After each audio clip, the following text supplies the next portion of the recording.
This young man was arrested for stealing from a jewelry store, but since he was still a minor, the court only sentenced him to community service.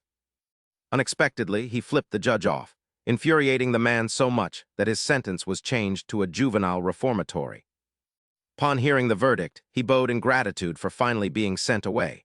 Back in school, a bully had once tricked him into using drugs.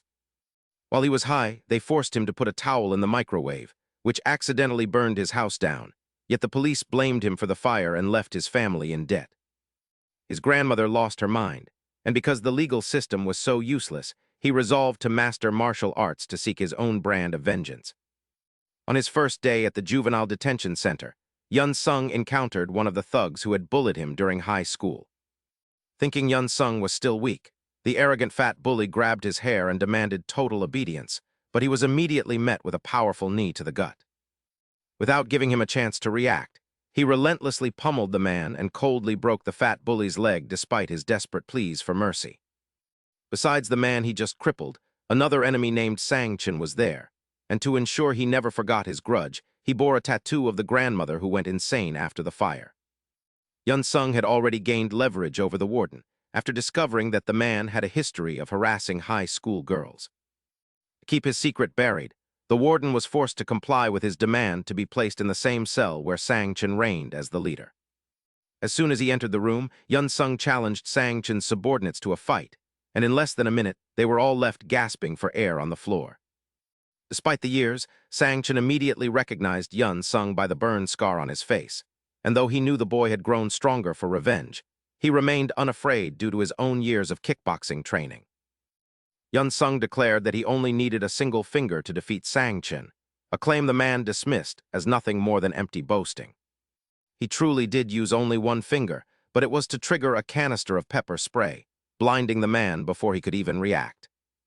Seizing the opportunity, he delivered a devastating kick straight to his opponent's groin, leaving the man contorted in agony as he let out a piercing scream. You know that's a forbidden zone. Refusing to let up, he lunged forward with a punch to the face, forcing Sang-chin to block while cursing, "Damn it," under his breath, only for Yun Sung to suddenly stomp hard on his foot. He then followed up with a decisive kick to Sang-chin's hip, applying the basic combat principle that if an opponent guards their upper body, then the target must be their lower half. Seeing the man's pained expression, Yun Sung smirked and mockingly asked if it hurt. "You performed very well, Sang-chin." If he guarded his lower body, the attack would target the upper half, just as the man swung a desperate, enraged fist. Sang-chin flailed his arms wildly from side to side, his face bulging with veins as he gritted his teeth in frustration, unable to open his eyes. Sang-chin swung his arms aggressively, thinking to himself that if he could just find a moment to open his eyes, he would have a chance against that bastard.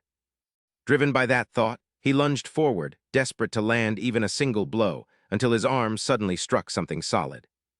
His spirit flared with hope, but suddenly a torrent of water sprayed out, forcing a bewildered Sang-chin to recoil, wondering where he was. At that moment, Yun Sung wrapped a towel around Sang-chin's arm and twisted it, causing the man's face to contort in pain. Yun Sung immediately used the towel to pin Sang-chin's arm, leaving the man bewildered by the simple object before he let out a sharp cry of agony. Yun Sung yanked the man's arm and slammed him down with force, his pained screams echoing throughout the entire room. Amidst the chaos, Sang-chin began to hurl insults, but before he could finish, he had his face slammed ruthlessly into the ground. His voice was as light as air as he told him that was the sensation of being struck by a microwave towel, while memories of his grandmother foaming at the mouth flooded back. She flailed her arms as her breathing grew rapid, prompting a nurse to rush over and check on her, while the doctor explained it was a common condition to a pained Ms. Kim. He added with a heavy heart, "I think the shock of the house fire was too much for her. She wouldn't have acted this way if her family were still whole." The doctor then gave a cautious warning. Her condition will worsen if she sees her grandson's face, and those words continued to ring in Yun Sung's ears. "I think it's because he caused the fire, which isn't good for either of them." You then suggested moving her to a nursing home. Yun Sung stared coldly at Sang-chin's body for a long time until the man suddenly spoke in a weak voice. "Thank you." The thug crawled up from the ground and whispered his name, "Yun Sung. Thanks to you, I can finally wash my eyes with blood."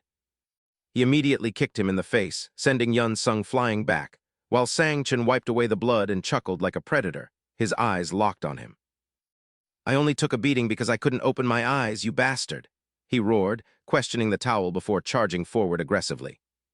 Sang-Chen unleashed a barrage of kicks, shouting, "You dog, did you forget I'm a kickboxer?" while Yun-Sung nimbly dodged the attacks. He continued his pursuit, sneering, "I guess I underestimated you, but do you really think you can win?" Until Yun-Sung's heels finally hit the wall. "The more I think about it, the more absurd it feels," he taunted as he pinned Yun-Sung's small frame against the wall. He smirked and said, "Hey, Lee Yun-Sung, this really brings back memories." Sang-Chen laughed with excitement, recalling every time he had beaten him. "You whimpered like a bug back then. What were you crying and moaning about? You look so pathetic, you bastard," he said, stepping closer to Yun-Sung. His voice turned menacing as he added, "Now I'm going to beat you to a pulp, even worse than before, for spraying that stuff on me." A voice echoed from his subconscious, asking where the fight would be, and the mysterious person calmly replied, "At the Juvenile Detention Center," leaving Yun-Sung confused. A juvenile detention center. There are so many rules there, he thought, and the person softly confirmed it as the instructions continued to echo in Yun-Sung's mind. With the spray, you can blind your opponent and place something like a blanket on the floor. With that trick, he won't notice his surroundings. Yun-Sung felt a wave of doubt, a blanket, before he immediately rushed toward Sang-Chen.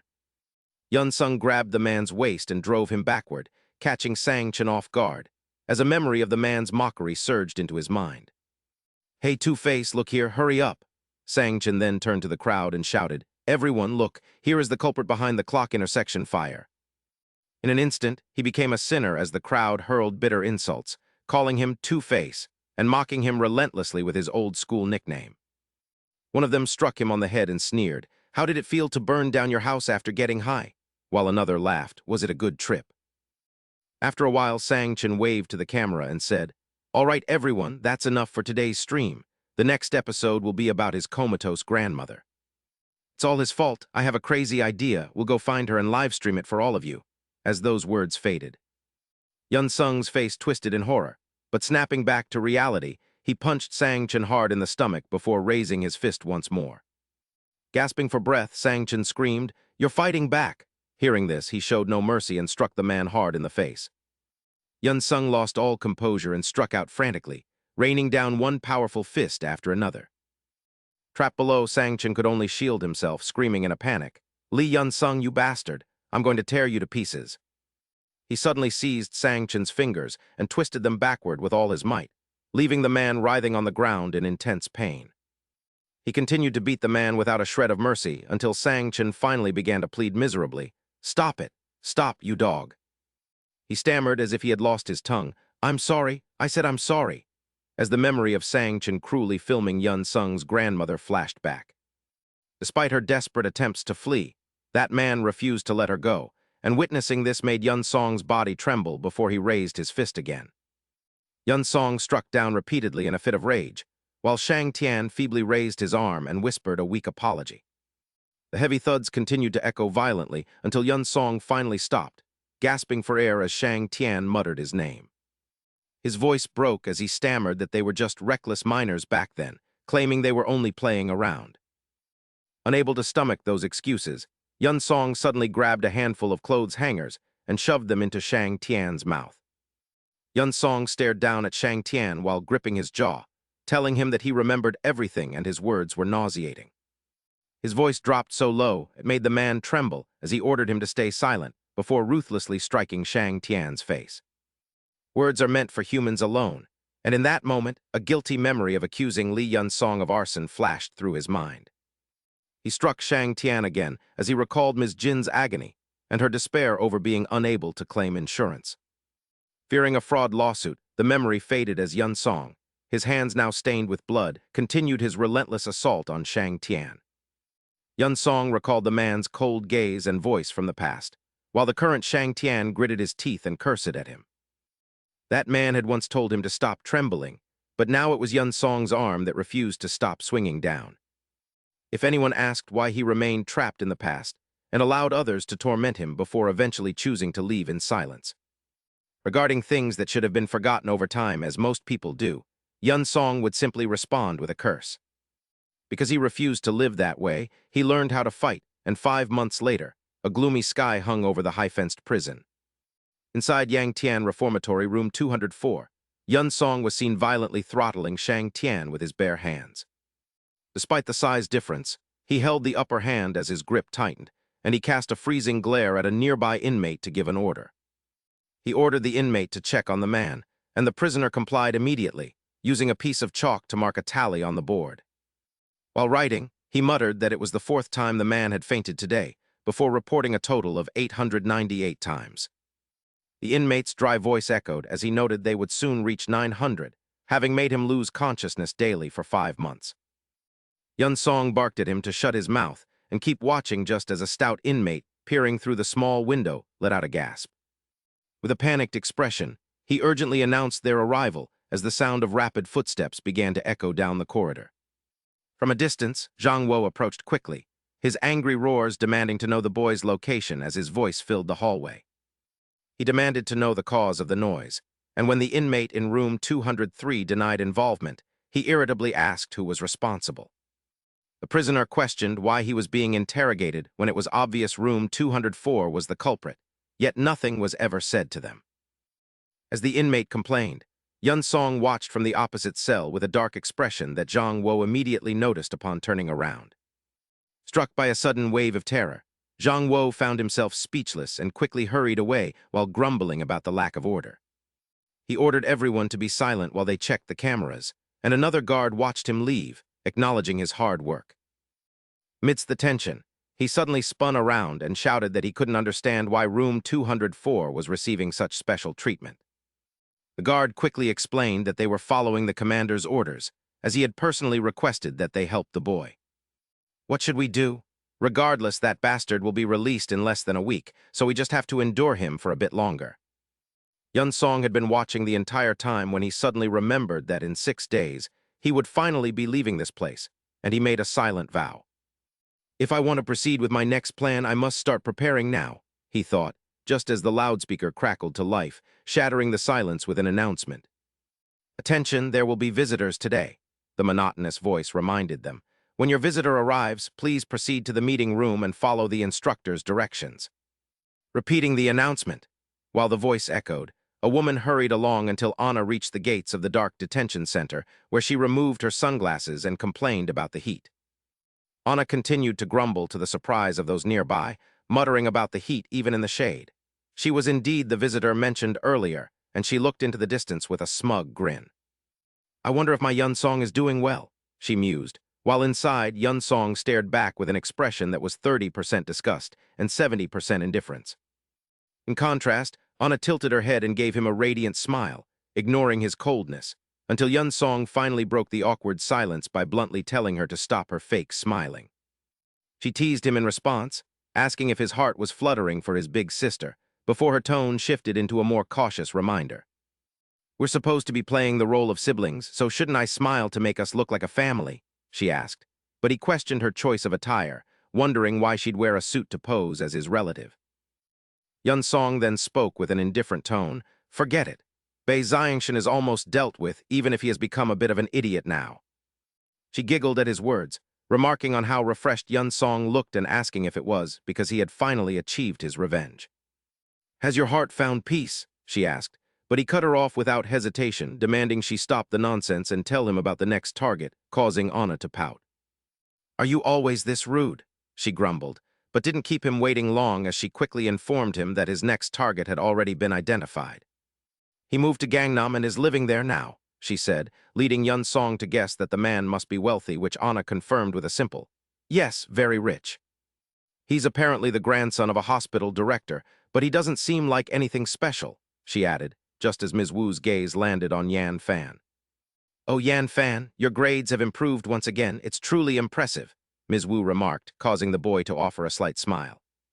"Thank you," he replied softly, while another teacher praised Ms. Wu, saying she was lucky to have a class president like Yan Fan who managed his peers well and maintained high marks.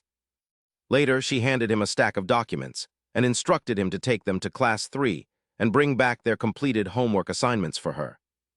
Yan Fan nodded obediently, but as he took the documents from the teacher, his eyes suddenly fixed on something in front of him that piqued his curiosity. "Teacher, that ring is?" Yan Fan asked with cautious curiosity, and seeing his interest, Ms. Wu instinctively raised her hand to show it off without hesitation.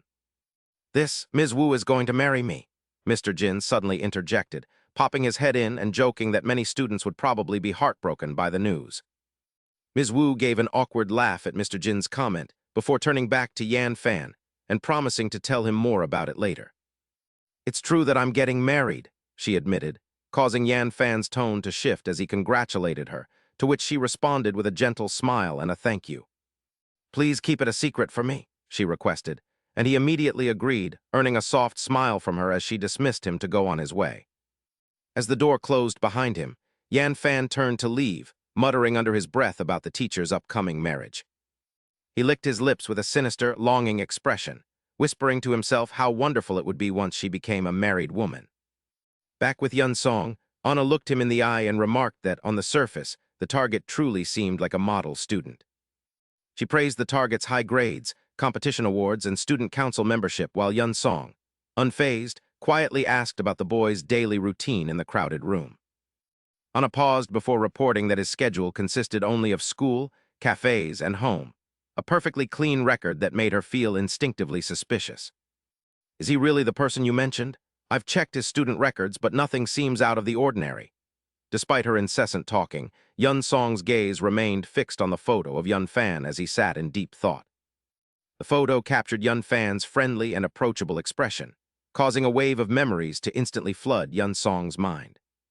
Shang Tian excitedly pointed the camera toward Yun Fan and said, "All right, everyone, he's going to answer every question regarding the warehouse fire."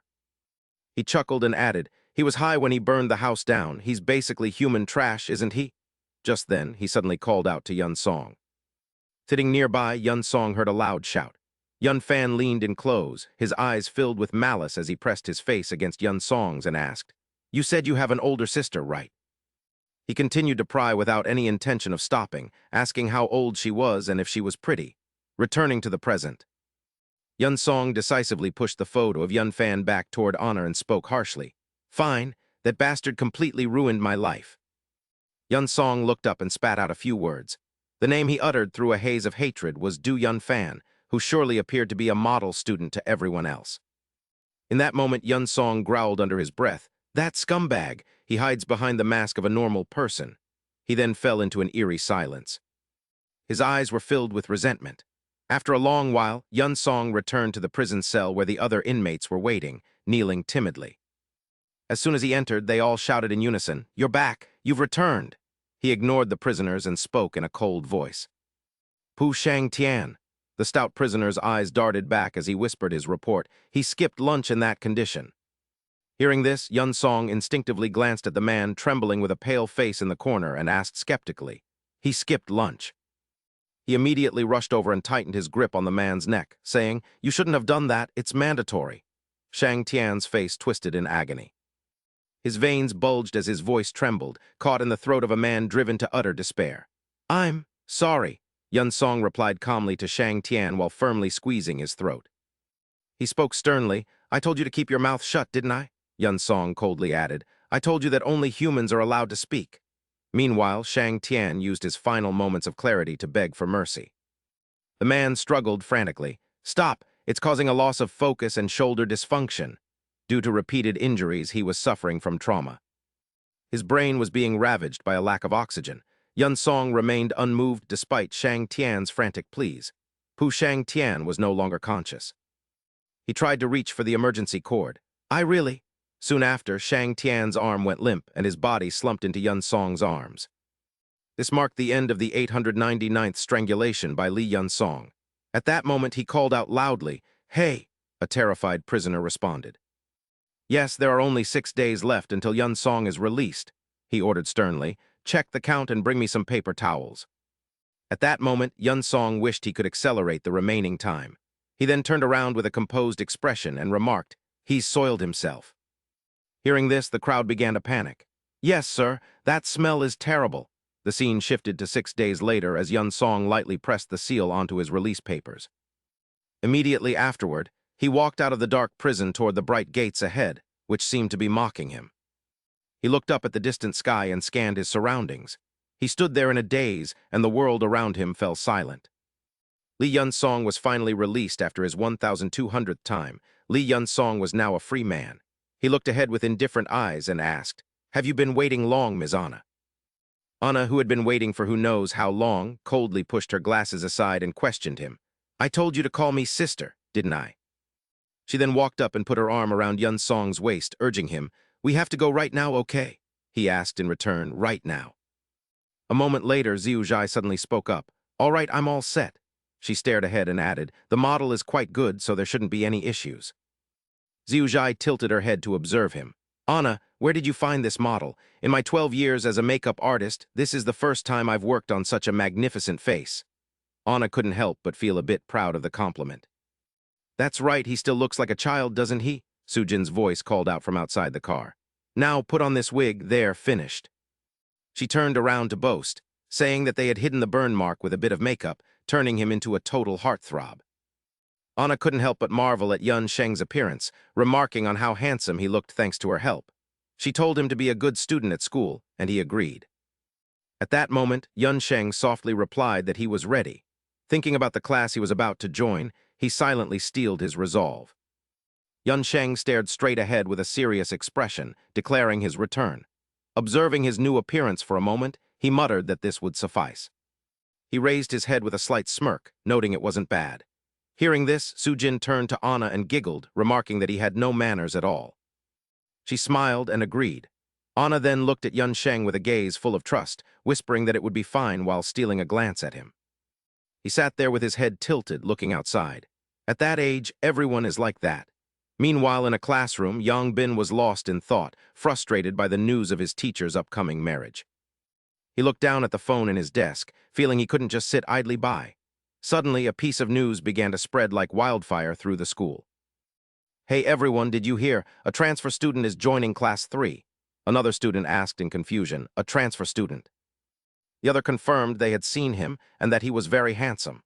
A female student nearly screamed in excitement, and the group immediately began inviting each other to go see him. "Let's go check him out. I want to see him too." Suddenly, the teacher slammed a book onto the desk to quiet the rowdy crowd of students. Standing at the podium, the teacher spoke in a stern voice, telling the class to pay attention because a transfer student was joining them today. He glared at the students, telling them to be quiet, before asking the newcomer to introduce himself. Yun Sheng hesitated for a moment before calmly saying hello.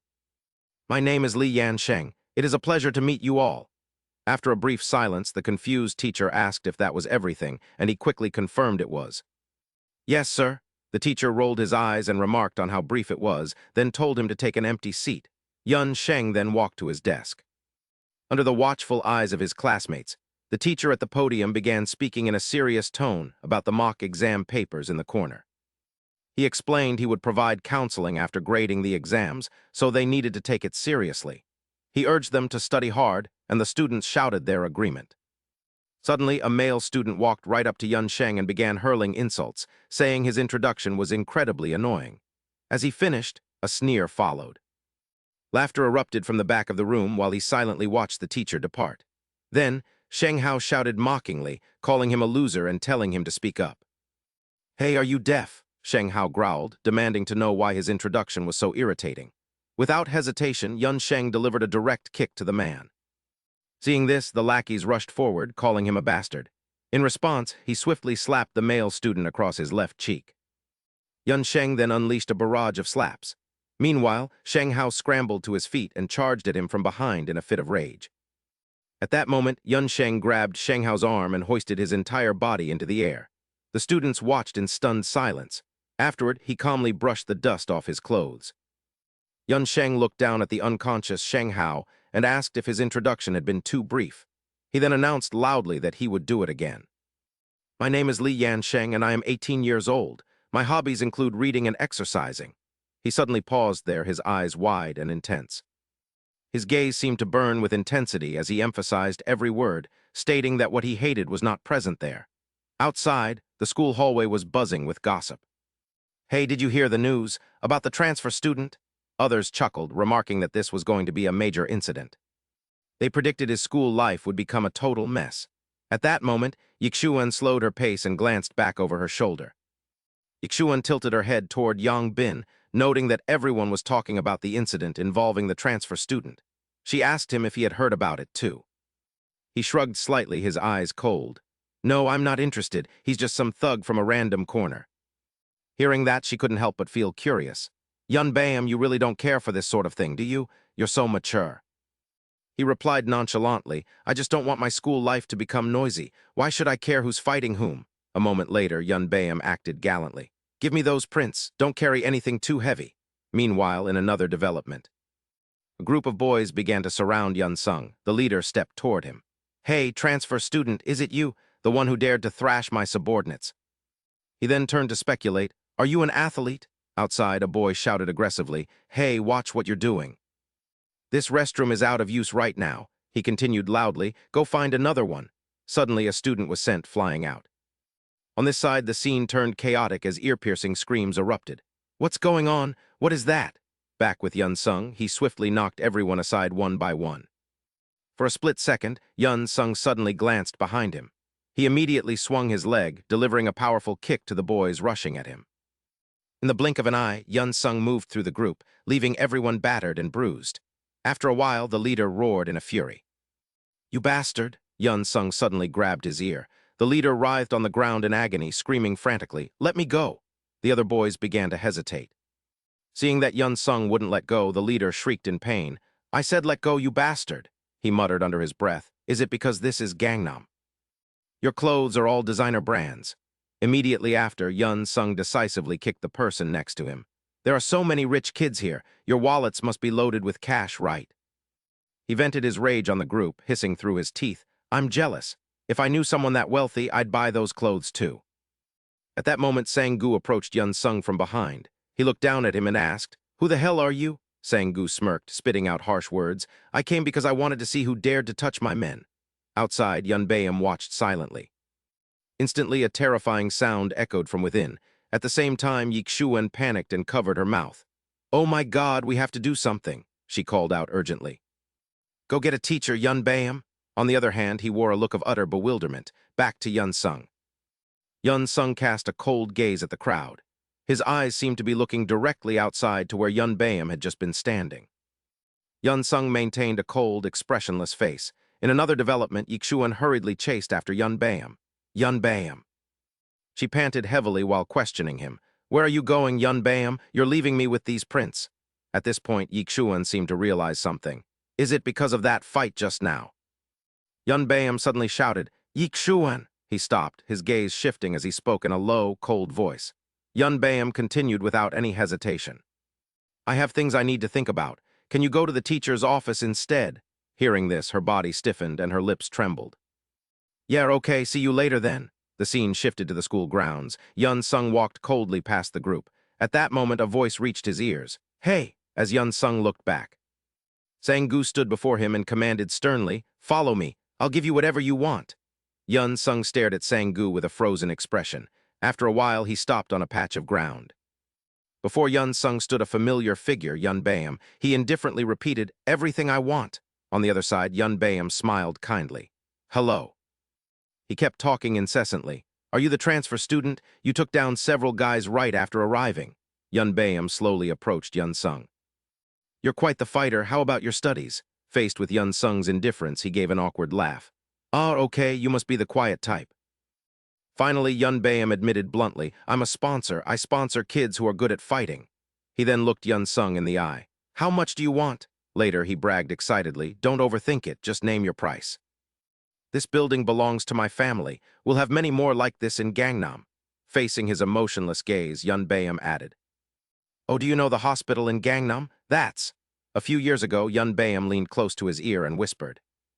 Yun Sung, I heard your house burned down, so where are you living now? Without waiting for an answer, he quickly speculated. Ah, a temporary shelter? That must be tough. Suddenly, Yun Baeum's expression turned twisted. He ran his tongue along his lips as Yan Fan stared directly at him, asking if his family was desperate for money, a moment Yan Sheng could never forget. Returning to the present, Yan Fan's voice continued to echo, asking what he thought and offering more time, while Yan Sheng spoke in a low, growling tone. He asked if that was the only reason he wanted to meet Yan Fan, before Yan Sheng suddenly uttered something cryptic, suggesting the other man was unaware of the truth.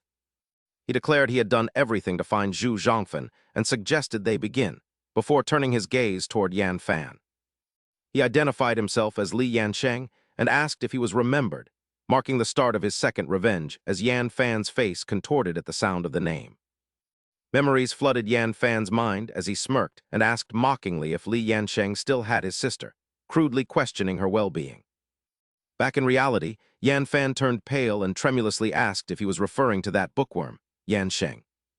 Without hesitation, he grabbed the man's hair, leaving Yan Fan looking on in a mixture of utter confusion and terror at the sight.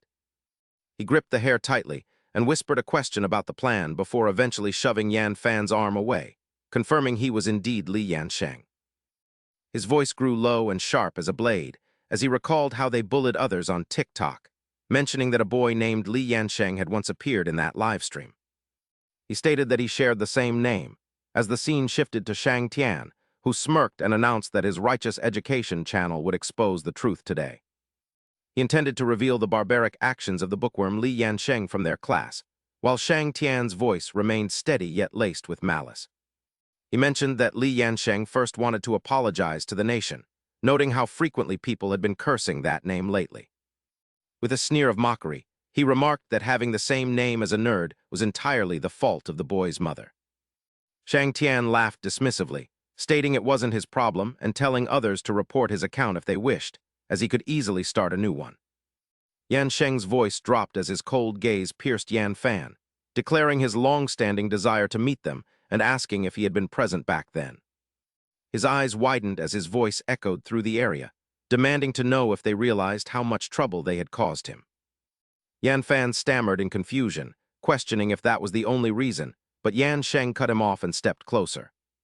Each of his footsteps felt like a blow to Yan Fan's pride, as he suggested that receiving full compensation might offer him some sense of comfort.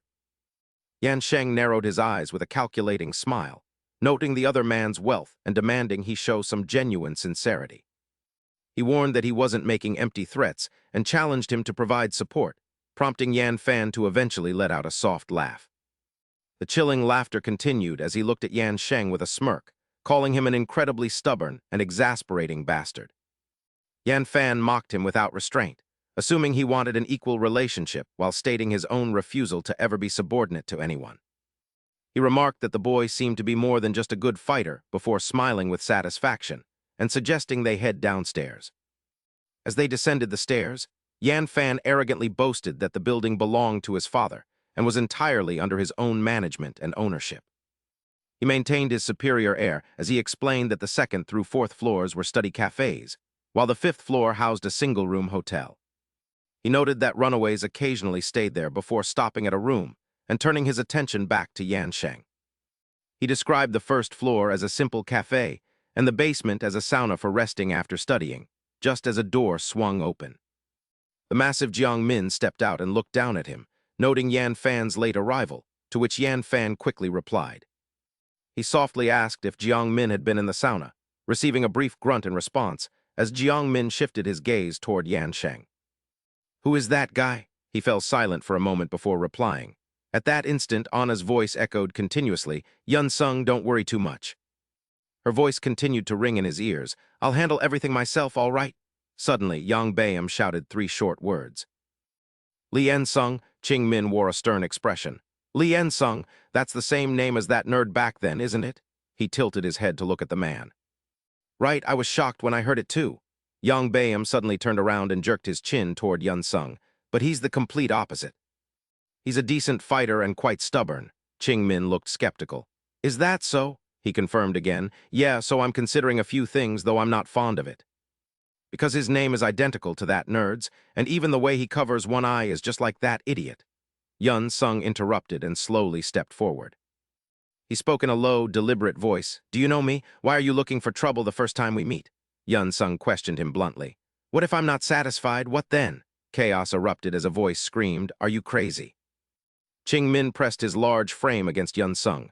"You bastard, do you want to die?" He replied defiantly. "Is that how it is?" Seeing this, Yang Bayam tried to intervene. "Hey, why are you doing this?" Ignoring him, the man threw down a challenge. "Follow me, you jerk." Yun Sung didn't hesitate to challenge him further. "We can just do it right here." As someone tried to stop them, Ching Min growled, "No way."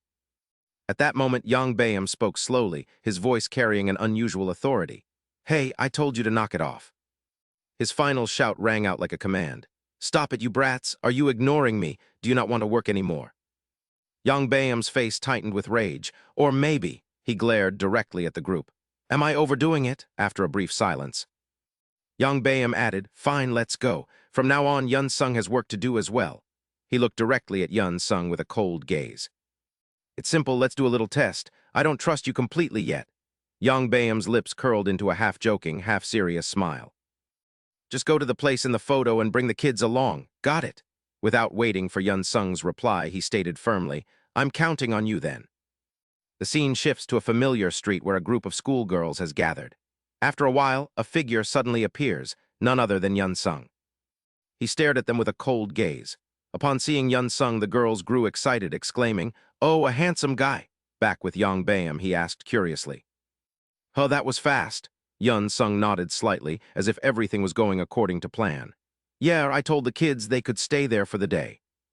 I've already taken them to the single-room hotel for women." Hearing this, Yang Bayam asked suspiciously, "Did you tell them about the sauna in the basement?" He replied smoothly, "Yes, they bathed before going there." Yang Bayam grew increasingly excited. "Excellent. The single-room hotel on the 5th floor is actually used as a shelter for runaway teens." Yang Bayam paused and turned to Yun Sung once more. "Good work. Now just follow Ching Min. He'll tell you what your next job is." As soon as he finished speaking, the sound of hurried footsteps echoed. The man led the way while he followed silently behind. Yun Sung stared ahead, thinking, "So I've managed to get close to Yang Bayam. What's next?" He calculated his moves carefully. Yang Bayam is a very cunning person. To earn the trust of someone like him, I must become one of them. Yun Sung made a silent vow. "I'll investigate bit by bit. I must gain his trust." At that moment, Anna's question reached Yun Sung's ears. "Why must you go to such lengths?" He knew in his heart that he couldn't catch Yang Bayam with violence alone. The man always had an escape route prepared. Meanwhile, as Ching Min quickly dialed some numbers, Yun Sung kept muttering to himself with determination. He must be completely destroyed. As the door opened, the people inside were sitting silently in front of computers. Witnessing this scene, he couldn't help but feel a bit suspicious. Shortly after, Yun Sung couldn't hide his curiosity and asked, "What is this?" Before he could react, Ching Min barked an order, "Hey, get it out, we don't have time." The man turned and replied instantly, "Yes." He stared intently at the paper in his hand. The permit has expired. When was the vehicle registration date?" He responded immediately, "It will take 3 more days, sir." The man cautioned him, "Don't forget to deposit the capital there first." After a while, Yin Cheng asked, "What exactly is going on here?" Jai Yongmin replied quickly, "What do you mean, what? I'm working here, can't you see?" Hearing this, he couldn't help but feel suspicious. What kind of work was this? He sighed and explained, "You're annoying me. I'm forging identification documents." Immediately after, Jai Yongmin admitted it without hiding anything. "From the moment they enter our shelter, they must make fake IDs and sign car rental contracts under those names." Saying this, he chuckled. "Then those cars become vehicles of unknown origin and are resold. Consequently, that person will carry a 50 million won debt as an identity theft victim." Facing Yin Cheng's cold expression, Jai Yongmin continued to boast about his exploits. "That's not all. We also make a lot of money from minors tricked into taking loans. If their parents have insurance, we use those policies as collateral for loans." It took a while before he noticed something unusual. "Wait, how can an ignorant debtor like you owe 1 billion? I'm just a high school student living in this shelter." Jai Yongmin smirked with a malicious look. "Well, you have 3 choices here," he added decisively, first, but before he could finish.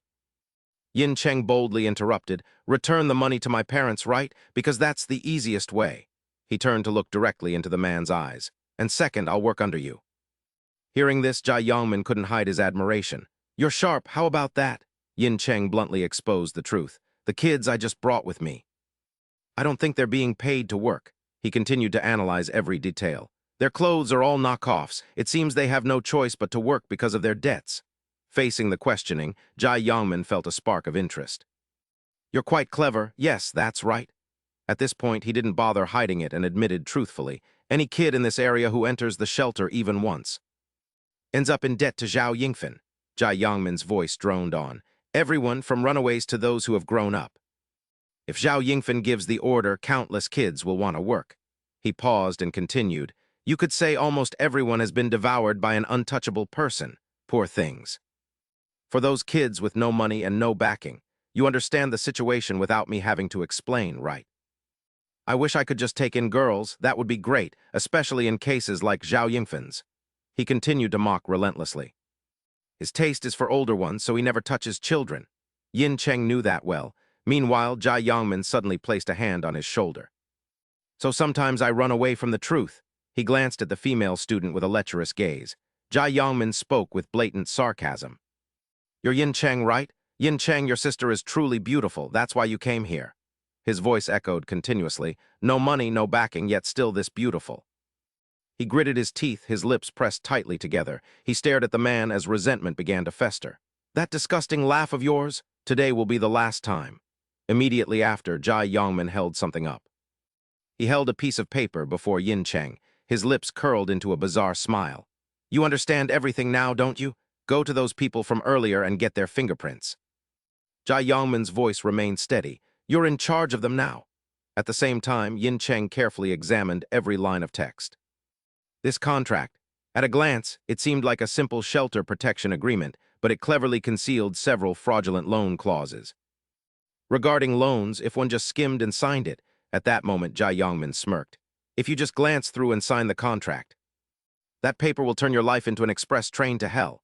He then spoke in a soothing tone, but hey, if they're young and beautiful, they'll be released immediately, so you don't need to worry. Jia Yongmin turned and took a few steps, then stopped and shrugged. My standards are very high. Now that you know, get to work, I'll be waiting. Back to Yin Cheng, he wore a solemn expression. Get their fingerprints? He wondered. On this fraudulent contract? Immediately after, Yin Cheng threw the door open. The two female students were slumped on the floor, looking up as soon as they saw him. The schoolgirl was stunned and stammered in terror. What's going on? This place is locked. He didn't answer, instead tossing down 2 pieces of paper. Fine, just give your thumbprints, Yin Cheng urged. It's the residency agreement for this shelter. If you want to stay, do it now. Hearing this, the girl protested loudly. We're leaving soon anyway. And why did you have to throw them? Her friend beside her whispered a warning. Hey, stop talking. The friend tried to intervene, but the girl remained furious. No, let go. I'm in a terrible mood, and besides, aren't contracts things you shouldn't sign carelessly? Yin Cheng remained silent, suddenly recalling Jing Min's warning. It won't be as easy as you think. Kids these days are sharp. Thinking of this, the corners of his mouth curled up, as expected. The girl fired back without hesitation. Anyway, mister, no, big brother, just know we absolutely won't sign stuff like this. If you keep forcing us, we'll leave or call the police. He thought to himself that they wouldn't make it easy for him anyway. Just need the seal, right? Fine. Suddenly, Yin Cheng wordlessly strode to the door. He stomped his heel against the floor. I'll just do what you want, then. One girl watched his back and asked softly, Where are you going? Her friend laughed, probably home. He's scared because we said we'd call the police. Meanwhile, Yin Cheng quietly locked the door, causing the 2 girls to panic. She grew wary. Wait, why are you locking the door? Only the girl's low voice lingered in the quiet room. No, wait. Immediately after, a horrific crashing sound echoed from inside. After a long while, the room fell silent. Not a single sound could be heard. Just then, Jing Min came running in a hurry. This damn lunatic, where are the keys? He rushed inside, shouting incessantly, Hey, you crazy bastard, before Jing Min's eyes. One girl lay collapsed on the floor while Yin Cheng had the other in a chokehold. He was momentarily stunned. What the hell are you doing? Jing Min spoke with a trembling voice. Yin Cheng turned to look at him coldly. Oh, you're here? Anyway, I've knocked them both out. His voice was indifferent. One already signed, though they resisted fiercely. He then asked, But how did you know to come here? Yin Cheng questioned him in a freezing tone. You said you'd wait. Jing Min was still panting. No, I was just worried about you. He couldn't help but feel uneasy. What? What is this lunatic? Jing Min stared at Yin Cheng, muttering under his breath. I wanted to see how he'd handle it, so I used a room with CCTV. But he went straight for the throat, seeing his bloodshot eyes. Jing Min felt a chill down his spine. Isn't this guy actually insane? Meanwhile, Yin Cheng silently observed his reaction. Is this enough to pass? He had quickly realized something was off. They had set up this test to probe him. From the start, Yin Cheng knew about the CCTV and that the girls were hired actors. He had them in the palm of his hand. So, the test is over now. At that moment, slow footsteps echoed as Du Rongbin suddenly appeared, walking with an air of authority. Yun Sheng immediately turned around as the other man offered an apology.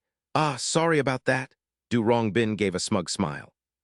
"You must have been confused. My apologies if you're unhappy. In our line of work, trust is the most important thing. That's why we needed to verify things. Anyway, thanks to that, I've heard your true feelings, Yun Sheng." He smiled at him. This smile seemed more sincere, yet it retained its inherent danger. "Let's work well together." Du Rongbin stepped closer. He admitted without hesitation, "You don't need to worry about those girls. I was the one who brought them here." Yun Sheng didn't respond to the confession. "It's my turn now, isn't it?" He silently called out the name, Du Rongbin. Yun Sheng fixed his gaze on him. "I must ensure I'm just as much of a piece of trash as you are, because you're about to crawl out of that snake pit." The air seemed to grow thick and heavy. It was heavy with Yang Balin's whispers, slow yet haunting. "Yang Cheng, you probably want to try some fun things with us, right?" He eagerly gave the order to start work tomorrow. As soon as Yang Balin left, Qi Yongming turned back to switch off the lights. At that moment, he smirked and told him to learn well, as he would officially be training him, starting with the female members' rooms. Qi Yongming pulled out a piece of paper and explained that it was the female members' room, asking if he knew why the lights had to be off. He didn't forget to look back and warn the brat to watch closely. As he finished speaking, Qi Yongming slowly raised his phone and laughed, asking if he saw it. His laughter was a mix of pleasure and madness, as he explained that placing red cellophane over the camera would reveal the hidden lenses they used to profit from the women. Qi Yongming continued his thorough explanation, saying the girls had many options, and since he had seen the place, it was time to start working. Laughing like a madman, he ordered him to take real customers. Qi Yongming shouted instructions from behind, warning him to be careful with the expensive batteries. He warned not to use panoramic mode, as only the girls needed to be visible. Yang Cheng had finally fully infiltrated Yang Balin's crime scene, and the crimes were about to begin. With the preparations finished, Qi Yongming suddenly sighed about the next plan, noting how incredibly intelligent Yang Balin truly was. In the corner, he emphasized every word, calling him a criminal genius for creating such intricate traps to exploit people. Qi Yongming had to admit it. It made sense, as Yang Balin had been unique since childhood and had surely committed every possible internet-related crime. A memory made him smirk, recalling a nerd with the exact same name who had been ruthlessly bullied by Yang Balin in the past. At that moment, Qi Yongming confessed without hesitation that the educational channel's livestream featuring that boy was entirely Yang Balin's idea, boasting about his achievements. Yang Balin was the type who never showed his face, only pulling the strings from the shadows. Hearing this, Yang Cheng bit his lip, already knowing the truth. He wasn't the type to get his hands bloody. He stared coldly at the wall ahead, knowing Yang Balin was always like that. Qi Yongming clicked his tongue as he remembered something else, trying to recall what that brat had said about having an older sister. Their house burned down, so they had no money. After a while, Qi Yongming looked greedy and remembered that it was all because of Yang Balin. Qi Yongming's voice grew hoarse with excitement as he recalled being the leader back then, though the faces were a blur. Suddenly, Yang Cheng called out to him. He complained while pretending to fix things, saying the camera lights wouldn't turn on and that all the ones he installed were the same. Yang Cheng then glanced at Qi Yongming. He told him to come over, and the man quickly approached, slapping his shoulder and telling him to get out. In an instant, Qi Yongming's expression shifted completely. He wondered why the power outlet wasn't working. From behind, he glared at Qi Yongming as if he wanted to devour him alive. Yang Cheng's face was filled with resentment, veins bulging. Seeing his unusual gaze, Qi Yongming growled in a fit of rage, asking what he was doing. He stepped closer to Yang Cheng, demanding to know why he wasn't answering, why the wires were unplugged, and why he was holding that object. Qi Yongming cursed at him, calling him a bastard, but he suddenly grabbed the man's wrist. Instantly, Yang Cheng delivered a powerful kick to Qi Yongming's arm joint. A loud crack echoed as the man's face contorted in agony. At that moment, Yang Cheng wrapped the electrical wire around him several times. He used all his strength to pin the man to the ground. Yang Cheng tied the wire around each of Qi Yongming's fingers and pulled hard, staring down at him coldly. "It's a relief that you're still such a piece of trash, so I can carry out my plan without hesitation." Below him, the man screamed, but Yang Cheng simply spoke a name. Lin Yun.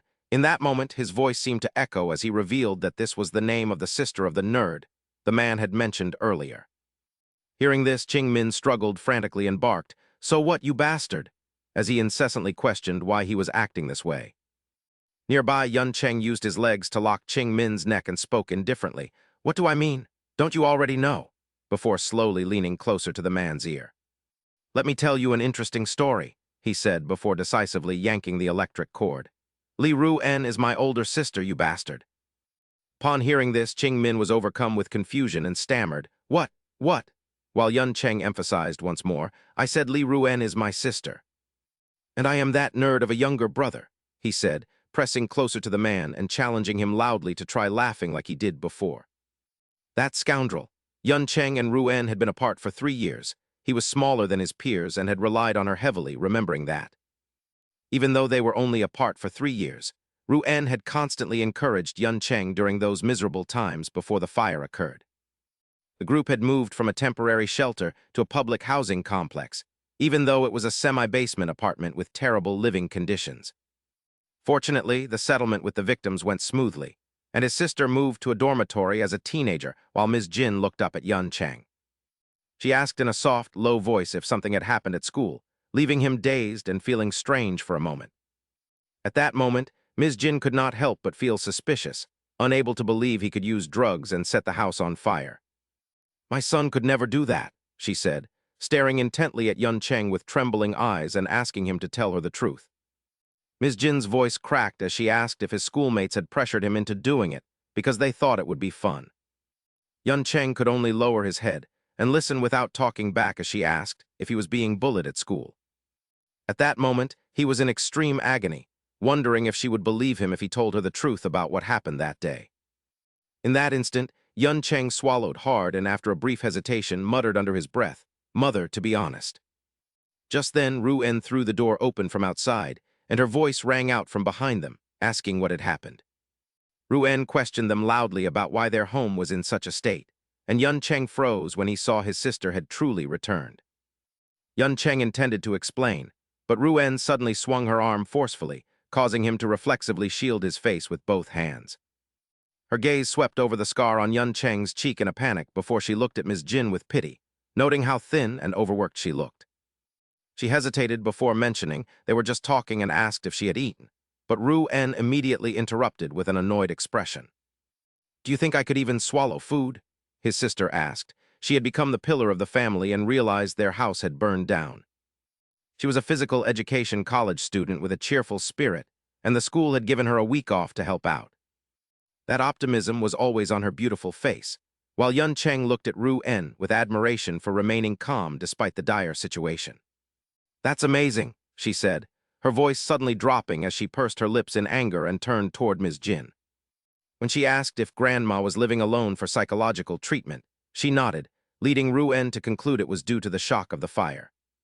Seeing her boiling with rage from behind after the fire, Yun Cheng could not say a word and turned away to avoid Ru-en. "I should not have caused such a thing." The scene shifts to the school where the teacher announced that the lesson was over.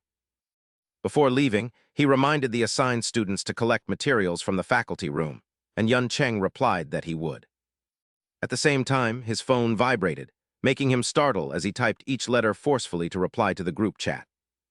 The chat history on the phone screen revealed that he had clearly become a slave to that group, previously for a time. Li Yun Cheng had to obtain permission through the group chat for every single thing he wanted to do. Every member of his class was in that group, and the one who decided his fate used the handle Frodo with glasses. Li Yun Cheng could guess who the owner of that account was, but he had no evidence. A few minutes later, he placed a thick stack of documents on the desk. Li Yun Cheng spoke up with a nervous expression. "Everyone, I've placed the photocopied documents here." A male student sitting nearby laughed mockingly at him. "Shout out loud that you've finished the task." Another person joined in the sarcasm. "You can only do something after you've received permission." Later, he hesitantly typed each word into his phone. In the chat, Li Yun Cheng pleaded anxiously, "Can I go to the restroom for a bit now?" A message was sent back instantly. "No, you are not permitted." The scene shifts to the school campus, where the soccer field is located at the center. At the same time, several boys were chatting outside. "Let's play soccer after lunch," one said. The person next to him immediately refused. "No, it's too hot for that." Another person shouted in dissatisfaction, "Forget it, it's too hot." One student spoke with self-importance. "My team's save back then was amazing, wasn't it?" His friend mocked him. "You idiot, anyone could have blocked such an easy shot." Suddenly, one of them stopped and glanced in a certain direction. "Hey, look." The student slowly approached Li Yuncheng with a grimace. "Do you smell something truly disgusting?" The person beside him instinctively covered his nose. "Damn it, it smells just like urine. What a horrific school life." A brief silence followed. Then a burst of malicious laughter erupted. "Ah, so that bastard wasn't allowed to go to the bathroom. How pathetic." This caused Li Yuncheng to slowly lose his mind. After a while, he stumbled along, carrying a pile of backpacks.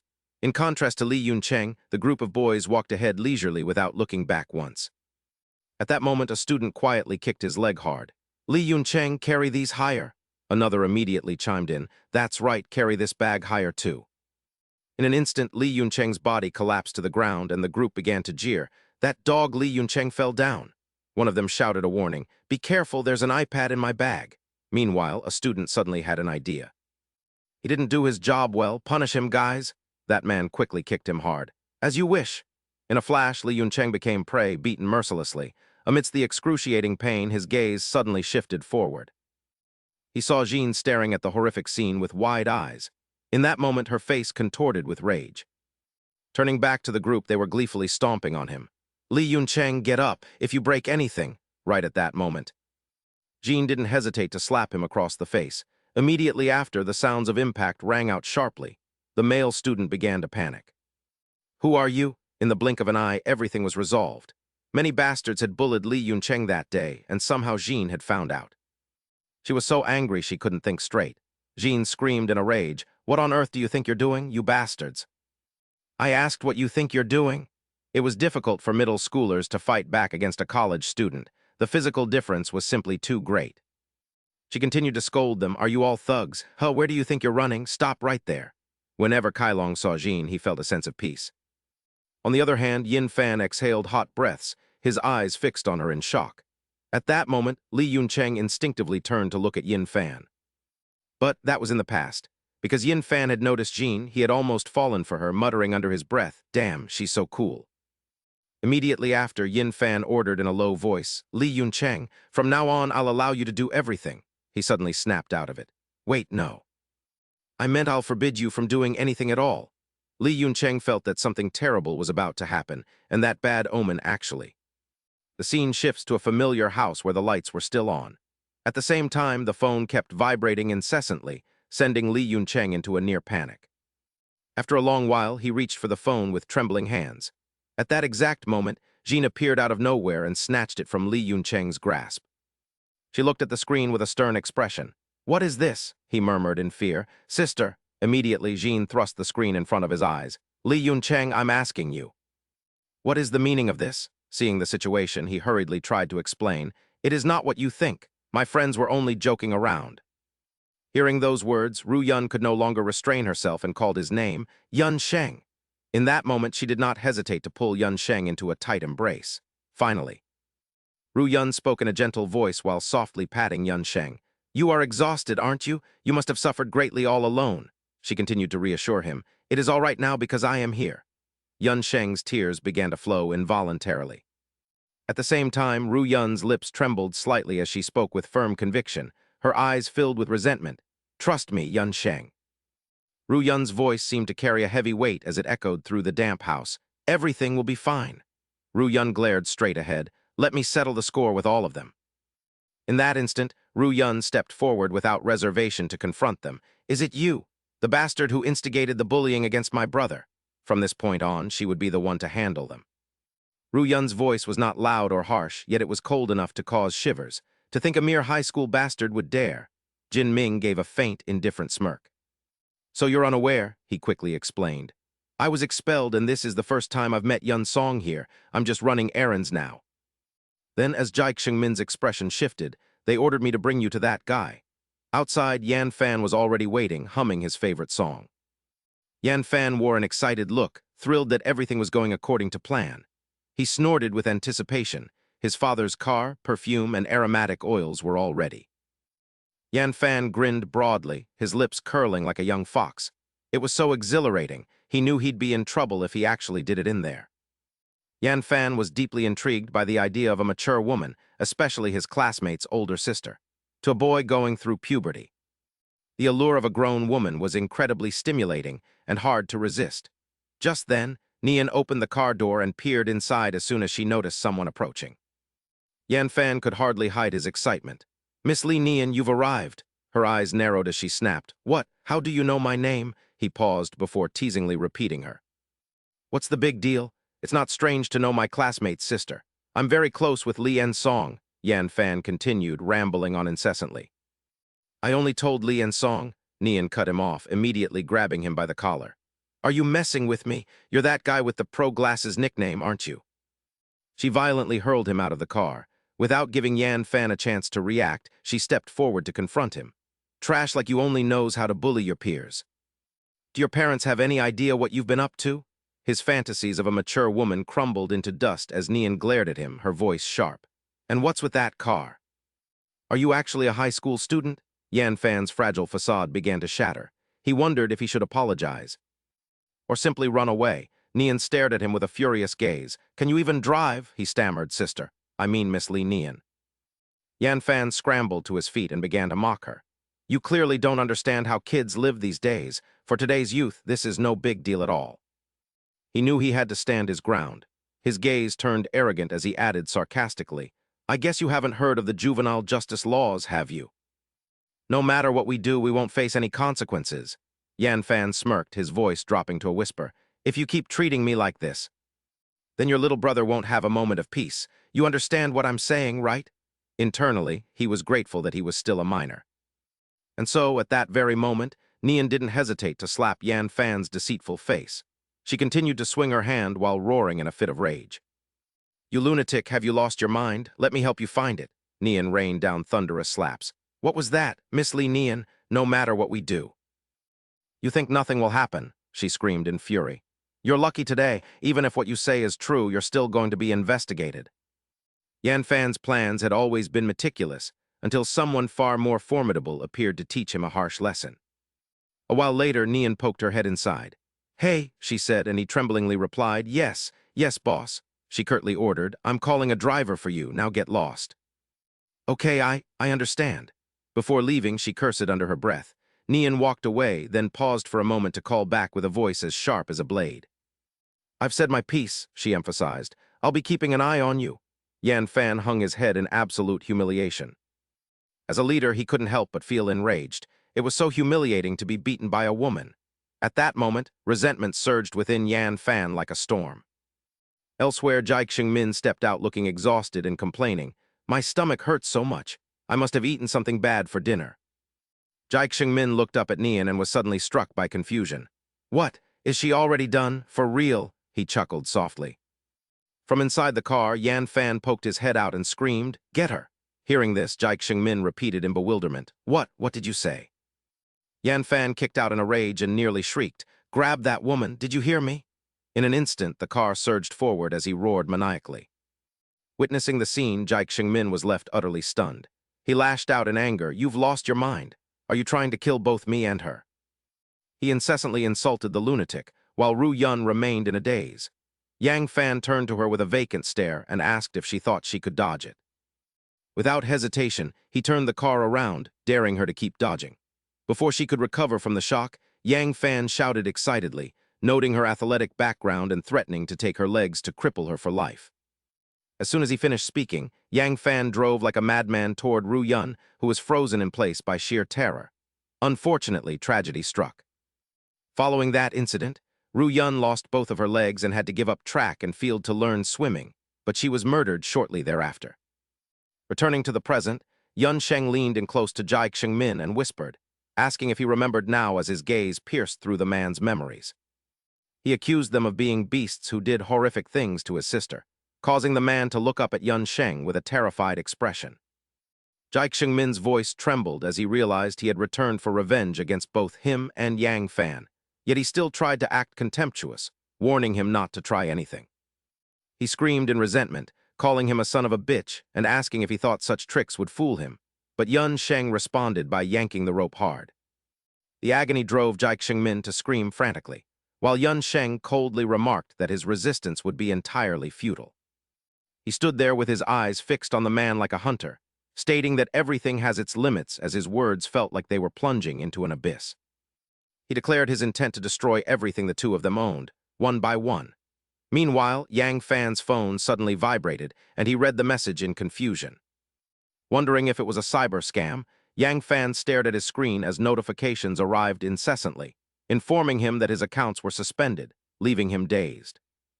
With a pale face and a deep frown, he questioned what kind of madness was occurring, feeling suspicious that all his accounts had been frozen at the same time. Back with Yun Sheng, Jai Xingmin struggled to speak and cursed, asking what he had said, to which he whispered that it had likely already begun. Yun Sheng tightened the rope even more, telling Jai Xingmin to listen carefully as he revealed the first step of his brilliant plan before issuing a heartless threat. He told him he would be found here as a corpse, striking fear into Jai Xingmin, who roared in a rage, calling him a damned madman. Yun Sheng looked at him with a vacant expression and quickly corrected him, saying he shouldn't misunderstand because he wasn't the one who would kill him. Yun Sheng emphasized each word, stating that Yang Fan would do the deed once he lost his temper. At that moment, Yang Fan bit his lip until it bled. He nearly roared in confusion, and then Yang Fan suddenly screamed in a panic, cursing and wondering what on earth was happening. A jarring sound came from his room, causing a shocked woman to rush over and call out to Yang Fan, asking what was going on. Her voice trembled with anxiety as she asked what had happened to him. After a long silence, he finally replied with a shaky voice, apologizing to his mother. Yang Fan took a deep breath and regained his composure, smiling as he explained that his grades had just dropped a bit while he slowly stepped forward. He said it was just slightly different from what he had planned, which was why he was surprised. His father nodded in understanding and then gave him a reminder. His father suggested he go out for some fresh air and relaxation instead of studying all day. Yang Fan quickly closed the door with a slight smirk. He then slammed the door shut in front of them. Outside, the woman whispered in a worried tone, asking if their son would be okay. Her husband reassured her that he would be fine, noting that all children go through such things as they grow up. He remained indifferent, saying every kid has their moments of anger. Behind the door, Yang Fan's rage boiled over as Jai Xingmin growled, asking what he was talking about.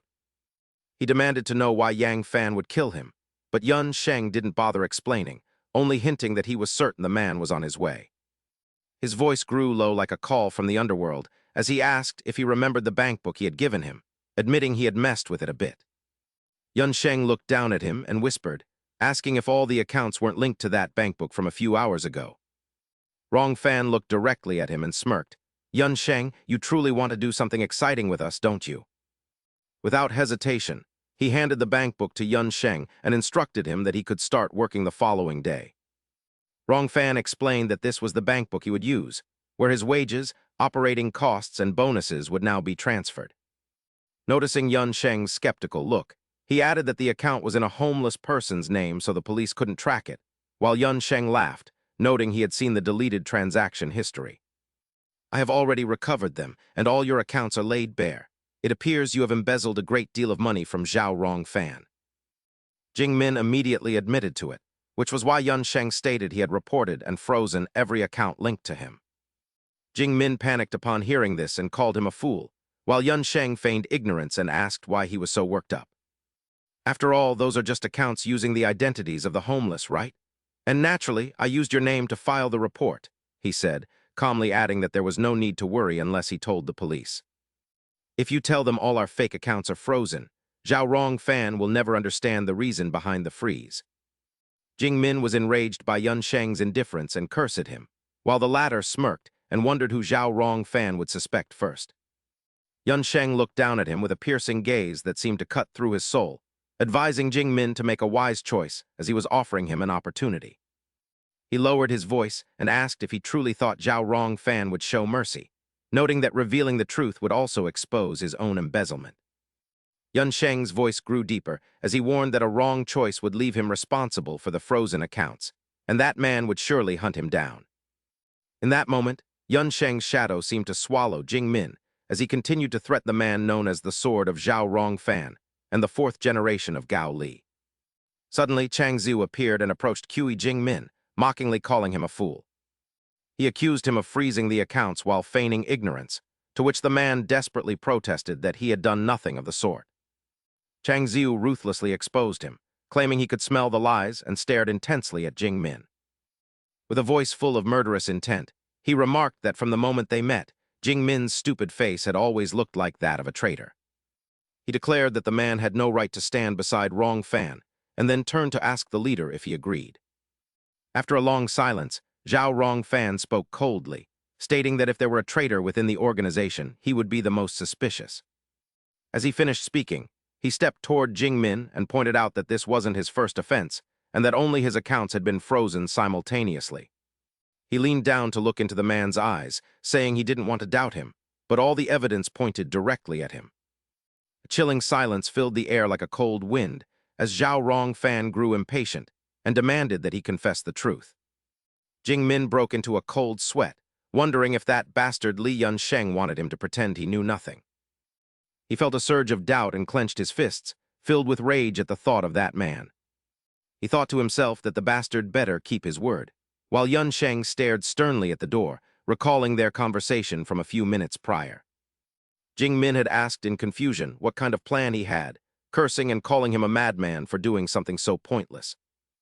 He had demanded to know whose fault this was, but Yunsheng approached him with burning eyes and a stern warning. "Do you not realize your current position? Shut up and listen to me," he said, his voice echoing in the quiet room. Yunsheng promised to handle the rest before throwing the door open and standing tall, leaving Zhao Rong Fan to call out Li Yunsheng's name in confusion.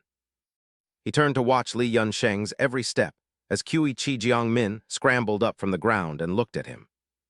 Qi Jiang Min asked weakly what he was doing, but before he could finish, he was silenced by a decisive kick to the face, leaving the crowd stunned.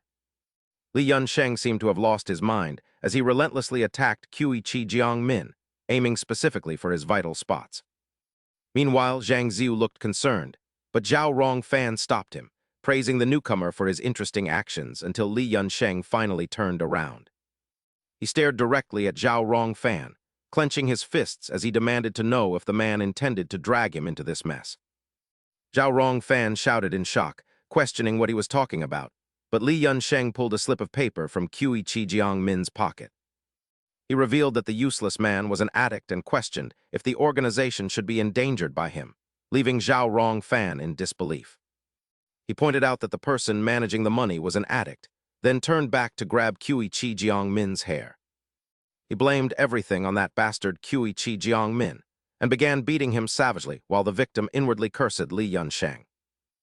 The man wanted to scream, realizing Li Yunsheng's plan was to frame him as an addict and acknowledging that he had truly gone mad. Qi Jiang Min felt a chill down his spine at the sheer insanity of the situation before Zhao Rong Fan finally intervened. Zhao Rong Fan demanded to know if Qi Jiang Min was really using drugs and if that was the reason the accounts were frozen. Finally, Zhao Rong Fan exhaled, claiming to understand the situation, while Li Yunsheng asked a question in a low, menacing whisper. He asked what the man's intentions were, and when told there was no reason to be angry, Li Yunsheng cursed with eyes full of resentment. He argued that he had lost all his money because he was told the accounts were safe, then stepped forward to confront Zhao Rong Fan. He demanded to know how his losses would be covered, his voice echoing through the room as he warned the man to answer carefully. In the silence, Zhao Rong Fan exhaled and looked up with a smirk, realizing that money was the sole motivation behind the outburst. Zhao Rong Fan agreed that nothing was more important than money and promised full compensation before stepping closer and lowering his voice. He then made a simple proposal, asking if Li Yunsheng would like to take over Qi Jiang Min's position. Zhao Rong Fan noted that he seemed to understand finance and expressed a desire to expand his business operations. Qi Jiang Min glared at him with burning hatred, realizing the true goal was to trample him and seize his rank. The pieces clicked in his mind as he realized the account vulnerability was used to create this situation, leading him to admire the genius behind the plan. He realized he was being used as bait to manipulate Zhao Rong Fan's suspicious nature, marveling at how meticulously the plan had been prepared. He wondered how long the preparations had taken, feeling helpless until Zhang Ziu's voice cut through the air, telling Zhao Rong Fan to stop. Both Zhao Rong Fan and Li Yunsheng turned to look at him, as Zhang Ziu pointed out that Qi Jiang Min had forgotten one crucial detail. He claimed to see something suspicious in the boy and approached him, noting that the eyes are the windows to the soul. Standing nearly 2 meters tall, Zhang Ziu tilted his head and glared at Li Yunsheng with sharp eyes that saw nothing but deceit and fury. He was like an impenetrable fortress, and in a low, deliberate voice, the man accused him of lying. After a moment of silence, Zhang Ziu leaned in close and growled that he couldn't let him run wild and intended to gouge his eyes out. However, Li Yunsheng remained completely unfazed and let out a soft, suppressed laugh before issuing a provocation. "What's this?" He looked up and stared directly at him. "Don't you know who I am? Do you think I'll back down just because you're bigger than me?" As Elder Min sighed in admiration once more, Li Yancheng had already foreseen this outcome. In that moment, a voice echoed in his subconscious. Yuncheng remembered that if he had to face a massive opponent and couldn't avoid the fight, facing Yuncheng's arrogant attitude. Chang Shu grew furious. "What are you doing?" He gently tightened his straps. "What am I doing? I'm testing what I've learned. Let's begin." Immediately, Yuncheng settled into a proper combat stance, the method to defeat a giant. In another scene, the youth spoke with an astonished tone, asking how one could fight while wearing a wig. Yuncheng quickly replied, "That's right, this is just glued on." But it might fly off during a fight. At this moment, his voice rang out steadily without pause. His opponent was a man of massive stature. When fighting him, it would be difficult if he maintained distance. If he closed in, the wig might come off. After thinking for a while, the youth suggested, "So it's best to wear a hoodie." Yuncheng repeated with doubt, "A hoodie," he confirmed once more. "That's right, because of the hoodie's hood. During a fight, you can cover your head with it." Back in reality, Chang Shu stepped forward aggressively. "You bastard." Yuncheng only asked coldly, "Do you know who I am?" He narrowed his eyes at him, his gaze bloodshot. "What the hell are you saying?" Chang Shu was still fuming and continued to curse. "You want to?" Yuncheng suddenly rushed forward, using all his strength to hug Chang Shu tightly. He was stunned. "What do you think you're doing?" Instantly, Chang Shu grabbed Yuncheng's collar and shouted, "Do you want to die faster?" Then he violently ripped off the shirt. "You should use your head when fighting, kid." In that moment, Chang Shu stared at Yuncheng with a look of contempt. A familiar voice echoed in his ears. "Listen." The youth turned his back to Yuncheng and instructed seriously, "The reason I told you to wear this hood isn't to keep the wig from falling off." At that moment, the youth turned and smirked. "It's so the shirt can be easily pulled off," he coldly instructed. "When facing an opponent larger than yourself, you must take the initiative to close in immediately. Then he won't be able to throw punches at you. When you close in, he will grab you. When grabbed, you must quickly let the shirt fall off and use that time to take him down. Because that's the only opportunity, if you can't take him down." Every movement was executed fluidly as Chang Shu's knee slammed hard against the ground. Seizing the chance, Yuncheng rushed forward and swung a powerful kick into his face. The youth's voice continued to echo, "That when fighting someone larger than you, you will fail." Immediately after, Yuncheng angrily grabbed Chang Shu's head. "How is it, you bastard? You had such a big mouth back then." In an instant, he swung his leg back. "Did you think I was an easy target?" Just as Yuncheng's knee pressed against Chang Shu's face, Yun Bai-lin spoke up to intervene. "All right." His voice rang out, cutting through the tense atmosphere. "Stop it, that's enough." Saying this, Yun Bai-lin looked elsewhere. He stared at Chang Shu's fist and repeated the warning, "Stop it," he roared. His face distorted with hatred. "I'll kill you, you damn rat." As his hatred boiled over, Chang Shu growled, "I will." Suddenly, Yuncheng released his grip. "Fine." He turned and walked away nonchalantly. "If you say stop, then I won't do anything else. At least I understand you're the leader." Saying this, Yuncheng turned his head and added, "Since the leader spoke, I must obey, right?" Hearing this, Chang Shu's body trembled with rage. "You bastard!" In contrast, Yun Bai-lin smiled with interest. "You're not bad." Immediately, he raised his voice to command. "I'm starting to like you more, Yuncheng. Everything Qi Shengmin handled before is now under your full control." Chang Shu nearly screamed. "Yun Bai-lin!" His voice shrieked in the gloomy room. "Yun Bai-lin, that bastard has cunning eyes. He's a schemer." He stopped in his tracks. "Hey, Chang Shu!" Yun Bai-lin glanced back, his gaze sharp as a knife. "Didn't you hear what I said? You'd better follow the leader's words, understand?" He emphasized every word.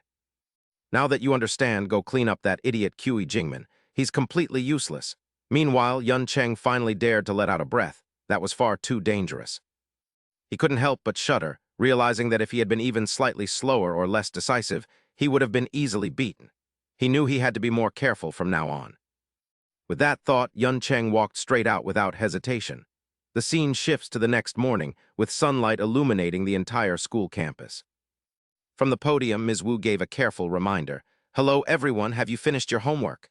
Remember, there's an exam next week." She then spoke softly. "You all must work hard and do well on the test. Wrong fan, please come here for a moment." He replied excitedly, "Yes, ma'am." Soft footsteps echoed in the hallway. Outside, Ms. Wu praised him warmly. "I heard you got the highest score on the mock exam, Wrong fan. That's wonderful." He nodded shyly and said, "It was nothing, really." She continued to praise him. "Your performance is steadily improving, and you'll go far in the future, so keep it up." Wrong fan bowed politely. A gentle smile appeared on his refined face as he said, "Thank you very much, I'll work even harder." From a small corner, Yun Cheng watched him in silence.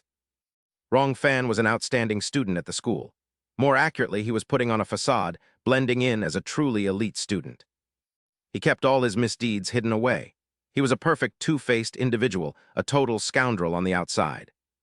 Yet within the school and his family, he never showed any weakness. Everything he displayed was solely intended to garner praise. Someone in the corner of the room whispered bitterly, "Look at him. If only you were half as good as Wrong fan, I would be so proud of you."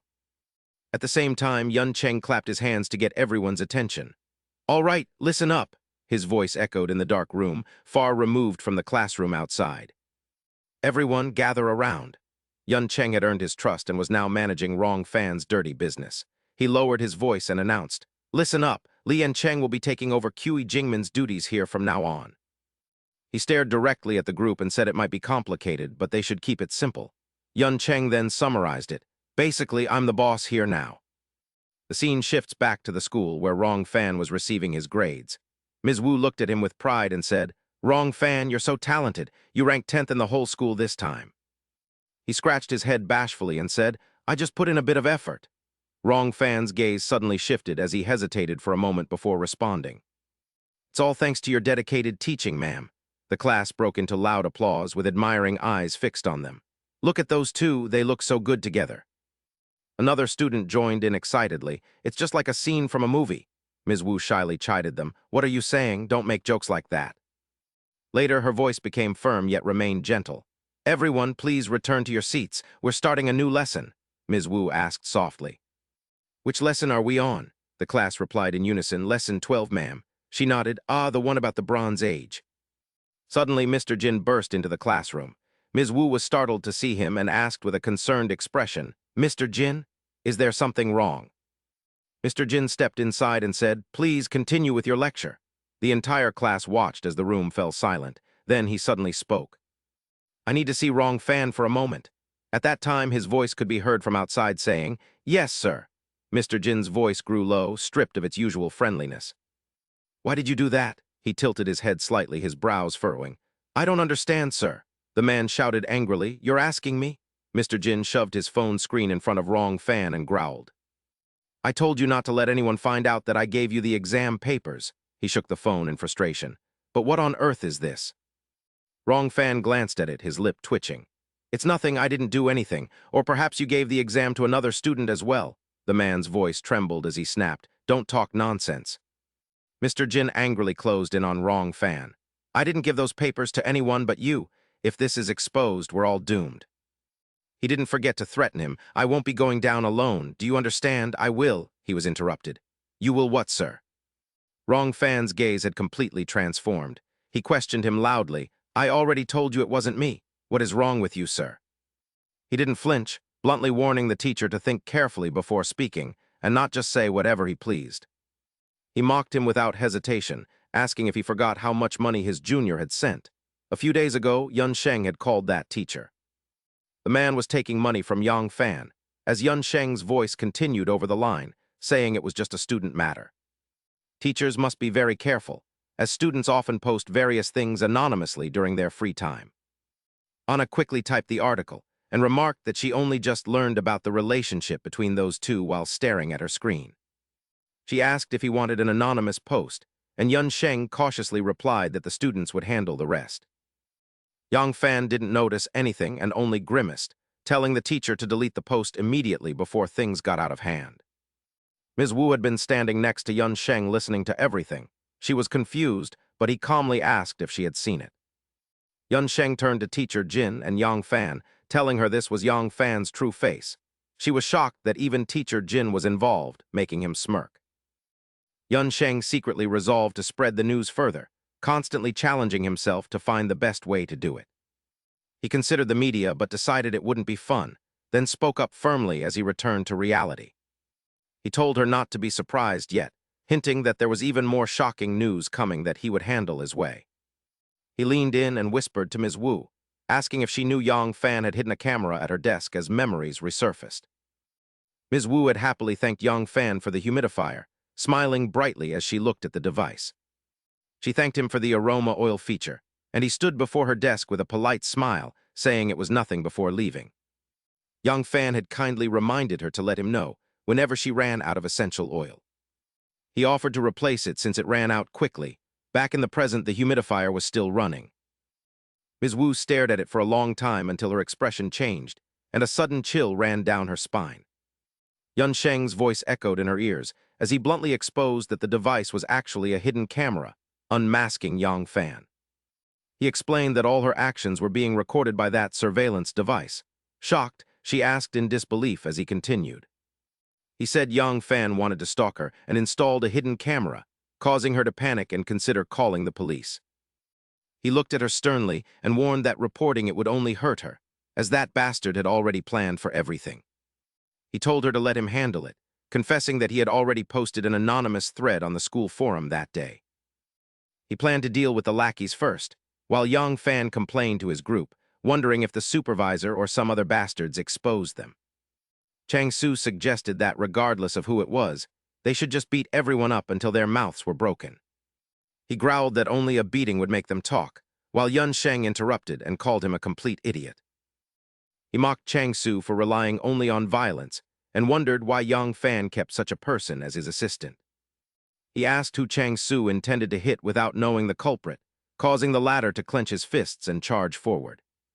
Chang Su cursed at him, but Yang Fan roared for them to stop, angrily asking if they came there just to fight each other. Yun Sheng ignored the chaos and mentioned the letters YB. Confused, the man asked what he meant, and Yun Sheng answered sternly. The task was to trace the IP address to identify the anonymous poster on the school forum. At that point, he suddenly produced a stack of papers. Judging by the post, that guy is no pushover. I didn't wait for you all and investigated it myself. Yun Ping immediately took the piece of paper from Yun Sheng's hand. His eyes were fixed on it. It turned out the post originated from here. He had no idea who this bastard was or why he was meddling. Seeing this, Yun Song gave a cautious warning.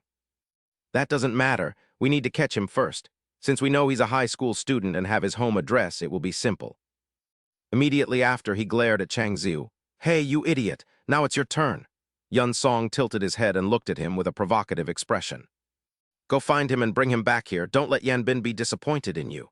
Meanwhile, Yan Bin suddenly called out his name, Chang Ziu. Yan Bin emphasized every word. Go catch that bastard and bring him here right now. Instantly, he rushed outside. Fine, just wait. I'll grab him, smash his face in, and drag him back to you. Yan Bin suddenly turned to Yun Song and said, Thank you. Having said that, Yan Bin didn't forget to encourage Yun Song. You did a good job. A smirk involuntarily appeared on Yun Song's face as he replied calmly, It was nothing. If you have any trouble in the future, just let me know.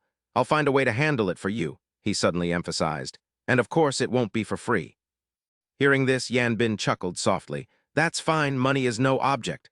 The next morning, he suddenly pulled the door open with force. Ms. Wu, Yan Bin stood formally behind her.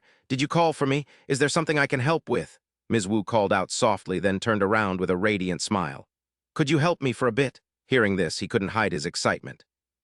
Yes, of course. What is it, ma'am? Ms. Wu laughed shyly. The principal put me in charge of environmental cleaning this time, but I have too much to do from the restrooms to the hallways. At the same time, Yan Bin's expression changed rapidly. He stared intently at the empty space on the desk. Ma'am, Ms. Wu asked in confusion, what is it? Immediately, Yan Bin leaned in close to her. Where is the humidifier that was here? Did you get rid of it? At the unexpected question, her face momentarily stiffened. Ms. Wu paused for a second and then stammered, Oh, that machine? After a long while, she forced a smile. I'm in a bit of a difficult position. Ms. Wu turned to look Yan Bin directly in the eyes. I'm sorry, that machine was moved to improve the environment elsewhere. Ms. Wu put on a regretful look. I'm so sorry you gave it to me, yet I moved it. Meanwhile, his body trembled with rage, his lips pressed tightly together. Witnessing Yan Bin's reaction, she suddenly remembered Yun Song's warning. Yan Bin is very concerned about gender-related issues. He paused for a moment. He continued, you know how serious gender issues are in our country. Furthermore, Yun Song emphasized, he always manages the business based on that very strictly. His voice dropped noticeably, so that if any problem arises, he always has an escape route. Later, Yun Song lowered his voice and asserted firmly, therefore, when he placed the hidden camera in your office, he had already created a perfect way out for himself. Hearing Yun Song's cold voice, Ms. Wu felt a bit anxious. So what do you think I should do? He looked up with an unusually calm gaze. Don't worry about anything, Yun Song said with a malicious look. Leave that to me. What needs to be done is to make that camera reveal itself naturally. Back to Yan Bin, he suddenly appeared in front of the girls' restroom.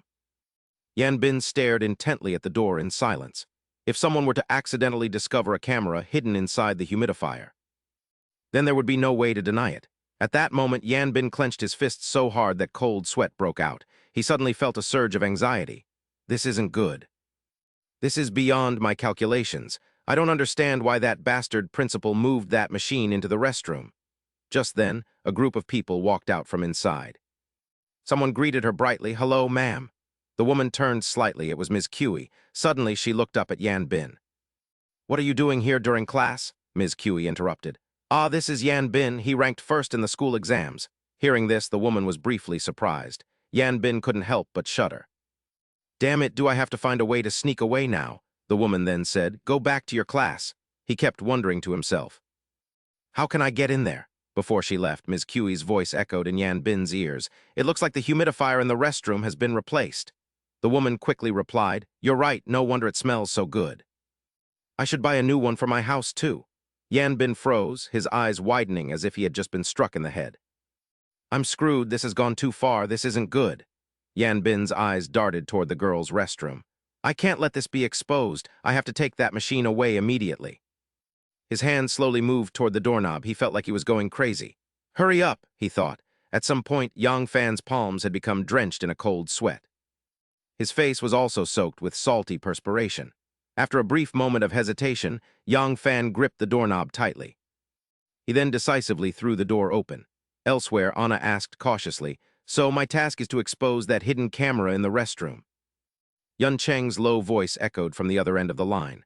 That's right. Once the camera is discovered, that man will be caught immediately.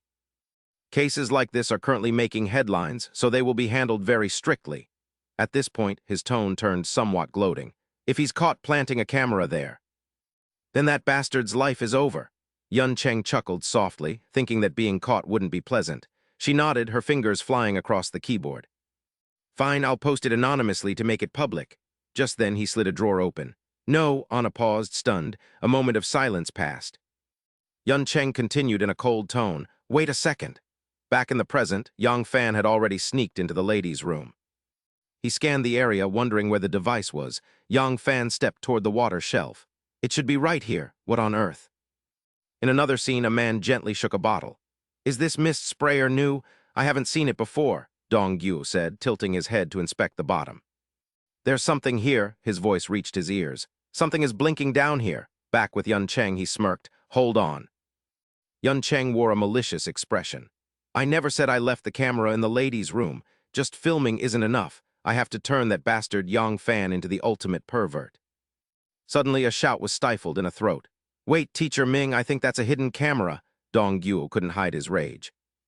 What, which student bastard did this? Yun Cheng smiled excitedly. It seems it's time to let the whole school know about this. A well-behaved, top-performing student committing such a depraved act as planting a hidden camera in the school's male restroom. At the Jingji Provincial Education Center, Ian's school, the faces of a group of people turned pale simultaneously. One of them growled, "What's going on?" At that moment, Chang Zhu appeared with a piece of paper and looked at them sternly. Listen up, I have a question. Did any of you write that anonymous post to slander Yang Fan? Chang Zhu didn't waste words and went straight to the point. I know someone here wrote that post. Based on the IP address I tracked, it originated from this school. Whispers broke out incessantly. What the hell is this guy talking about? It makes no sense. Another smirked disdainfully. What do you know? Someone then approached Chang Zhu and mocked him. IP address? What the hell is that? Do you have money? Listening to you is hilarious. The group continued to talk back without hesitation. What kind of nonsense are you babbling? If you have money, hand it over and get lost, or you'll get a beating. His mind raced. Damn it, why is this happening? Did that bastard Li Yuncheng lie to me? At that time, he had said with a firm gaze, just go there and investigate, you'll find the culprit. A long while later, Chang Zhu's hands were stained with fresh blood. The male students who were mocking him earlier now lay piled on top of each other on the ground. He secretly resolved, you pig, I'm going to kill you. Elsewhere, Dong Yu was in a state of confusion. How is there a hidden camera? The person beside him spoke up. Look, teacher, this is the camera lens. The light is blinking. He stared intently at the bottom of the mist sprayer. This can't be. The person next to him kept fueling the fire. That's right, teacher, it's definitely a hidden camera. Hearing this, Dong Yu couldn't help but curse repeatedly. Damn it, it really is a hidden camera. I don't know which pervert in this school did this. Yang Fan stood there frozen, unsure of what to do. He almost roared, and he even put it in the men's room. Call the police immediately. Yang Fan tried to calm himself. It should be fine since they don't have any evidence. He quickly came up with a plan. I'll just say I don't know anything about this. At that moment, Dong Yu suddenly growled, I've got it. I know how to find this bastard. It won't take long. Dong Yu then applied all his knowledge to explain. Cameras can now be traced through forensic analysis. I learned about this in the sex education and harassment prevention class the other day. He paused for a long time before speaking again. We can track the camera's serial code to find where it was sold. From there, we'll identify the buyer. This perverted bastard will be caught in no time. That was the day Rong Fan truly felt terror, as Dong Yu expressed pure outrage that such perverts could commit these acts within a school, especially given South Korea's sexual assault protection laws. He feared his depraved actions would be exposed, branding him a sex offender in the eyes of the public. The scene shifts to a luxury apartment complex, a place reserved for the elite. Rong Fan nervously bit his fingernails, his body trembling uncontrollably as he realized he was in deep trouble. At that moment, Rong Fan was overcome by dread, realizing the situation was far too grave and the likelihood of being caught was extremely high. His entire body shook violently as panic took hold of his mind, leaving him desperate to find a way out of this mess. Just then, his phone screen suddenly lit up and the ringtone echoed through the room, causing Rong Fan to hesitate. After a long moment, he finally answered, and Yin Cheng's sharp voice immediately asked what he was doing. Is something wrong? I'm just tired today, Rong Fan replied, followed by a brief silence before Yin Cheng calmly explained he was just calling to report on the day's progress. He casually mentioned that the group had been productive, completing 10 new sets of identification cards and handling the transactions with the used car dealers. Before he could finish, Rong Fan abruptly cut him off, saying they would talk tomorrow because he was exhausted, leaving Yin Cheng in a long silence. Yin Cheng eventually asked with concern what was wrong, noting that Rong Fan had seemed completely distracted at school that day. Don't overthink it, just tell me what's going on, Yin Cheng urged, emphasizing that he could help just like before since Rong Fan was his leader. Helping you is my duty, he added, prompting Rong Fan to quietly call out Yin Cheng's name and ask if they could meet immediately. In an instant, he appeared at the school gates, his expression turning serious as he recalled Rong Fan's admission of being in trouble at school. Rong Fan grew increasingly flustered as he explained that while it wasn't anything special, the situation was becoming very difficult to handle. I just need you to go in there and retrieve that deodorizing mist machine for me, he said, while Yin Cheng feigned confusion about the device. Rong Fan quickly clarified that it was inside the school supervisor's desk drawer. He urgently ordered him to bring out the blue automatic sprayer, and Yin Cheng slowly reached toward the desk as instructed. A dark thought flashed through Rong Fan's mind. Now you're finished, just as Yin Cheng handed the device over and asked for confirmation. Is this the one? Yin Cheng asked, and Rong Fan couldn't hide his joy as he thanked him.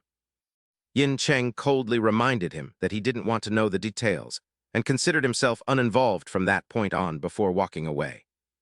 Thanks, man, Rong Fan called out, sighing in relief as he stared at the device, glad that the ordeal was finally over. He thought Yin Cheng was far more competent than that blockhead Chang Ziu, but his expression quickly soured when he turned the device over. Rong Fan stared in horror at a glowing light on the bottom of the machine, realizing something was terribly wrong. Elsewhere, Dong Gyu's voice rang out urgently over the phone as he told Ms. Wu that he was on his way. "I'm closing in on the signal's location," Dong Gyu shouted with determination, vowing to catch the pervert once and for all. Rong Fan looked around frantically as Dong Gyu's car sped past Yin Cheng, who was carrying a tracking device that emitted a constant signal. Meanwhile, Yin Cheng adjusted his mask and smirked, recalling how he had presented an object to Ms. Wu a few days prior. He had explained to her that the small, sleek device was a smart tracker from a well-known tech brand used for locating items. As Ms. Wu took the device with a wary expression, Yin Cheng quietly reminded her of its capabilities. "Even though you don't fully trust me yet, please secretly attach it to that automatic mist sprayer," he said, unable to hide his excitement. "Then we'll see what that bastard Yan Fan does." Ms. Wu quietly observed Yan Fan's anxious behavior when Dong Gyu suddenly appeared beside her and asked why she was standing there. She suddenly turned grave and called for Teacher Min, who looked stunned as he answered, before she looked directly at Dong Gyu to ask for a favor. "Could you go into the men's room and check the deodorizing mist sprayer?" she asked, leaving him bewildered as he repeated her words in confusion. Currently, Dong Gyu gripped the steering wheel tightly and reported loudly that the device was transmitting a movement signal, just as Ms. Wu had said.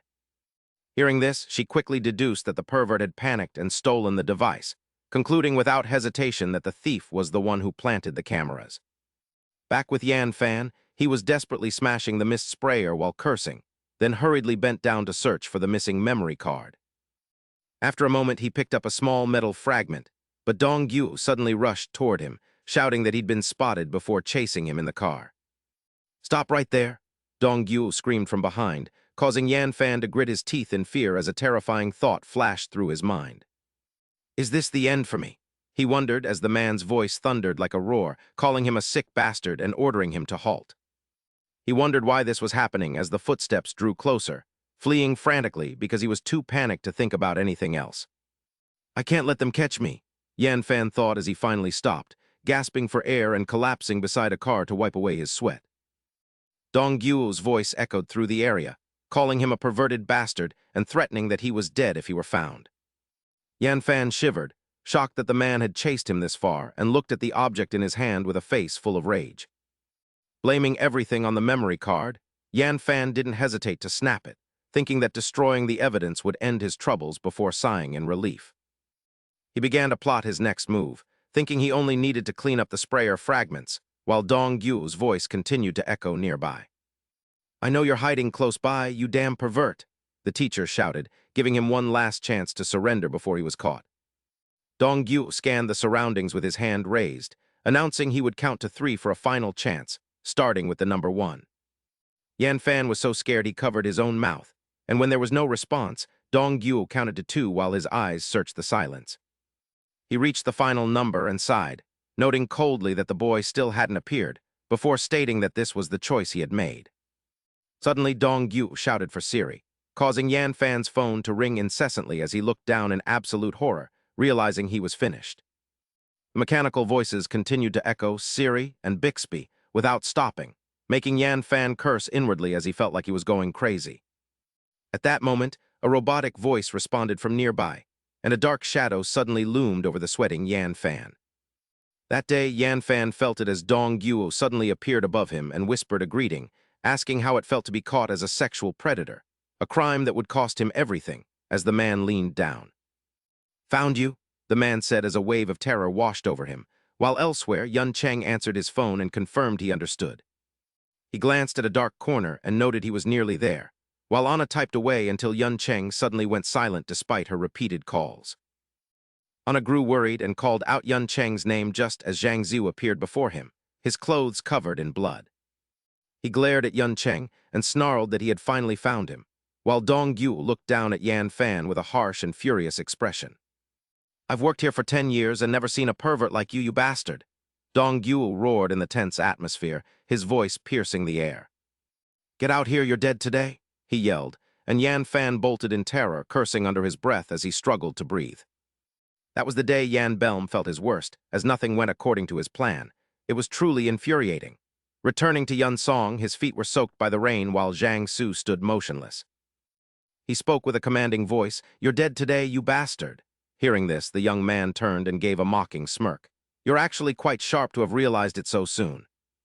It seems you aren't as dim-witted as you look." Provoked by Yun Song's arrogance, Jiang Su nearly lost his cool and charged forward, shouting, "Die, you bastard!"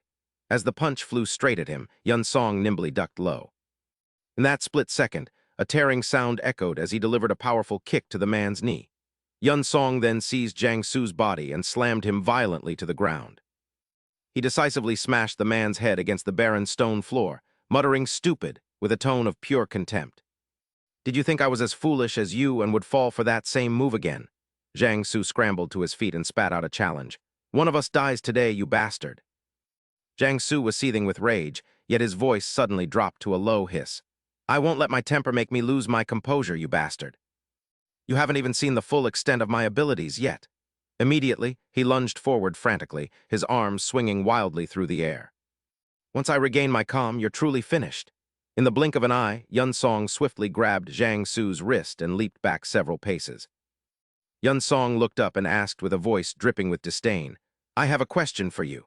Why would someone like you settle for being a lowly lackey for Yan Belm? Do you actually enjoy doing such filthy work?" Suddenly, the silence was shattered by another voice as his mother spoke weakly. "Jiang Su, are my hospital bills making life too hard for you?" He tried to reassure her, saying it was fine and that he could handle it. At that moment, Jiang Su chose to hide the truth. "I have a good friend who helps me a lot, so just focus on your recovery." Back in the present, he growled each word with emphasis. "I have reasons for everything I do that you couldn't understand. I need Yan Belm's assistance." Suddenly, Yun Song lunged and kicked him hard in the face. He stared intensely at Jiang Su, a tight smile fixed between his teeth. "I see, but that doesn't mean I'll let you off the hook." Hearing this, Jiang Su let out a frustrated scream. Yun Song suddenly called out his name loudly. He immediately rushed forward and kicked the man's leg, noting that his stance was open just like before. Yun Song looked directly at Jiang Su and delivered his critique. "You're still as incompetent at fighting as you were before. Stable footing is even more crucial in the rain." The man's head slammed hard into a puddle on the ground. Panic began to swell within him. "No!" At the same time, Yun Song yanked Jiang Su's sleeve with a terrifying expression. "This isn't good." A piece of fabric suddenly covered his face. In an instant, Yun Song tightened his grip around Jiang Su's neck without hesitation. His breathing became labored as he desperately clawed at the cloth. What is this?" In contrast to Jiang Su's struggle, Yun Song wore a triumphant smile. A young man's voice echoed in his mind once more. "The Houdini choke is a combat technique I'll teach you." He explained seriously that while it looks like a standard choke, there is a distinct difference. The youth used every word to emphasize that your own shirt would transform into an unexpectedly powerful weapon against your opponent. Yun Song did not let go, looking down with a calm gaze. After a long moment, the man's arms went limp. "I'm losing consciousness." Just when it seemed everything was over, Jiang Su suddenly jolted awake. He used every ounce of his strength to grip Yun Song's sleeve tightly. Jiang Su then struggled to his feet, his body trembling violently from the lack of oxygen. He continued to fight back in desperation, even as he stood up using the last of his physical strength. His blood-stained hands pulled hard on the fabric, but it was no longer of any use. Yun Song refused to let even a glimmer of hope remain. He turned and yanked his sleeve back, a cold sound escaping his lips as he smirked. "You've fallen into my trap," Yun Song bluntly declared Jiang Su's impending death. "In this position, you'll lose consciousness very quickly." Before blacking out, Jiang Su recalled a movie he had watched as a child. His younger self stared ahead with curious eyes. "Crocodiles are the most powerful amphibians. They are the apex predators of the Amazon," on the television screen. The announcer explained in a low voice that with their superior hunting skills, they always dispatch their prey quickly. They target any creature wandering near the riverbank. Their most terrifying trait is how they lock their jaws onto their prey and never let go until it dies. The announcer turned and gave a slight smile. "Quite frightening, isn't it? So keep an eye out when you encounter this type of crocodile." Immediately after, his body collapsed to the ground as Zhuang Su muttered subconsciously. "A crocodile? That bastard is as ferociously strong as a crocodile, never letting his prey escape once the fight begins." Yun Sheng looked down at Zhuang Su's cold body and spoke indifferently. "He's down," as he called to inform the person on the other end. "I'm fine, Anna, come help me." His tone shifted as he continued. "I have one last thing to do." His voice grew cold as ice. It's time to deal with Yan Ben. Meanwhile, Dong Gyu grabbed his leg. You're dead. Amidst the silence, a thunderous roar erupted as he bellowed in rage. I told you before, don't even dream of escaping today. Dong Gyu didn't strike immediately but kept talking. Seizing the moment, Yan Ben kicked him hard in the face, unleashing his fury on Dong Gyu. Get lost, you bastard! His long-suppressed resentment exploded with every blow. Curses hissed through his teeth. Die, you old geezer, why do you keep hounding me? Yan Ben screamed maniacally. If you're a teacher, just stick to teaching. Why do you have so much to say? Shut your mouth. He didn't stop, raining down kicks. You're meddling in things that don't concern you. Was this really necessary? Die in an instant. Dong Gyu's eyes grew glazed and blood poured from his mouth. Yan Ben stared at the body before him. The man had passed out. Yet his anger hadn't subsided as he roared, Die, it's your own fault for being stupid. Yan Ben's voice was cold and devoid of pity. What an idiot, damn it. Just then the sound of police sirens reached Yan Ben's ears. He instinctively turned around. A sharp shout rang out. There he is, stop right there. Upon seeing Dong Gyu's body, one of them barked an order. Call for medical assistance. Another quickly replied, Yes, sir. That day, everything seemed to come to an end. No matter what he did, things didn't improve. Yan Ben leaned against a nearby wall. His steps were heavy as he felt like screaming in frustration. It had been a truly terrible day. At the same time, he turned to look down at his phone screen. The unusual silence made Yan Ben even more furious. That bastard Zhuangsu isn't picking up no matter how many times I call. He couldn't help but feel suspicious. What's wrong with him today? A voice suddenly called out from behind Yan Ben. In front of him, Yun Sheng turned his head toward Yan Ben, looking bewildered. What are you doing here? Yun Sheng then put on a worried expression. Did something happen? The moment he saw him, Yan Ben's face darkened. And you, why the hell are you here? Yun Sheng replied nonchalantly to the questioning. What are you talking about? This is your place. The atmosphere grew heavy as he continued without hesitation. I just came to see how things were going. Yan Ben shot him a wary look. You wandered all the way here? After a long silence, he ignored the suspicion and let out a weary sigh. I'm so exhausted today. In that moment, Yan Ben almost leaned on Yun Sheng for support. He spoke weakly, You. Yan Ben uttered one last sentence before collapsing. Yun Sheng, take me inside to rest for a bit. Internally, Yun Sheng felt a surge of excitement. Yan Ben, this is exactly what I wanted. Yan Ben spoke softly. Damn it, you're the only one I trust. At that moment, he didn't forget to set a condition. Just help me out. I'll make it worth your while, Yun Sheng smirked. Sure, today is the end for you, he whispered softly into Yan Ben's ear. Don't worry, I'll take you exactly where you belong, straight to hell. Then Yun Sheng gently led Yan Ben along. He suddenly asked out of curiosity, Yan Ben. But Yun Sheng had an unusual idea. Instead of going to your office, why don't we head outside? At this suggestion. Yan Ben could only gasp, What? Immediately, Yun Sheng wrapped his arm around the man's neck and squeezed tight. Watching Yan Ben struggle for breath, he spoke calmly. You should come with me for a while, I have something to say. Yan Ben suddenly realized something was wrong. Damn it! His breath grew faint and his vision darkened. The sky turned pitch black as Yan Ben kept wondering, what is happening? After a long while, Yan Ben woke up following a torrential downpour. He bolted upright, coughing uncontrollably. He looked around in a daze. Where am I? In that moment, he instinctively turned around. Yan Ben's eyes were filled with clear shock mixed with terror. He muttered under his breath, A swimming pool? Suddenly, the board tilted. Yan Ben's body fell freely into the freezing water. He landed in the pool with a loud splash. Yan Ben scrambled to the surface, screaming in panic, Damn it, what the hell is this? He then struggled violently while shouting. Please save me, I can't swim, is anyone there? He struggled to touch the bottom with his feet while cursing those bastards under his breath. Suddenly Yan Ben fell silent and stared at the water in confusion. He was stunned to see blood spreading, wondering what happened since he only tried to step onto the platform. He looked down at his feet in disbelief, wondering why they were bleeding, only to find a row of nails fixed below. Terrified, he scrambled toward the shore while screaming frantically. Damn it, what is this?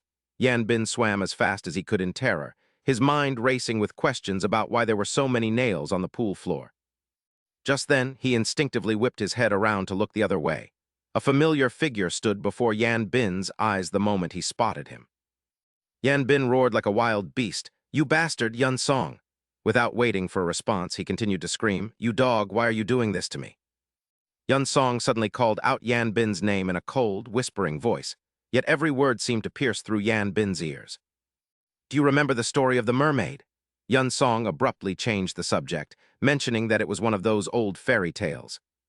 He summarized in a low voice the tale of a princess who desired a pair of legs, asking if he didn't know it, while Yan Bin stared at Yun Song with wide, suspicious eyes. "What are you talking about?" he muttered in confusion. "The Little Mermaid? What is this?" Yun Song slowly stood up and decisively yanked the chain, noting that he didn't seem to remember as the water began to drain rapidly. Yun Song's voice remained steady as he told him not to worry. Looking down at the tattoo on his left chest, he whispered that he would make him remember. The scene shifted to several years ago, where Nyan struck the water powerfully. Witnessing this, the commentators shouted excitedly about her incredible speed and showered her with praise. Athlete Li Nyan was invincible, and in the blink of an eye, her hand slammed against the opposite wall as the commentators made their announcement in unison. She finished first and secured the top spot. They couldn't stop praising Nyan, calling her a truly magnificent talent. Even though it was only an amateur competition, it was rare for an athlete to achieve such results in such a short time. Amidst the cheering crowd, her gaze suddenly shifted in one direction. From above, Yun Song waved enthusiastically, thinking she was amazing for not giving up despite losing both her legs. Nyan took up swimming instead and became an overnight sensation, receiving offers from various media outlets. Naturally, Nyan's beauty contributed to her fame, and for all those reasons, Yun Song truly admired his older sister. Ms. Jin brought out a bowl of steaming soup and called out loudly for Yun Song to come and eat, repeatedly urging him to hurry up. "Hurry up and eat, we need to move fast." The scene then shifted to the courtroom, the supposed scales of justice, as the judge opened the proceedings. The judge announced the start of case number 22,000, staring at the indictment which stated the victim claimed intent, while the defendant argued he mistook the accelerator for the brake. Without a shred of pity, the judge declared that the compensation claim was meaningless since the defendant was a minor with no formal driving training. It was an unjust trial, yet Yan Bin's family also appeared shocked. They never imagined that the son they considered a quiet child at home was actually a bully who had even run someone over with a car. The judge's voice rang out with authority, stating that evidence of the situation at that time was required, but none existed to prove the claims. He emphasized every detail, noting there were no surveillance cameras nearby, and the vehicle's black box was confirmed to have been turned off. The judge expressed momentary doubt regarding the claims of intent versus the efforts made for a settlement, as he continued reading the printed document aloud. However, since the defendant had made numerous attempts to reach a settlement, Yun Song realized they were at a disadvantage as the judge reviewed the indictment. The judge pulled the microphone closer to deliver his verdict, and the air seemed to freeze as he addressed the defendant, Yan Bin. He was sentenced to 180 hours of community service. Late into the night, Nyan stared blankly at the screen before her while his voice drifted in from outside. "Nyan, are you all right?" Receiving no answer, Yun Song grew increasingly anxious, telling her that their mother was worried and pleading for her to open the door. Meanwhile, she remained fixated on the news article before her. Yan Bin hadn't stopped there, and the most unjust part was that the supposedly disabled black box had actually recorded the entire conversation. "Excuse me," the two of them then left to smoke together. Returning to Juvenile, he was feeling deeply envious and humiliated. "I'm curious about what this is, especially since it was sent via express delivery."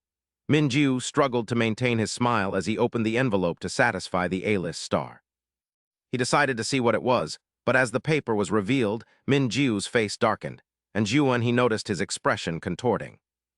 He snatched the paper away, demanding to see what it was, but just like Minju, he could not believe his eyes. The photo showed three youths with dyed green and yellow hair, prompting he to look up at Minju in shock, noting the striking resemblance before he could speak. Minju suddenly grabbed his face, squeezing his mouth shut while hissing threats into He's ear, unnoticed by anyone else in the studio. "Shut up, you bastard." He threatened to kill him if anyone saw the photo, his innocent facade replaced by a murderous aura as he ordered him to act as if he saw nothing. He warned him to stay quiet if he wanted to keep his current life. After shattering Minju's composure, Yin Sheng walked away with confidence. "Minju, you and Yang Fan are both bastards." As pigeons flew across the sky, it was clear that he was far more despicable than Yang Fan ever was. He's gaze remained firm as he told himself to be ready. The image of Min Jiu's arrogant and insolent face burned into his mind. I will wait for you at the peak of your success, just to cast you down into hell. Meanwhile, no one in the studio had noticed the confrontation. Mei Wu asked the director if they should resume the show, and upon his approval, she called the two men back to their positions to start filming again. However, Zhu He and Min Jiu did not react, prompting her to call out louder that they were about to begin the recording. Min Jiu finally turned around with a forced smile, instantly reverting to his usual professional demeanor as they prepared for the cameras. Even an actor like Zhu He was stunned by the sudden change. Min Jiu then turned to him and apologized for his poor performance in the previous interview. He suggested discussing his school days, leaving Zhu He wondering if the man sitting before him with a scholarly face had truly lost his mind. He asked if it was true that Zhu He had a fan club in school, making Zhu He certain that the man was completely insane. Elsewhere, Anna took a deep breath before receiving a phone call that clearly delivered some shocking news. What? It was a call from Yin Sheng, who spoke while riding his motorcycle, revealing that Zin Min Jiu was the first one to bully him, even before Yang Fan and Sang Tian. He explained that Pu Sang Tian, Yang Fan, and the others only followed Zin Min Jiu's lead, a revelation that caused Anna to freeze in shock. She asked why he had targeted him, and if he had done something to offend him, but Yin Sheng simply posed a rhetorical question as he sped along the road. He asked if she knew the root cause of school violence, his lips curling as he stated that the cruel reason was often just for amusement or a meaningless joke. Memories from 4 years ago at the gates of Sang Tian High School returned, reminding him that he had been bullied for no reason at all. Yin Sheng was still quite naive when he first arrived at Sang Tian High School, and as he stood there in awe, someone walked past him. Someone intentionally bumped into his shoulder. Amidst the crowd, Yin Sheng wondered if that person was Zin Min Jiu as he shared the story with Anna. He told Anna that he had no history with Zin Min Jiu, aside from the fact that they had attended the same elementary school years ago. They were strangers, but seeing him in high school brought back memories just as he urgently needed to find a restroom. Rumors suggested the man was trouble, and as he searched for a toilet that day, he recalled the fear he lived in during those times. Yin Sheng's face was pale as he burst into the restroom, unable to wait any longer, only to find that the room was not empty. 4 guys were waiting inside, hiding there to smoke when Yin Sheng accidentally stumbled upon them. As he passed those 4, Yun Cheng was drenched in sweat, wondering what to do since he couldn't make it to another restroom. But as the abdominal pain intensified, he walked past the group with the naive thought of just taking care of business there. He accidentally caught the bully's attention. Yun Cheng found a suitable spot, but he unknowingly caught someone's eye. It was Ming Gu, sitting on a toilet lid and smoking. Seeing the red-haired brat dare to relieve himself there, he felt slighted.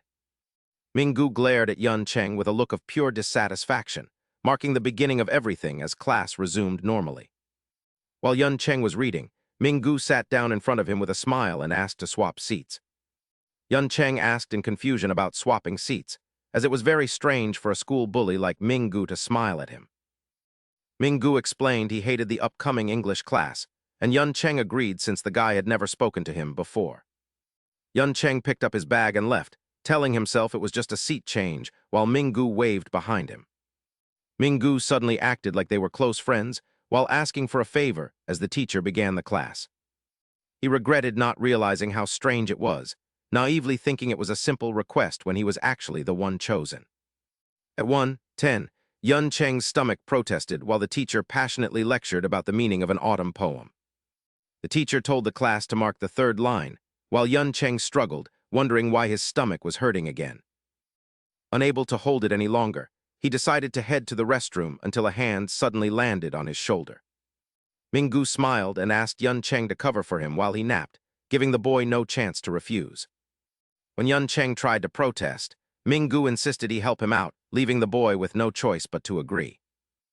Throughout the class, Yun Cheng kept checking the clock in agony, unaware that Ming Gu wasn't actually sleeping at all. Ming Gu was only pretending to trap Yun Cheng, who wondered if he should hold it longer until something terrible happened. Even after the period and the break ended, he still couldn't go to the restroom, leaving Yun Cheng gasping for breath. Finally settled in a restroom stall, he felt saved, though Ming Gu had previously refused to let him leave his desk. While he was occupied, several pairs of feet appeared outside. Those bastards knew everything, and he looked up in shock. They isolated him for their own amusement, holding several phones over the top of the stall door. They filmed and laughed boisterously at the sight of the little rat pooping, a cruel prank they played constantly. The bullies took photos of Yun Cheng under the gaze of Ming-gu and Jai Zun, mocking him for being a disgusting brat. Ming-gu looked immensely satisfied as Jai Zun asked what was happening, savoring every second of the boy's humiliation. With phones surrounding him, Yun Cheng was officially isolated, and Ming-gu vowed to make his school life a living hell. Ming-gu turned to Jai Zun and asked with a smirk if he was curious why he chose this kid, then said there was no reason. His face was filled with a twisted satisfaction, as he claimed the boy simply caught his eye with animalistic cruelty. Calling him a stupid weakling, Ming-gu smiled as the group surrounded Yun Cheng and told Jai Zun he had a task for him. He leaned in and whispered horrifying words into Jai Zun's ear, telling him to go and destroy that weak bastard. Jai Hun turned to look at Ming-gu with utter surprise as the other man pouted his lips and leaned in close to his face. "What?" Jai Hun screamed in disgust. "What do you mean by that?" "We are both men," Ming-gu burst into a fit of laughter. "What do I mean? Exactly what I said. Go punch his mouth shut." He patted his subordinate's shoulder encouragingly before walking away. "I should head over to Pu Shangtian's place now." The others were as overjoyed as if they had found gold, claiming they had to post it on TikTok. Jai Hun's expression gradually shifted as he told them to ignore his previous words, claiming he was only joking.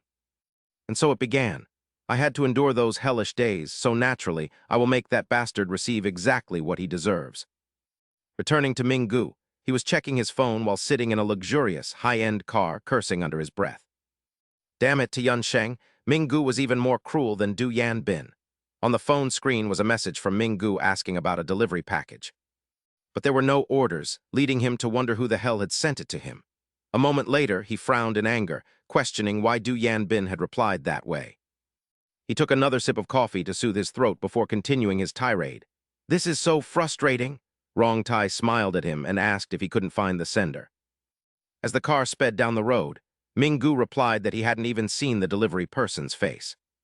Rong Tai remarked that one usually just accepts the package without paying attention to the person's face, just as a motorcycle began to approach. "But you don't need to worry. If anything happens, we—" Suddenly, Yun Sheng accelerated and headed straight for the car carrying Ming-gu, his eyes fixed on the man. "I will take my revenge on you in a much different way than I did with Du Yan Bin, since you are a celebrity after all." Inside the car, Rong Tai was oblivious, still talking to Ming-gu. "Don't you think so?" "Well, yes." Ming-gu's face suddenly turned pale as he looked ahead. As Yun Sheng's bike sped closer, he screamed, "Look out in front." With only a few meters between the vehicles, Ming-gu kept shouting about the motorcycle ahead. On the other side, Yun Sheng thought to himself, "You can enjoy the gifts I've prepared for you in peace." Just as Rong Tai swerved the car, Yun Sheng also changed his direction. He showed his determination during the turn, vowing to take everything from the man. The motorcycle and car wheels collided. Damn it, what the hell? Ming-gu was jolted by the impact inside. What was that? Just as he was about to scold the driver, the car window began to crack. "When you're driving, you should." Yun Sheng, wearing a three-quarter helmet, smashed an iron rod against the door. "What the hell is this?" The windshield shattered, and Ming-gu's voice grew even more frantic. "Hey, Rong Tai, do something." Ming-gu was terrified, trying to use his hands to block the falling shards of glass. Suddenly, Yun Sheng's arm reached in and grabbed Ming-gu by the throat, choking him. "Who are you? Who?" He dragged the man straight out of the car, vowing to make him die a slow death. Ming-gu had no idea what was happening, only seeing a fist coming down toward him. Yun Sheng's eyes burned with hatred. This was the perfect plan for him. Pu Shangtian's twisted smile appeared before him. Yun Sheng's companion clenched his fist, while Jai Hun rushed forward to grab Yun Sheng by the collar. "Do you know why you ended up like this?" Back then, Yun Sheng was too weak to resist, and his suppressed tears finally fell. The man added, "Because you were chosen." Those three kept bullying Yun Sheng under the protection of the top boss. "But do you know what the best part is?" Ming-gu smirked with total satisfaction. "Even if you were chosen like this, there's nothing you can do." Back in reality, one of Ming-gu's cheeks was swollen, and one eye was bruised. "What can you even do anyway?" Ming-gu's mocking and contemptuous words echoed clearly in Yun Sheng's mind as he pinned the man down and slapped him repeatedly. "How do you plan to escape this?" Ming-gu tried to use the back of his hand to block the blows. He kept screaming until Yun Sheng slammed his helmeted head into him, forcing his face into the ground. Yun Sheng struck down with an elbow before pulling Ming-gu up to deliver slaps in a rhythm of 3 heavy and 1 light. Rong Tai ran over and shouted, "Hey, who are you?" Not letting anyone interfere with his revenge, Yun Sheng quickly turned and kicked Rong Tai away. He then grabbed Ming-gu's collar and pulled him up. The man, barely able to breathe after being punched, gasped, "Who are you?" He then glanced at his motorcycle. He then got on his bike and left. The punched Rong Tai crawled over and weakly called out Ming-gu's name. As Yun Sheng rode away, Ming-gu's curses still echoed behind him. "What the hell, who did this? You sped away like the wind," Ming-gu shouted a warning. "If I catch you, you're finished." Cameras and camcorders flashed incessantly as the paparazzi caught wind that Ming-gu had been hospitalized after an assault. They swarmed his hospital room for an interview. "Mr. Ming-gu, are you all right?" He frowned at the noisy, chattering crowd before him. "A masked individual attacked you. Did you offend someone who wanted revenge?" Ming-gu recalled the man in the helmet who had physically assaulted him. "Which bastard did it?" He couldn't see the face. Was it one of those anonymous vigilantes who go around hitting people? Was it someone he didn't know? Thinking of this, he gritted his teeth and cursed inwardly. He swore to himself that he would find that person at any cost. Just then, a dignified man appeared at the door. "Excuse me, reporters, please give us some private time," he said. He was Du Juntong, the CEO of YP Entertainment. He then ordered his 2 bodyguards, "Take them out." In an instant, the hospital room was cleared of the trailing crowd. He approached the bed and called out, "Ming-gu." The young man struggled to speak. "Director." Jun-dong's smile suddenly turned eerie. Ming-gu couldn't guess his intentions. "This is a mess," Jun-dong said as the guards blocked the crowd outside. "Unbelievable, your face is all over the news now." Jun-dong grew increasingly amused. "If everything goes well," Ming-gu interrupted. "Director." His face had lost its composure, looking like a battered, wounded dog. "I don't give a damn about the trouble. I won't let this go." He asserted firmly, "I'll hunt down that dog no matter what." Jun-dong smiled and reassured him. "Ming-gu, don't worry." He continued, "I've already handled this." One of Jun-dong's subordinates had contacted him. His men had scattered everywhere to gather information. The young man replied, "Yes, we've checked the surveillance in the area. The cops I know promised to help us secretly. I've prepared everything." "You idiot," the man's lips moved. "Yes." He then ordered the lackeys behind him not to let the cops get involved. "We'll handle this." Meanwhile, Yun Song was in a dark corner, unaware of the threats being made. "That bastard is dead meat." He took off his shirt, revealing 6 tattoos on his chest. Yun Song focused on the 3rd tattoo on his right ribcage. His face darkened as he recalled Ming-gu's mocking words. "Hey, I'm saying, what can you even do?" In his eyes, there was only one name, Ming-gu. While Ming-gu was in the hospital scrolling through his phone with Jun-dong, Yun Song swore, "I'll throw your own question back at you." Ming-gu's eyes caught something. On the screen was an article titled, "Zin Ming-gu attacked by masked assailant." He was beaten while trying to help his manager. He frowned and swiped to the side, seeing the trending comments. "Injured while helping his manager." "How terrible, oh my god, get well soon, Zin Ming-gu." "But wait, who is Zin Ming-gu?" Reading this, Ming-gu leaned back and sighed. Seeing this, Jun-dong reminded him, "Ming-gu, don't overthink it, just focus on recovering." He added, "Actually, thanks to that bastard, things are looking very favorable." Jun-dong had taken care of all the noise behind Ming-gu's back. He smiled smugly. "You were attacked while trying to protect your manager." "You become a brave victim," he asked back. "A brave victim?" "Exactly." The motorcycle Yun Song used during the attack on Ming-gu had been spotted by Jun-dong's men. "We found that motorcycle. Is this the one?" "That's it. Don't worry, I'll deal with the guy who hit you." While they were discussing, someone approached. "Are you sure?" "Yes, this is the one." The leader was about to speak to his subordinates, when he suddenly saw someone arriving. "That brat must be around here." Yun Song appeared before them, looking exactly as he did when he attacked Ming-gu. The leader hissed, "What's wrong with this guy? Why is he carrying a wooden club? You lunatic, get over here." The scene shifted to Jun-dong's forced smile. "Yes, he was attacked while trying to protect his manager. Without Ming-gu, it would have been a disaster." He laughed loudly into the phone. "You know Ming-gu is auditioning for a movie, right? You need to blow this up as much as possible," Yuan Dong said while Ming-gu watched him. "Make a scene and then announce the movie. Is that a bad thing?" "That's not the case. We're taking excellent care of him," Yuan Dong said with a bright smile after settling everything. "It's done. The reporters are calling and making a fuss. but Minggu felt a strange sensation rising within him. What is this? Yuan Dong continued to laugh it off, saying everything was fine, but Minggu couldn't shake his growing unease. Yun Sheng was currently dragging one of Yuan Dong's henchmen by the head through the hospital, causing the man inside the room to stop mid-sentence. "Since you've taken the role, take good care of yourself," he said, just as the guards outside began shouting, catching his attention. "Who are you? How did you get in here?" Yun Sheng, his face still hidden by a hat, ignored the question as the man barked. "Answer me, where did you come from?" While strange noises echoed from outside. Yuan Dong stood frozen without acting while Minggu sat nearby, filled with anxiety. What's happening?" he wondered as the door swung wide open. Yun Sheng tossed the bloodied henchman in front of Yuan Dong, who couldn't help but roar. "What the hell are you doing? Who are you?" as the subordinate groaned, "B-boss." Minggu peered out to see who it was. "Wait, that guy?" he muttered as Yun Sheng began to remove his hat, appearing out of nowhere like a ghost. A flash of shock crossed Minggu's eyes as the familiar red hair was slowly revealed. He couldn't believe what he was seeing. "No, it can't be." Yuan Dong continued to bellow as he lunged forward, intending to give Yun Sheng a beating. "You bastard, I asked who the hell you are." Yun Sheng simply smiled and replied, "Me." With his face fully exposed, he confidently introduced himself as Minggu's friend, even as Yuan Dong rushed at him, cursing. "What is this trash barking about?" Minggu's voice suddenly made him stop. "Wait, hold on," Minggu said with a forced smile and a raspy voice. "Wait a moment, director, he's my friend." "He was my middle school classmate," Minggu explained as memories of his younger self resurfaced, back when he was talking to his close circle of friends. "Starting this year." "You guys aren't minors anymore. A bit disappointing, isn't it?" Minggu had said back then before turning his bullying toward the weak, specifically Yun Sheng.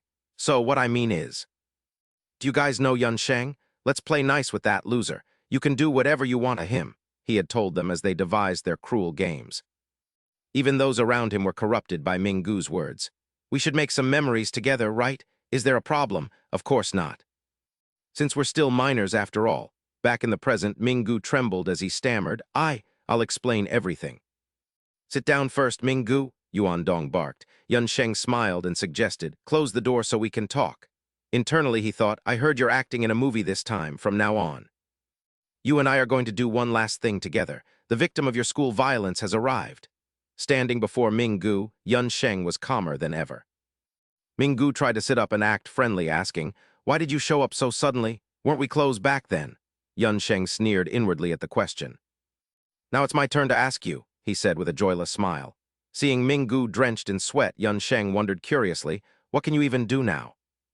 The person who struck him was the very victim of the school violence he had perpetrated.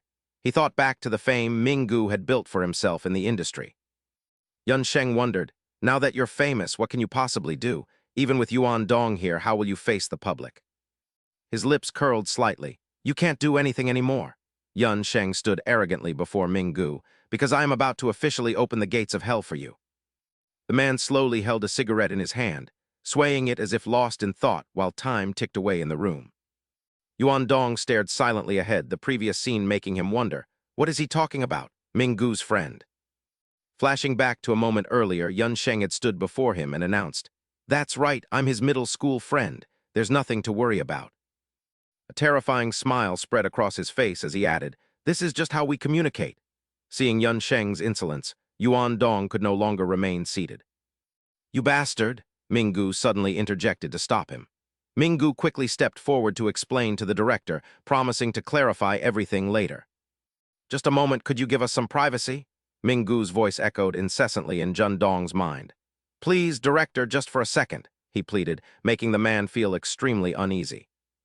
Jun Dong involuntarily sighed while staring ahead. "Just look at this," he muttered, glancing at Minggu's information file already laid out on the desk. "Zin Minggu, it seems your past is quite eventful. This is going to be trouble." A message arrived on the phone from Lion Gunts. "Jai Yong, Opa, are you all right?" Minggu paid no attention as he was escorted into the room. Messages continued to flood in. "E-round Hyung Tak, I heard you were severely injured." "Are you okay, Minggu?" He didn't care much for these texts. BD Jiang added another. "Make sure to rest. Not everyone in the world gets an opportunity like yours." Suddenly, a press conference came into view. Another message arrived from Artistic, see Hai Nu Na. "It must hurt a lot, right? What should I do, my darling?" The moment the reporters saw Ming-gu's dazed expression, they grew incredibly excited. "How is your health, Mr. Xingu?" There were many rumors regarding the recent accident. They kept glancing at Ming-gu as his manager supported him. "Is it true you were more seriously hurt because you tried to save your manager? Please answer us." They watched him get into the car without responding to any questions, leaving the reporters to discuss the situation awkwardly. "What's wrong with him? He's about to make the front page. Shouldn't he be happy? He must be suppressing his emotions. It wouldn't be funny at all if he looked excited after being beaten to a pulp, right?" They sighed and prepared to leave, figuring they had gathered enough. That was certainly the case. Thinking about what he had endured made Ming-gu grit his teeth in rage. He felt deeply resentful of the comments he overheard about how his reputation would surely soar thanks to this incident. Seeing Ming-gu so furious made the manager sitting beside him feel anxious. "Are you okay, Ming-gu?" The manager continued driving while giving him careful instructions. "Don't even think about going out alone. The director believes this is a great opportunity for you." His face remained perfectly calm, as if he had anticipated all of this. "You know what? I used to bully a few kids back in the day, too. So I often heard about the revenge plots of those losers, but they only lasted for a short while." The car continued to speed through the city streets. His voice continued to ring out. "Because those guys were born with so many fears, I bet they feel quite relieved after doing all that. You don't need to worry too much about this." Upon returning to the apartment, they were met with the sight of a broken lock. The sound of constant meowing caused Ming-gu and his manager to freeze in their tracks for a moment.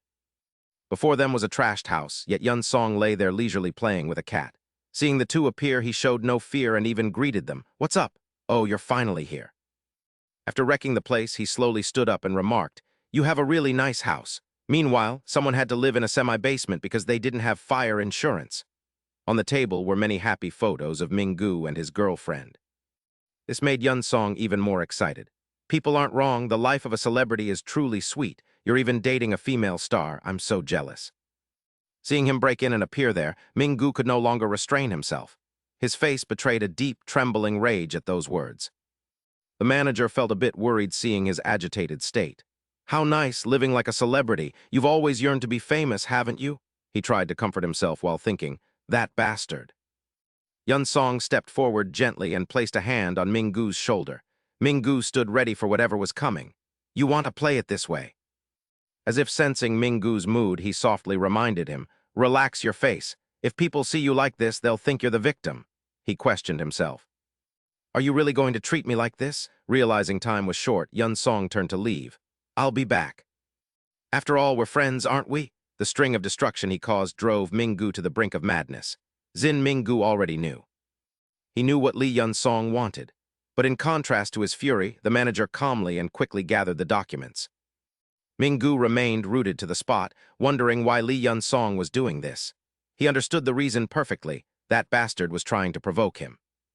Yun Cheng climbed onto his motorcycle and rode away as if nothing had happened, a coldness welling up inside him as he refused to accept any apology or offer forgiveness. With a perfectly calm expression, he was determined to pay back everything he had endured during the time a group of people constantly bullied him, calling him a retard and mocking his intellectual disability. While he was still in the depths of despair, a voice suddenly rang out telling the others to get lost so he could try something new, prompting him to turn toward his friend. Yan Fan seemed confused by the situation, while Ming-gu's face was filled with excitement as he watched the brutal beating taking place before him. He mentioned wanting to create a real, educational concept like the ones trending on TikTok, believing that if he succeeded, girls would start messaging him. After hearing this, Yan Fan stood beside him and nodded in confirmation as Ming-gu continued to whisper into his ear, asking if he liked older women. As time passed and Yun Cheng was still being beaten, those men continued to whisper about ways to torment him, asking if he wanted to be shown how to land a plane. He suggested buying a Mercedes-Benz and a bouquet of flowers, all of which the boy witnessed, proving that Ming-gu was truly that kind of scoundrel. It seemed all of his suffering had been orchestrated by Ming-gu, who was the root cause of everything, and he could no longer suppress his burning rage. That man had started it all, leaving Yun Cheng with tears of helplessness streaming down his face. Much later, Ming-gu walked into the hospital as if nothing was wrong and offered an apology. He even added that although he hadn't done anything wrong, he felt he should apologize regardless of the reason. becoming irritated when he saw that the boy didn't react. He snapped, demanding to know why there was no response to his apology, while looking down at Yun Cheng with a calculating gaze, as if he had anticipated this day. He took this precaution in case he became famous one day, but a few words of apology could never excuse the cruel things he had done to Yun Cheng. In Minggu's mind, his past actions were now settled and everything had been wiped clean. Throughout his school years, Yun Cheng was relentlessly bullied by those bastards, especially by Zhai Zun, who pushed him into a state of utter misery. Those people even went as far as blowing up his house, fueling Yun Cheng's intense hatred because that man was the one who had initiated everything. Even when seeing him in the hospital, Minggu felt no remorse, simply stating he was sorry because he couldn't prevent the bullying from happening. He was so enraged he was speechless, knowing that man was the one who had incited the others while he lay there, forced to endure the torment alone. Minggu paid no attention to the tears falling down his face, telling him not to complain any more in the future, leaving Yun Cheng in a state of silent confusion. His mother had witnessed it all, something he never should have allowed her to see. Back in the present, Minggu quickly called his accomplices and told them to get ready. With an irritated expression, he barked out orders for them to bring a large group, certain that the boy had been training to fight. Upon hearing Minggu's words, the person on the other end of the line laughed in surprise and asked for an exact number of men required. The gang leader surveyed his surroundings, wondering if more were needed. These men belonged to the Pictoro motorcycle gang, whose motto was loyalty. Minggu's anxiety only made the man laugh with delight, as he assured him that the boy wouldn't be able to defeat such a large crowd. He even began to mock Minggu, pointing out that he only ever called when he was in trouble, despite being a famous celebrity. Minggu sighed and said they would discuss it later, but before hanging up, he reminded the man to compensate him with more than just money. He told the man to contact Director Li instead of him from now on, and the leader nodded in understanding before quickly hanging up the phone. Looking at the subordinates standing beside him, he asked if they had heard the orders, and they all obediently nodded their heads in agreement. They excitedly discussed how it had been a long time since they were called to help, confident that their gang would never betray their code of loyalty, while Minggu waited to see what would happen. The leader of the Pictoro gang walked toward an alley and barked out an order, telling his men that the target was likely inside and to search every corner. The lackeys nodded, "Yes, boss." One of them quickly stepped forward and suggested, "Boss, let's just smash this whole alley to pieces." "If we do that, he'll show his face, right?" Holding a cigarette in his mouth, he nodded in agreement. "Smash it all." The lackey excitedly raised his weapon. "Then we'll smash," but a voice suddenly rang out, "No," as Yun Sung approached with his helmet. "I don't think that's necessary." He stood right in front of the Pictoro gang to see what they were up to. Seeing Yun Sung's appearance left them somewhat surprised. "Is this the guy? Red hair and a scarred face?" He continued walking toward them. They continued to act provocatively. "I thought I'd have to destroy this whole place before you'd show your face. Hey friend, what are you doing here? Are you waiting for someone?" Their voices rang out. "I heard you go to Sang-un Middle School. Is this the guy?" Yun Sung only recalled Anna's surprise. "What did you say?" she had asked him, her expression filled with bewilderment and a hint of anxiety. "Are you really going to fight dozens of people?"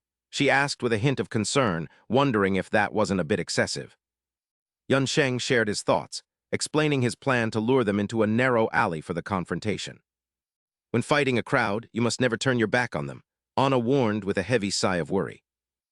She felt the plan was far too reckless, but Yun Sheng remained silent as he calmly faced the gang before him.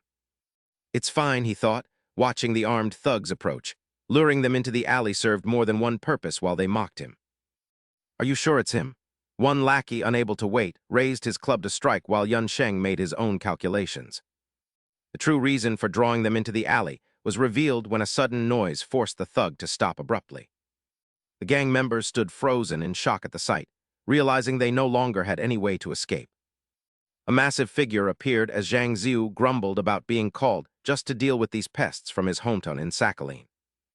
"Whether it's a benefactor or an enemy, we never forget," he declared, as the members of the Baikatoro gang froze in terror. Sensing the danger, they huddled together in a panic, wondering who this man was, only to realize Yun Sheng had trapped them from both ends. "Prepare yourselves, you damn vermin," for Yun Sheng's plan was to corner them all before striking. Realizing his lethal skill, the thugs tried to retreat, but Yun Sheng blocked their path and told them to bring it on. He explained the secret to defeating a gang. First, you must cut off every exit before you begin the assault. In a flashback, Hao Bin stood before Yun Sheng and warned him that fighting an entire gang was incredibly perilous. I haven't taught you anything yet, he admitted with a lowered head, noting that the enemies would also be armed. However, Yun Sheng's voice remained firm as he thought of his suffering and vowed that he must emerge victorious. Clenching his fists in determination, he reminded him just how serious he was about seeking his revenge this time. The mention of Ming Jiu filled Yun Sheng with rage as he recalled what those bastards had done to his mother. Please, I beg of you, teach me, he pleaded with desperation, while the other man remained silent after hearing his words. He finally advised that one should never fight alone. Back in the present, Zhang Ziu continued to tear through the crowd. Remembering Hao Bin's lessons well, he knew he had to narrow the combat zone as the thugs grew increasingly terrified. He focused on the occipital bone at the base of the skull, while slowly pulling his helmet over his head. Grateful for Hao Bin's guidance, he reminded himself that the occipital bone was the most lethal target in an alley fight. He relentlessly attacked the gang, knowing that a single precise strike could instantly turn a man into a vegetable. Forgive me, Hao Bin, he thought as the gang failed to counterattack, realizing he no longer felt any fear at all. With only a few members of the Baikatoro gang remaining, Yun Sheng realized he feared nothing because he had no one left to protect. I'm sorry. Meanwhile, Ming Jiu stared at his phone, reading a message from the CEO summoning him to the office. While the manager was cleaning the room, Ming Jiu announced he was stepping out, prompting the surprised manager to ask if the director had summoned him. If the director called, then you should go, as I'm sure he wants to help you resolve this matter, the manager said while Ming Jiu remained silent. After a moment of silence, Ming-gu called out to him, and the manager was stunned to hear it. Suddenly, Ming-gu gripped the man's face tightly, leaving him completely bewildered. Ming-gu's eyes burned with a murderous rage as if he wanted to devour the man whole. What have you done? He demanded, the manager's face filled with terror at Ming-gu's words. Did you tell the director that I called my friends over? The manager stammered, unable to find an explanation. I'm sorry, Ming-gu, it's just... He spoke helplessly, following his own train of thought. If you get dragged into this, everything will only get worse. Hearing this, Ming-gu burst into a surprised laugh and immediately fixed a cold stare on him. Brother. Ming-gu's gaze became more furious than ever. Have you forgotten what kind of person I am? Meanwhile, Yun Sung looked coldly at his opponent. I have no choice but to punish you now. When the man lunged to attack, he gracefully stepped aside. I suppose I'll have to remind you of that injury of yours. Seizing the opportunity, he delivered a direct kick to his opponent's leg. Constant screams echoed through the narrow alley, making the onlookers feel stunned. While he was still watching the scene in terror, Zhang Su's large hand firmly gripped his arm. He coldly flipped his opponent backward and asked, Is this enough? Zhang Su continued to peer into the small alleyway. The entire gang had been wiped out by the two of them in an instant. Is this enough to satisfy your loyalty to the Goriel crew? His face showed a hint of disbelief at what had transpired. I was quite surprised when you asked for my help. At those words, Yun Sung slowly removed his helmet. Of course, we, the people of Kalil, never forget a grudge. He stared intently at Zhang Su as the man handed him a stack of cash. From now on, you don't need to pay me back anymore. He seemed pensive, unsure of what to say about the money. Once I've said it, I don't take it back. The scene shifted to the past, where Ms. Jin was weeping helplessly. Yun Sung watched as she sat at the table in despair, unable to speak. I'm sorry. She could only look helplessly at the pile of money before her. I am truly sorry. This money is for your older sister's life. Yun Sung was slightly startled by the sight. Returning to the present, Yun Sung stared at the stacks of cash in front of him, after a brief moment of reflection. He coldly refused. I don't need the money either. Under Zhang Su's gaze, he simply walked away. That money belongs to you. He was somewhat surprised by this action. If you want to throw it away, then go ahead. Suddenly, he coldly cursed at Yun Sung. You pathetic loser. This time, gentle sunlight filtered into the room. Blood was splattered everywhere, and the manager's face was now heavily swollen. He had lost several teeth from the beating. Ming-gu angrily clenched his blood-stained fists. Brother, we went to the same school together. He even went as far as putting his hand into Rong Ti's mouth, constantly threatening him. So, you should have paid more attention to what kind of person I am. Ming-gu forced the man's mouth open and screamed in anger. Inside the room, even though the manager was in immense pain, Ming-gu could not forgive him. Do you know how hard I tried? To keep my cool, I did very well during that hellish time. Throughout this, his eyes were filled with pure hatred. He kept pulling at Rong Ti's mouth, even as the manager cried out in agony. I won't be the one affected, it will only be your friend. After a long time of torturing Rong Ti, Minggu sighed and slowly stood up. You failure! He put his hands in his pockets and walked out as if nothing had happened. After all, if I stay here, those who know me will think I'm a clown. He continued up to the 4th floor of the garage. Minggu quickly made his way to his usual parking spot, as always. He repeatedly pressed his car key to find his vehicle. Then, he realized something was wrong. Standing before Minggu were 2 men who looked quite furious. This made him extremely curious. Who were these people? While he was still trying to figure out what was happening, Junhee quickly stepped forward from behind to greet him. You've been living quite well, Minggu. His face clearly showed his anger. But aren't you a minor? Are you even allowed to drive? He was the actor Jiang Junhee. A group of thugs surrounded Minggu. Junhee spoke up again. We met at just the right time. Even if you get beaten to a pulp, you won't be able to say a word. He continued to insist. Since this is the fault of both parties, don't you agree? Suddenly, Minggu let out a long sigh. His expression shifted completely as he threatened angrily. I won't let this slide. Zin Minggu's voice was laced with anger as he remembered Junhee's actions, muttering that they were making it hard for him to live in peace while Guangdong waited and lit a cigarette. He had attempted to call many times, but Zin Minggu didn't seem to care to answer, and the phone was now covered in fresh red blood. Not only that, but his clothes were stained with the blood of many others, as Zin Minggu had single-handedly taken down 5 of Guangdong's men along with Junhee. As soon as Zin Minggu picked up, Guangdong's face twisted in irritation as he demanded to know why it took him so long to answer. He questioned him repeatedly about his location and if he was with Rong Ti, but after a brief silence, Zin Minggu simply whispered, How pitiful. Sensing something was wrong, Zin Minggu sighed and declared that they should just stop there, glaring at his phone screen with a look of pure disgust. He stated that he couldn't stand being a celebrity or anything else anymore and was quitting, which caused Guangdong to start losing his cool. When the man asked what he was talking about, Zin Minggu coldly told him to choose. Either accept his temperament and he would remain a star. Having reached this point, he feared nothing and threatened to tell the media that Guangdong had used their trainees as playthings. He warned that they would all go down together, leaving Guangdong bewildered and asking what he meant, to which Zin Minggu irritably called him a bastard. He gritted his teeth and threatened that if Guangdong didn't support him, they would die together, warning him that he would reveal his true nature as a scoundrel. Cursing Li Yunsheng, Zin Minggu crudely told Guangdong he was hanging up and that he should choose his next move very carefully. He had his own calculations in mind, thinking the other man was dead meat, while over elsewhere, Rongwan was still deeply engrossed in his games.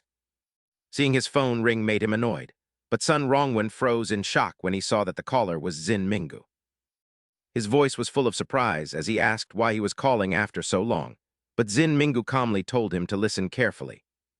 He said he believed that bastard Li Yunsheng was out for revenge, and seriously asked who Rongwan thought would be next after him. He told Rongwan it would be him, and added that he planned to gather all of them together before the scene shifted back to the past. Jai En's funeral was held properly, but it was a source of unceasing pain for the family, and after his sister died, his whole family fell into a crisis. His mother, in particular, wept tears of utter despair and nearly lost her mind, unable to understand why heaven was being so unfair to her. With their home burned down and her daughter dead, it was no wonder she was losing it, and the scene then shifted to a large building in the city where Zin Minggu met Ms. Jin. He questioned her irritably, asking why she kept coming to his office and annoying him, and even mocked her by asking if she intended to sue him. He asked if she even dared, claiming he wasn't afraid since he wasn't the one who burned her house or drove Li Yunsheng's sister to her death. Before Ms. Jin could finish her sentence, Zin Minggu's cold voice rang out as he lost his temper and stepped forward to intimidate her. He asked if she had any evidence, and Li Yunsheng realized that ever since the day Ms. Jin met Zin Minggu at the hospital, she had believed that he was the root of all their problems, her eyes filled with a helpless sadness after he had come to the hospital to apologize. Li Yunsheng hadn't even wanted to face Zin Minggu or witness how much he had been tortured, which was exactly why Ms. Jin had gone to see him. Those reasons were enough for her to suspect him, and Zin Minggu coldly asked if she had come there just because he had apologized at the hospital. He asked if that was why she remembered him and came looking for him, which only made Li Yunsheng angrier as it was enough to cause her misunderstanding.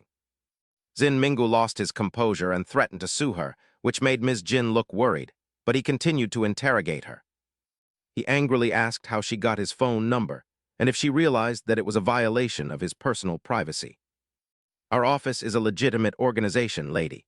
I'll sue you and show you exactly what happens once we file a lawsuit. Naturally, Mrs. Jin felt a wave of fear upon hearing that, even though it was a lie, yet Minggu refused to let up and continued his intimidation. I'm going to report and sue you first, so don't you dare show your face around here again, as we can demolish that little home of yours in an instant. This filled Yun Sheng with intense hatred as that man shamelessly spewed such nonsense, and soon after, time shifted to a small house within the city. My mother was led astray by those ridiculous lies because, as Mrs. Jin and Yun Sheng sat folding clothes in their room, he had to admit the truth that she had only finished elementary school. Her eyes were filled with an unspeakable pensiveness, as managing the finances and even my own education had always been handled by Yun Sheng alone. Everything was managed by my sister, and seeing the look on Mrs. Jin's face only made Minggu more smug as he asked if she thought he was someone easily swayed. He continued his loud intimidation, asking if she realized she had messed with the wrong person and demanding proof of his actions before declaring he would drag her life into the abyss. Those words left her trembling with helplessness, and despite her efforts to stop them, tears began to stream uncontrollably down her face. Minggu watched the scene with cold indifference while my poor mother remained speechless, realizing just how cruel and unfair her destiny had become. She could only beat her chest in frustration, crying out in utter despair about what she was supposed to do now. With no one to turn to, Mrs. Jin slowly dropped to her knees before Minggu, weeping and lamenting that perhaps she was the one who had lost her mind. She wished for death while Yun Sheng stood speechless, knowing that her coming to see this man was her final, desperate attempt at a resolution. Witnessing her pitiful state, Minggu seemed to ponder for a moment before he finally spoke up and called out to the woman. It turned out he was incapable of recognizing his own faults, as he quickly sat down and interrogated her, insisting that everything was actually her mistake. Minggu placed a hand on Mrs. Jin's shoulder and noted her admission of false accusations, likely forming an even more sinister plan as he demanded she hand over her phone. Returning to the present, Minggu was confused during a phone call, but Rongwan clearly wanted no part of it and coldly stated it wasn't his problem. He kept playing his game while pinning everything on Minggu, mockingly asking if his recent performance saved him from expulsion and why he had suddenly become a celebrity. This rejection infuriated Minggu, especially since the other man didn't share his perspective and thought that a simple apology would suffice. Rongwan told him to just get on his knees and beg to end it before hanging up, which left Minggu feeling incredibly frustrated. In a fit of rage, he kicked and shattered a car mirror, and having failed to involve Rongwan, he decided to just abandon that particular plan. That guy was useless anyway, so he wondered if he should just go find and deal with that pig-brained brat himself, but then he realized something was amiss. His expression turned blank as he suddenly remembered to check on the status of the men he had sent after Li Yunsheng. He placed another call while elsewhere, every member of the Baikitoro gang lay motionless on the ground. This realization that something was wrong infuriated him, and with no other choice, Minggu hung up, muttering that those guys clearly weren't good enough. The sequence of events left him utterly exhausted, and Minggu stood there clutching his head in deep thought, wondering what his next move should be. He began walking forward, weighing which option would be most beneficial for him as he envisioned his future prospects. He imagined himself filming a movie and seeing his name in the headlines, with entertainment offers pouring in, yet he sighed and looked at the sky, still searching for the best path. The thought of his perfect plan being ruined filled him with rage, especially since success had been right within his grasp. After a brief moment of reflection, Minggu's gaze shifted as he decided there was only one way left, and he prepared to put on a pathetic, tearful performance. He approached Li Yuncheng and dropped to his knees, leaving Zhuangziu standing nearby in shock as tears streamed down his face while he pleaded, "Li Yuncheng, I am truly sorry. Please forgive me." Minggu's voice trembled as he spoke. "I must have been out of my mind back then. It was all his scheme." "I apologize, Li Yuncheng," he said, putting on his most sincere expression. Li Yuncheng remained composed, silently observing the man's pathetic state. I am sorry for everything I have done to you. I apologize for feigning ignorance, but that was the only choice I had if I wanted to sustain my career as an artist. It was the only way to survive. Although he was seething with rage, he could only clench his fists tightly. I truly. His only recourse was to beg for Li Yuncheng's mercy. Minggu looked up at him and said, "Even with 10 mouths, I could never apologize enough." He even added, "If you demand that I leave the industry, I will quit." Witnessing such a repulsive display made Li Yuncheng fall into a silent contemplation. Time seemed to freeze. He found it hard to believe that this vile demon, no different from Zioshi, was actually apologizing. He quickly shut his eyes as the man remained on his knees. Bitter memories began to resurface. Back then, Minggu was the one constantly pulling the strings behind the scenes. He had even frequently discussed his schemes with others, relentlessly inciting them to torment Li Yuncheng. He took pleasure in watching the others assault Li Yuncheng. While Minggu appeared normal on the surface, he was always the mastermind. Li Yuncheng couldn't even use the restroom in peace because of him. Minggu had always maintained a deceptive smile toward Li Yuncheng during their high school years. Returning to the present, Minggu continued to sob in utter desperation. Suddenly, Li Yuncheng spoke, telling him to stand up, which gave the man a glimmer of hope. He quickly grabbed the youth's hands. Li Yuncheng." Minggu likely believed he had succeeded. "Thank you." He did not forget to express his deep gratitude. "Truly, I am so very thankful to you," Minggu said, his voice filled with relief. "I am so grateful that you have accepted my apology." Before he could finish his sentence, Li Yuncheng asked coldly, "What on earth are you talking about?" He gripped the man's arm and delivered a knee strike. "When did I ever say I accepted your apology?" This unexpected blow left Minggu screaming in agony as his voice faded. "Wake up." He was thoroughly disgusted by the man's behavior. "You, of all people, are apologizing, but what am I supposed to do?" His gaze suggested he wanted to tear Minggu to pieces. "Do you take me for a fool?" The scene shifted to the past. Minggu stood there discussing matters with Yang Ben. "What did you just say?" "Li Yuncheng's mother." Yang Ben calmly looked at the information on his phone screen. "She keeps coming to our office. I just need to send that old woman her daughter's insurance money, and that should be it, but—" At this point, Minggu's expression soured as he let out a sigh. "Don't you see how repulsive their family is, always making a fuss and pretending to be victims?" He seemed to have a plan of his own. "I can't let this continue. I need to teach them a proper lesson." His voice continued to ring out. "By the way, looking at that guy's mother, she is clearly a brainless, foolish woman. I only told a few lies and she was terrified." Back then, Minggu had snatched Ms. Jin's phone. She was anxious, but being naive, she followed his instructions. "I used the excuse of recording to borrow her phone." But in reality, it was to install a malicious hacking app. Minggu's face was twisted with a cruel sense of excitement. He no longer seemed like a human being. "You have already drained all the funds from that woman's account, haven't you?" The scene shifted to the bank, where Minggu had already anticipated the outcome. "You gave her a large sum of insurance money, didn't you? That is clearly unfair." Upon confirming the news, Ms. Jin became extremely frantic. "What do you mean? There is only 3,000,001 in my account." She tried to explain further, but Yun's insurance money should be in there." The bank employee offered a polite smile while explaining. "We are very sorry, ma'am, but your account history shows that a withdrawal has been made." Ms. Jin watched her money vanish, falling into despair. "It was indeed taken from this account. Do you wish to verify?" When she went to the police station to report the incident, the officers were helpless. "We cannot find anything," they informed her while looking at the computer screen. They reported the situation back to her. "All of these bank accounts are fraudulent and linked to several overseas accounts." Then they returned to their other duties, leaving Ms. Jin standing there. "What is this now? Another scam app?" "Yes, I just received a call from the bank." These words drove her to total despair. A very convenient accident. Tears streamed down her face. "My sister's final insurance money, it's all gone. Mom lost it all because she was scammed." Ms. Jin was completely helpless at that time, weeping to Yin Cheng and saying, "I'm so sorry, Yin Cheng, please forgive me."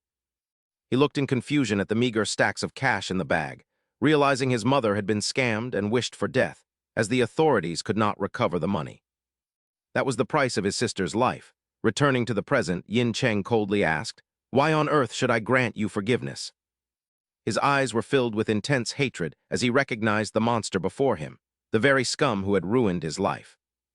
Seeing the boy dare to break his hand caused Mingju immense pain, but Yin Cheng ignored his cries of "How dare you do this to my arm?" and stepped on his arm while asking a cold question. He asked if the man still hadn't realized his current predicament, causing Mingjiu to scream, "Stop!" in desperation from the bone-deep pain. As the man begged for him to stop, Yin Cheng told him to listen closely, as he needed to explain what had driven him this far. He stared icily at Mingjiu, declaring, "I didn't come to hear your disgusting apologies, but to exact my revenge." Without any fear, he ground his foot into the man's wound and declared that from now on, his life would change. It would no longer be an entertainment show, but a dark and cruel documentary, a prospect that left Mingjiu terrified. Yin Cheng repeatedly stomped on the injury until the room echoed with screams, eventually forcing Mingjiu to stammer and beg, "Spare! Spare me." The man never expected to end up in such a pathetic state, pleading, "Let me go," and apologizing, "I'm truly sorry," for his past actions. Mingjiu wept uncontrollably, claiming he never knew how much Yin Cheng had suffered and promising to spend his life in repentance. His voice grew weak as he pleaded for a single chance, desperately begging, "Please, Yin Cheng, for some mercy."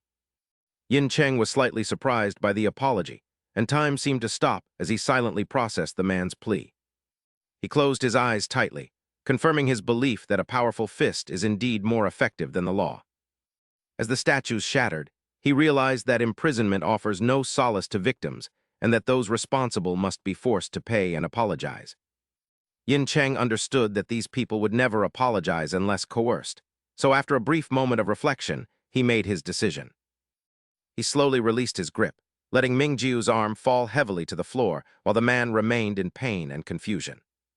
Yin Cheng stated, "I don't want anything grand from you guys," before walking away with Zhang Ziu, leaving behind a final lesson.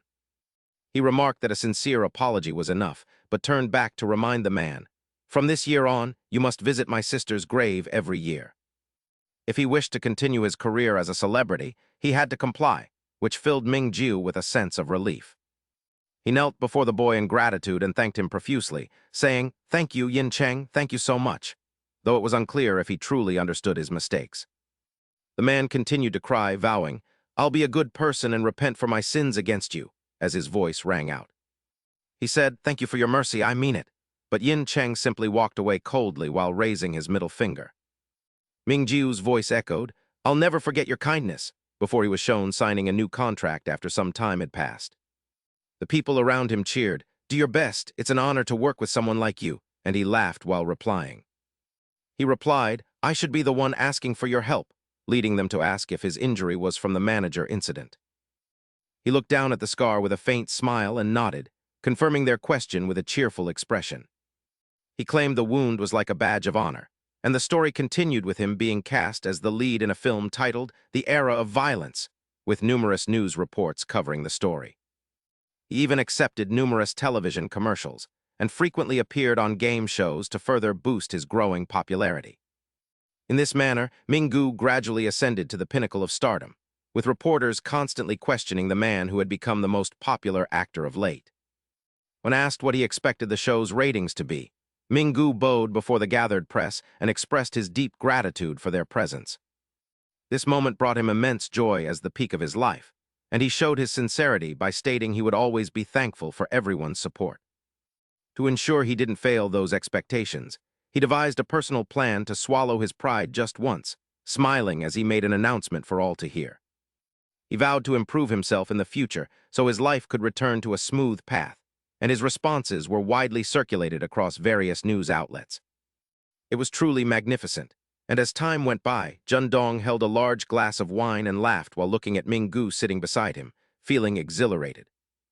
Remarking on how smoothly things were going, Jundong suddenly remembered something and called for Manager Park, who stood ready for his orders.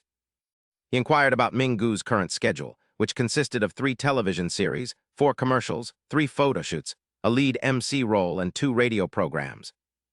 This heavy workload genuinely surprised Jundong, yet Minggu remained composed while Jundong smiled and acknowledged a certain truth. Life was indeed full of surprises, for despite that bastard's arrogance, he was truly a golden goose, while Minggu secretly glanced at him and thought they were fools. He sat there feeling smug about his plan, realizing that despite being beaten and threatened, they were powerless against him as long as he made them money, and he thought to himself that these bastards only cared about profit. He thought about what would happen once his contract expired, but was interrupted when Dong poured a drink and began to speak with him. When asked if he had carefully reviewed the contract before signing, he looked at the man and gave a confident nod, asking what the issue was. Seeing the man's demeanor, Ming-gu questioned if something was wrong, while Dong found the situation amusing as he glanced at the document in his hand.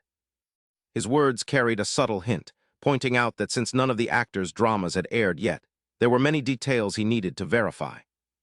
He suggested that Ming-gu might have overlooked Article 2, which explicitly stated the consequences if Party B were to interfere with the progress of the work. It granted Party A the right to sue, reminding him of a past moment when his manager apologized for the recent commotion surrounding him. The manager explained that the clause had been added as a necessary safeguard, while Ming-gu remained silent as he stared down at the contract. Ming-gu found the explanation intriguing, especially the part about how his job required maintaining a clean image, since the company would suffer most if anything went wrong. Having no other choice, Ming-gu cheerfully agreed and stamped the contract, thinking it didn't matter since Lee Yun-song had already forgiven him. Returning to the present, Dong spoke with a smug grin, asking if he understood the implications if any issues arose after the post-production phase was finished. Dong's calculating nature caught him off guard, as the man noted that a breach of contract during his rise to success would be disastrous, causing Ming-gu's face to fill with worry. He mentioned that the penalty was typically triple the appearance fee, which was a staggering amount, then suddenly asked if Ming-gu had properly settled things with that friend of his. He was referring to Yun-song, the person who had visited the hospital, mentioning that he had overheard their conversation regarding school violence. With a mocking tone, he warned that it would be very problematic if the matter wasn't resolved, which made Ming-gu feel extremely uneasy. Having no other option, he could only manage a forced smile and assure the man that there was no need for him to worry. Because he recognized the one behind everything, that scoundrel, he continued to reassure Dong, saying he had handled everything neatly. There are no more issues. Things are no longer going your way. Are you trying to pressure me? Hearing him say that, Dong looked curious and asked if he was sure. He nodded in agreement, confirming he was sure. Although Ming-gu wondered if he should switch agencies, Dong saw the opportunity and quickly gave an order. "All right, tell him to come in." Yun-sheng slowly opened the door and stepped inside. To Ming-gu's shock, Dong puffed on a cigarette and said that since he was sure he had called him there. Anna stepped forward with a smile and greeted him. "Hello, Mr. Zin Ming-gu." She quickly introduced herself as being from MBS. Seeing Yun-sheng appear before him again made Ming-gu freeze in his tracks. "I would like a brief interview regarding your history of school violence." Anna's voice continued to ring out, stating she had a source claiming that he was bullied by Ming-gu during their school days. Yun-sheng remained calm as if nothing had happened. In his mind, he recalled scenes of Ming-gu being beaten, thinking, "I told you I would leave you battered." Yun-sheng could never let go of his hatred. "I said I would drag you down from the top. Have you enjoyed yourself enough yet?" Anna continued the conversation, mentioning that his manager denied the allegations and had agreed to let them verify the truth. "Is that the Zin Ming-gu you spoke of?" This left Ming-gu frozen in disbelief. He stared at the boy with a look of utter shock. While he was still anxious, Dong suddenly asked, "You said you handled it." His judgmental gaze fixed on him as he asked if he had the money for the compensation fees. It seemed he had anticipated this. Of course, he didn't have it. Since he had just started his career, where would he get the money? Dong's expression grew more menacing. "Don't worry, Ming-gu. The company will cover your compensation." In front of everyone, he calculated that with triple the fees and 13 canceled schedules, it would total about 2.5 billion. Hearing that figure left Ming-gu in a daze. "How could I?" Before he could finish his sentence, the man interrupted him again. "Of course, even if your image is ruined, there are many ways to repay the debt, so don't worry." He felt something was wrong. "Manager Park, get ready." Ming-gu's face soured as he realized he was finished after being successfully lured into the trap. Dong looked forward to the coming days, saying, "Congratulations, Ming-gu." Meanwhile, the man remained anxious, unable to find a way to fight back. With no way to escape, the man placed both hands on his shoulders and said they could still work together. This made him feel as though he were falling into a bottomless pit. Flashing back to the past, Dong silently looked at the folder in his hands. It turned out that Yun-sheng had gone to meet him back then. Will it be revealed regardless of what happens? This made him even more skeptical, as he repeatedly asked about Zin Ming-gu's school violence case. Didn't he just finish filming a series about school violence? Yun Sheng calmly explained that even if he tried to silence the media, it wouldn't help because he would do everything to bring that scoundrel down. Jun Dong's face showed hesitation after hearing those words. Naturally, the man would have to suffer quite a bit first, or they would never know peace. After thinking for a moment, Jun Dong laughed in surprise and asked what he intended to say. He seemed to understand something more. Are you certain you'll do everything to bring him down? Without overthinking, Jun Dong immediately clapped his hands and agreed. He quickly stood up and walked toward Yun Sheng, saying that since he had made such a firm decision, there was nothing more he could do. However, as he passed by him, his expression turned somewhat sinister.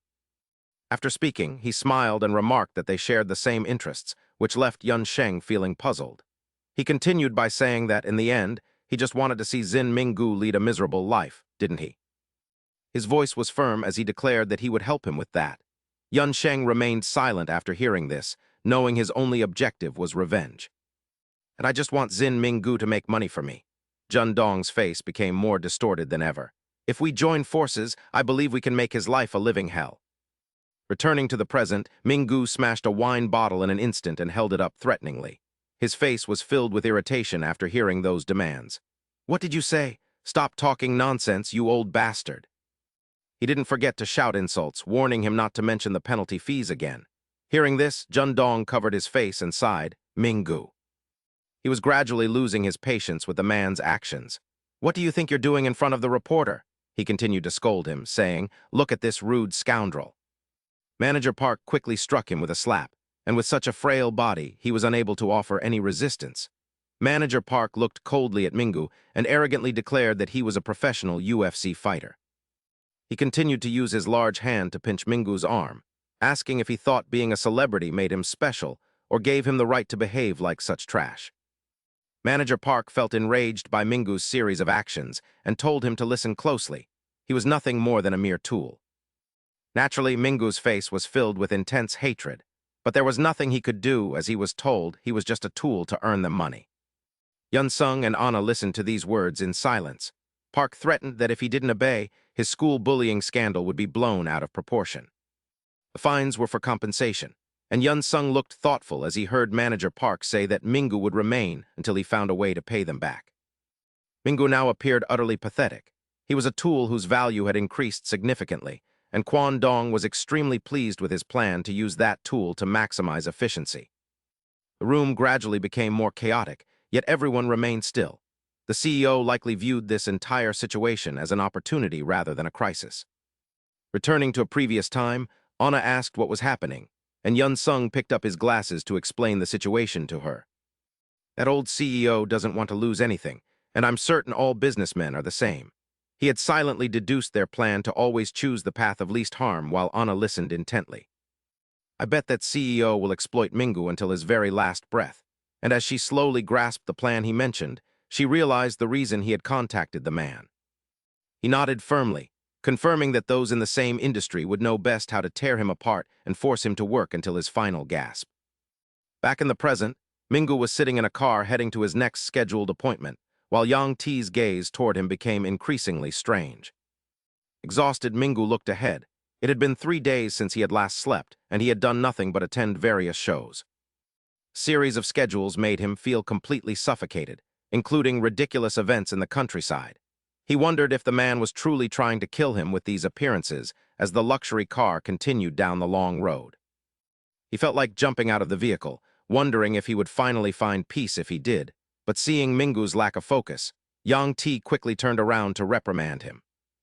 He told Minggu to pay attention as the car finally stopped at a massive corporate high-rise, announcing they had arrived at the final event of the day. Stepping out of the car, Minggu's face showed surprise as he asked what this place was, prompting the manager to reflect on the nature of the location. He quickly lit a cigarette and calmly instructed him that this was a place where VIPs gathered, warning him not to cause any trouble or issues. Minggu felt somewhat annoyed by these words and was told to mind his manners. He angrily thought about how a famous artist's career was entirely dependent on public attention.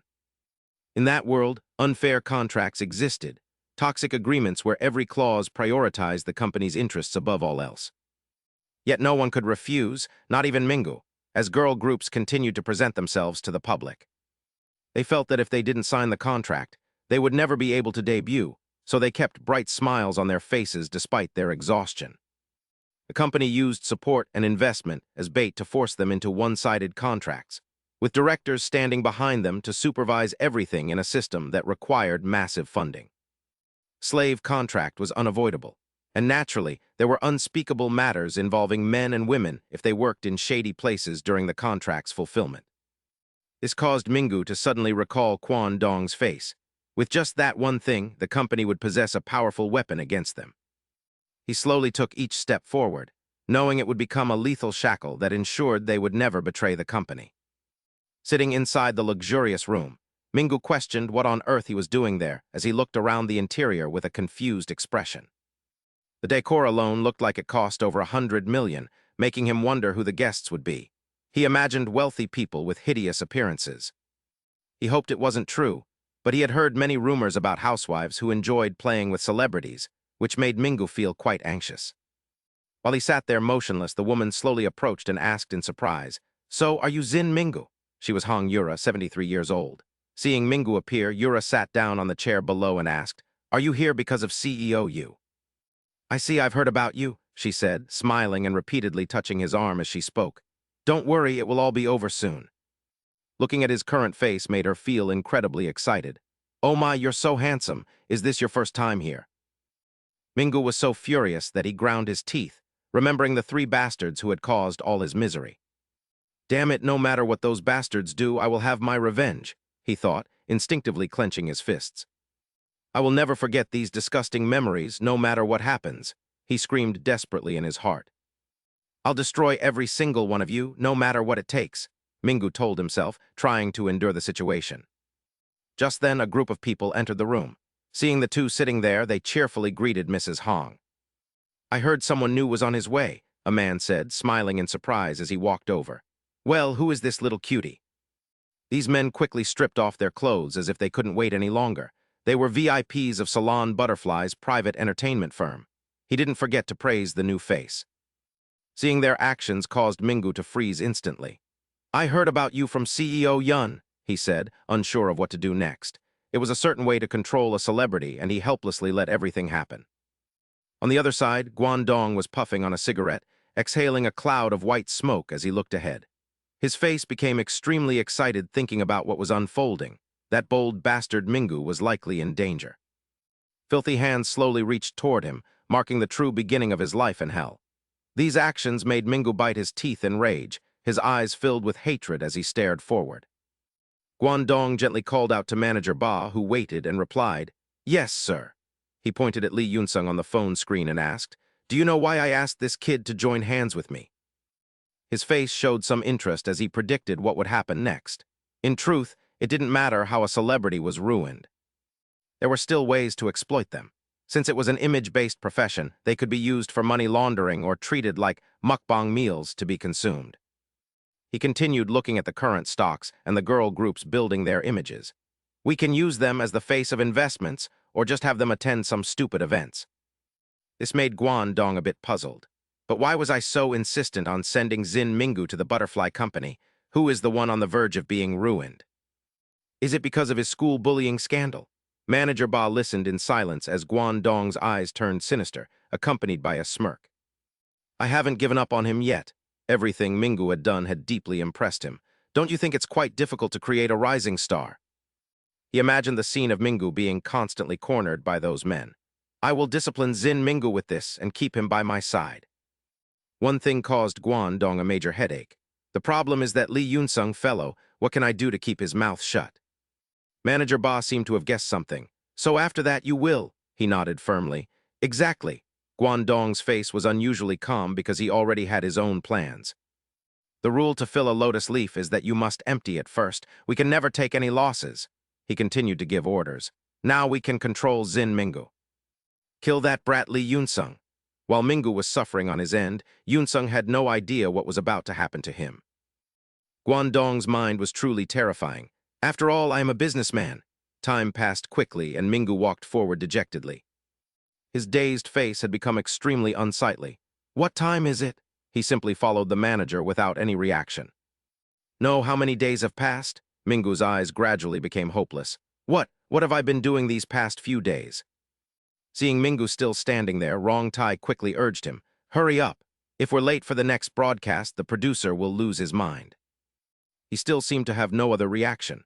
Realizing the harsh reality, he let out a weary sigh, for he had his own thoughts in his head.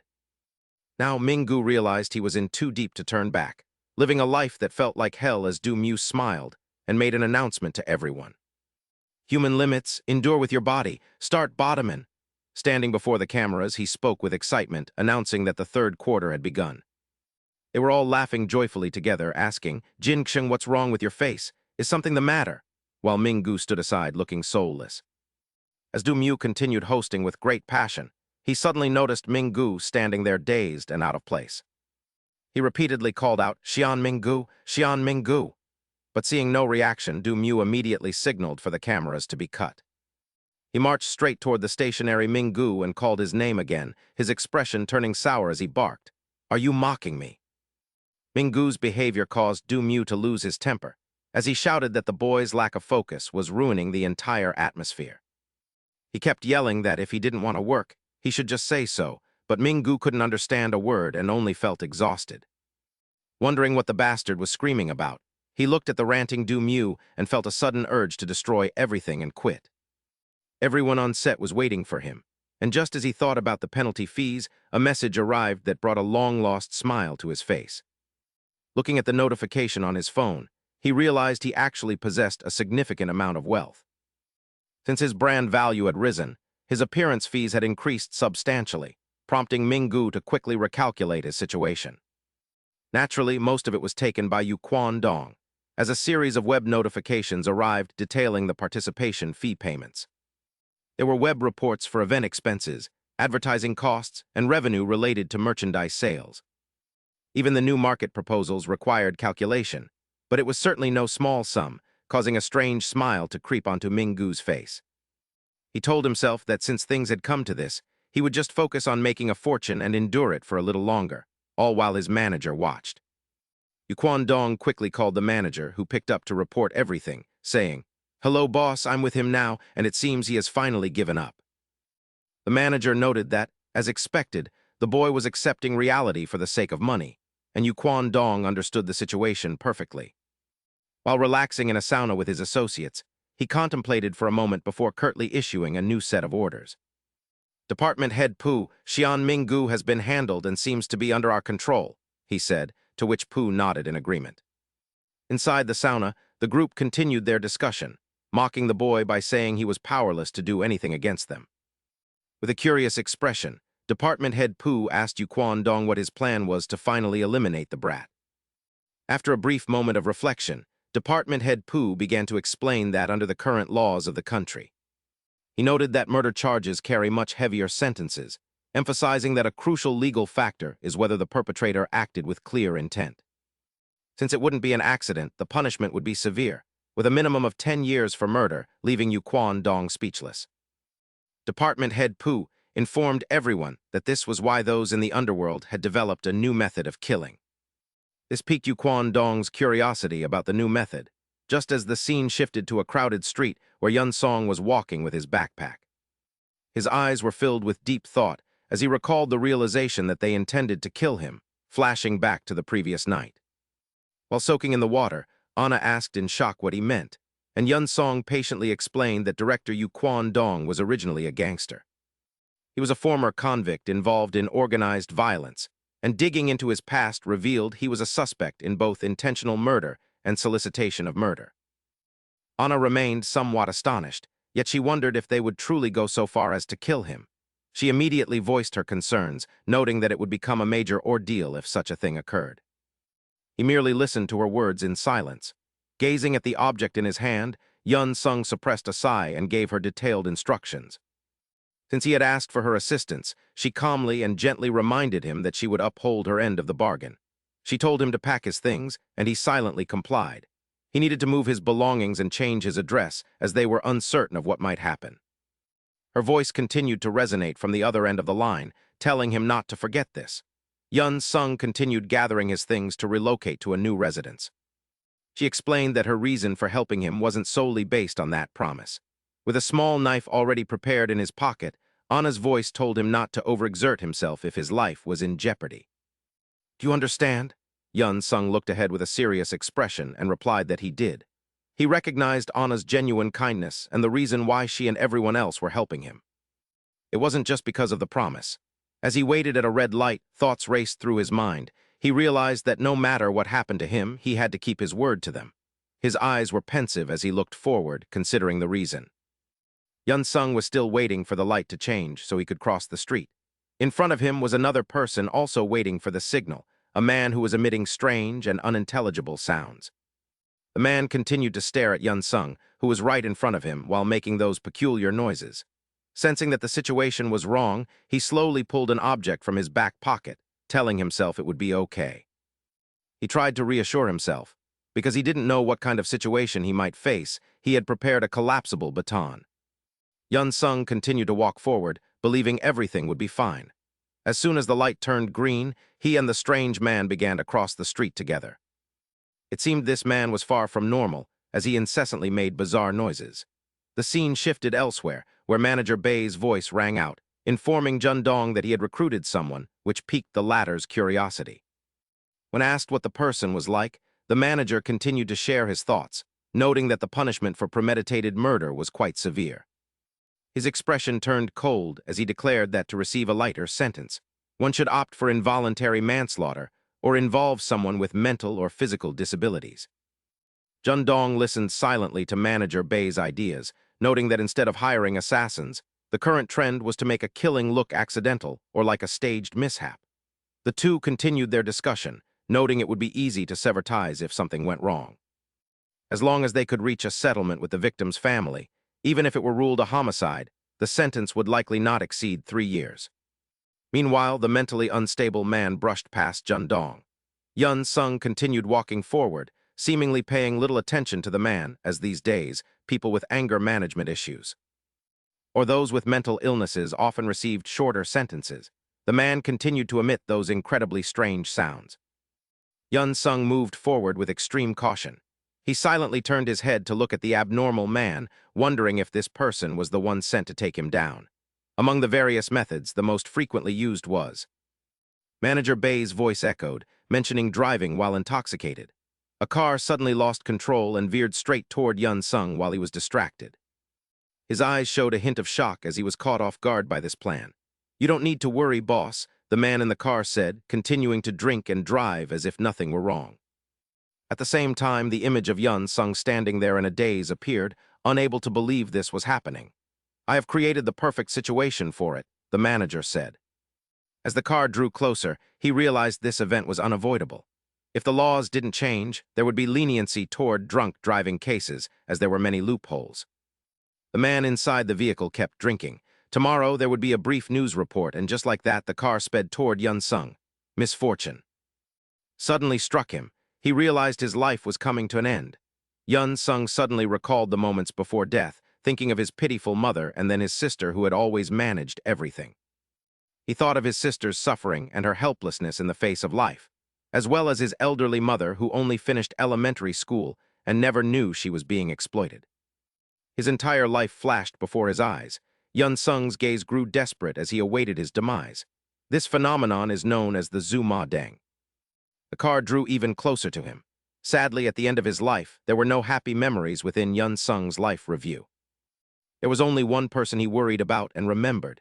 The tragedy occurred as Yun Sung's hat was sent flying by the massive impact. The beggar from earlier seemed surprised.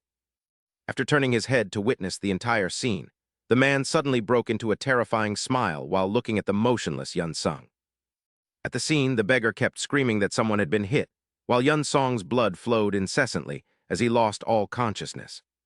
"Someone's dead, a person has died," they cried out, and very quickly an ambulance rushed to the scene of the accident. Doctors and paramedics hurriedly performed emergency procedures, checking for vital signs as the heart rate continued to drop. Inside the room, alarms blared that the heart had stopped, requiring the defibrillator, until the chaotic emergency room fell into a terrifying silence.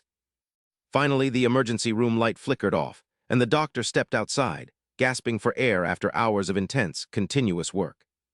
He glanced aside and sighed, asking if he was the guardian before announcing they saved her, though his somber expression warned that her condition remained grim. "We don't know if there will be any permanent disabilities as we nearly lost her," he said, while Yun Song stood there, silently gritting his teeth in fury. He listened to the doctor's instructions about needing to monitor her. As his mind flashed back to the moment, the car almost struck him before suddenly swerving.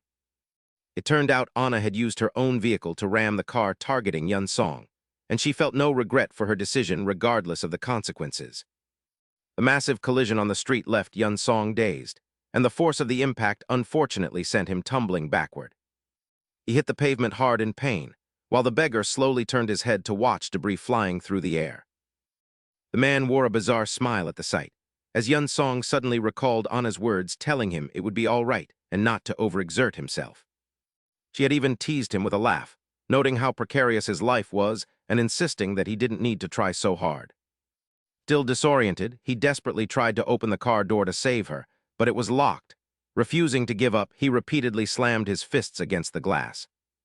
Inside the car, Anna was fading after the violent crash, remembering her offer to pick him up and feeling relieved to see that he was unharmed. She let out a sigh of relief as Yun Song stood frozen, unable to believe the reality before him while realizing who was responsible for this. Helplessly clenching his fists, he screamed in a fit of madness and hatred toward a life that had treated him so unfairly. After Anna received initial aid, Yun Song rushed forward to help the medical staff get her to the hospital as quickly as possible, watching as she was wheeled inside. Yun Song was consumed by anxiety, while the doctor outside repeatedly reminded him that as her guardian, he had to wait there. Seeing Yun Song's state, the doctor looked at him with surprise and seriously informed him that he was not actually the legal guardian. Eventually, Yun Song had to comply with the request and seek treatment for himself, even as he remained in despair over Anna's survival. Then a familiar figure approached as Soo-jin sat down beside him, letting out a sigh before asking if he was all right. With a look of utter helplessness, she held her head and sighed, admitting she knew this day would come, though it had arrived far too early. Yun Song listened in silence, unable to find words as he hung his head in total desperation, acknowledging the grim truth. He never imagined this would happen to Anna so soon, while elsewhere, Jun Dong's hand tightened around an ashtray in a fit of rage. He hurled it at Manager Bae, cursing him as an idiot. The realization that Yun Song was still alive infuriated him beyond words, as they couldn't even handle one boy. "Are you brainless?" Jun Dong's face contorted with unspeakable fury, frustrated that they couldn't even get rid of someone who was so clearly exposed. Manager Bae calmly noted that the drunk driver was hospitalized and explained that there was no need to worry about consequences, as the woman was technically the one who caused the crash. He added that it would ultimately be viewed as a simple accident, but as Jun Dong seethed, Manager Bae continued, stating that the accident itself wasn't the real issue. As Anna lay unconscious in her hospital bed, the real problem was that they had likely caught wind of the plan, leaving Yun Song and Soo-jin to sink into a sorrowful silence. We were already on guard and prepared, which is why things unfolded this way while the two were still grieving. Suddenly, Zhuang Ziu burst through the door, warning that they were not to be trifled with as he panted and rushed into the hospital room, having heard of the accident. Zhuang Ziu's face was etched with worry as he asked what happened, prompting Suxian to turn and explain that Anna had been in an accident, relaying the doctor's report. It seemed her condition was critical, causing Zhuang Ziu's face to turn pale with fury as he approached Anna's hospital bed. They mentioned she needed further observation since her entire body was in a state of chaos, and just as Suxian was about to elaborate, he abruptly turned to leave, his strange behavior causing her immense anxiety as she called out, asking where Zhuang Ziu was going. Zhuang Ziu was too enraged to remain still, declaring he would kill them even if it meant prison, while Suxian's voice pleaded with him to reconsider, warning that revenge is a never-ending cycle. "I am certain these incidents will persist, and it was clear Zhuang Ziu wanted to end this feud once and for all, insisting that this cycle of vengeance must reach its conclusion despite his reluctance, while Yun Sheng fell into a deep, unusual silence. If everything proceeded as intended, he thought of Mingu, who was nearing his breaking point and would be exploited to the limit by the chairman. He would be driven to the depths of bitterness, clenching his fists in rage before finishing him off. He looked at the comatose Anna, but the circumstances had now shifted, and after weighing Suxian's words, Yun Sheng finally spoke, agreeing that she was right, and inside that hospital room, he made his decision because the situation had taken a turn. The only thing left to do was to end it all, his eyes burning with hatred for their actions, as he declared they would now initiate Plan B. Suxian listened to his plan in silence, realizing they would have to utilize every resource available, leaving her speechless with concern. Shocked, she asked if he truly intended to kill him, but Yun Sheng walked toward them and told them to listen closely, speaking with absolute certainty about his new plan. Their faces froze in disbelief that he would devise such a scheme, as this incident had completely transformed him. Yun Sheng continued to outline the plan while Suxian fearfully asked if he was really going to go through with it. They glanced back anxiously, but he remained silent, focused on his strategy. He calmly informed them that the enemies had brought this upon themselves, knowing they were the ones at fault and should never have provoked them, his gaze filled with resolve. He told them to get ready, unable to sit idly by any longer because those bastards had crossed the line, and the scene quickly shifted elsewhere. From this moment on, I will make you pay, he thought, as a phone on a table rang incessantly, surprising everyone in the room as they whispered and wondered who was calling. They questioned whose phone it was, wondering if it belonged to the youngest member, until one man quickly picked it up to investigate. He asked whose phone it was just as Jing Min rushed over, claiming it was his, and the man handed it over with a stern warning. He told the boy to control his emotions and scolded him for being so careless as to leave his phone behind while doing business, to which he nodded and apologized. The man didn't stop there, lecturing him that even when selling used cards, they must maintain the customer's trust. Noticing Jing Min's visible discomfort as he took the phone, the man realized something was amiss as the other's hands began to tremble while looking at the caller ID. "What is it?" Yun Sheng spoke coldly from the other end, remarking that trash should be handled by trash, fearlessly lecturing the man and referring to them as the lowest form of filth. He spoke of things they couldn't even fathom, and seeing his presence, the man became paralyzed with fear while Yun Sheng waited in anticipation.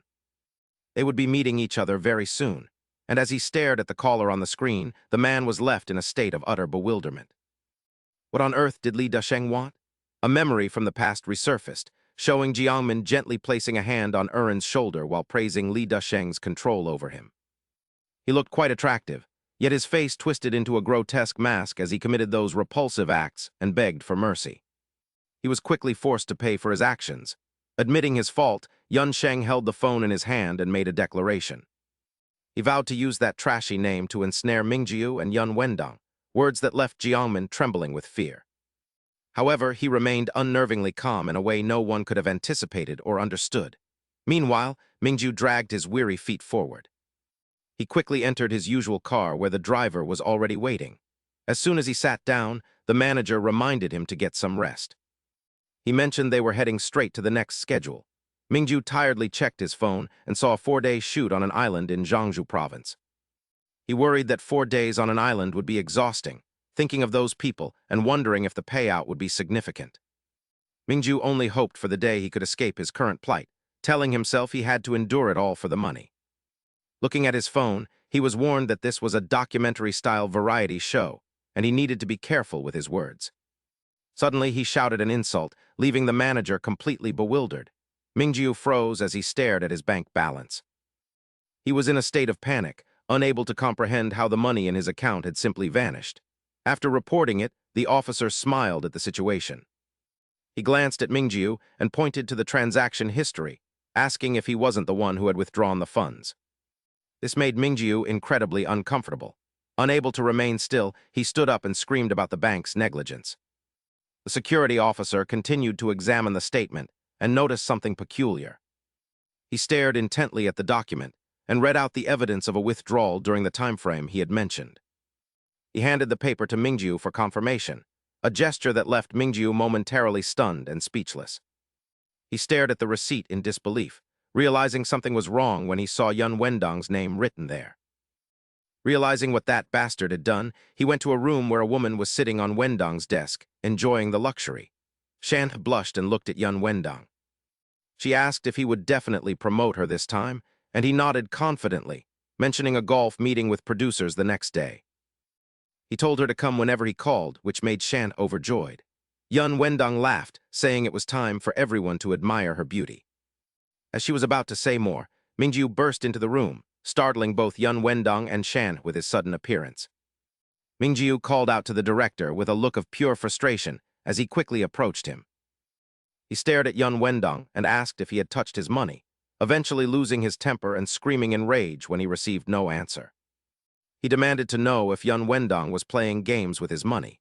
Suddenly, Section Chief Bei appeared behind Mingjiu and called him an arrogant brat. Without a word, he kicked Mingjiu, sending him flying backward, and remarked that he must have been living too comfortably lately. He beat Mingjiu repeatedly, leaving him unable to fight back while asking what he thought he was doing with his money. Thinking of his hard-earned money vanishing, Mingjiu desperately asked that bastard if he had stolen it. He took a punch to the face from Section Chief Bei, who grew angry at his defiance and reminded him he was nothing more than a product. With a look of pure annoyance, he continued the beating, telling him to shut up, follow orders, and focus on his value. Yun Wendong watched in silence. Switching back to Yun Sung, he coldly declared that he was the one who took it, announcing to everyone listening that he had deceived him. He treated him exactly how he had treated his mother. While Minggu was sound asleep, Su Jin seized the opportunity to take his phone. She snuck into the dressing room, carefully accessed his phone, and installed a scam app while he slept, leaving a trail that framed the director for the withdrawal. This made Zhuang Su curious, asking if he had planned everything from the start as Yun Sung continued to voice his thoughts. He admitted that he originally intended to wait 3 or 4 years, until the man had been further exploited and amassed more money before tricking him into losing it all. He felt a sense of heartache knowing Anna was still bedridden, forcing him to move the plan forward, which made Zhuang Su worry if he could handle the thugs and UFC fighters. He was about to say more about that weakling Minggu, which made Yun Sung laugh in surprise, asking if he really thought Minggu was weak. In a flashback to their high school days, several students lay pitifully on the ground after Minggu had successfully defeated them all by himself. Seeing his comrades defeated, the last student lunged at him, but before he could act, Minggu coldly struck him directly in the eye. He showed no sign of fear after finishing the task, and seeing the last opponent fall, Minggu immediately became bored. He turned to his friend and asked if that was all, questioning Pu Xiangchun if he had really been punched by that kid, to which a terrified Xiangchun nodded. Yun Sung watched in a daze, thinking the man was truly insane as Minggu sighed and threw a stone to the ground. He claimed that boxing was useless in the real world before approaching Xiangchun with a laugh to chat. He insisted that jiu-jitsu was the best, and as he walked away with his friends, he told Yun Sung that with enough resolve, no one could defeat him. He believed one only needed the determination to kill their opponent, even joking that he should have been a star if he could just restrain his temper. He realized that after enduring the beatings for so long, Minggu could no longer take it and lunged forward to bite Manager Pu's hand. Everyone in the room froze at his actions as Manager Pu, feeling the intense pain, desperately tried to push him away. Yun Sung had calculated all of this, knowing that the man had been suppressing his rage throughout the entire ordeal. Minggu had no intention of letting Manager Pu go and immediately bit off his ear. No matter how much the company exploited him, he still had money. Now that there was no reason left to hold back, the flashback showed that Minggu had always been an incredibly powerful person. In fact, he had been practicing jiu-jitsu for 5 years since high school and could easily take down anyone who stood in his way. Just like what happened to Kang Jun Sheng's subordinates in the parking lot, Minggu had completely neutralized them in a short amount of time. Back in the present, Minggu went into a frenzy after losing all the money in his account, while Yun Sung calmly noted that his plan was a success. If Minggu truly went insane, even someone like Jun Dong would struggle to handle him. Yun Sung didn't care who won, as he would kill the survivor anyway. Jun Dong's nameplate was covered in blood as Minggu slowly approached him, his rage over the man's actions leaving him nearly speechless before he issued a chilling threat. He asked if the man truly wanted to be killed, and as Jun Dong sat there trembling in fear, Minggu began to lose his composure entirely. He demanded to know if being forced into a brothel wasn't enough, accusing the man of stabbing him in the back like this. Minggu stared him down coldly and questioned what he had done wrong, prompting a terrified Jun Dong to wave his hands in a desperate plea. He promised to do whatever was asked, while Yun Sung watched like a spectator, knowing he had prepared an even greater stage for Minggu. Everything was being recorded by a nearby camera as Minggu continued his violent and insane rampage. I've put up with enough, you bastard. He had calculated every move, and the scene was soon broadcasting on every television in the city. All because of that ridiculous school bullying incident. The citizens watching were stunned by the revelations regarding Mingjiu. Is it such a grave sin that I captured that brat? It was exactly what Yun Song desired, as merely taking his money wasn't sufficient. Unaware of his predicament, Mingjiu continued to scream, "Did I end up like this just because of that?" while his frantic image played on the corporate screens. "Answer me, you dog." Mingjiu remained oblivious that his every move was being recorded as he continued his tirade, questioning if bullying that kid was truly such a heinous crime. Down on the streets, the public watched in disbelief as he lamented, "Am I suffering like a dog over something so trivial?" Covered in blood, Mingjiu roared, "Answer me, you bastard." His terrifying appearance struck fear into Yuan Dong, who pleaded for him to stay calm. Seeing him approach, the man scrambled to explain, "Calm down so we can settle this. There must be a misunderstanding between us." But Mingjiu was losing his composure. "What damn misunderstanding?" Yuan Dong dropped to his knees, begging for a chance to explain, causing Mingjiu to let out an exhausted sigh. He tilted his head back, inhaling deeply to regain his composure, wondering how everything had spiraled so far out of control. While Yuan Dong begged in desperation, Mingjiu's face betrayed a profound weariness as he reminisced about his carefree high school days. He muttered to himself, wishing he could just pretend none of this had ever happened, before sighing and proposing a deal. With a cold gaze fixed on Yuan Dong, Mingjiu declared he would act as if nothing had happened, even as he began listing the man's transgressions against him. "From sending me to that den and the slave contract to the assaults and your thuggish behavior, even taking trainees to bars, I'll overlook it all." Mingjiu's tone grew sharper as he demanded his release and the voiding of his contract, just as the secretary burst in, shouting that there was a major crisis. The secretary rushed toward them, reporting that every word and action they had taken was currently being broadcast live on the internet. Comments flooded the screen as viewership surpassed 3,000, with many viewers dismissing it as a scripted stunt for views and calling for the stream to end. Some questioned the legality of the secret filming, while others were shocked, noting that although he wasn't the villain, he certainly looked the part.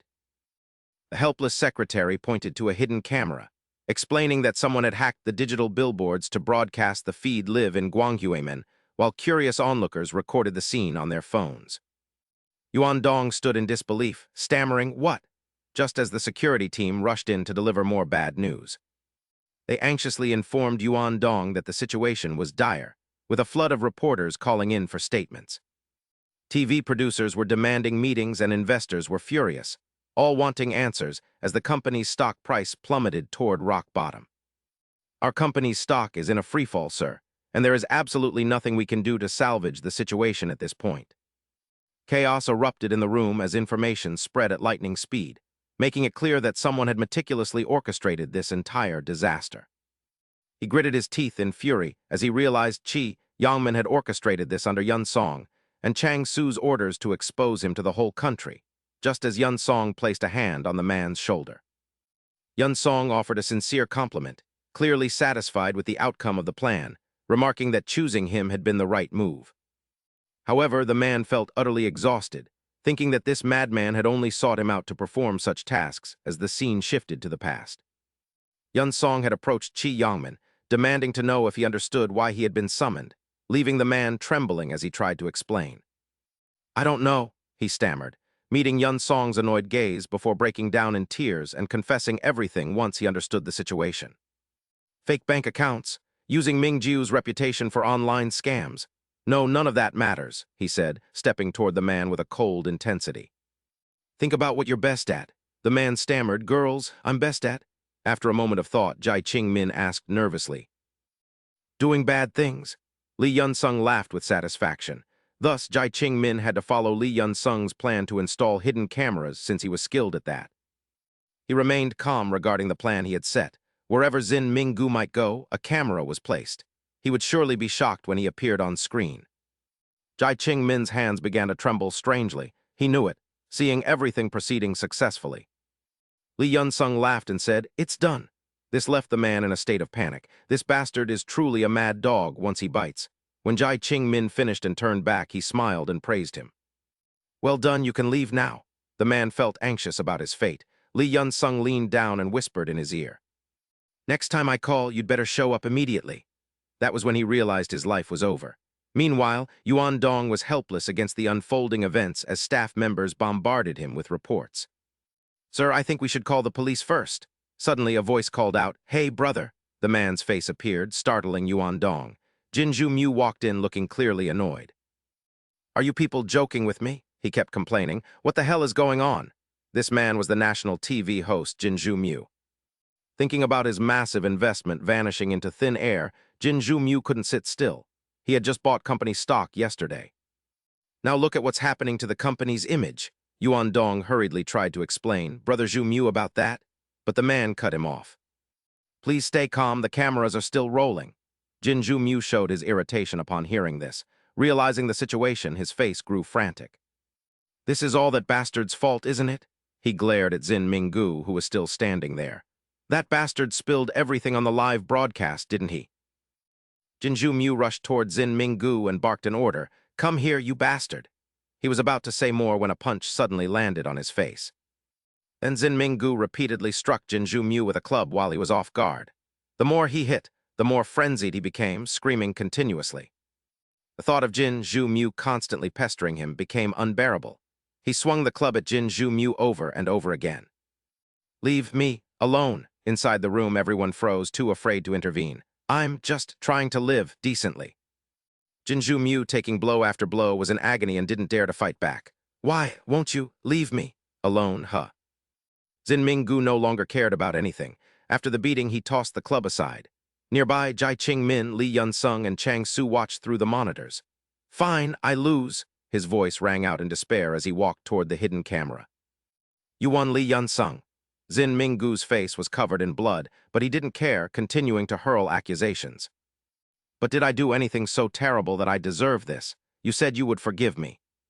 His words grew more crazed. "Because of you, my life is ruined. I'll kill you, you son of a bitch." Zin Minggu glared in another direction.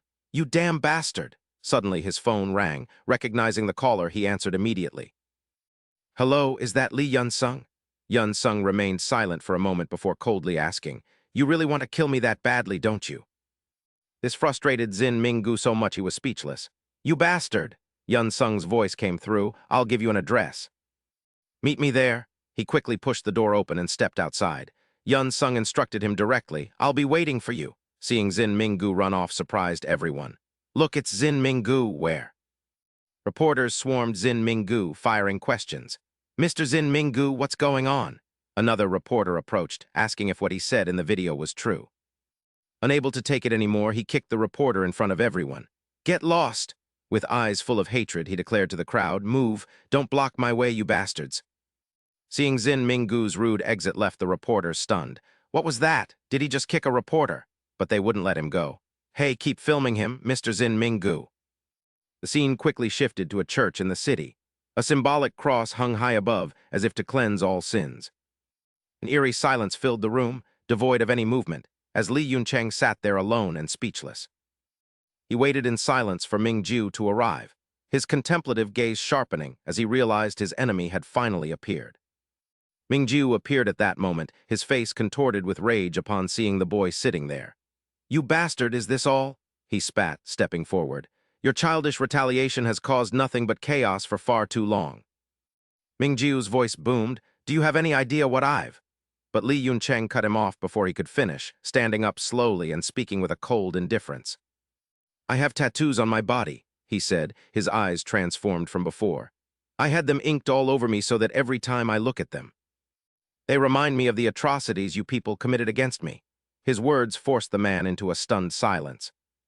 Lee Yun-chang began reciting familiar names. "Bei Sanction, wrong by. If you don't know, then let me enlighten you. I tattooed a mermaid to represent wrong by." He stepped closer to the man. "I trust you understand the significance of that." Seeing Ming-ju frozen in place, he walked directly toward him and asked coldly, "Now, should I ask you something? Which tattoo do you think represents you?" But Ming-ju ignored the question, snarling, "I don't give a damn, you dog," as he raised his fist ready to strike. "You damn bastard, today Then I'll give you the answer," Lee Yun-chang interrupted calmly, pulling out a familiar object he had prepared. "Your tattoo is prayer." Before Ming-ju could react, He slammed the object into the man's face, sending him crashing to the ground in a fit of agonizing screams. Unable to endure the pain, the man swung a desperate punch. "Li Yuncheng, you absolute bastard, have you lost your mind?" Blinded by rage, Mingjiu failed to notice the weapon in Li Yuncheng's hand. Without a word, the boy struck him repeatedly. The relentless barrage left Mingjiu unable to react. He tried to block the weapon's strikes, but it was futile. "Don't be in such a hurry," Li Yuncheng said.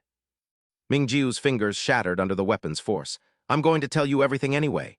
As pain surged through his body, the man screamed in despair. "I'll tell you why your tattoo is prayer. And why I called you to this church."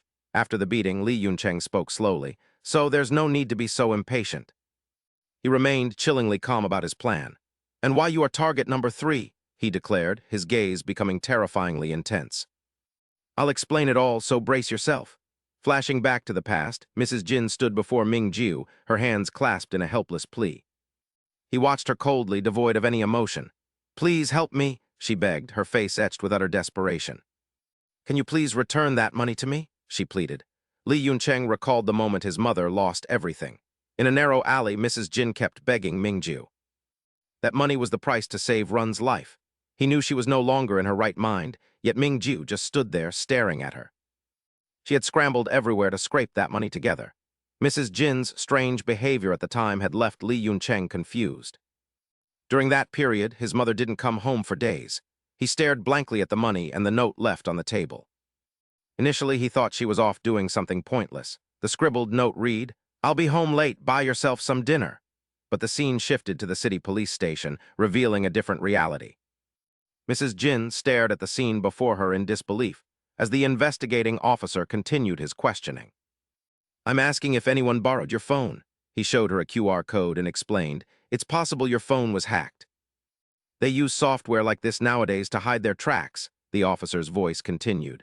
"So, did you lend your phone to anyone?" "Or anything of the sort?" Mrs. Jin fell into a pensive silence. Later, she knelt before Mingjiu, certain that he was the one who knew. She begged him helplessly, her voice trembling, "Please, I'm begging you. No one else touched my phone but you. You remember that day, don't you?" His gaze was incredibly cold, yet sadly, he felt a sense of joy witnessing the scene before him. Seeing this, Zin Mingjiu realized how easily she could be deceived, thinking she was even more foolish than he had imagined, as Mrs. Jin desperately pleaded with him without calling the police or striking him. A smug smirk played on his lips as another wicked idea formed in Mingjiu's mind, thinking he could extort even more money from her, so he quickly called out to her. Seeing her continue to weep, he spoke with a serious tone, asking what he should do since he claimed not to know what had happened to her, Mrs. Jin. He continued lying to Mrs. Jin, claiming he had only installed a recording app and asking if she wanted him to check if there was an issue with the file. Trusting Mingjiu's words completely, Mrs. Jin hurriedly handed him her phone, asking if he could truly identify the problem. He didn't forget to add that he couldn't make any promises, his expression turning extremely smug as he mentioned the software he had installed. He promised to take responsibility and refund the money to Mrs. Jin, which made her sigh in immense relief as she thanked him repeatedly. Before she could celebrate, Minju tapped the phone screen and informed her that opening the software would require a small fee. With a strange look in his eyes, he claimed to be broke and asked if she had any cash, then sighed at Mrs. Jin's distressed face, wondering what to do since she had no money. As he made a move to leave, saying the software couldn't be opened, she suddenly grabbed his leg and begged him to wait, asking how much it would cost. After a brief moment of thought, Minju smiled and announced that the company required a fee, suggesting that 1 million won should be enough. Feeling unsatisfied, he continued his deception to get more money, claiming that because it was a foreign account, it would likely cost even more. As the amount grew, he claimed the company had suddenly become unreachable and suggested finding another one just as they were nearly finished. In this manner, the remaining money vanished, and he told her it was almost done, needing only a payment for the tracking app to get the results. Desperate to recover her initial funds, Mrs. Jin checked her meager remaining savings, telling herself that it would all be over very soon. Inevitably, my mother was swindled out of every last penny we had. As she handed the cash-filled backpack to Mingjiu, Li Yan Sheng noted it was for his grandmother's hospital bills. He coldly took the bag and stared at the cash, having finally stolen everything. As time passed at school, it was clear that not only my sister's money but the family's last hope was gone. Inside the classroom during break, students were chatting excitedly, with a group of friends constantly surrounding Mingjiu to talk. Noticing his expensive new bag, everyone discussed it enthusiastically, while Mingjiu smirked and glanced toward Yan Sheng, who was slumped over his desk, before confirming he had just bought it. At that moment, he huddled at his desk trying to hide his tears. His eyes filled with despair as he realized that bastard Mingjiu had single-handedly destroyed his family. Zin Mingjiu was a complete scoundrel who, after taking all the money, looked at his phone screen and exclaimed in feigned surprise, "What the hell?" Ultimately, he blamed my mother and fled, sighing as he held Mrs. Jin's phone and informed her that they couldn't find anything. Claiming it was too complicated, he turned to leave in frustration, muttering that it had been a complete waste of his time. Upon returning home, Yan Sheng found 10,000 won on the table with a note from his mother apologizing and saying she couldn't face him, promising to earn money and return soon.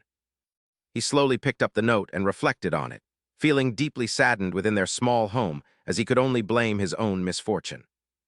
Since that day, he had never seen his mother again, and now, returning to the present, he tightly gripped that same piece of paper in his hand. Yan Sheng stared at Mingjiu's shattered hands, yet he refused to forgive him, continuing his violent assault for that very reason. Since then, he had prayed every day with a cold gaze while relentlessly striking him, first praying for his mother's safe return. Seeing him strike with such force left the man speechless with rage, while Yan Sheng slowly began to pour out the pain buried deep within his heart. After that, he only prayed his mother would call him, as Minggu tried to strike back at that dog Li Yunsong with his one good hand, but his efforts were futile. This time, he used his iron rod to strike Minggu's leg directly, and from then on, he only prayed for his mother's safety. Minggu was in such agony that he couldn't stand straight, cursing incessantly and screaming, "You bastard, I was going to go easy on you."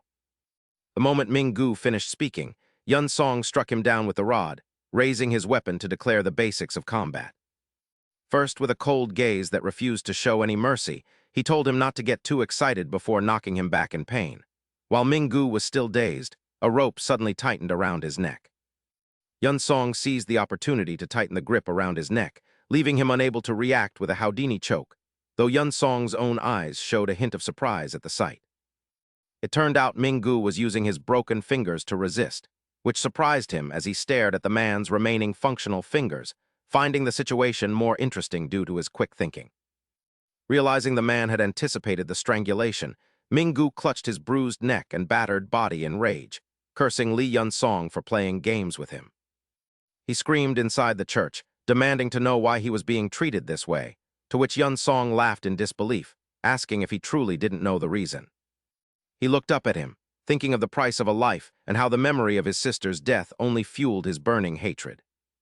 He told the bastard he had to pay for his sister's life, but Minggu continued to play dumb, questioning what on earth he was talking about regarding his sister.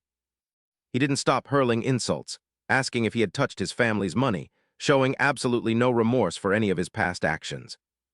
Dismissing the idea of paying with his life and calling him a crazy bastard, he stood defiantly before Yun Song and demanded to know if there was any proof.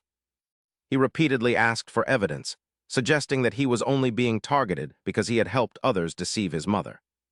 Losing his patience at those words, he slowly pulled out a hard drive and reminded Minggu of what he had said earlier, much to the man's surprise. He coldly declared that he would reveal why he was the third target, leaving Minggu confused as he stared at the device in his hand. Minggu wondered what the hell it was as the scene shifted to the past, where Yun Song's voice addressed Du Yongfan, asking why he had broken into his company. He explained to Du Yongfan why he had been tailing him, coldly holding up the external hard drive and stating that there was only one reason: he needed it. Du Yongfan was left utterly bewildered, wondering how his external hard drive ended up in his hands as Yun Song continued to question him. He noted that it wasn't an ordinary hard drive. As it turned out, he had collected everything Du Yongfan had done within that secret ledger. It contained all of his financial records, and he had already spotted a specific transaction listed within that ledger. Losing his composure, Yun Song approached Du Yongfan with proof that he had conspired with Zin Minggu to steal his mother's money, yet Minggu remained unafraid. He sneered, asking what he could do now, as Yun Song stepped toward him and explained that the reason he needed the drive was simple: having anticipated Minggu's betrayal. Knowing Zin Minggu would surely try to dodge responsibility by claiming there was no evidence, he threw a powerful punch straight at him.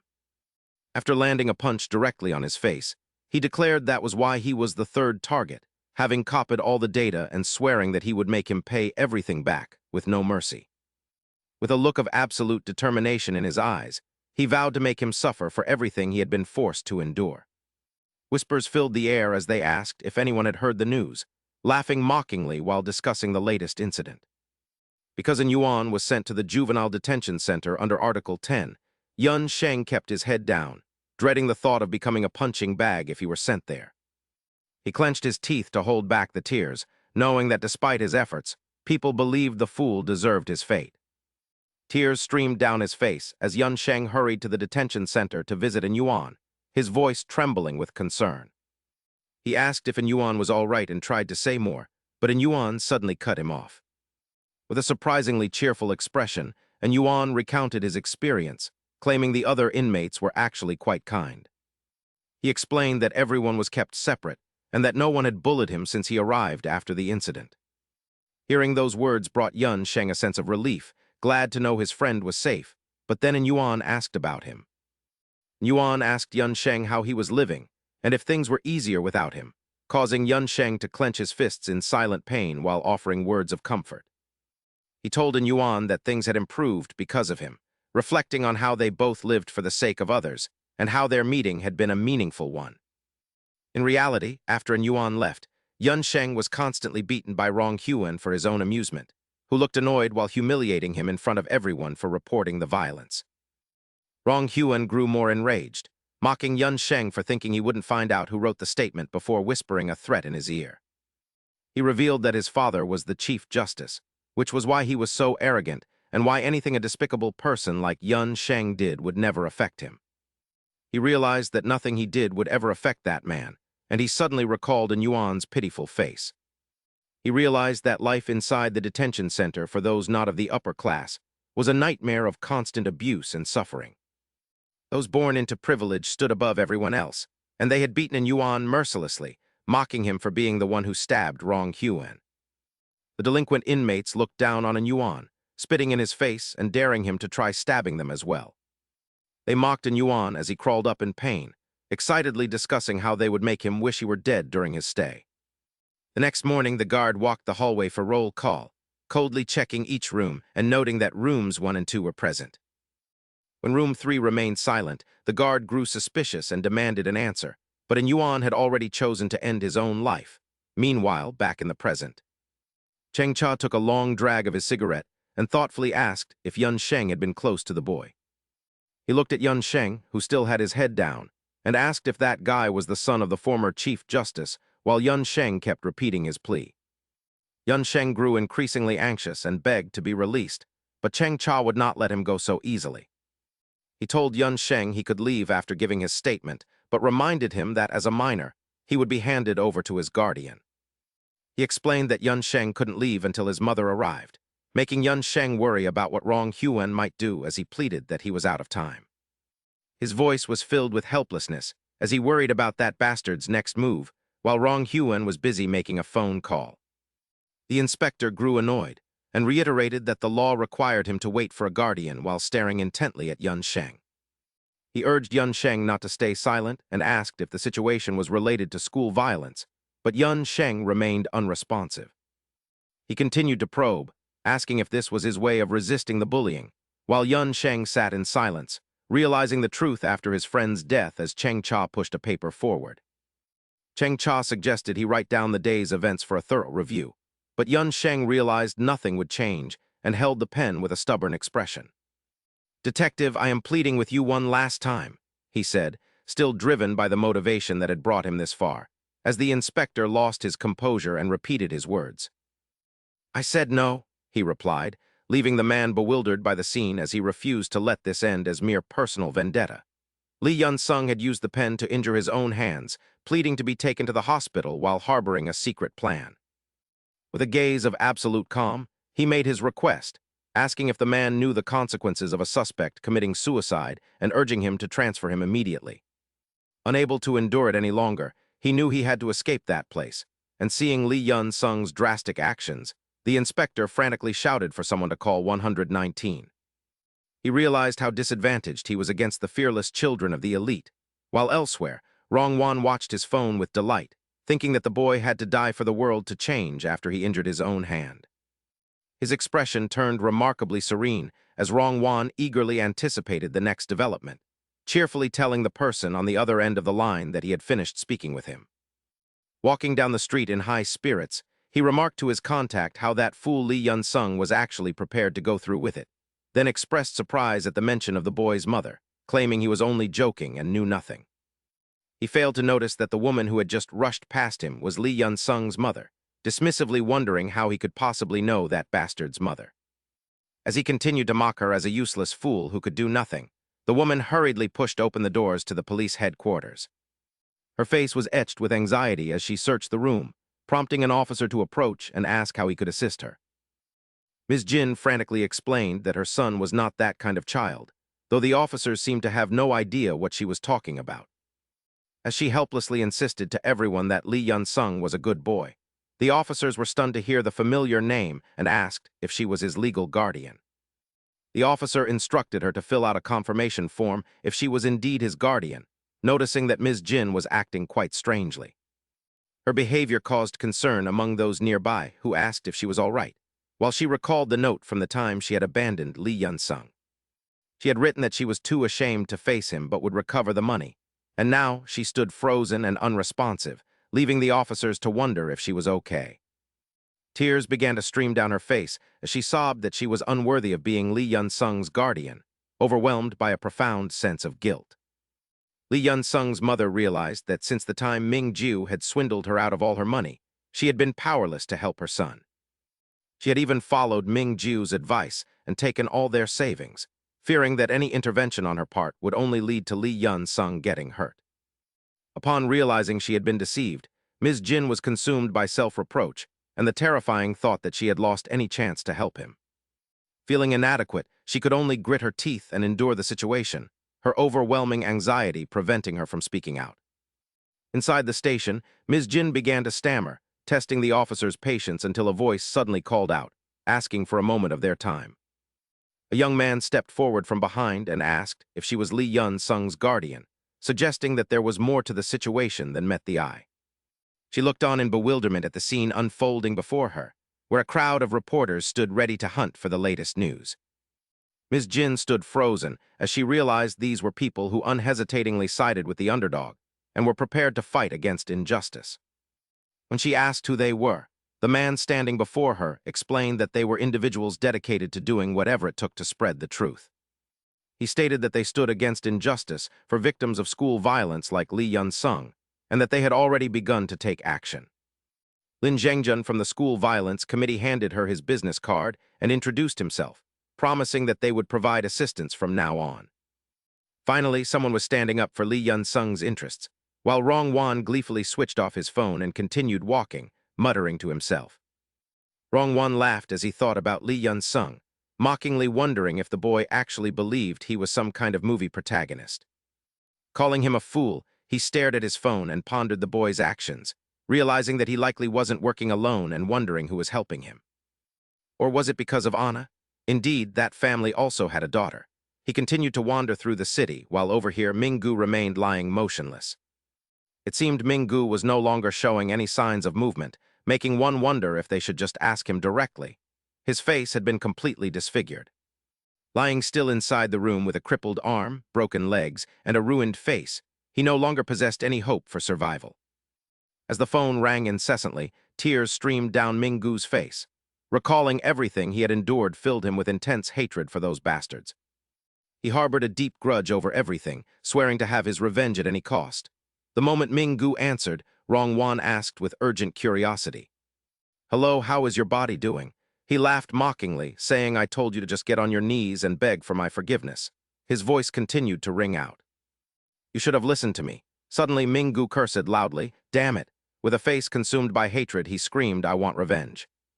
That bastard Lee Yun-sheng. Rongwan listened silently on the other end as he continued to scream frantically, "I will get my revenge even if it kills me." He nodded slightly in understanding.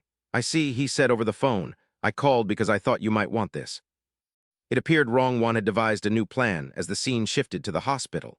Su Jin and Chang Su looked at Anna's hospital bed with great anxiety.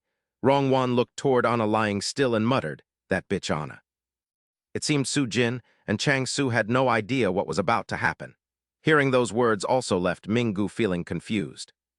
"Why are you looking for her?" He burst out laughing at the question. "Why?" Rongwon was still gloating over his new plan, noting that Yun Sheng now relied heavily on the media. He is probably planning to stir up public opinion again. At this point, he became filled with anticipation, thinking he ought to help him wake up. He flashed a wicked smile, deciding to let him play the role of the ultimate villain. The scene returned to the hospital. He had to show him what a real villain was as Yi Yun Sheng was brought there. Finally, the wound on Yi Yun Sheng's hand was bandaged. He sat there quietly, staring at the injury on his hand. Recalling Yun Sheng's earlier actions, Ching Cha lost his composure and warned him, "You brat, if you do that again, you're dead." He sighed, remembering it was lucky that Di Haiyang Hospital was nearby, but the boy paid little attention. The most important thing right now was. He realized Rongwon was targeting Anna in the hospital. Joe Anna's safety was paramount, as he knew that bastard son Rongwon was an extremely dangerous man. He is definitely after Joe Anna. Thinking this, Yun Sheng gazed intently in another direction. Knowing this, I have already made preparations. He already had his next plans ready. If I deal with Minggu at Shangzhen Church, they will surely take me to the nearest police station, the Shangzhen Station. That was why Yun Sheng used a pen to injure himself. If he caused a scene there, they would have to take him from the Shangzhen police station to the nearest hospital, Shangzhen Hospital. Shangzhen Hospital. Yi Yun Sheng considered the current situation. Finally, he was now in the same building as Joe Anna. Meanwhile, Chang Su and Su Jin remained by Anna's bedside. Even with Chang Su guarding her room, I cannot afford to let my guard down. Seeing Chang Su acting strangely, Su Jin asked him with concern. "Chang Su, are you all right?" Yun Sheng was still deep in thought, worried because the opponent was Sun Rongwon. She looked up at Chang Su, noting he hadn't slept in days. But he simply comforted her calmly, saying he was fine. He looked at Anna's bed, noting that Yun Sheng had asked for his help to guard this place since the next target could arrive at any moment. With a determined expression, he declared he would protect her and show his loyalty and sincerity. This made Su Jin feel somewhat anxious, but then a sudden noise rang out. Hearing the strange sound, Chang Su and Su Jin silently glanced at each other. A mysterious figure stood right outside the hospital room door. "Who is it?" The door slowly swung open, making them nervous. "Who is it?" This time, a group of people quickly entered, leaving the two of them stunned. Chang Su realized things were taking a turn for the worse. In another hospital room, Yun Sheng also received a notification on his phone. A message arrived from his brother, Makeup, saying something was wrong.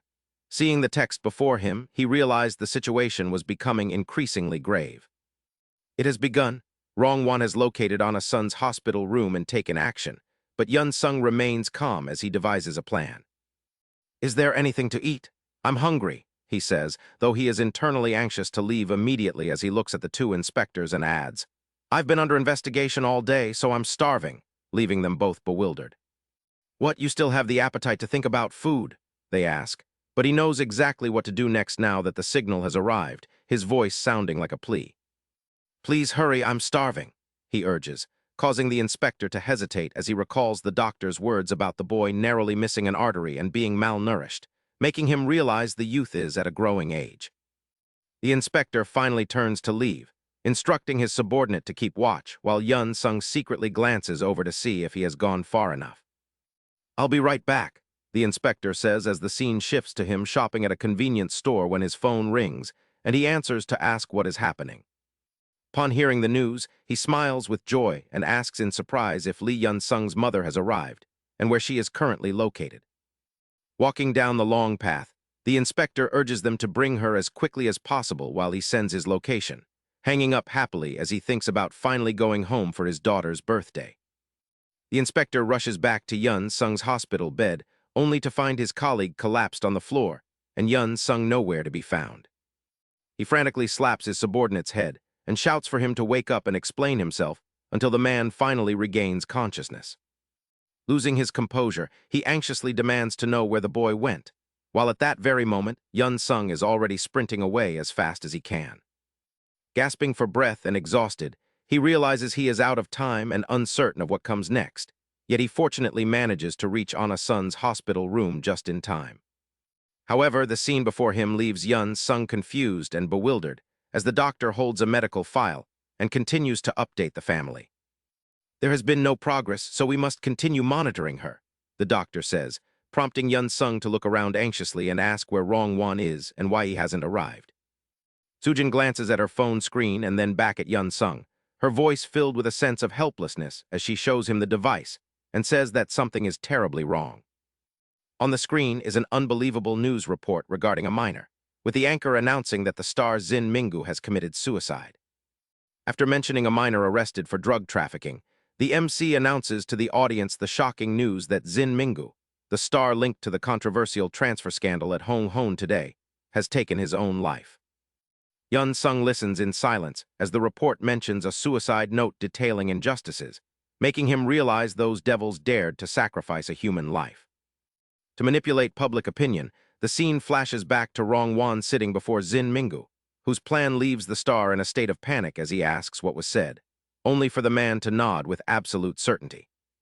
"That is right," he says, not hesitating to voice his thoughts that since Jin Mingu will never recover, it would be impossible for him to ever return to the entertainment industry anyway.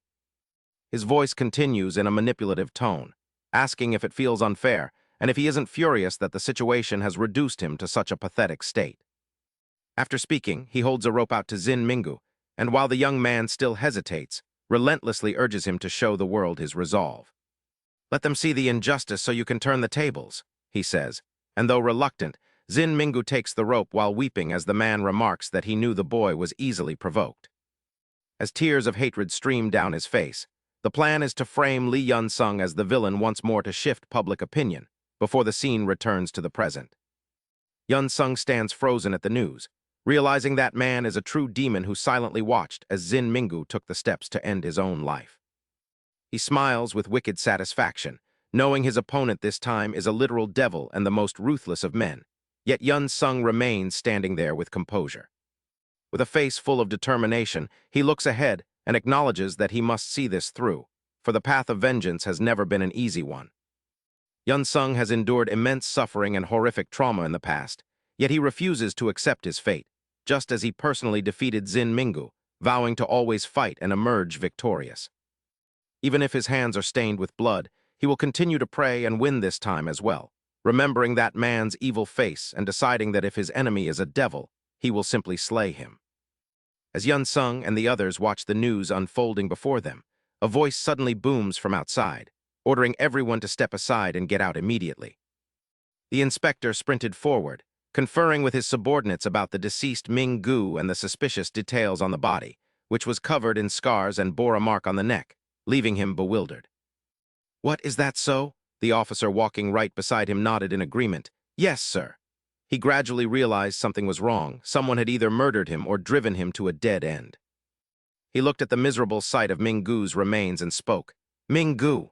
Without a hint of concern, he pulled out a cigarette. "You were always a bastard, weren't you? You haven't changed a bit. If you wanted to live a high-profile life in this country, didn't you think you should understand the current trends?" He quickly walked outside, scoffing. "If you had known, you wouldn't have ended up dead like this." After dealing with Ming-gu, Rong-won walked away with a smile. "Don't worry, Lee Yun-sung will be following you soon enough." Back in the present, they quickly gathered outside the hospital room. This was why the primary suspect at the moment was Lee Yun-sung, who was currently in that hospital room. They knew exactly what kind of person he was. That boy was no ordinary child. Earlier, Yun-sung had slowly extended his phone forward. Even if it was a surprise attack, it caused the police officer at the time to lower his guard. It caused the monitoring detective to completely drop his defenses. Seizing the opportunity, Yun-sung quickly strangled the officer, incapacitated me, and then made his escape. Having said this, the officer glanced at the inspector. "You must be careful, senior." The door to the hospital room was then thrown open. The inspector already had his gun drawn. "Don't move." However, the scene before them left everyone momentarily stunned. "We are from the Sangjun police station. We are looking for Lee Yun-sung." Zhang Su stood there looking confused alongside Su Zhen, with only Anna's hospital bed sitting quietly nearby. The inspector stepped inside and began his interrogation. "Lee Yun-sung was here, wasn't he? We know this from the CCTV." He continued to eye Zhang Su while questioning him. Please speak truthfully. Seeing the lack of a response, the inspector could only sigh. If you refuse to answer, it will only be a disadvantage for you. At that moment, Lee Yun-song's voice rang out, I can't speak Korean. In front of all the gathered officers, Zhang Su continued to speak. Please contact the Ministry of Foreign Affairs. He had prepared for this situation perfectly. If you do not contact the proper authorities, then we have the right to remain silent and hire legal counsel, because we are not Korean citizens. Due to legal regulations. On the other side, Yun-song was also sprinting forward. He had managed to escape the massive hospital just in time. He realized the situation was far more complicated than he had imagined. The current circumstances were unfavorable. Rong-won was a true monster. It wasn't that he hadn't anticipated Rong-won's move, but rather that the man had acted too quickly on the crowded streets. He ran as fast as he could, knowing he was now a wanted man. He couldn't predict what Rong-won would do next or how the public would perceive the situation. A new program appeared on Rong-won's phone screen. Hello everyone, welcome to Red KKTV. He walked along, happily listening to the latest news. The situation is quite chaotic right now, isn't it? Regarding the death of Ming-gu, there are rumors of a mastermind. Hello listeners, you are watching Today Esrickson TV. Hello, this is full guaranteed. This is the identification information for the subject, Lee Yun-song. The two MCs continuously exchanged the latest updates, mentioning Ming-gu's time at Sangjun High School. The Juvenile Act is the main issue here. This law has made children lose all sense of fear. It is time for Korea to change. This made Rong-won chuckle with amusement. He stepped forward, smiling as he commented, As expected, you are quite foolish, Lee Yun-song. He continued to casually follow the information on the screen. You might believe the public will side with the underdog. And that might have been true 10 years ago. Rong-won looked at his two pet dogs. The world today is full of hypocrisy. Therefore, there is no such thing as defending the weak. He laughed at the plans he had set in motion. Only the chosen ones will survive. What shall we do with them? He seemed incredibly excited by his actions. Those people do not want justice. They only want a justification to strike someone down. Even after all the pain they endured, they still failed to realize anything. Flashing back to the past, a suspension notice was posted for Nziksheng, a first-year student in Class 5, under decision number 10. Every student stared at the bulletin board in shock, and the news left Yun Sheng feeling incredibly uneasy as well. While he was focused on reading, Rong Hyun suddenly approached with a hostile expression and demanded that he step outside. As soon as they were outside, Rong Hyun kicked Yun Sheng and began brutally beating him in front of everyone. You bastard, I heard you reported me to the school violence committee, Rong Hyun threatened while continuing his assault. Just kidding, why don't you report this too? Go ahead and post it on the internet, do whatever you want, he whispered into his ear. Yun Sheng looked on in disbelief as Rong Hyun laughed, remarking that crushing an ant like him was no trouble at all. After reflecting on those words, Yun Sheng returned home to write a post about the school violence at Sangjun High School, identifying the culprit as X. X not only continued to assault innocent victims, but also forced one to jump from a building, causing severe injuries as his bullying grew worse. The victim suffered both physical and psychological trauma, yet despite his repeated attempts to post the story online, nothing changed. The results were disappointing, with only 3 likes and 15 dislikes. Commenters even called it fake and said they would have hit him too. If you're going to lie, at least make it believable, one said, leaving Yun Sheng to slump over his desk in frustration while staring at the screen. Gaining public attention was difficult, but he knew he had to make this case stand out by writing a compelling story that clearly defined good and evil. He hoped someone would care enough to spread the word to the masses, but unfortunately, his story continued to be ignored by everyone. Regrettably, his efforts were overshadowed by a wave of celebrity scandals, and after a long time, he still had no results to show for it. Yun Sheng eventually gave up, realizing his efforts were futile. Looking back, Rong Hyun held a cigarette and expressed his disdain for the situation. Koreans are far too lenient, he thought calmly while sitting in his chair, calculating his next move because he was already used to this. He laughed with excitement, noting how those people never spoke up when oppressed, instead choosing to fight each other while trampling the weak. How foolish, you know nothing about this country, he remarked, while elsewhere the police force appeared to be mobilizing and gathering together. That's why you get bullied, Rong Hyun mused, predicting that the country's corrupt police would soon be coming for Yun Sheng.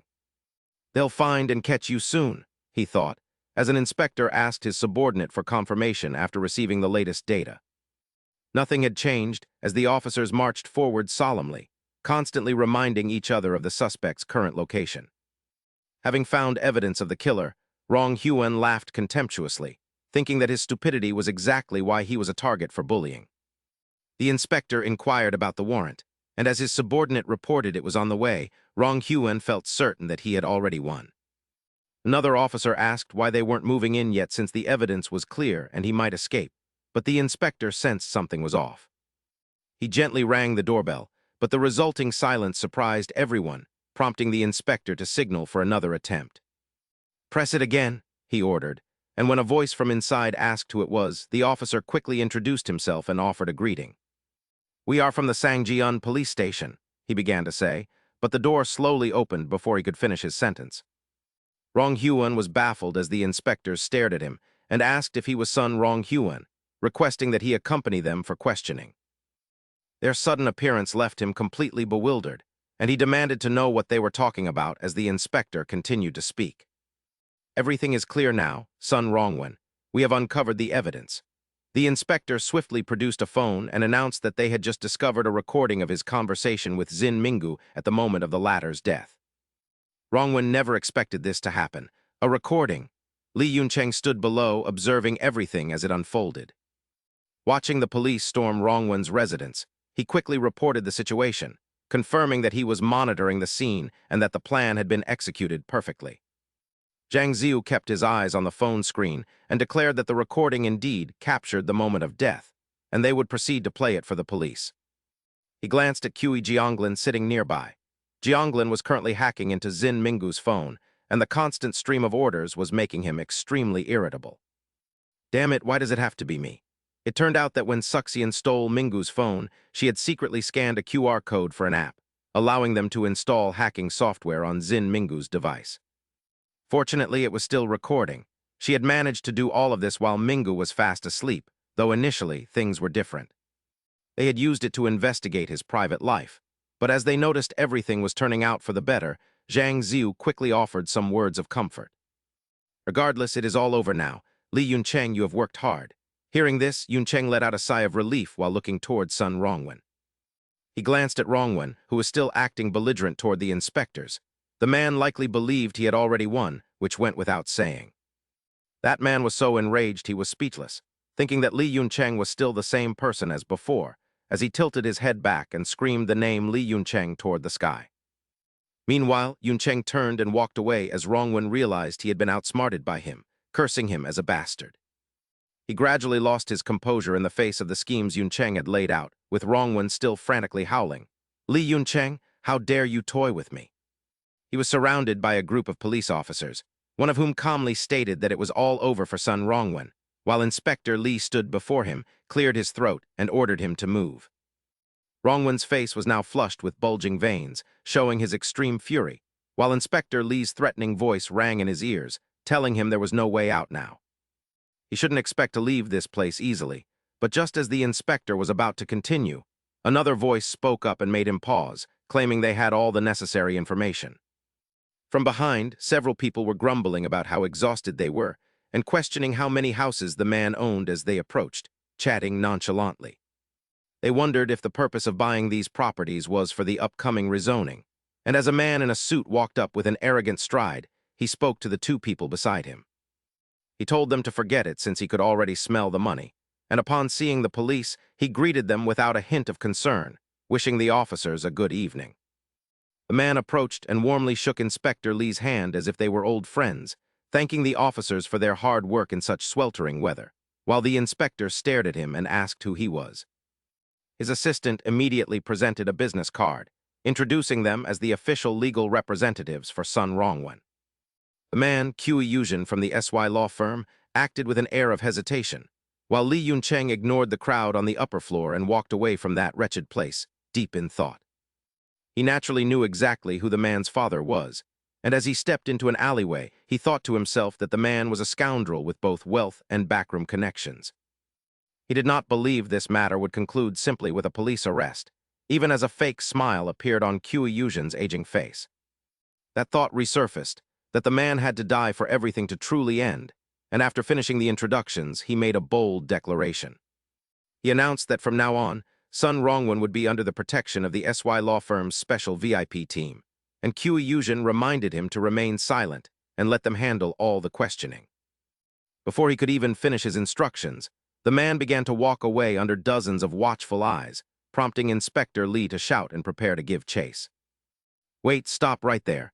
Q Yuzhen stepped forward to block him, suggesting that the officer should have a little chat with them instead.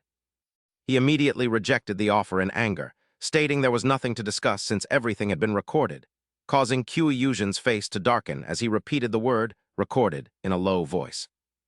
As a lawyer, he cited a law that made Inspector Lee freeze instantly, the Communications Privacy Protection Act, and in the heavy atmosphere, only his annoyingly confident voice could be heard.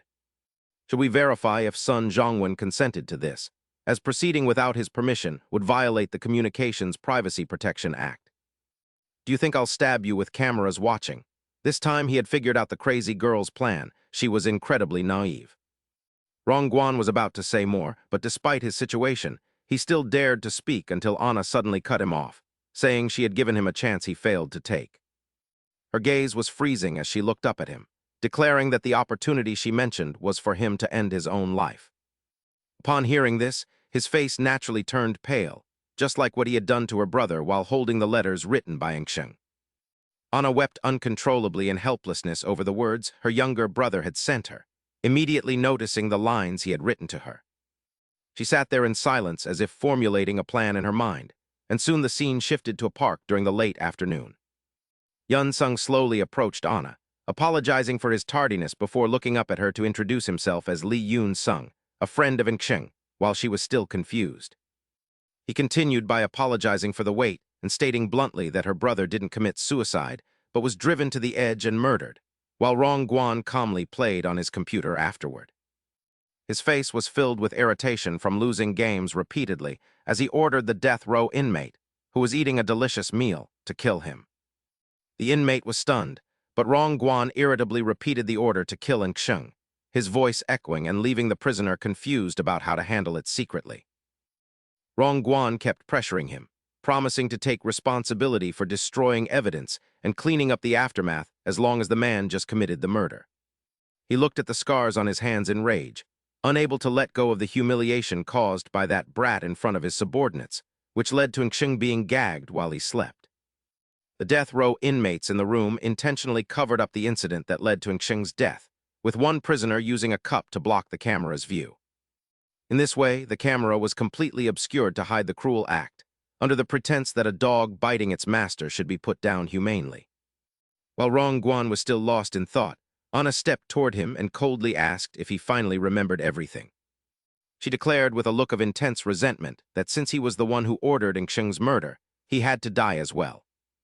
Anna's words pushed Rongguan over the edge, causing him to curse and lunged at her with a knife without a second thought. He even wore a triumphant smirk as he shouted that he was indeed the one who had Ngsheng killed. Rongguan stared coldly at Anna, asking what it mattered if he ordered that dog's death, but he became confused when he looked at the knife still in his hand. Anna grabbed his hand and questioned if he really thought the knife was real, revealing she had anticipated this entire situation. She noted that she was well aware of the physical strength gap between men and women, adding that the fake knife was remarkably realistic. This infuriated Rongguan, who began to curse and threaten her, but she suddenly lifted her shirt. Anna calmly told him to look forward to what was coming next, asking if he had heard about the death of Sang Tian. She recounted how Yun Sung had entered the juvenile reformatory to seek revenge for his brother, defeating his opponent with just a single finger. She pulled an item from her clothes and asked if he knew how to overcome a physical disadvantage before spraying a bottle directly into Rongguan's face, calling him a fool. Unable to react in time, he was hit full in the face by the spray, and while he was reeling, Anna took the opportunity to kick him hard. Rongguan clutched his groin in agony, his desperate screams echoing as Anna coldly asked if he felt humiliated, questioning a man who only relied on his father. She asked what he had to fear in this life, while Rongguan looked up at her with terror in his eyes as she told him he was about to learn how frightening life could be. He felt something was wrong and asked in a panic what she meant, dismissing her words as nonsense. Meanwhile, Yujin held stacks of documents and ordered those around him to hurry and handle the matter, demanding they suppress all news regarding Sun Rongguan at any cost. A phone call came in, and Wuzhen hurried to report the status, but the caller's words surprised him, leading him to halt the defense for the young master, Sun Zhengyuan. Wuzhen tried to explain further, but Mingjin interrupted to say the situation had changed and ordered him to wait for further instructions. He looked toward Zheng Jian and Qing Charlie, wondering what he would gain by abandoning his own son. Mingjin's face was twisted in rage as he warned that they would pay if the deal was disappointing, just as Li and Cheng appeared. After a brief silence, Mingjin looked ahead and asked what kind of negotiation En Cheng wanted to propose. He introduced himself as the former judge and assemblyman's son Mingjin, but En Cheng interrupted before he could finish. "I know you well, a former judge and a powerful politician considered a top candidate for party leadership." Inside the interrogation room, En Cheng's voice rang out, stating that Mingjin was now simply a father to a murderer. These words deeply unsettled Mingjin, but En Cheng firmly addressed him as assemblyman's son Mingjin once more. He calmly declared that the offer was unavoidable, as they needed a final stage to put an end to Sun Zhengyuan. Mingjin was stunned by the accusation of murder, but En Cheng simply repeated the assemblyman's name. With a resolute gaze, he explained that the son had committed murder through others, including the death of Assemblyman Shen Minyu. En Cheng revealed that 4 years ago, he also incited the murder of a schoolmate named Zhuo Anxing, which Mingjin refused to believe. Zheng Jian and Qing Charlie listened in silence, as En Cheng claimed to possess everything from recordings to witnesses. He noted that the person who participated in Zhuo Anxing's murder was a suspect from a reformatory. That individual would soon stand trial, and as Mingjin grew increasingly agitated, En Cheng calmly asked him why he was upset. He looked the man in the eye and declared that if Mingjin didn't abandon Sun Zhengyuan, this revenge would be meaningless.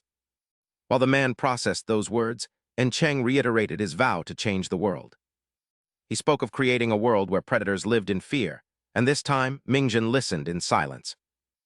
He declared that influential people like the assemblyman must take action by personally apologizing to the public to survive. As Mingjin considered this, a subordinate rushed over to whisper in his ear, and he prepared to leave. En Cheng remained composed and told Assemblyman's son Mingjin that there was no time left for him to deliberate. He had already predicted the choice, coldly stating that the man would find it impossible to decline the offer. He understood that this man valued himself far more than his own children, and he made it clear that he knew this truth. Mingjin tried to maintain his composure despite En Cheng's pressure, who then demanded a press conference within the hour. It was clear he had control of the situation, while elsewhere, Changsu's desperate screams filled the air. He charged at Manager Pu with a flurry of attacks, but the man remained calm even as wounds appeared on his face. Before he could react, the manager grabbed him by the legs and hoisted him up, leaving Changsu in utter disbelief. Bystanders fled in terror, shouting for help and calling the police, while the manager cursed loudly in his rage. He quickly turned to leave, leaving Changsu lying face down on the ground as the manager's voice echoed in his mind. Listen closely, challenging a professional is an act of extreme recklessness. In his youth, Jiang Su had pushed himself through rigorous training.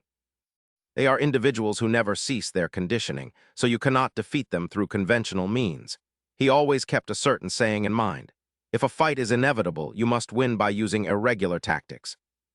Jiang Su struggled to maintain his composure as he clenched his fists with resolve, appearing like a completely different person as he approached Manager Bei from behind to seek his vengeance.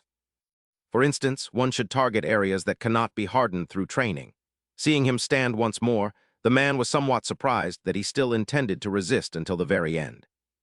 However, he refused to be outdone and turned back to launch an attack, shouting that he had nothing left to lose at this point. Manager Bei's gaze turned somewhat fearful at the sight before him, as it turned out that Jiang Su was already aiming a fire extinguisher directly at him. He swung the fire extinguisher straight at the man, who managed to duck just in time. Feeling a surge of rage, Manager Bei began to scream insults. "You bastard, you're actually using a fire extinguisher." Before he could finish his sentence, a hand lunged forward, catching him completely off guard. Jiang Su's 2 fingers jabbed into him, leaving Manager Bei in a state of utter panic, no matter how much a body part is conditioned. Yang Sheng's words echoed continuously in his mind. The skin and the pupils are always the ultimate vulnerabilities in the final moments. Jiangsu firmly gripped Manager Bei's finger and ruthlessly snapped it backward, causing the man to howl in agonizing pain. Manager Bei seemed to be in excruciating pain, but tried to endure it. While he was searching for a way to escape the situation, Jiangsu drove his elbow straight into the man's face. Just like that, Manager Bei collapsed onto the hospital floor. After quickly dealing with him, the scene shifted to the interior of the room. Rongwan became extremely flustered as he stared at Anna, demanding to know what she had just said, while she calmly repeated her words. "Right here and now, I truly want to kill you, but—" She then sat down directly in front of him, stating that she had to restrain herself for the time being. It seemed Anna had devised a new plan to ensure a perfect downfall for him, just as a group of security guards and doctors came rushing inside. "What is going on here? Is everyone all right?" She seemed to have anticipated all of this, while the guards hurriedly pulled Rongwan away.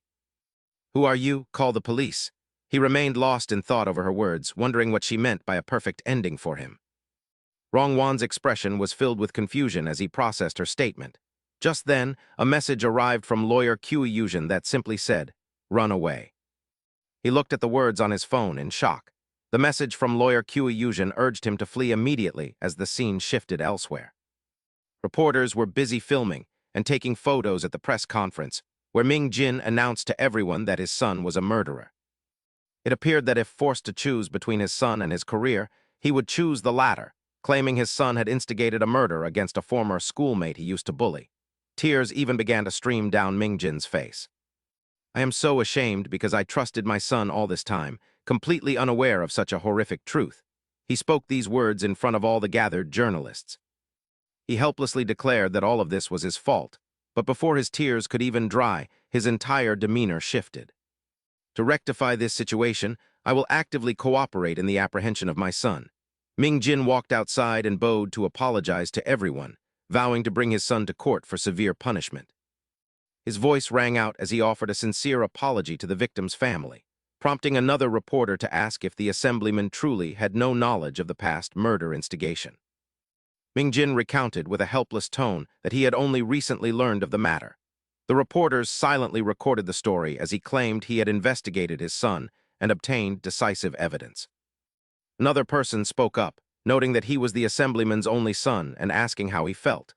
Ming Jin immediately switched back into his acting persona, stating that while his heart was breaking, he viewed this as his karma. He bowed his head like a devoted father, claiming he was unaware of his child's sins and promising never to forget or stop atoning to the public. The reporters continuously typed on their keyboards, creating headlines about a man who would even send his own child to face trial. Assemblyman's son Mingjin has arrested his own son, and within minutes, headlines are splashed across the news about him putting his own child on trial. While the news of Assemblyman's son Mingjin arresting his son breaks, son Zhongwen remains oblivious to the situation until Anna slowly speaks up. "You know, your father is a very calculating man," she declares with a chilling coldness in her voice. "It's over, son Zhongwen, you've lost." Realizing the situation is dire, son Zhongwen bolts from the room, cursing repeatedly in utter desperation. "Damn it, damn it, damn it." He flees blindly, ignoring his surroundings while wondering how to escape, only to see police cars surrounding the hospital from above as officers shout to apprehend him. As the police shout for people to make way, he runs forward in a panic, realizing those bastards have already sealed off the first floor. At a loss for his next move and wondering what to do, he inadvertently finds himself running toward the rooftop, still desperately searching for a way out. Gasping for breath after everything that has transpired, son Zhongwen is overcome by a growing sense of dread about his fate. He feels his end drawing near, and as he gazes at the rooftop before him, a look of pensive confusion crosses his face, yet he remains uncertain.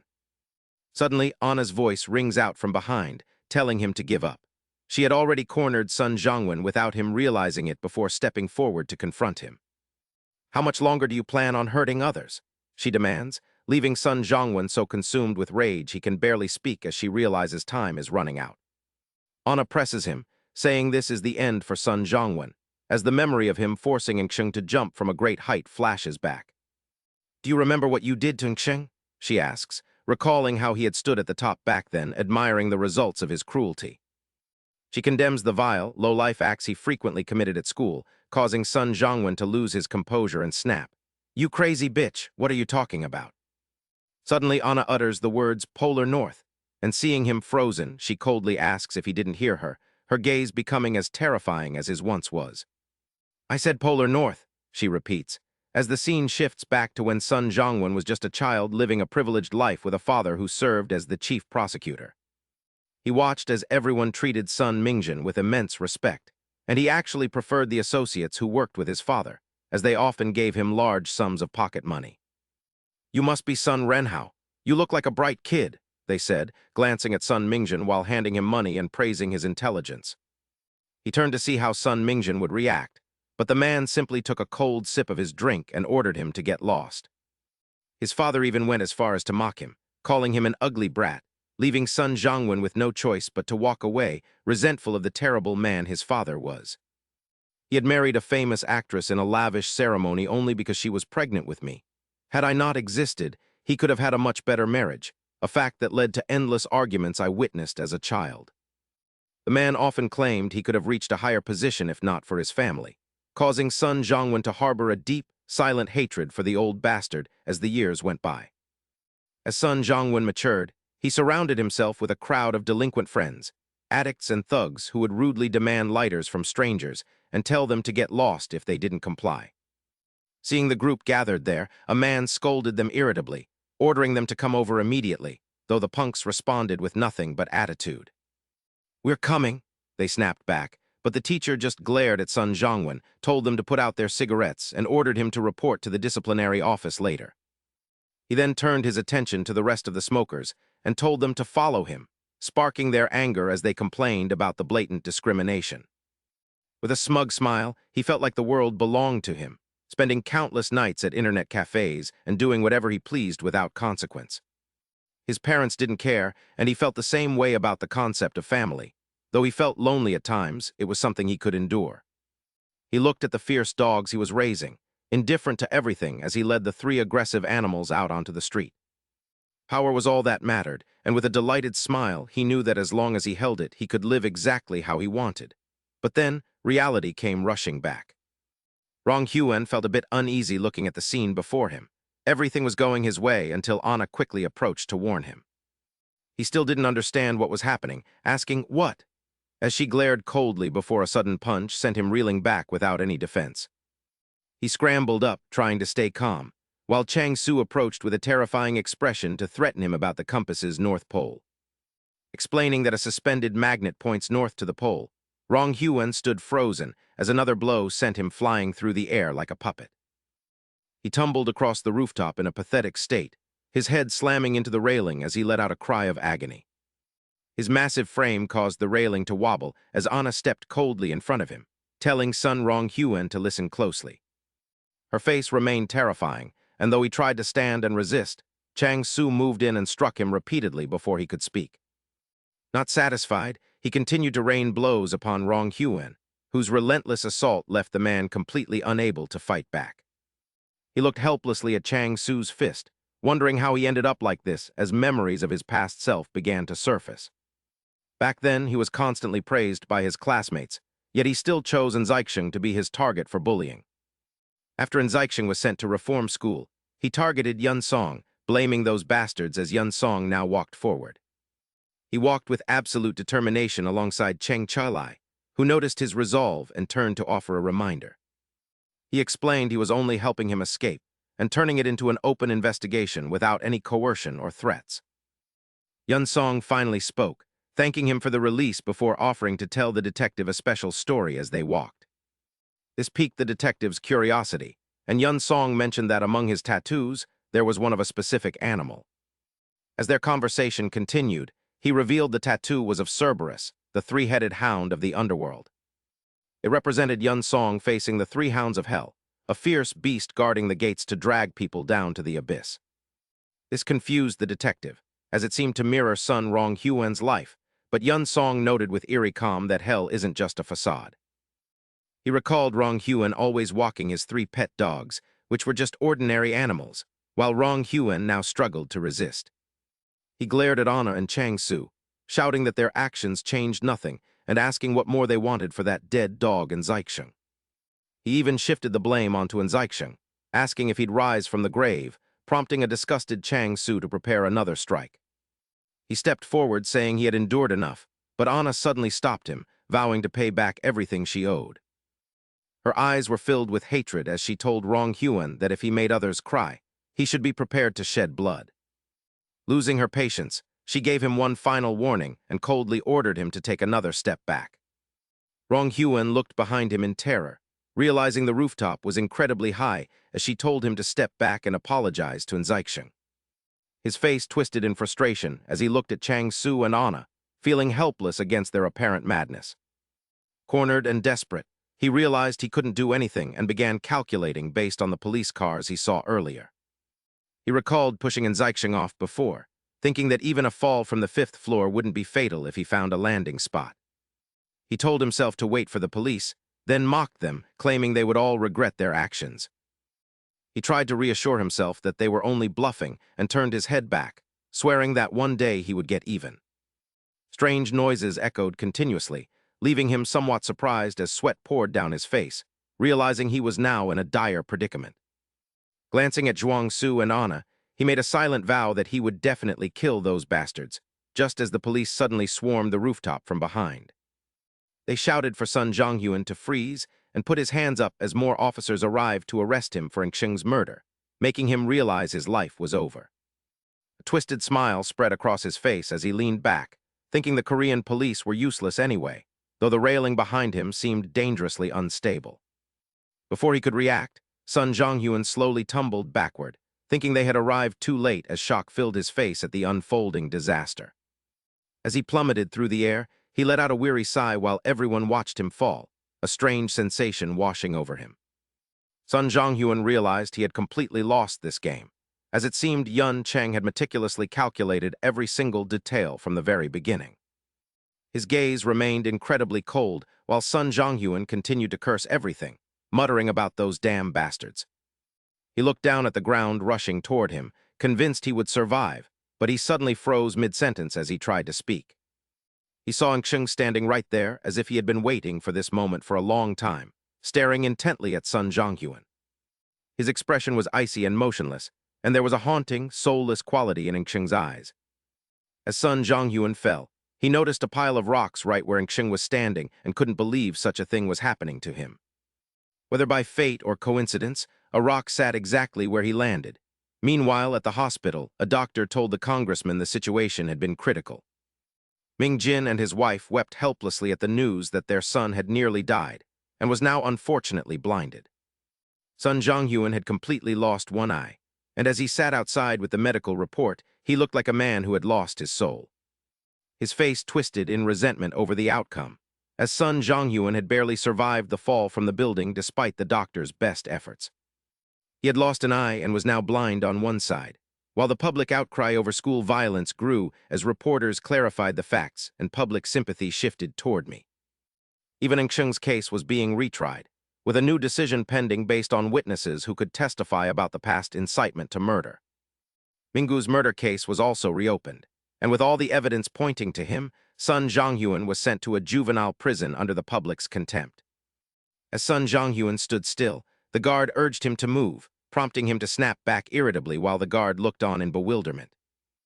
"I'm dying of thirst, so get me a bottle of water, the energy drink kind," he demanded arrogantly before the guard suddenly slapped him across the face.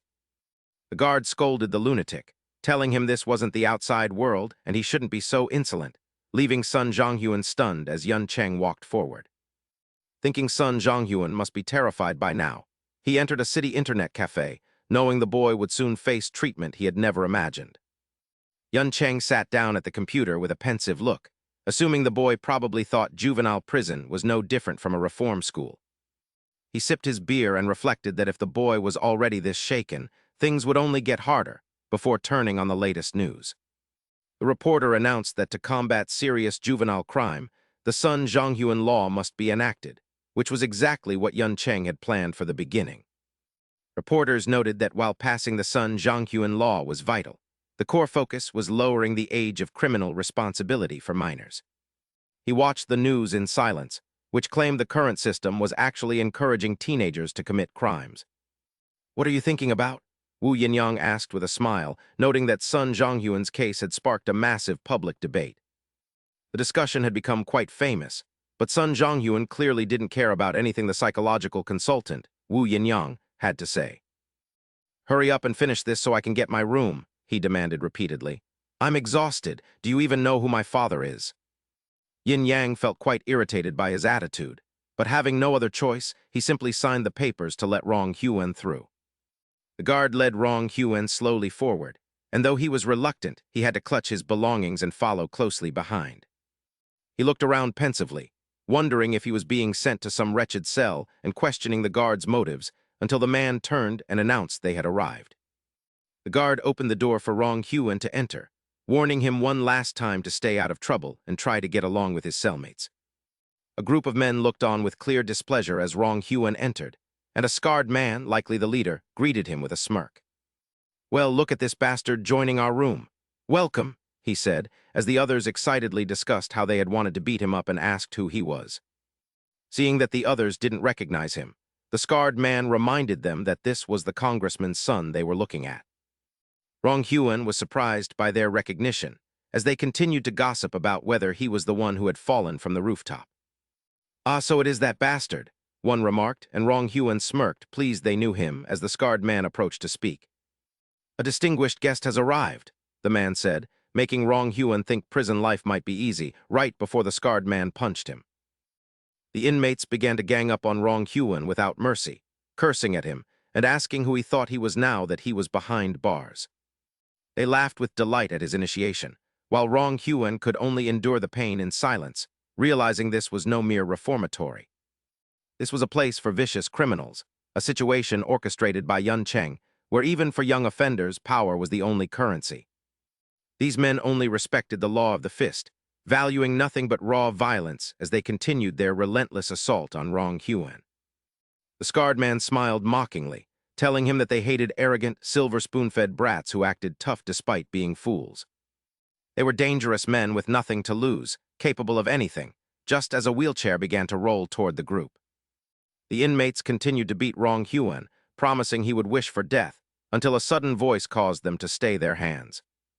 "Wait," said the man in the wheelchair as he approached, asking if he was a former student of Sanjin High, as fate finally caught up with him. He would have to answer for his karma, and the inmates watched in surprise as the man from Class 6, Grade 1 of Sanjin High, drew near. "Son Rong Huan, right?" the man asked, leaving Rong Huan confused as he asked who the stranger was, prompting a burst of surprised laughter. It was Jai Hun, who looked calmly at Rong Huan and asked if he truly didn't recognize a familiar face from Sanjin High like Han Jai Hun. Since Rong Huan still didn't remember, Jai Hun explained that he was the friend of Pu Shangshan and Shen Minwu from Class 2, Grade 1. He finally remembered, but seeing Jai Hun in a wheelchair left him deeply confused about what had happened to his old acquaintance. "What's with the wheelchair?" he asked, and Jai Hun's face twisted with hatred as he cursed, explaining it was the work of that bastard Li Ensong. "That bastard ruined my life, and he's the reason you're in here too, isn't he?" Jai Hun said, and Rong Huan slowly sat up as he listened. Pleased that Rong Huan seemed to be following his lead, Jai Hun reached out a hand and suggested they seek their revenge together. "Let's prepare for our revenge here and then settle the score outside," he said, giving Rong Huan a newfound sense of hope. "Let's take him down," he agreed, and Rong Huan breathed a sigh of relief, shaking Jai Hun's hand as his fear of prison life vanished. "Let's get our revenge," they resolved, as meeting an old friend from Sanjin High gave Rong Huan the motivation he needed to survive. Time quickly transitioned into the late-night hours, and Rong Huan remained fast asleep. The referee's whistle signaled the start, and a smug grin spread across his face as he waited to see what his opponent could do, only for Zhu Feng to suffer a humiliating defeat. He lay there completely motionless, stunned by his own failure, while the doctor rushed over to check on Zhu Feng, who could only wonder if he had truly lost. Returning to reality, Zhu Feng felt a surge of anger as he looked at Yun Sheng, unable to accept that such a loser had beaten him, while Yun Sheng glanced back with disdain. "Didn't you say you'd finish me in 5 minutes? It hasn't even been 3, he remarked, not forgetting to add, "I'm honestly quite disappointed in you." Zhu Feng was seething with uncontrollable rage at the insult, and as he struggled to stand and retaliate, he cursed the man for his arrogance. "Are you happy winning by targeting someone's weaknesses?" Ju Feng spat, though he lacked the strength to challenge Yun Sheng, who he believed had been orchestrating everything from the start as others approached. This drove Ju Feng into a frenzy, and he began screaming at the newcomers. "You damn bastards, what are you doing? How long are you going to just watch? Get out here." Yun Sheng watched the scene with mild surprise, wondering what Bio Ju Feng was doing, as the man seemed truly unhinged and obsessed with those adult apps. "I can't believe this," he muttered, looking at the two scrawny men who stammered out that they knew this would eventually happen. These two were the criminals Jiang Jai-zin and Zin Zichang, and they both wore smug expressions as they brandished their weapons. "That's why we brought the tasers," they noted, mentioning their history as second-degree sex offenders and former regional taekwondo athletes. They continued to mock Bio Ju Feng, telling him he was becoming dull and that it was pathetic for someone of their kind to act so pitiful just because he was obsessed with women. "You damn pig," Ju Feng roared in response, begging them to get him out of there, while Yun Sheng finally seemed to grasp the full situation. He silently observed the two perverts standing before him, realizing that Ju Feng hadn't been alone and was planning to gang up on him. However, he showed no sign of fear and declared to the two men that he would take them both on without even using his hands, just like before. Inside the room, Li Zhuyan was feeling extremely frustrated with that meathead Bio Ju Feng, whom she had worked so hard to please while constantly changing her outfits. She cursed under her breath about how annoying he had been lately, always demanding sex, as she slowly undressed and let out a weary sigh. "I'll tell Oppa later and have them deal with him," Zhuyan thought while looking at her phone, deciding that she would have to get rid of him sooner or later. She felt a wave of irritation when she saw the caller ID, but she still forced a smile and answered, "Ju Feng, why are you calling me?" She mentioned their earlier time at the cafe, but the voice on the other end was Yun Sheng, who had already dealt with the others and was now greeting Li Zhuyan. After finishing off the remaining two, he calmly introduced himself as Li Yun Sheng, a name that caused her to gasp in shock as he continued his declaration. "Bio Ju Feng has been dealt with, and there are only two left," his voice rang out, "and once I'm finished with them, you'll be next."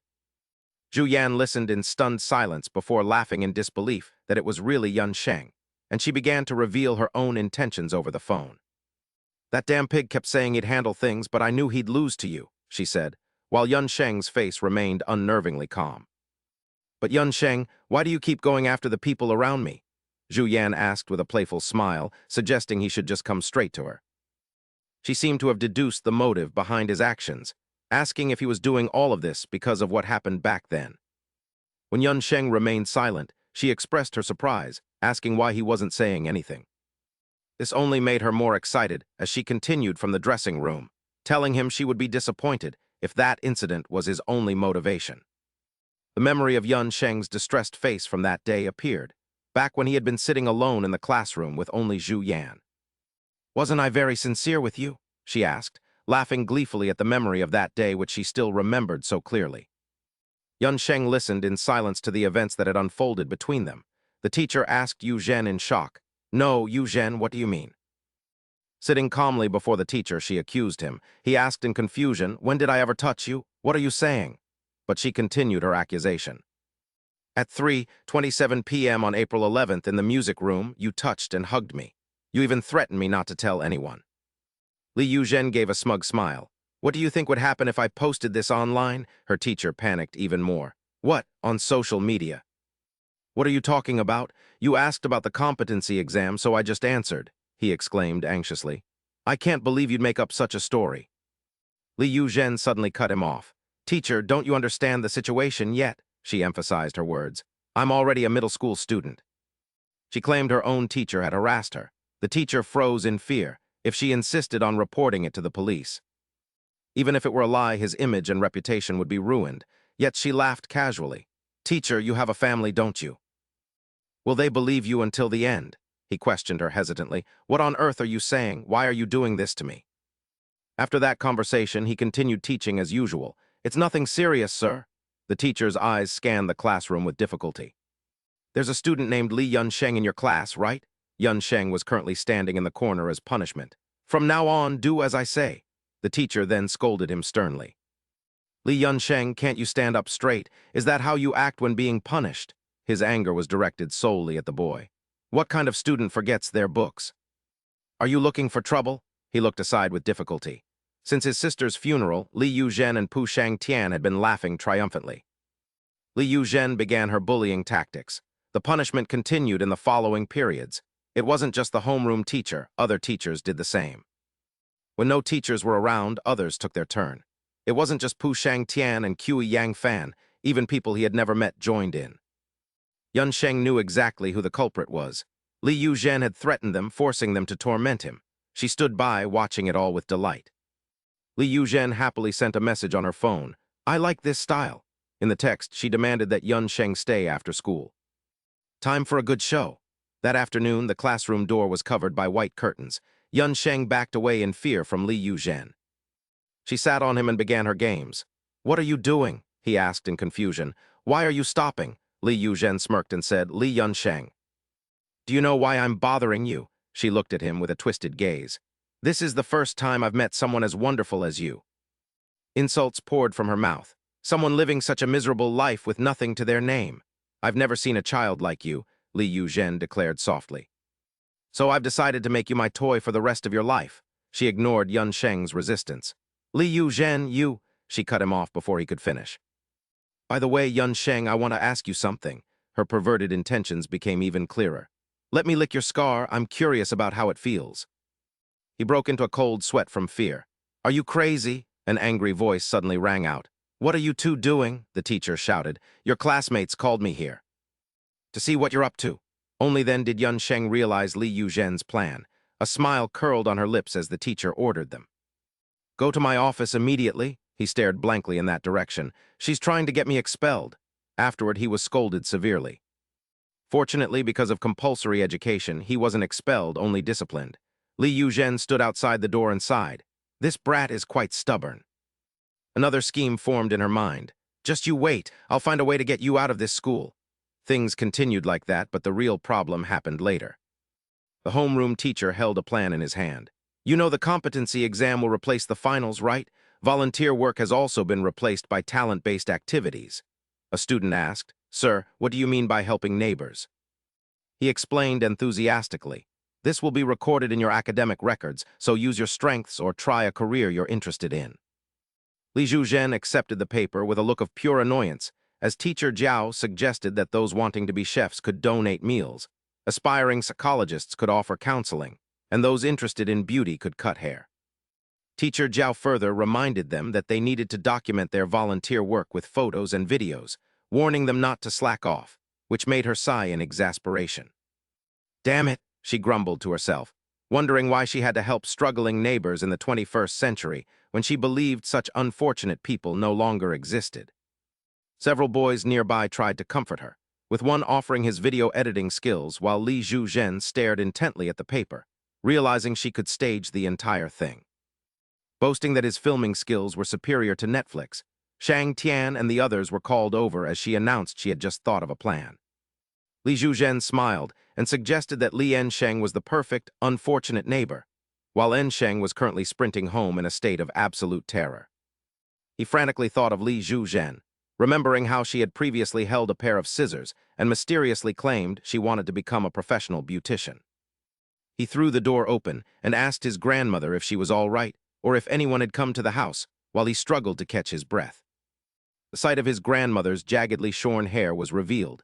She had become the first victim and was now unconscious, surrounded by scattered silver strands. Her body trembled with fear like a sacrificial lamb at the hands of a monster, and as she stammered Ensheng's name, he was struck with absolute horror. That was his grandmother, yet Li Yuzhen had edited the footage of the haircut to submit for her assignment and received an A. Now, he coldly told her that he had never forgotten her. As she froze on the other end of the line, he reminded her she wasn't the only one, listing Shang Tian, Yang Bei, Xin Minggu, and Song Zhangwan. His shirt was stained with blood as he spoke of the others, his voice dripping with an ever-growing hatred for every single one of them. Not for a single moment had he forgotten, yet Li Yuzhen simply laughed and told him that despite his talk, he had never actually been able to lay a finger on her. She mocked him, saying that catching a few lowlifes was no great feat, and that his next target, Du Xian, was on an entirely different level due to his gang background. Li Zhuzhen bragged incessantly, claiming that the people he caught over the last 6 months were nothing compared to the formidable opponent she was using to threaten him. When she told him to listen while she was being nice, he mockingly repeated her words about a formidable opponent and slowly responded that she might be right. He received a photo from Chang Shu and informed her that he had sent him to deal with the man, taking him down in less than 15 minutes, which left Li Zhuzhen stunned. When she asked what would happen next after those 15 minutes, En Sheng looked ahead and told her it was quite simple. He warned her that something surprising was about to happen and told Li Zhuzhen that he was already on his way to her location, leaving her speechless in her room. Her lip twitched as she desperately tried to call Du Xian, refusing to believe that he could have been defeated since he was supposed to be so powerful. The phone vibrated on the ground next to a motionless hand, but Du Xian was unable to answer because he had been completely knocked out. As the voicemail recording played, telling her the subscriber was busy, she frantically denied the reality of the situation, calling it a lie. Trembling violently, Li Zhuzhen repeatedly screamed that it was all a lie while sweat poured down her face, unable to comprehend how this was happening. She realized that after taking down the others, he would target her next, and she panicked at the impossibility of him defeating so many men, including Bai Hu Gu Ben and Du Xian. She hurried to find a contact to call for help before it was too late, but before she could, an incoming call from the man he had already captured appeared on her screen. Li Zhuzhen hesitated before answering with a timid greeting, only to hear En Sheng's voice on the other end telling her there was something he had neglected to mention. Upon hearing that he would be at her front door in 10 minutes, she fell into a state of true despair as he prepared to reveal even more. He told her he wasn't bragging, and when she tried to scream his name, he immediately cut her off by reciting her personal information. He confirmed her address at apartment 30C in the Xiangsu building, and with absolute seriousness, told her to wait because he was about to show her what hell looked like. The expressions on their faces became polar opposites. It would suit a woman like you perfectly, the most terrifying hell. Elsewhere, this mysterious person's phone was vibrating incessantly. He held it in his hand, waiting for a response from the other side. He also carried a large bouquet of flowers. "The subscriber you have dialed is currently busy. Please leave a message after the beep." He tilted his head in confusion. Strange, the brooch on his chest flashed brilliantly, standing out. "Why isn't she answering? I'm getting worried." However, he wasn't too angry and merely muttered to himself. There's no other way. His mysterious identity and appearance were hidden behind the black clothing. Now he had to go to Li Zhuan's house. Consumed by anxiety, Zhuan kept biting her nails. "What should I do? What can I do now? Is that bastard Li Yuncheng coming right now? What do I know? What should I do?" Her face darkened significantly as tears began to flow. She had to make a call. Her pale fingers scrolled through the list of names. Hurry, hurry up. She had to inform him quickly. The screen switched to a voice call with a man named Zhuzhen. He answered immediately. "Li Zhuan, are you all right?" Zhuan's boyfriend, the great Bai Zhuzhen, looked very worried as he answered. He continued to ask, "Why didn't you answer my call?" Zhuzhen spoke gently. "I was so worried that I came to your house." She began to sob uncontrollably. "Honey," Zhuan hurriedly explained the situation. "That Li Yuncheng I told you about, he's coming to kill me." He frowned in surprise. "What?" She was so terrified that she collapsed to her knees. "That guy took out everyone around me. He's about to kill me." Her desperate pleas made him feel uneasy. "I'm so scared. Can you come to my house?" After listening, he calmly tried to reassure her. "Zhuan, stay calm and tell me." Zhuzhen quickly followed up. "So you're saying a guy named Li Yuncheng is heading to your house right now?" As he looked up, he suddenly frowned in annoyance. "Very well." Li Yuncheng and Bai Zhuzhen came face to face. "Perfect timing. I'm already standing right in front of your house." He looked over indifferently. "I think I've already run into that bastard. I'll call you back after I deal with him." After giving her instructions, he hung up the phone. "Hey, you're Li Yuncheng, right?" Zhuzhen didn't charge in immediately, but instead began to scold him. "No matter how bad you are, you shouldn't just show up at a girl's house like this." He intended to lecture him further. "I don't know who you are, but," Yuncheng suddenly interrupted. "We finally meet, the last man in Li Zhuan's life." He slowly raised one of his hands. By Zhuzhen, the only person Li Zhuan truly loved. However, Zhuzhen just watched his movements carefully. "I'm quite curious." He pointed at the brooch on the man's chest. "That brooch, how did you get it?" Being questioned, he turned his attention to it. You're asking why I have it?" Zhuzhen muttered with a smirk. Then he let out a sneer, looking down on his opponent. "Are you that curious?" His mind flashed back to a memory. A massive iron rod swung through the air. Jujin's arm blocked the iron rod with solid defense. While the other person was still in shock, he spoke sarcastically. "Hey, the biggest gang in Gangnam." With his bare hands, he bent the iron rod. "I thought you guys came to recruit someone. Is this all you've got?"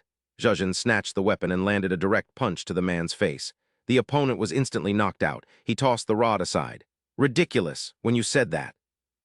"I thought it was a joke, but who would have thought?" Jujin's eyes caught sight of the glittering object. "I see. You really think I'm on the same level as you, don't you, you bastard?" The man struggled to curse, but he delivered another blow to silence him. "Listen to me properly." He snatched the badge. "Remember this if you don't want another beating." Jujin took it as a trophy. "Next time tell someone stronger to come see me. I'll hold on to this badge until then." Ultimately, he didn't care much. It was an old story anyway. "It doesn't matter anymore." He set the bouquet down on the sidewalk.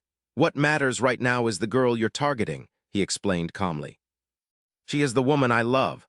As soon as he finished speaking, he lunged forward at a blistering speed. He raised his arm and clenched his hand into a tight fist. "So if you disappear, my Juan won't have to be sad anymore." Yun Cheng immediately blocked the strike with a defensive stance. The opponent didn't stop, continuing his relentless assault. He confidently declared to him, "Thanks for coming today. I guess I'll have another gift to give Juan." But his triumph was short-lived as the boy grabbed his sleeve. "I've got you."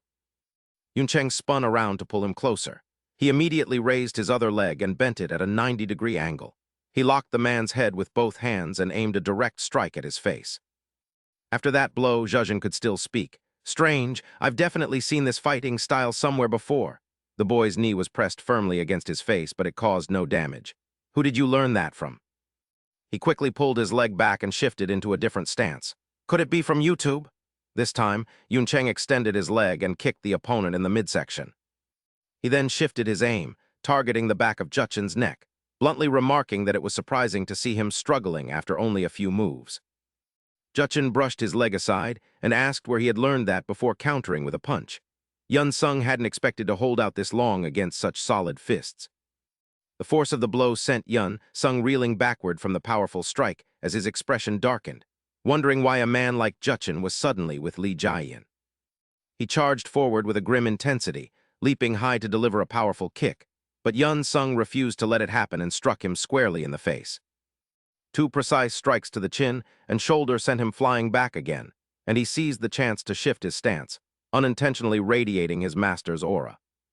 Jujin was completely unable to defend himself and took a relentless beating until Yun Sung suddenly spoke up, asking Bai Jujin a single question. Yun Sung looked at him sternly and asked if he knew what kind of person Lee Jae-in was, but Jujin caught his ankle and scowled, saying he didn't give a damn. He claimed that as Bai Jujin, he had also made mistakes and caused accidents in the past, forcefully dragging him along while stating he wouldn't abandon his people. Yun Sung was thrown onto the road by the toss, but his combat experience allowed him to sense the danger as Jujin pinned him down and continued his assault. Powerful, solid punches rained down while Yun Sung persistently defended until he found an opening to shift positions, grabbing the opponent's shirt and lifting him. Jujin immediately broke free from the hold and retreated, but before he could react, Yun Sung struck him right in the middle of the face. Instinctively, he struck back at the man with twisted beliefs. His rapid recovery allowed him to charge again, a man who believed himself to be justice. Yun Sung frowned, thinking the man believed he was the strongest man alive as neither missed an opportunity to strike to protect what they cherished. In truth, his faith was simply misplaced, as they both took heavy blows to the chest, blood spraying from his nose while his gaze never left his opponent. Yun Sung kept his eyes locked on Jujin as they both moved to regain their balance, ready to fight to the end until police sirens suddenly intervened. Their movement stopped instantly as someone called out to the police, and he irritably asked if the police were actually there while neighbors began to swarm out. They recognized him from the Shin Mingu incident, and Yun Sung looked around coldly as people excitedly filmed them, noting the arrival of the police. Jujin sighed wearily, muttering about the nuisance and trying to say something about the situation, but Lee Jae-in's voice drowned him out, shouting that he was there. From her house, she screamed that a stalker was trying to kill her, and Yun Sung looked up as she urged the police to hurry to the scene. However, he wasn't surprised, as he knew she would call the police. Her reaction was entirely part of his plan and was her final move. That was all she could do in this situation, reminding him of how she had despicably used her status as a woman before, which is why he had anticipated her report. Unaware of the truth, she continued shouting for the police to hurry because her boyfriend was holding him down, constantly pressuring them to arrive. She urged the officer to come quickly while the door behind her stood slightly ajar. But Lee Jae-in had chosen the wrong person to accuse as the room grew gloomy. He wasn't the real stalker, and as the scene moved closer to her bed, light touched everywhere except the dark space underneath where he had hidden someone. Yun Sung thought triumphantly that he had prepared a special surprise for her, as the plant he had placed inside lay underneath, muttering that he would follow Yun Sung's orders. He was quite satisfied with how things were going, finally reaching her and ignoring her screaming as the game had finally begun. With the person planted in her house, the first step of the plan was underway to repay her for everything, recalling how Kai Eung-min had earlier looked at them with admiration. He asked with excitement if those people would train them for the next 6 months, mentioning he had only seen such things on YouTube and found it amazing. He wondered if he could train with them, and despite his enthusiasm, Yun Sung just looked at him coldly as he expressed his desire to become strong like the two of them. He wanted to learn how to fight and confidently told Yun Sung he would be a good student, promising to do whatever was asked as Yun Sung slowly spoke up. Jiang Min tightened his grip on the man's collar, warning him not to go too far. Terrified, the man could only listen and follow the order to track Lee Jiuxuan. He was told not to even think about taking a 6-month break as he sat at the computer, meticulously investigating and monitoring every single move Lee Jiuxuan made. He had to shadow her as stealthily as a cockroach, keeping a constant eye on her. A barrage of messages began flooding her phone.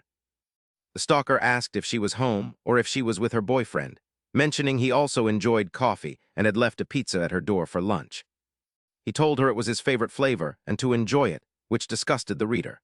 Yuzhan asked if they knew her location and sent messages all day, while Lee Jiuxuan acted coy by his side. She mentioned other things as well, like her belongings being opened and daily items mysteriously vanishing. The two of them leaned on each other affectionately. She expressed her fear of Li Yancheng and asked her man what to do. He reassured her that he would protect his Lee Jiuxuan, while Yu Zhan wondered what that bastard was sending. What on earth is he doing? They were unaware that Jiang Min was still watching from the closet. Where was he hiding without leaving a single trace? His posture was a bit awkward, but it helped him stay suspended. He acknowledged to himself that he was always right beside her, lurking around Lee Jiuxuan. He muttered under the bed like a cockroach, wondering if he should slowly reveal himself. In the darkness, Jiang Min looked terrifying as he prepared to distract them at the right time according to the plan. He crawled out, carefully considering every move. Jiang Min's movements were very slow.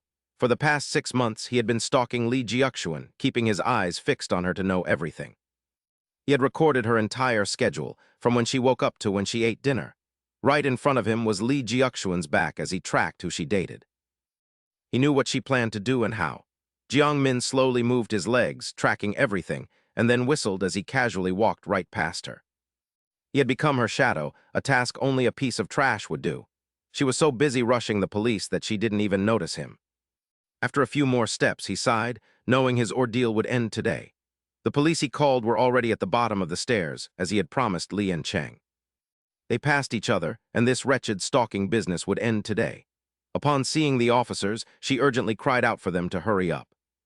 A polite officer asked if she was Lee Jiuxuan, and she immediately confirmed that she was the one who had called the police. Lee Jiuxuan pointed downstairs, asking if they saw the man in the hoodie who was stalking her and trying to kill her. She urged them to act before he harmed her boyfriend, but the officers looked surprised. The officer explained that they weren't there because of a stalker, leaving Lee Jiuxuan standing there with her mouth agape in shock. She asked what was happening, and the officer seriously informed her that someone had reported Lee Jiuxuan for using illegal substances in her home. Lee Jiuxuan found it hard to believe, but the officer nodded and confirmed they were reported as hallucinogenic drugs. Bags of drugs were hidden under her bed and throughout her house, according to multiple reports. They asked her to confirm her identity as Lee Jiuxuan again. They insisted on searching her home while she adamantly denied having such things.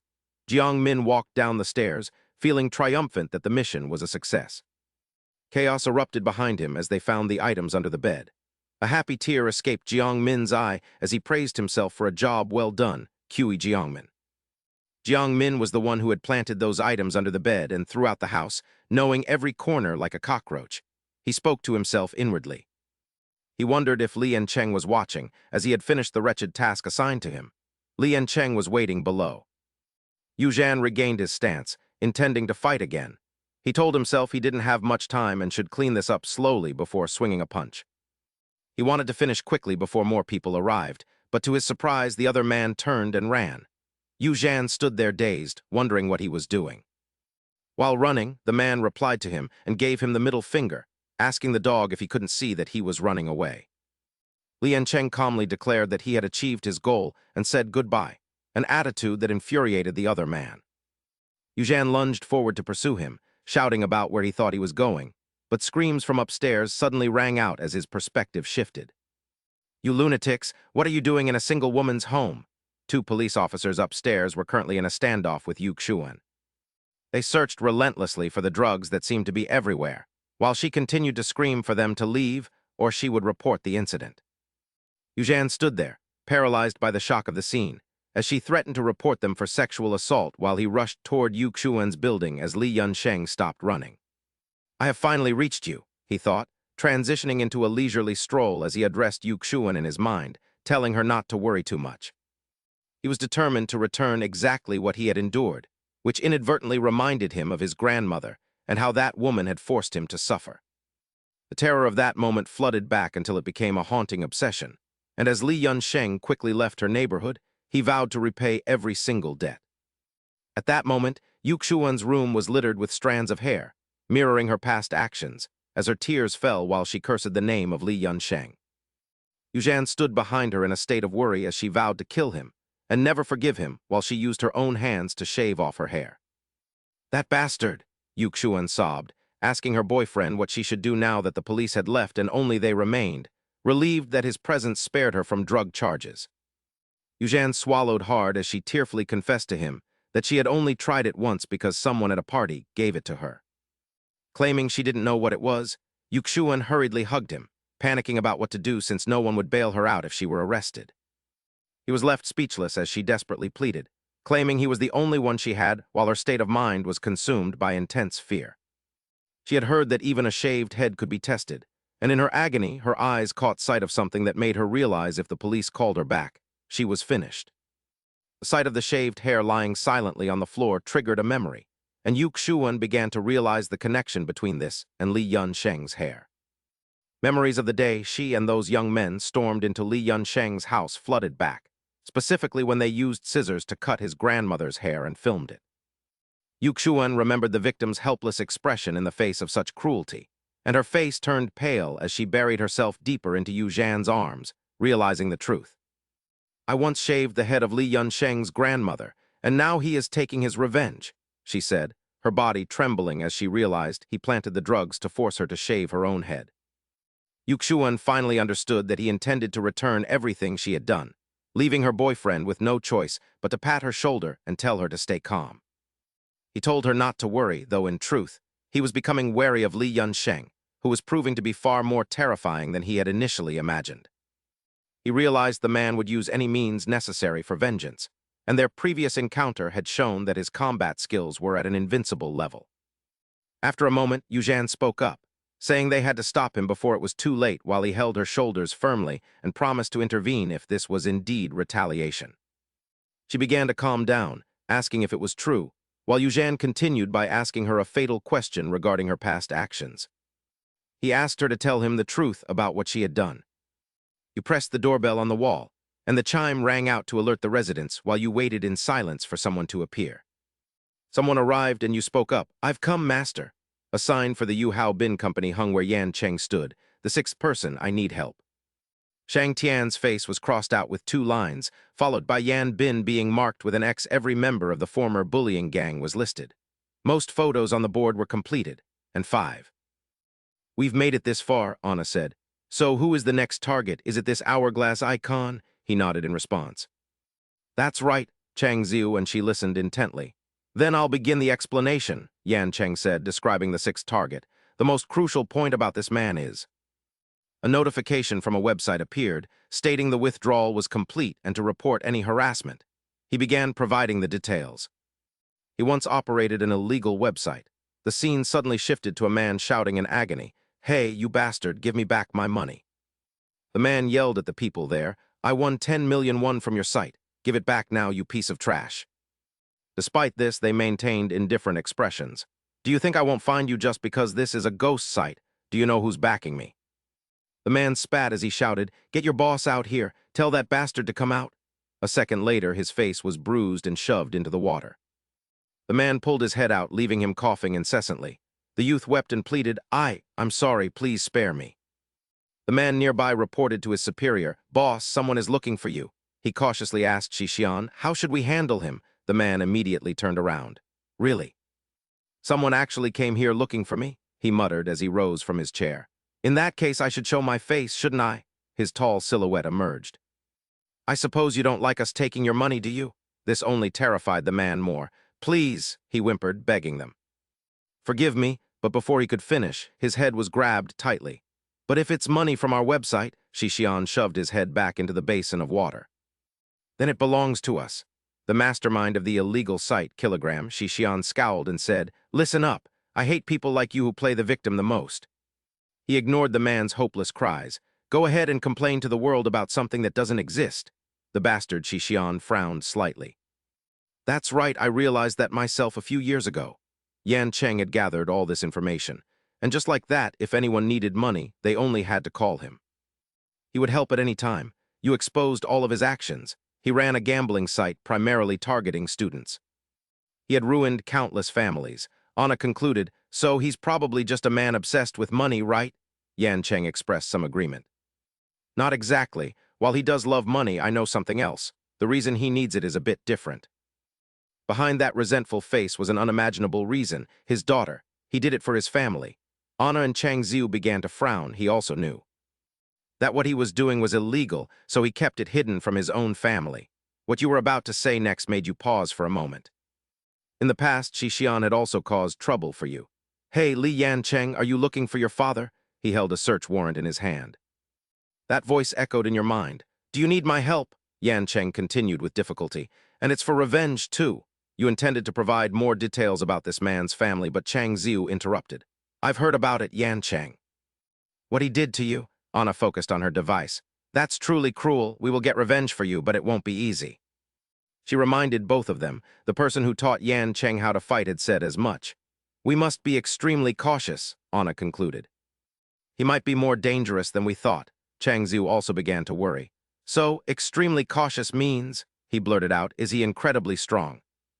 Yan Cheng explained in her place. "Let me put it in a way that's easier to understand. You yourself had to be wary of his power. He is the culmination of everyone I've faced so far. He's intelligent, quick to adapt, operates a systematic group, is skilled in combat, and is utterly ruthless." Shikshuan growled, asking if the bastard finally understood, his hand still clamped on the man's head as he boasted about his years in the underworld. He had crushed many foes, but when Shikshuan saw the mark on the man's nape, he froze in shock, veins bulging on his face as he cursed the man. "You arrogant bastard, you're with Hai Shi, aren't you?" he roared, wondering if they had done this on purpose while the man only chuckled to himself.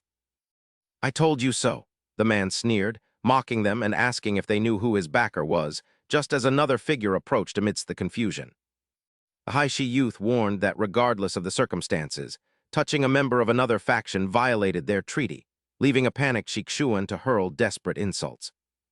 As Shikshuan cursed the man, a voice from the entrance interrupted them, asking Chairman Huang if he hadn't been warned before. His men were heavily armed as he warned that breaking the interfaction treaty by touching their people would have severe consequences. Quan Shihan, the head of the Haishi gambling site and Li Yansheng's sixth target, arrived and warned that they would face the consequences of their actions as Shikshuan's group retreated. Shikshuan grabbed a steel pipe and accused Quan Shihan of orchestrating the entire incident and planting a mole just to start a war with them. He swung his club at the man, accusing him of manufacturing an excuse to frame his company, to which Shihan nonchalantly agreed. An underling handed him a hammer as he dismissed the talk of excuses, stating he was only there to repay what had been done to his subordinates. He swung the massive weapon toward him, promising to return the favor many times over, while Shikshuan could only curse the man's name. He aimed for the head, declaring his hatred for people like Chairman Huang, who could only watch in terror, wondering how the man could lift such a weight with one hand. That massive shadow terrified Shikshuan's men, and while Shihan mocked him for blaming others for his own defeat, Shikshuan remained dazed. This is absurd. What kind of strength is this? A sudden memory surfaced of someone discussing the true nature of power and physical challenges. Equipment was prepared on the floor for a weightlifting challenge, where everyone involved struggled and trembled even under the weight of a standard barbell. With the heavy weight secured at one end and the center of gravity positioned lower, the force required by the arm increases sixfold. Yet one man held it easily. Shikshuan realized with horror that by gripping the end of the bar and lifting it with one hand, the effective weight became tenfold. The hammer slammed into his face as he cursed Quan Shihan, whose previous threats remained vividly etched in Yun Sheng's memory. "Don't blame me if you don't know your place," the man had threatened, a recording that Li Yunsheng, Chang Ziu, and Anna listened to with intense focus. Quan Shihan was 59 years old, and the screen displayed the illegal website he ran, which pulled in 10 billion won in annual revenue. As Jai Xingmin accessed the site, he noted it was a top 5 platform in Korea, founded after Shihan killed his boss while still in middle school. After juvenile detention, he took over the site. Yun Sheng planned to use it to reach him and told Jai Xingmin to start, though the latter asked if he was truly sure. Despite the clear hesitation in the question, he firmly told him not to delay, while elsewhere Shihan issued orders to his men. He barked at his men to get a rag and clean up the mess immediately, but his command was interrupted by a sudden shout from one of them. "Chairman, I have urgent news," the man said, holding his phone and reporting a new member registration, to which Shihan responded with cold indifference. He questioned why a simple registration warranted an interruption, prompting his subordinate to hesitantly begin his report. He revealed that the initial deposit was 500 million won. The screen confirmed the staggering amount, which had been sent by none other than Yun Sheng. Anna noted that it was a massive sum of money, but Yun Sheng explained that he had saved every cent specifically for this moment. She listed their sources of income, including the data from Yang Fan's hard drive, the money from Zin Mingjiu's scam, and the funds from Sun Dong Huan's father. Anna found it hard to believe he had saved so much, but she never expected him to deposit 500 million all at once, which Li Ensheng explained was his plan. He knew that was the only way to force a reaction from Jun Shihan, who then asked his subordinate for more details about the 500 million deposit. A message was read aloud. "You took something precious from me. This is Li Ensheng." Target number 6 narrowed his eyes in confusion. Meanwhile, the young man whispered that he was waiting for him, as Jun Shihan focused on the name Li Ensheng, just as he had expected. "I will have my revenge in a very special way, so get ready," he said as the confrontation between them officially ignited. "Now, let it begin."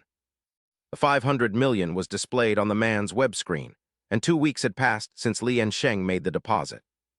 Jun Shihan waited impatiently, but the 500 million won remained untouched at the top of the account list. There were no bets or movements, leaving him to wonder why someone would deposit so much money just to let it sit as he waited for a direct confrontation. He suspected the man was coming for him, so Li Ensheng gathered the others around the computer to plan a fatal blow against them. His gaze was chillingly cold as he vowed not to show Jun Shihan any mercy, even if the man tried to stand again, while he outlined his strategy. "A gambler must be defeated at his own game," he declared, vowing to disrupt him directly while Anna wondered how he would do it. She still didn't understand his point, so Li Ensheng turned the computer screen toward them to explain that they first needed to understand the site. "We must first look at Jun Shihan's Black 10 betting website," he said, noting its eye-catching interface compared to other gambling sites. Most sites operated similarly, focusing on the roll of the dice, the draw of a card, or the outcome of a match. He then pointed out that the Black 10 site featured special events, which immediately piqued Anna's curiosity. He explained that it went beyond sports, incorporating elements like political debates, military affairs, and celebrity scandals.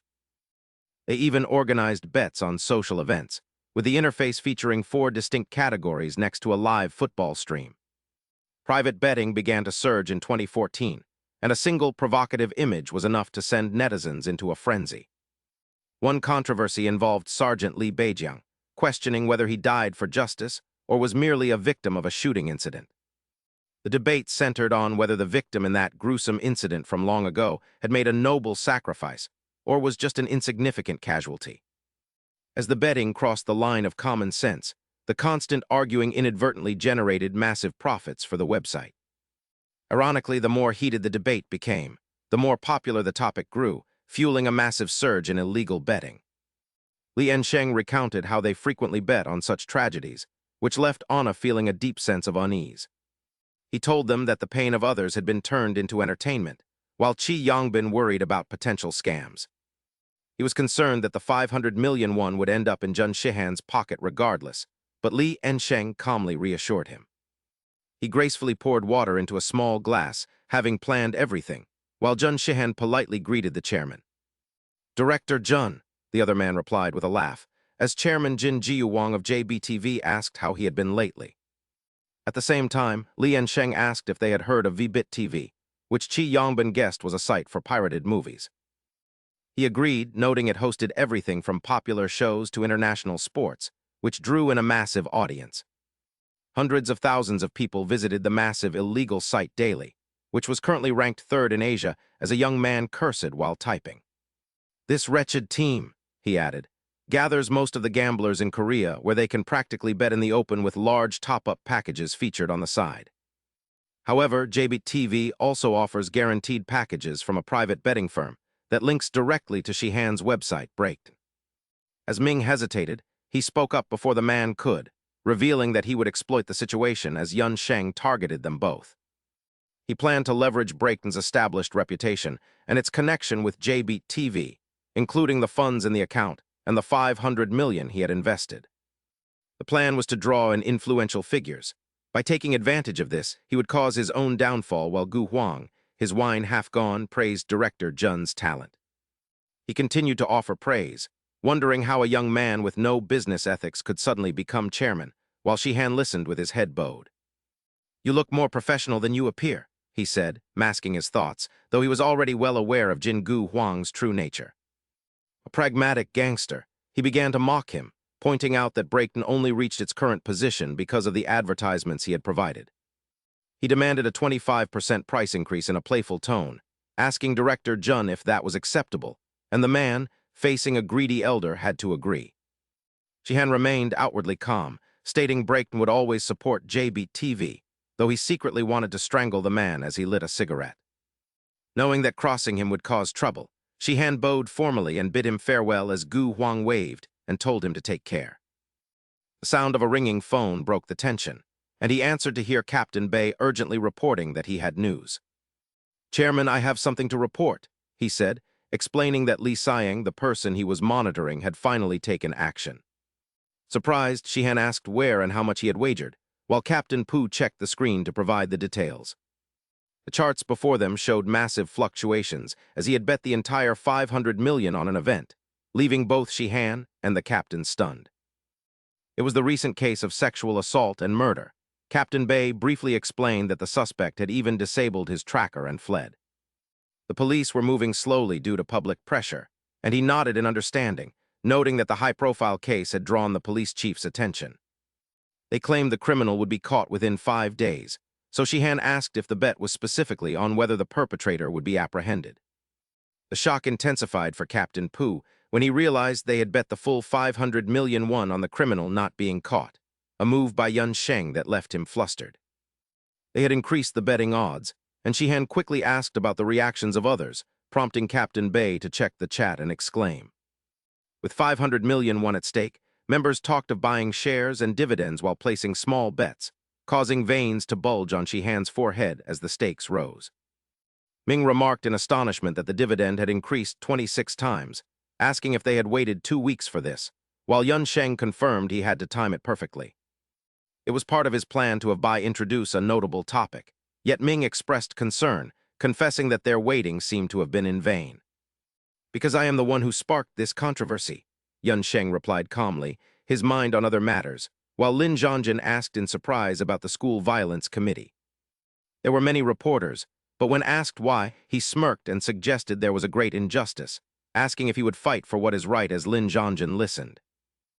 He noted that someone like him likely wouldn't help because the situation was complicated, and even after the explanation, he remained skeptical. Feeling uneasy, Yun Sheng walked toward a storage area filled with goods while he was asked if he was calculating something.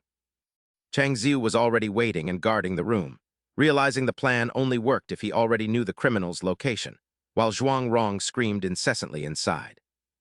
"Save me, you bastards!" he yelled frantically, pleading that he felt like he was dying and wanted to surrender, but Chang Ziu coldly told him it wasn't allowed. Shivering in the freezing room, he was told he had to stay there for exactly 5 days and wouldn't die, so he should be grateful, as being caught would result in a much harsher punishment. Remember this? 15 days later, the news was released as the police chief announced to the press that at 12:01 a.m. tonight, we successfully identified the criminal Jin Mingguo. The prisoner was very submissive, and 2 weeks after the case, there were no more victims. Before the news report could finish, a hand crushed the screen. His subordinate whispered that the situation was chaotic due to the sudden backlash. He reported the situation, saying people claimed they already knew and manipulated the results. Guan Shihun thought it was interesting while clenching his fist in rage. That bastard Li Yunsheng dared to plot this. His face contorted with rage as he wondered how he dared to oppose him. In contrast, he was calmly waiting, wondering if the man wanted to test his wits against him. Qi Yongmin gasped after checking the website. It really was 13 billion won. He tapped the keyboard in disbelief, his eyes lighting up as he wondered if even 500 million could be withdrawn. His voice was urgent as he pressured him to act before they lost everything, but Li Yunsheng flatly refused and demanded to deposit more money instead. Qi Yongmin was shocked, fearing a scam, but he insisted he didn't care. Internally, he gloated about his calculations and curiosity. Guan Shihun stood in his office observing everything, his expression unreadable. His man rushed in, reporting that Li Yunsheng was waiting to see his next move. He irritably asked what was wrong, and the man stammered that the person who won 13 billion won had just bet 70 times that amount, exactly as he planned. A surprised voice asked what he said. On his side, he began the next step, telling Guan Shihun to stay calm as he prepared to ruin him. Their situations took opposite turns as a bet with 70x odds began. Upon arriving at his destination, Li Yunsheng apologized for being late. Hu Bing sat opposite them, making Qi Yongmin gasp and call him master. Li Yunsheng then explained the next tattoo. It was an hourglass. He slowly explained that his 6th tattoo symbolized Guan Shihun and was the focus of this revenge. The plan was proceeding smoothly, after cutting off all of Guan Shihun's associates. The next step was to slowly block his escape routes, like sand falling in an hourglass. He explained this to Qi Yongmin. Once the last grain of sand falls, it's over. That was the goal. Li Yunsheng's voice began to fade in his ears. The goal of this plan was to leave Guan Shihun no room to breathe. His emotions turned into a confession, and Qi Yongmin grew curious. He wondered what Li Yunsheng truly wanted and how far he would go. Every gesture raised more questions for him. He wondered if a cruel person was emerging and who it might be, so Qi Yongmin finally spoke up to Li Yunsheng. He politely asked if he could know what Guan Shihun had done to him in the past. Qi Yongmin emphasized his curiosity. Li Yunsheng muttered to himself, reflecting on what Guan Shihun had done. 4 years ago, Jai Hun shouted at him, asking where he put his shorts while his men ransacked Li Yunsheng's house. He complained that he told him to have a pair ready whenever he visited, while he could only stammer a response. He explained he had washed them yesterday, but Shan Tian interrupted, asking Jai Hun why he always looked for shorts there. While searching, he found a family relationship certificate inside a drawer and asked what it was. He mocked Li Yunsheng for having a mother, assuming she was dead since she wasn't around. Shan Tian sneered that she was probably just hiding somewhere before he suddenly came up with an idea. He decided to use the document for something better and left, thinking he could use an adult's name for the youth online website. Shang Tian stood on the rooftop, busily occupied with something as he exclaimed in excitement about his incredible luck. His phone displayed a gambling screen where he had already won 500,000 won, prompting him to thank Shizun for the amazing website. Those words were meant for the person opposite him, but Shizun just coldly smoked his cigarette and said he had already told him so. He whispered tempting words, explaining that using an adult's name was the only way to access those bank accounts. Shizun lowered his cigarette and prepared to leave, telling him to just say the word if he ever needed a top-up. With a calculating look, he promised to top up 1,000,000 won without the director ever finding out. He only asked for 300,000 won in return, but just a few days later, Shang Tian was being brutally beaten. That man struck him repeatedly until he bled, demanding to know if he had forgotten how much he borrowed, while Shang Tian could only endure the blows. He claimed the debt was already 300, though it should have been 10 million won, as Shizun gestured to the men behind him. Shizun pointed out the thugs who had gathered just for him, while they mockingly told him to be gentle with the student. He gripped the boy's face tightly and sighed before glaring at him with a threatening expression. He demanded the 300 or threatened to beat him until the debt reached 10 million, reaching for a metal pipe while telling him to open his mouth. Terrified, Shang Tian screamed for him to wait, desperately crying out that he would find a way to pay. Shizun stared him down and demanded to know exactly how a miner like him intended to produce that money. Shang Tian stammered, dragging Li Encheng into the mess by suggesting they use that loser's family name to settle the debt. Mentioning that family made Shizun fall silent as he contemplated the name of Li Encheng. His car pulled into the building's parking lot where the driver greeted him, but he ignored everyone and kept thinking. Walking toward the entrance, he realized just how much Li Encheng must utterly despise him. While waiting in the elevator, he acknowledged his own repulsive lifestyle and the fury Encheng must feel. As he reached his front door, he took pleasure in knowing he possessed things Encheng could only dream of. His daughter rushed to greet him while his wife welcomed him home early, but he offered no response. His wife looked concerned as he silently reflected on having his child at the age of 57. Radiating a gloomy aura, he told himself that his entire purpose was to protect the family he had built. His wife asked if he wanted dinner, unaware that he was drowning in his own dark calculations. He thought to himself that Shizun should just do as he pleased before coldly telling his wife he was too tired to eat. His wife felt uneasy about his behavior, but their daughter happily insisted that her father was just working hard. The innocent girl smiled, believing her father was earning a fortune to ensure their family's happiness. He overheard her praises as she declared that her father was the most wonderful man in the entire world. Standing alone in his room, he reflected on how things had escalated with Li Encheng with a mix of rage and gravity. He recalled the challenge at the office, just as a subordinate arrived with a look of panic to deliver news. "Director, something big has happened. A man named Li Yuncheng placed a bet at 70 times the odds," he said as he approached. "The total amount is 13 billion, Shehan abruptly cut him off. "Wait, did you say 70 times? One thing puzzled him. It should be nearly impossible to achieve such returns in just 1 or 2 games. The other man hesitated. Well, about that. Yuncheng's strategy wasn't what he expected. Instead of a single category, he had placed bets across various amateur sports with multipliers of 2 or 3. More notably, the competitors were all amateur players.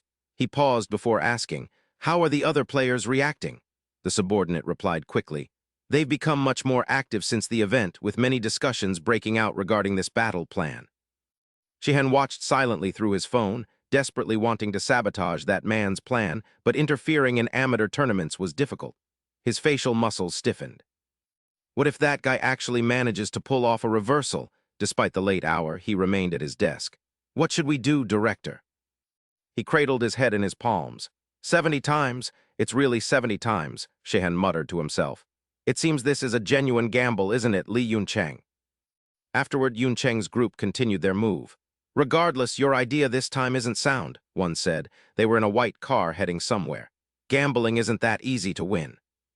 He replied confidently, "The decisive battle between Shehan and me has already begun."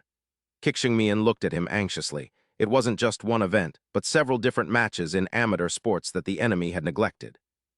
Yuncheng calculated calmly. Although he had to predict every single outcome correctly, a 70-fold return would surely leave Shehan feeling hesitant and anxious. Only Anna, who was driving, maintained a calm expression. "If I'm right about everything, Black 10 will go bankrupt," he added. "When that happens, Shehan," Kixingmian suddenly cut him off. "But will this really succeed?" He voiced his thoughts with deep unease. "Don't you think you're throwing money away? How can you possibly predict the outcomes of 5 different matches?" He then prepared to offer some advice. "In my opinion, maybe we should." But before Kui Kixingmian could finish, Yuncheng silenced him and began rummaging through his pocket. "When you flip a coin, do you know the probability of it landing on its edge?" He pulled out a coin. It's 0.016666666% or 1 in 6,000. He presented his evidence and reasoning. Those odds are unbelievable, but a team once defied those very odds to claim victory. At that moment, the car's speed increased to ensure they would take down their opponent. Then we must take a bold risk, Yuncheng reassured him. You should know that I'm not betting money without a countermeasure. Kixingmian's hand tightened slightly. I understand that, but the conversation continued even as the car came to a halt.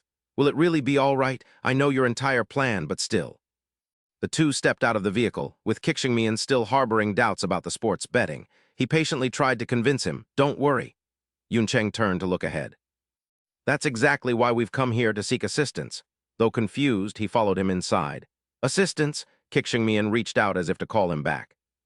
But he stopped abruptly. If there was help, his shock intensified the moment he saw that face. Yuncheng spoke up, greetings, master. Kixingmian quickly covered his mouth, thinking, this is insane. The mysterious figure welcomed them warmly. Thank you for coming here, he said, while the rest of his thoughts remained unspoken. Isn't this that man? He asked calmly. I'm a bit late, aren't I? Meanwhile, the other man had yet to recover from his astonishment.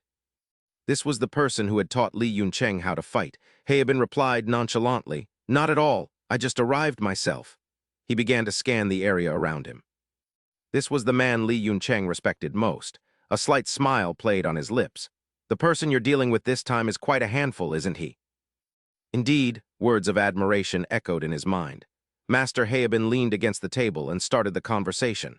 So, that's why you've come to ask for my help. Heibin exuded a gentle aura. Let's get straight to the point then. What do you need me to do? Yuncheng also moved directly to the matter at hand. It shouldn't be too difficult, he said, stepping toward him to make his request. The bus carried him back to the dense residential area. He was desperate to see everyone again, his heart a flutter of joy and trepidation. Yun Huan had changed into more formal attire and stood there, panting heavily from exhaustion. He was shocked by the sight before him, wondering who these children were as they surrounded him. The bullies were equally surprised, never imagining he would actually show up. Shihan was the first to speak, asking if he was Yun Sheng's father. He got straight to the point, focusing only on the money, while a confused Yun Huan asked about Yun Sheng, much to the student's surprise. Yun Sheng, where is my son? He asked, but they only burst into laughter, mocking his confusion as Yun Huan stood there in a daze. Sorry, but we have no idea what you're talking about, they said, looking at him with such disdain that their insults cut deep. He's just as pathetic as his son, they sneered, prompting him to lunge at them, demanding to know where his boy was. Before Yun Huan could finish his sentence, he took a heavy blow to the face. Shihan easily pinned him to the ground with both hands. With his face covered in blood and struggling to breathe, he listened as the others mocked him, calling him a fool. Shihan ordered Sang Tian and Zhai Zun to kick him repeatedly. They stomped on him brutally under their leader's command.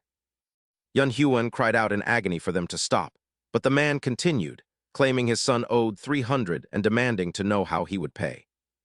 I have no money for you, he shouted, leading the man to question the savings he had accumulated over 10 years for his family. You bastards will never get a cent of my money, he cursed them, causing Shihan's expression to darken with irritation. This isn't working, we'll have to try another way, the man said, just as Yun Sheng was running toward them, unaware that his father was about to be beaten again. If you don't pay, you'll suffer, the man threatened. Meanwhile, Yun Sheng hurried along, heart racing after receiving a joyful message from his father. His father hadn't reached out in 10 years, but today he had sent a heartfelt text explaining he had been working to pay off his debts. He wanted to live with his family again and asked to meet. Yun Sheng was overjoyed that his father had finally returned. Yun Sheng couldn't hide his smile, imagining their reunion as he climbed over an old wall with high hopes. The first thing he saw was Shihan's foot. Yun Huan had been stripped and tortured on the ground as the man casually acknowledged Yun Sheng's arrival. He ignored the villain, his mind reeling at the sight of his father after a decade, while Shihan mocked him for the long-awaited reunion. He heard nothing but his own thoughts about the years spent waiting for this day, even as the bullies urged him to approach the trembling Yun Huan. Go greet your father, they taunted. Yun Sheng wondered why his father looked this way as his world turned cold and dark. His father weakly called out his name, but Yun Sheng was blinded by the shock. This was nothing like the reunion he had envisioned. Harsh reality crashed down upon him. Meanwhile, Shihan drove as fast as possible, cursing Yun Sheng for daring to toy with him. "You have no idea what you're up against," he muttered, his phone vibrating incessantly beside him. An unknown number called, and when he answered, Yun Sheng's voice greeted him after their long silence. Yun Sheng stood before a shop and identified himself, cutting off Shihan's growls by stating he had no interest in small talk. "I'm giving you an address. Come to the Yulong Provincial Bus Station immediately, and you'll understand why once you arrive." It was a place of great significance. After the brutal assault, Yun Huan's face was a mess of injuries as he walked home in shame with his son. Having reunited after so long, Yun Huan hesitantly asked how his wife and were doing. Disappointment weighed heavily on Yun Sheng's mind after such a disastrous meeting, and he could only offer a gloomy response. He gently advised him, "If you are bullied again, tell me." The boy kept his thoughts to himself. "That's what I believe." His voice was both soft and firm as he said, "I'm here, so don't worry." Yun Sung frowned, thinking his father would be ashamed after such an event. Yun Huan stopped to promise he would handle everything for him. Then he cautiously asked, "Don't tell your mother or anyone that you saw me." The boy silently regretted staying quiet then. "I still feel regret about that day even now." His father left quickly before he could express his true feelings to him. Looking back, it wasn't right at all, because I never imagined that would be the last time I'd see my father, on that very night. It was still early, so many houses were lit up. Zihan walked leisurely through a quiet alley, followed by a figure stealthily watching him. Yun Huan swung an iron rod with all his might, but the man anticipated it and dodged. Zihan was surprised. "What's this? Are you the father of that idiot from the other day?" His appearance filled the man with contempt. "How ridiculous. You're ambushing a middle schooler and you still need a baseball bat," he muttered. "Like father, like son, the whole family is rotten." But he immediately shouted, "Shut up, you bastard!" While he was yelling, another person appeared. "You're the one who bullied Yun Sung, you scoundrel." Yun Huan tried to threaten him. "Do you think we'll let you go easily?" Suddenly, Huang Bai stood right behind him. "Is this bastard crazy, the first chairman of Breakton?" Jiang Huang Bai sneered, wondering which organization he belonged to that he dared to act so tough with their rookie. He then ordered his subordinate to beat him. The young man grabbed the opponent's head and slammed it down. "Yes, sir." He then continued toward Zihan. "Zihan, what did you do to get attacked by someone from another organization?" He clasped his hands behind his back and started to explain, but the man wasn't finished. "Did you forget what I told you?" Huang Bai frowned. "You keep making enemies everywhere. Now, to stop them from seeking revenge, we have to pull them out by the roots, which is exhausting." He then turned his gaze downward. As for this man, Yun Huan hissed with resentment, "You bastards!" Tears began to stream down his face. "How dare you punks touch my son?" His voice trembled as he cried out, "I'll kill all of you, you scum!" Hearing those words, Huang Bai only looked at him with utter disdain. A smirk suddenly played on his lips. "Ah, so you're doing this for your son? I have a few plans." He beckoned Zihan over with his finger. "I thought he was from another organization. Zihan, come here." Once the boy approached, he slapped him hard across the face. Huang Bai put on a stern act. "You idiot, I told you not to act so recklessly." He made sure Yun Huan saw everything. "Do you enjoy bullying others that much? Stop it right now."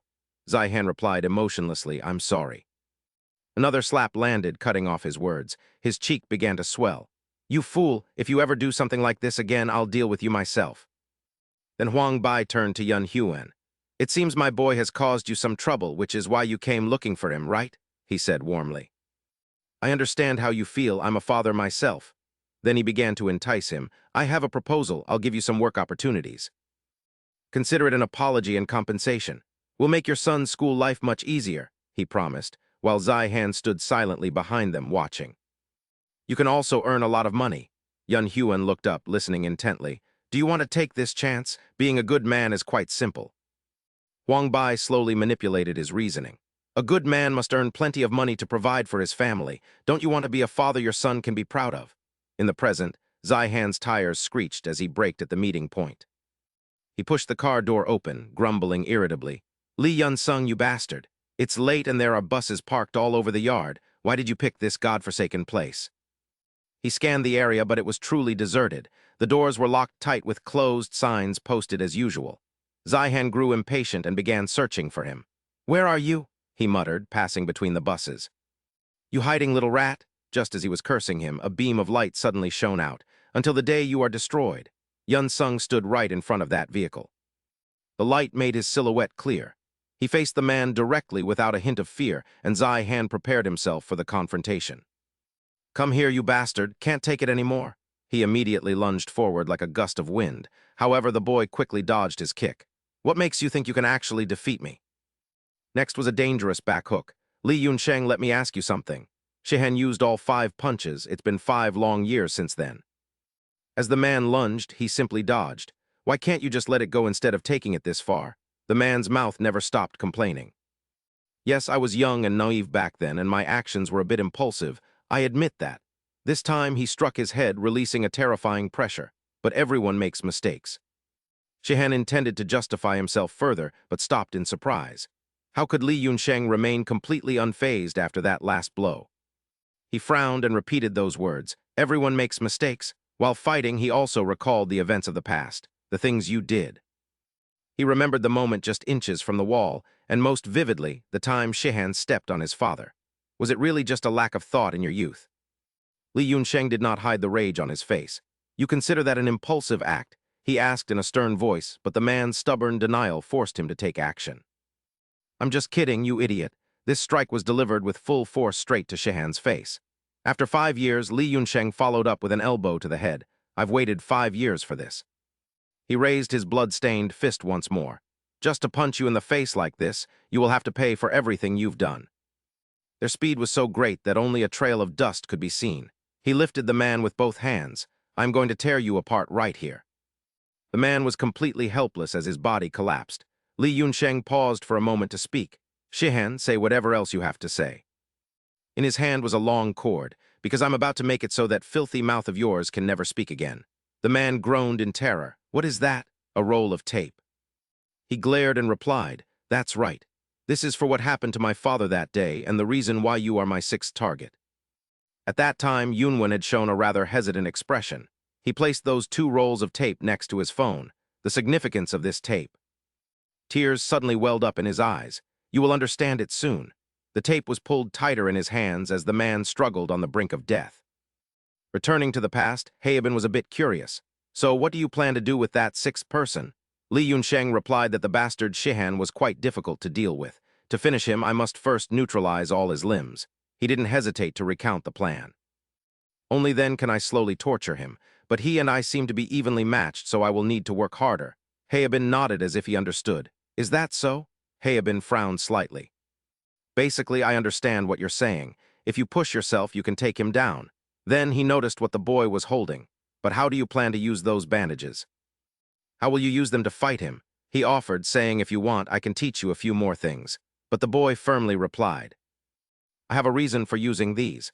Li Yunsheng declared seriously, "This is the very reason I have worked so hard until today. I will definitely defeat him using this." "You will understand the reason later, Master." Time flowed back 5 years ago. At the Brechtel office, Xuanbai called him in to reprimand him. "Hey, Manager Li, what kind of work is this?" He grumbled. "How long have you been working here to be making mistakes like this?" Yunwen replied obediently. "Sir, I have only been here for 2 months. As Xuanbai walked toward him, he said, "You think 2 months is a short time? Is this the only result you can produce?" He hesitated and admitted his fault. "Sir, I have tried my best. I will work harder in the future." His hand was raised high. "Things didn't go as planned, but please give me a chance." But instead of a strike, the hand was placed gently on the other's shoulder. Xuanbai smiled brightly. "I was only joking. You've been here for 2 months. And I am already satisfied with these results. Keep up the good work." He praised him incessantly. "Everything here is still new to you. Regarding the customer data I assigned to you, you did an excellent job. Not only that, but you have exceeded my expectations in many other areas. Thanks to you, potential customers were identified, and the company's financial losses have decreased." Yunwen thanked him politely. "I will do my absolute best." Shihan watched silently from behind.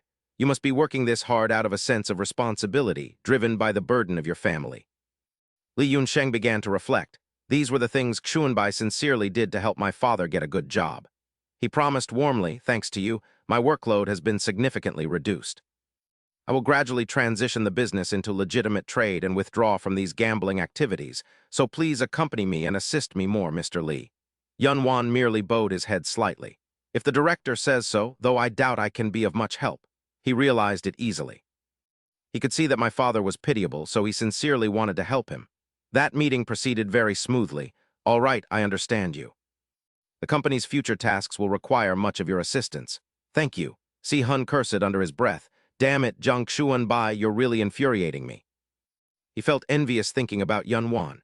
Ever since that bastard Lee Yun-sung's father arrived, I have been almost completely ignored. My power at the company has nearly vanished. He bit down hard on his cigarette.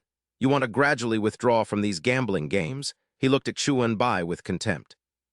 Do you really think you can pull that off? Just then, several other men approached. Si-hun, it looks like you and I are out of a job. I heard that old man is gradually quitting the gambling business, right? He casually lamented. That means you and I are finished. We're going to be discarded. Everything you and I worked so hard for in this company is now being thrown away by that old man. It's truly infuriating to think about. Then he began to reveal his intentions. Of course, I can't let him do that. Therefore, I have a plan. One of the old men I know is a bus driver who desperately needs money to pay off his debts. While some were plotting, another was leisurely carrying his luggage home. Yun-wan walked happily down the street. Things were finally starting to improve for him. He thought contentedly that he could do many good things from now on. He would earn plenty of money to provide for his family. His former factory owner was very sympathetic toward him. You've worked hard, Mr. Lee. I will return that money to you. Help his family, he bowed in gratitude. Director, thank you very much. That person inquired about every little detail with concern. It seems your work in Seoul is going very well. That means you can return to your family just like before, right? Yun-wan returned to the ticket counter. Yes, I hope so too. Thank you for your help during this time. He immediately requested the staff give me a ticket to Seoul, please. The fastest trip, please. She warmly replied, yes, the earliest one is at 5:20 p.m., sir. Additionally, the staff member offered him a few compliments. You look very happy. You're dressed as if you're going to a party. Yun-wan looked at himself in the mirror with pride. You must be heading home to your family after a long time, right? Finally, he could answer without hesitation, that's right. Bus number 718 was taking him back. It had been a long time since he had been home with his family. Along the way, he excitedly sent many messages. Yun-wan reassured himself that he could now return to his family without feeling ashamed. The money he earned was enough to cover his debts and support his family. His eyes wandered around. He would live a happy life again, just as he had always strived for. The sound of the engine hummed steadily, but it was a bit eerie since no one else was there. Only the driver was in front. How strange, why am I the only passenger on this bus? Suddenly, the vehicle shook violently. Was the bus slowing down? Then it came to a halt in the middle of a deserted road. Huh, what's this? The doors opened to welcome several other men. Why is it stopping? This isn't a station. They were dressed discreetly. Their mouths were covered mysteriously. Yun-wan's voice trembled. Who are you people? One man pulled down his mask. Say your goodbyes, old man. Besides him, several other men approached aggressively. I have business with you. We need to talk for a bit. He didn't realize the man was hiding a sharp knife. Si-hun, what are you trying to do? All of Yun-sung's killing intent was focused on him. That bastard, Lee Yun-si-hun. Si-hun braced himself to attack but couldn't touch him. Do you plan to face me with that medical bandage? He swung his arm out in a rage. You bastard. You've annoyed me enough. Just as he raised his hand, the bandage instantly wrapped around his wrist. With that bandage, you. Yun-sung pulled the bandage back and tightened it. Caught off guard, the man was dragged along involuntarily. He pinned him to the ground and placed his foot on his arm. The surging pain made Si-hun turn pale. He asked him, did you think this bandage was useless against you? Yun-sung continued to pull it taut. You're about to find out exactly what it can do. Si-hun's entire body was slammed into the front of the bus. This is something you never expected. That bastard gets another punch for his big mouth. Yun-cheng pins him down so hard the ground itself cracks. This time, he intentionally loosens the cord to lengthen it before wrapping it tightly around Si-hun's neck. The man is in too much pain to speak as he is interrogated. How does it feel now? Yun-cheng's strength grows with his rage. Everything you did. To my father, I know it all. The man wonders how he could possibly know. Back then, blood had been flowing relentlessly from the old man's hands. How could you know what I did back then? After subduing the bastard, Yun-cheng watched as Yun-wan tried to negotiate. What do you want? Fine, I'll just leave the company, all right, he complied with their demands. I won't return to work there anymore. Is that what you want? However, those standing behind were still skeptical. Hey, what if the old man calls the police? If he makes a scene, it'll be a huge headache. They felt somewhat satisfied, seeing the old man was finally terrified and there was no need to go further.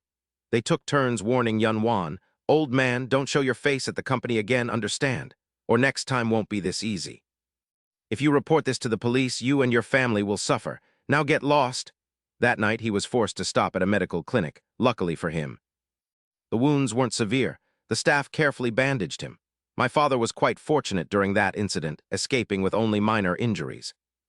Yun Wan sat silently by the bed. He had promised to resign from Break 10 and leave so he wouldn't affect his family. He weighed his options carefully. That kind of job couldn't be done forever anyway, as it wasn't exactly honorable work. 2 rolls of gauze sat by the phone, exactly as Yun Cheng remembered, but to provide for his family. He had to persevere regardless of the work. Suddenly, someone else appeared outside. "Since I'm not working there, I'll just find another job. I have a bit more financial stability now." The men who had intimidated him were now gathered together while he planned to start a new life. They discussed it gleefully. "The old man must be scared stiff after that threat. I hope he doesn't call the cops.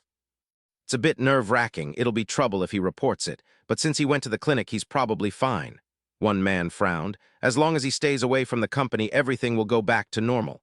The other agreed. Break 10 will resume operations as before, but the fat man noticed something else. "Huh?" That casual question rang out while the bandages were tightly binding his hands. "Where did that kid Shihan go?" Meanwhile, Yun Wan was pinned to the bed with a cord around his neck, suffering greatly. The man declared furiously, "Did you think I would let you off just like that? It's not that simple." Shihan ruthlessly tightened the cord. "I've decided to eliminate you and I'll see it through. I'm not like those cowards." The old man begged helplessly, "Please stop." Yun Wan's hand struggled to reach for the phone. "If I'm unlucky, I'll just go to prison once. I'm still young, so I won't be locked up for long." Shihan ended his life without hesitation. "It's all because you bothered me too much. Now die." That method was exactly what Yun Cheng was doing now. When you have to provide for a family without any wealth in your hands, you have to work yourself to the bone, and that life will bring nothing but endless suffering. He didn't let go, asking further, "So you used these medical bandages to murder my father, didn't you?" Shihan gritted his teeth and struggled. "Because you wanted to get rid of him so he wouldn't stand in your way. That way you could seize Break 10. You will pay for everything you've done." He hammered every word into the man's head. "Now feel the regret, you bastard. Think about what you did." The man thought in despair, "Am I going to die like this?" But the youth's voice snapped him back. "Not yet." He leaned close to the man's face and declared, "You won't get to die this easily." He brought up the past again. "The last time I saw my father, you had tortured him mercilessly." That man had left behind a horrific trauma. How could I ever forget that? The sight of his father back then drove him to the brink of madness. "Now you want to die? It won't be that simple." Yun Cheng frowned and spat out every word. "I will make you pay back everything you caused in full." A car arrived just in time. "You won't even be allowed to die now." Anna quickly stepped out. "You will witness me doing to you exactly what you did to me." Others followed her. "Miss," and that was the next stage he had prepared. "Stay alive and watch what I'm about to do." Beside Shihan's wife stood his daughter. "Is it here?" Bitter words were aimed at him. "All your most despicable acts." Fear was etched onto her face. "Is he here?" Yun Cheng continued his final words. "Will be brought to light." Yun Cheng's voice suddenly rang out. "You want to die?" He squeezed Shihan's throat tightly. "You bastard!" His brow furrowed in rage. "You won't get to die such a simple, peaceful death. You need to experience the same family loss that I suffered," he cursed inwardly. "Damn it, Yun Sung, you absolute lunatic." Shihan spread his arms wide. "By saying that," he suddenly thought of his wife and young child, "do you mean my family?" The little girl gripped her mother's hand. "Mom, is Dad here?" Shihan's wife was lost in thought as the girl whimpered, "I'm so scared." A bead of sweat rolled down the wife's cheek. "Maybe we should," she started, but 4 cars suddenly pulled up in front of them. Gu Huang stepped forward with a scowl. "It's those 2, right?" he whispered to himself. An image of Shihan's family appeared on the phone, stating they would be there at 10. He stared at the screen, wondering if the message was real. Suddenly, Gu Huang ordered them to be seized. Shihan's wife turned back in shock. "Wait, who are you? Where is Shihan?" Anna stood with her arms crossed, silently listening to the wife's accusations. "Don't tell me you planned to trick us from the start," the wife said, her eyes wide. "Why?" she asked, and the man in the suit replied, "It seems you don't know that your husband has ruined everything for us. Now you must take responsibility along with him." Meanwhile, Yun Sung pinned Shihan down, thinking as he tightened the cord. There are many ways to make you pay. You should start worrying about what you did to my family in the past. Everything will come back to you, your family, and Booney TV. How dare you? Shihan cried, but Yun Sung tightened the cord. I dare to do anything. The white cord was wrapped around his hand.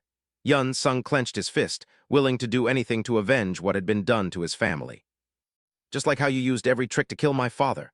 A memory of the city at night flashed through Yun Sung's mind. Now I will find every way to get my revenge, a trembling voice spoke. Jun Shihan, as a horrific scene of Shihan strangling Yun Sung's father appeared. Die, old man, a hand fumbled for a pair of scissors nearby. If you die, everything will be over for me. When the scissors stabbed his arm, Shihan reacted quickly. I'll be able to live my life. Suddenly, Shihan was pushed away. This stubborn old man. Yun Sung's father panted while defending himself. Jun Shihan, the thought flashed in Yun Sung's mind. That was all my father could do. Then Yun Sung's father lunged at Shihan. You little bastard! Yun Sung recalled how his father fought to stay alive. The man was so angry that tears fell. What did I do wrong to you? Yun Sung remembered his father grabbing the scissors, trying to survive for his family. I was just doing my job. I never did anything to you. Why do you want to kill me? Yun Sung's heart ached. To stay alive, his father had done everything, his voice choking with emotion. Why? Shihan suddenly gritted his teeth. You damn old man! He immediately lunged and bit into the neck of Yun Sung's father with sharp teeth. The screams grew louder. Shihan crouched, watching Yun Sung's father writhe in pain. You're asking what you did wrong. Shihan's veiny hand grabbed him. Because you've caused me so much trouble. Yun Sung's face darkened as he recalled how the man then strangled him. Like a dark demon, Shihan pinned Yun Sung's father down. You're the one who ruined my plans. Because of you, nothing went my way. Yun Sung was stunned. Jun Shihan hadn't used a knife. A photo of him and his mother flashed on the phone as he remembered how the man used medical gauze to strangle his father until he died. Shihan stood up and looked at the body, panting with blood on his mouth. So, he's dead. A large man entered the room and shouted, What the hell, you? Shihan turned to them in a rage. Can't you see? Get over here and help me. He frowned and threatened everyone. You're all my accomplices now. If you say a word about this, he said darkly while Yun Sung sat in the park. I'll be the first to die, but you'll be next. He sat there anxiously, unaware of Shihan's hateful words. That old man was in my way, so I had to kill him. You all saw it. Shihan seemed enraged as he warned not to harbor thoughts of betrayal lest one end up like the old man, while Yin Cheng could only worry inwardly. He had gone to the meeting point to see his father and glanced at the empty seat beside him, but he sat there for hours without his father ever arriving. He felt a deep sense of disappointment and left, and though Yin Cheng walked away in loneliness in his heart, he desperately wanted his father to return. From that day on, his heart felt a void as he never heard from his father again, a question he had to answer for himself. All of that built up a deep resentment within him, and as the image of Yin Cheng taking a punch appeared, he remembered that was the pain he had to endure. He was constantly bullied by 3 large thugs, and that resentment only grew stronger over time as Yin Cheng endured immense suffering. Whenever he was bullied, Yin Cheng's cheeks would flush as he fought back tears, thinking that his life would be entirely different if only his father had returned. Sweat dripped down Yin Cheng's face as he panicked, thinking his life would have been brighter with a father while he stood terrified before Yu Zhen. He would have had a happy life. He screamed in his head if only his father had protected him, but Yin Cheng's desperate cries could not be heard. No, it would have been better if his father never appeared to give him hope only to snatch it away, as those fading hopes were replaced by nothing but rage. He felt a bitter resentment that mirrored his father's harsh fate, and Yin Cheng eventually resigned himself to the silence of the empty classroom. Tears flowed uncontrollably down Yin Cheng's face as he wondered where his mother had gone, having found a brief moment of peace. Yin Cheng's voice broke into sobs as he begged his father to return because he was so tired, while Shihan stood outside listening in silence. Hey, Li Yin Cheng, he said. As Yin Cheng realized Shihan was terrified his crimes would be exposed before the man suddenly approached and asked if he was looking for his father. Yin Cheng pondered how the man's constant fear of his crimes being discovered was the very thing driving him to harm him. With a mocking smirk, Shihan offered to find him, but Yin Cheng pinned him down and spat out his hatred, accusing him of murdering his father. Because of that, he had to live a miserable life, and with dark circles under his eyes, he told the man he could never understand his living death. Now I will do the same to you, and as Shihan's eyes widened at Yin Cheng's voice, he warned that this suffering would be slightly different. He asked how the man would feel if his family died, prompting Shihan to claw at the floor before suddenly kicking Yin Cheng in the stomach. Challenging the threat, the two quickly attacked each other as the bastard Shihan threw a heavy punch that Yin Cheng managed to block.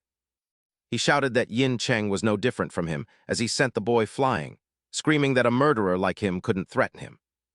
Despite his battered face, Shihan charged forward, claiming that Yin Cheng was wrong if he thought using his family as a threat would work. Looking up to see Yin Cheng above him, the man was knocked down by a kick, and Shihan's face was suddenly enveloped in white smoke. Yin Cheng grabbed a fire extinguisher and aimed the nozzle at Shihan, who cried out in pain and covered his eyes.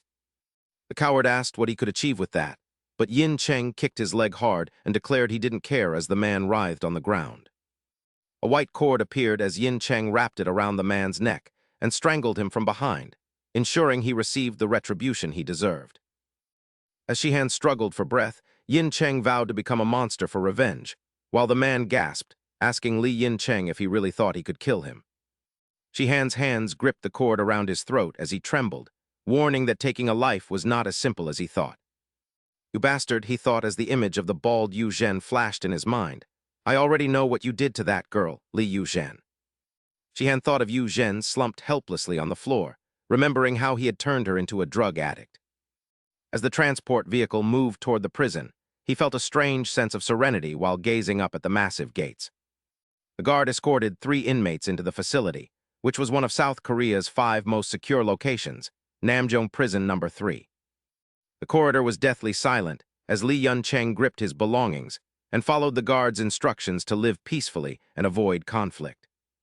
While the prison rules were being announced, a news report broadcasted that Li Yun Cheng had been convicted of a premeditated murder. For the crime committed at an abandoned lot a year prior, he received a 12-year sentence, drawing the collective gaze of 4 other inmates. The report mentioned his past link to the suicide of idol Zin Min Yu, prompting a bespectacled man to wonder if he was truly that notorious individual. A portly inmate chuckled mockingly, remarking in a playful tone that the scrawny kid didn't look nearly as cold-blooded as the news suggested. Li Yun Cheng set his personal items on the floor and rotated his wrist, stating he had no interest in wasting time chatting with them.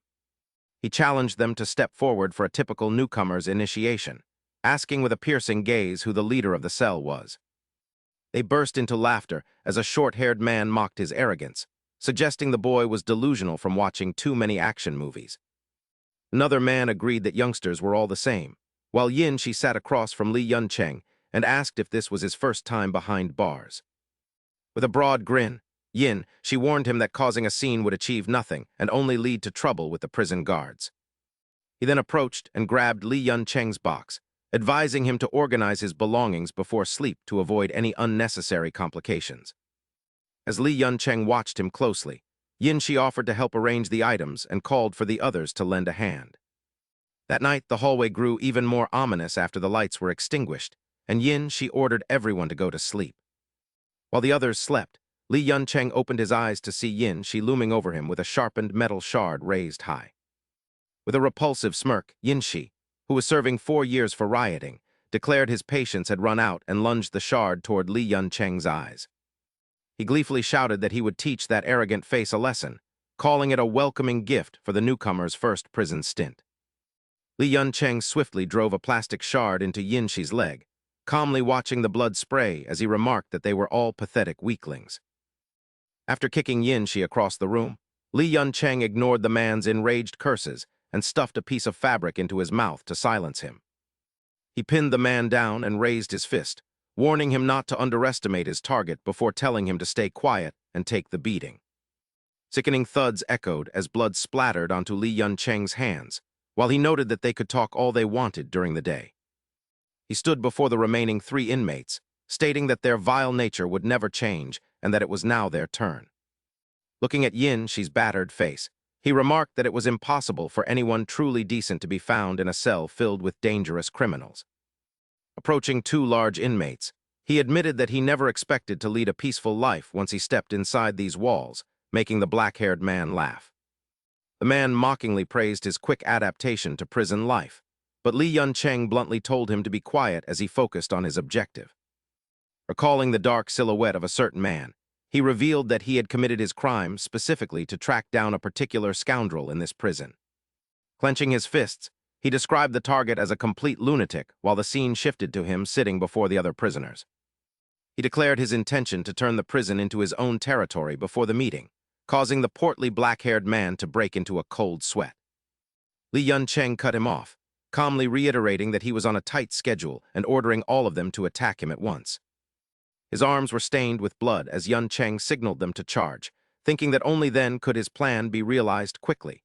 His vision blurred as he opened his eyes upon hearing Mrs. Jin's voice calling his name. She placed her hand on the blanket and urged Yuncheng to wake up before he was late, reminding him that a high school student shouldn't oversleep before she headed for the door. It wasn't time yet, so she told him to eat breakfast before leaving. Yuncheng saw that Mrs. Jin had prepared a lavish spread on the table for his first day of school and was encouraged to eat his fill. Jian slowly approached with a cheerful expression, asking what the special occasion for such a breakfast feast was, to which Mrs. Jin warmly replied that it was Yuncheng's first day. "We just want to make a good impression," Yuncheng's father said while adjusting his buttons, encouraging him to have a great first day and to stay strong. Mrs. Jin, standing nearby, also burst into laughter and told him to come to them with any troubles, her sweet tone lingering in his mind as Yuncheng rested his hand on his forehead.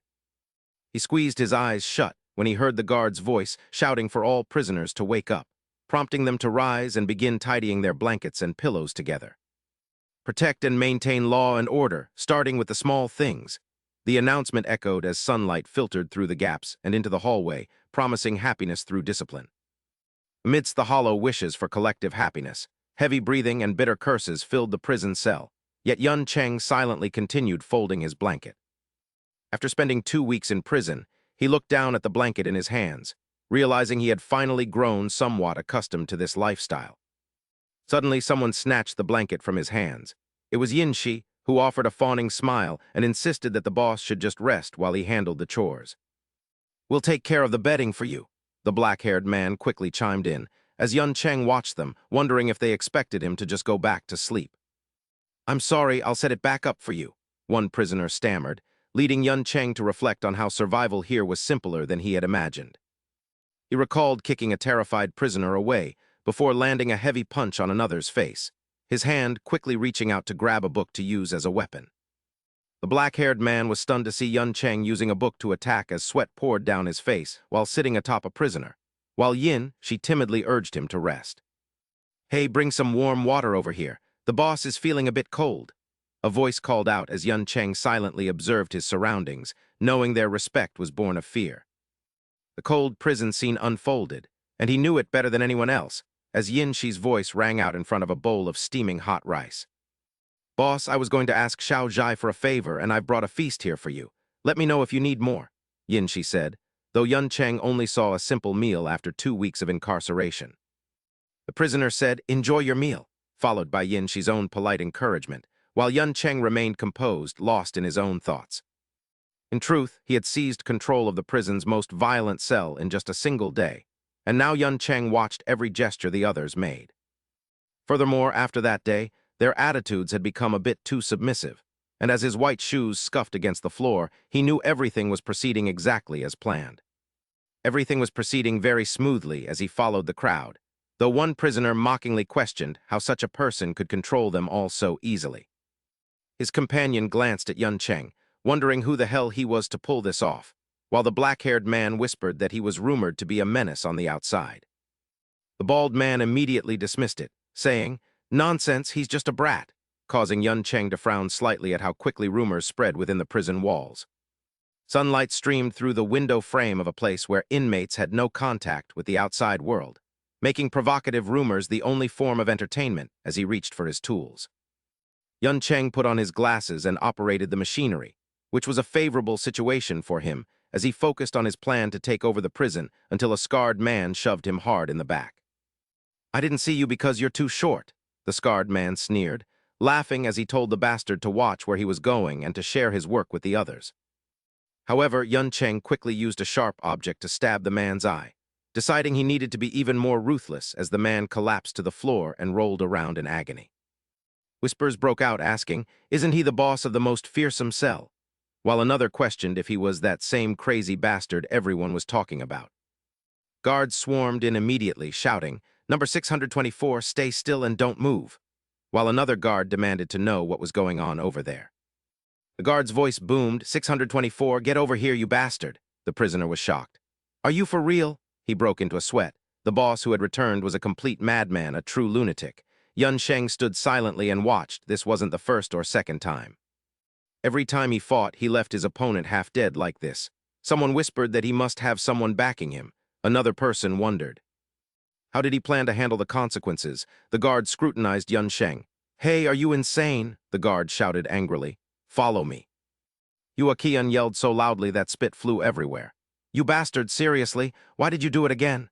He looked at Yun Sheng helplessly, sweat dripping down his aged face.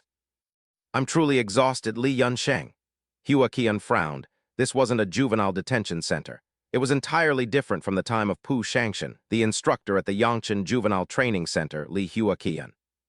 His voice rose slightly. "Because of you, I have to—" However, Yun Sheng interrupted him. "Officer Li Hua Qian." He glared at Hua Qian and issued a warning. "Shut your mouth and clean up this mess if you don't want to take off that uniform." At this moment, Hua Qian was somewhat panicked. "No, what are you talking about now?" He cursed inwardly. "Damn it, this guy is threatening me." Suddenly, Hua Qian remembered the past. Back then, he was looking at his phone. Just as he had said back then, I didn't expect this to happen. His finger stopped on the screen, and Hua Qian's face turned red as if he were drunk. He laughed with delight. "How long has it been? I was terrified of that bastard for no reason," he muttered. "I've had to suppress this for so long." Suddenly, Honor approached. "Hey, old man, does an old bull want to graze on young grass?" She smiled sweetly in her school uniform. "You came to see me, right?" Hua Qian couldn't help but get angry. "What, aren't you a high school student? Why do you look so grown up?" Just as he finished, Chang Ziu appeared behind him. "My type is." His cheeks were bruised, and Hua Qian pleaded in fear. "Stop it. Back then, I took good care of you all in the juvenile detention center. I even helped you get revenge on Pu Shangshan." Then he hurriedly knelt before Yun Sheng. "Isn't that enough? Why are you doing this to me now?" he cried out. At that time, Yun Sheng lost his patience. "You're too loud, listen carefully." He put his hands in his pockets and looked down at Hua Qian. "Tomorrow, submit your transfer application and go to the 3rd prison in southern Gyeonggi province." He frowned.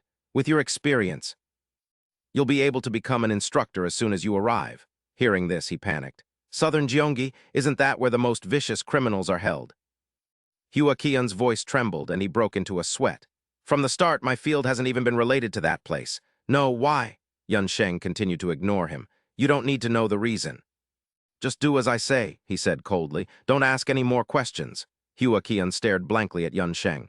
"Are you crazy? Why are you forcing me to go there?" Pu Shangshan's scowling face appeared. "Are you planning to take revenge like you did with Pu Shangshan? Do you think you can do whatever you want in a Korean prison?" He whispered, "I know what will happen." Yun Sheng stood before Hua Qian. "Article 7 of the Prisoner Transfer Guidelines. The designation of a prisoner's confinement must be considered based on various factors." With a serious expression, Yun Sheng looked down. "The principle is to choose a prison as close to one's hometown as possible, allocated to a facility with an appropriate security level based on the offense." Currently, Yun Sheng was deep in thought. Murderers must certainly be imprisoned in a high-security facility. If this happens, the specific level of the prison will be determined. He stared at Hua Qian, who was sitting opposite him. "The only high-security facility near my hometown is the 3rd prison in southern Gyeonggi." He felt uneasy and gripped the stack of papers tightly. "I'm sure this will end with a light disciplinary action, but it will be hard to resolve if it happens again." Sweat rolled down Hua Qian's cheeks. "I worked so hard to reach this instructor position." Yun Sheng interrupted him. "Don't annoy me and stop complaining." He sat up straight. "Have you looked into that man yet?" Hearing this, Hua Qian only hesitated. "That?" Next, he bowed his head and picked up a piece of paper. "I've looked into prisoner number 467, as you requested. That bastard." The powerful silhouette of a man appeared according to Hua Qian's description. "He has controlled this prison for a long time, like a king." His eyes were fixed on the contents of the page. "I've recorded everything from the other inmates, the guards, and even the warden. He even controls the prison's economy. This prison likely uses an outdated system for management, which he exploited to negotiate with the guards," Yun Sheng replied. I already know those things. His face was strangely calm. What I need is different information. Do you understand? Suddenly, HWA Kai-un remembered. Right, number 467, I heard that he is currently. He thought of the man sitting cross-legged. He is receiving regular medical checkups and has been temporarily transferred to another prison. Then, HWA Kai-un sighed helplessly and dropped the stack of papers onto the desk. It was an unusual case and he would return in a few months. Yun Sung was satisfied that was enough. He stared straight ahead. While that bastard is away, I will take control of this prison. Hearing this, HWA Kai-un panicked. He shouted so hard that spit flew. What? You can't. Are you planning to cause another riot like today? HWA Kai-un's voice rang out. I cannot cover for you for that long. I will lose my job. Yun Sung placed his hands on his thighs and said, Don't worry, it won't take long. Finally, HWA Kai-un lowered his head. How long will it take for you to master this place? Yun Sung estimated, probably about 3 months. Now Yun Sung walked confidently. 3 months later, he led a group of prisoners with his hands in his pockets, the dark circles under his eyes having faded significantly. I have taken control of this entire prison. It took exactly 3 months. Yun Sung recalled the moment he moved between cells, shifting from one room to another. He had to face all kinds of inmates. Memories of him punching a black-haired man in the stomach flooded back as he relentlessly attacked them. He even managed to take down a massive man. Now they wouldn't dare dream of rising above him. He struck. On another occasion, Yun Sung punched an opponent's face. He kept hitting. His moves were both swift and powerful. He struck again. His expression remained perfectly calm. In that manner, the entire prison knelt before his strength. The inmates followed Yun Sung submissively. The next step was, he suddenly glanced at the 2 prisoners beside him. Items with monetary value needed to be utilized. Logically, these were the essentials they couldn't live without here. They quickly handed their belongings over to Yun Sung. Bus cards, cigarettes, stamps, I have authority over everything. His brow furrowed slightly, ultimately to make people submit. Yun Sung clenched his fist. Strength alone was not enough, for he knew that. A bald man walking near Yun Sung suddenly spoke. Boss, I've arranged everything as you requested. He glanced at him. They've turned in their bus cards and cigarettes. Yun Sung instructed him to keep them in their cell. He affirmed to himself that it was correct. Then, Yun Sung looked to the left, where the black-haired man was sitting. Many refused to acknowledge him, yet he sat nonchalantly among the inmates as they stood around him. This was enough. This was sufficient to deal with him. Yun Sung thought the only thing left was, suddenly a prisoner approached. Boss, have you heard the news? Hearing this, Yun Sung shifted his gaze. That bastard is back. The wheels stopped just as the prisoner finished speaking. The person the boss had been waiting for all this time, Lee Juncheon, looked up at the iron gate. The first king of this prison has returned. The prisoner's voice echoed in his ears. Perhaps his treatment ended sooner than expected. Yun Sung stared ahead. I've waited a long time. Lee Juncheon's wrists were shackled. I prepared this stage for him. Veins bulged on the man's neck. Now is the time for my victory. Sunlight filtered through the cold iron bars. Come here now. 2 guards grimaced upon seeing Lee Juncheon. My ultimate target, Lee Juncheon. The tattoo on his neck made him stand out even more. Lee Juncheon's lips moved. I've returned to my beloved home. Lee Juncheon's handsome face appeared with an air of supreme arrogance. The final target, Lee Juncheon. Suddenly, Lee Juncheon heard a guard shout, Move it! He moved slowly despite the 2 guards yelling. Do you think prison is a playground? I don't understand how these bastards act so carefree while incarcerated. The guard in the hat stared at the inmates. You over there, did you just return from the clinic? Why do you look so lifeless? Suddenly, a prisoner turned to look at the guard. Warden, can't you just leave him alone? No one wants to be sick. Treatment is necessary. You're violating his human rights.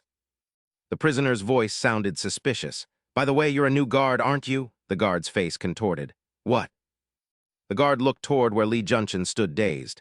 Look at that bastard. What kind of person is he? The guard grew furious, pointing directly at Lee Juncheon's face. Hey you, who do you think you are? He muttered under his breath. How strange. Then Lee Juncheon lowered his head. It seems many things have changed here since I left for treatment. The grumpy guard approached and barked. Didn't you hear me? As the 2 inmates broke into a sweat at the sound of his voice. Are you ignoring what I said? The guard's neck veins bulged with rage as he shouted. Are you all just going to stand there and say nothing to him? And his confusion grew as he saw everyone avoiding his gaze. The guard glared around wickedly, wondering what was happening, while Yun Chen slowly approached him with a terrifying aura that left the guard paralyzed with fear. As Yun Chen walked past, the guard remained trembling in fear while Yun Chen kept his head held high and calmly remarked, "So that's how it is." He furrowed his brows with interest, noting that the other had arrived, as Yun Chen intently observed Li Yansheng and said, "It's been a long time since I saw your wretched face." Sunlight streamed into the small room where Yun Chen sat in a chair, before turning his head to look at the person beside him. Sweat poured down Hua Chi Yun's face upon hearing Yun Chen's voice, and he placed both hands on the table, gripping a paper as he asked, "What are you trying to say?" Yun Chen spoke up nonchalantly, asking where the previous instructor had been transferred, causing Hua Chi Yun to raise his hand in alarm and declare that it was his responsibility. "What right do you have to ask that?" Hua Chi Yun questioned, pointing his pen directly at Yun Chen while remarking that he seemed quite influential in this place. "I don't care who was backing you before, but now that I'm here, you must obey me," he shouted, causing Yun Chen to narrow his eyes as he wondered if the man was even listening. "Li Yansheng, it seems you've managed to change the instructor at this prison," he thought, recalling Yansheng's youthful face and admitting the boy was smarter than he had expected. He realized that with the instructor's help, the boy would likely have an advantage over him, while Yansheng was currently working alongside Yun Chen.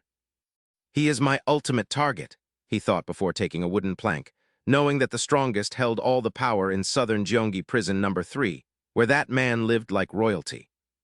His eyes widened as he stared intensely at the wooden plank before him, reflecting on how much he had prepared for this day just to take that bastard down. Yansheng forced the piece into the machine, thinking that he first needed to seize the man's power, visualizing a fist in front of a mountain of cash. To defeat him, one first needed power within this prison, which required both money and strength, and his expression remained dead serious as he continued his work. Furthermore, the assistance of a prison instructor was indispensable, causing Yansheng to knit his brows in deep thought. "Therefore, no one will interfere with anything I do in this prison," he mused, recalling the scene where Yun Chen was being berated by Hua Chi Yun. He had used Hua Chi Yun to suppress that bastard Yun Chen, whose face now looked somewhat vacant as he tilted his head, feeling restrained. He planned to have him transferred to his own cell, a task that Yansheng knew would be quite simple given the actual authority of a prison instructor. As he was speculating on his next move, Yansheng suddenly heard a guard's urgent voice shouting for everyone to get to the instructor's office immediately. He glanced at the inmate beside him and asked what was happening, to which the sweating man replied, "Boss, the situation doesn't look good." That man Yun Chen just returned to the prison and already assaulted the instructor, while Hua Chi Yun grimaced at Yun Chen's threatening tone as the prisoner asked, "It seems you don't know who I am to speak to me like that." His eyes widened, making his face look even more sinister as he guessed, "I bet you're working with that bastard Li Yansheng," while Yun Chen hadn't expected the man to prepare so many things to deal with him. Two guards suddenly rushed in, shouting for prisoner 467 to stop, as the one wearing glasses grabbed Yun Chen's arm and yelled, "You just returned. How dare you assault the instructor?" The other guard cried out in a panic, asking how he could do such a thing, but despite their shouting, Yun Chen remained focused on the ground. "Drag him to solitary confinement before this gets worse," they shouted in a panic, but they couldn't budge him because the man was simply too strong. Suddenly, Yun Chen's lips moved as he said, "Fine, take it easy, everything will be all right," his voice making time feel as though it had frozen as he told them to stop. He then turned his head and scanned them with his eyes, asking if they really dared to treat him this way after he had only been gone for a few months. The guard trembled as Yun Chen replied, "Fine, I was wrong about this, so I'll go to solitary confinement, all right?" While the guard with glasses looked terrified of the pen in Yun Chen's hand. "If you do one thing for me, I will go to solitary confinement quietly. Is that understood?" a voice rang out. "This task is quite simple." Currently, Yun Sheng's cellmate was watching television. The news was incredibly dull, with no entertainment programs at all, and he kept rambling incessantly. Human rights were truly non-existent in this place. Meanwhile, Yun Sheng looked down with a focused expression. There had been no word from Li Guangxian since that bastard Li Yunqian returned to the prison. Suddenly, he heard a call, "Number 624. Standing before Yun Sheng was a bespectacled guard outside the bars. "Pack your things quickly. You are being moved to solitary confinement for a week." She looked at Yun Sheng hesitantly, wondering why he was being moved when he hadn't done anything. He heard the guard say, "This is an order from the warden." The guard looked away awkwardly and covered his mouth. Didn't you have a fight a few days ago? The higher-ups said you must be punished severely as an example. Yun Sheng silently guessed that this was the case. As he moved, he thought to himself that this was the work of that bastard Li Yunqian. That man was certainly not simple. The bespectacled guard walked right beside Yun Sheng. He pointed toward the cell door. "This is the room where you will stay for a week." Yun Sheng obediently stepped inside the small chamber. "Don't do anything stupid in here, understand? Everything is being recorded by the surveillance cameras." Next, he sat cross-legged and watched as the door was locked. The words flashed through his mind. This was solitary confinement. He calmly observed the cramped room, a tiny and enclosed space. It was a place for inmates who committed infractions within the prison. His gaze locked onto a neatly folded blanket opposite him. This place was also known as the punishment room, a place that isolated prisoners from the outside world. Then, Yun Sheng slowly closed his eyes. They would be unable to speak or communicate with anyone. Everything almost ground to a halt here. Suddenly, he opened his eyes and looked up, but today felt a bit different. A voice called out, "Yun Sheng." Li Yunqian spoke up to taunt Yun Sheng. Meanwhile, Yun Sheng remained seated like a statue. This voice was somewhat familiar. That man had appeared unexpectedly. "How could you do that? Don't tell me you don't recognize my voice." Yun Sheng's thoughts raced uncontrollably. It was a raspy voice, like the sound of rusted metal scraping together. He stared toward the window despite the man's calls. "You're good." Yun Sheng placed his hands on his thighs. He could never forget this voice. Meanwhile, Li Yunqian continued to observe from behind. "Oh, Yun Sheng, I already knew you came here for me, but I didn't expect you to arrive so soon." Li Yunqian's clothes were wrinkled. "However, everything you're doing is in vain." Currently, he sat on the floor with an arrogant posture. "You came here to take revenge on me. Then I must be the last one, right?" His voice was mocking. "It's truly an honor to be the final person you care about." Yun Sheng opened his mouth to interrupt Li Yunqian. He was so enraged that the veins on his neck and forehead bulged. "You should be grateful that this wall is standing between us." Yun Sheng stared intensely at the wall separating them. "If you were standing in front of me, you would be dead by now, do you understand?" he shouted. Li Yunqian rested his arms on his thighs. A frown deepened between his brows as he suppressed his anger. "I find what you're doing quite disgusting as well." He recalled the past when he used to threaten and bully Yun Sheng. "The reason you were bullied back then was simply because you were too weak. Do you think doing this will change anything?" Li Yunqian's pale lips quivered. "What you're doing is truly repulsive." He lay down on the floor while turning his head toward the wall. "You're just a bastard who always blames others for your own incompetence. Even though we share the same bloodline, I utterly despise you, Yun Sheng." Yun Sheng's face contorted, his brows furrowing tightly. He lowered his head and listened to the man's words. "Being related to you makes me feel absolutely pathetic." His mind went silent. It was true. At that moment, Yun Sheng remembered his younger self sitting on a bed. In the past, he had been the person I clung to. His face back then was filled with sorrow. But he was also the one who betrayed me. Suddenly, he saw the cell door open, the man who had driven me to this madness for revenge. Li Yunqian sat up as if trying to see through the wall. "Why aren't you saying anything? Did I hit a sore spot?" Yun Sheng cursed him in his heart. That bastard Yun Tian was his final target. He reflected on their blood relation while Yun Tian wore a sinister smile.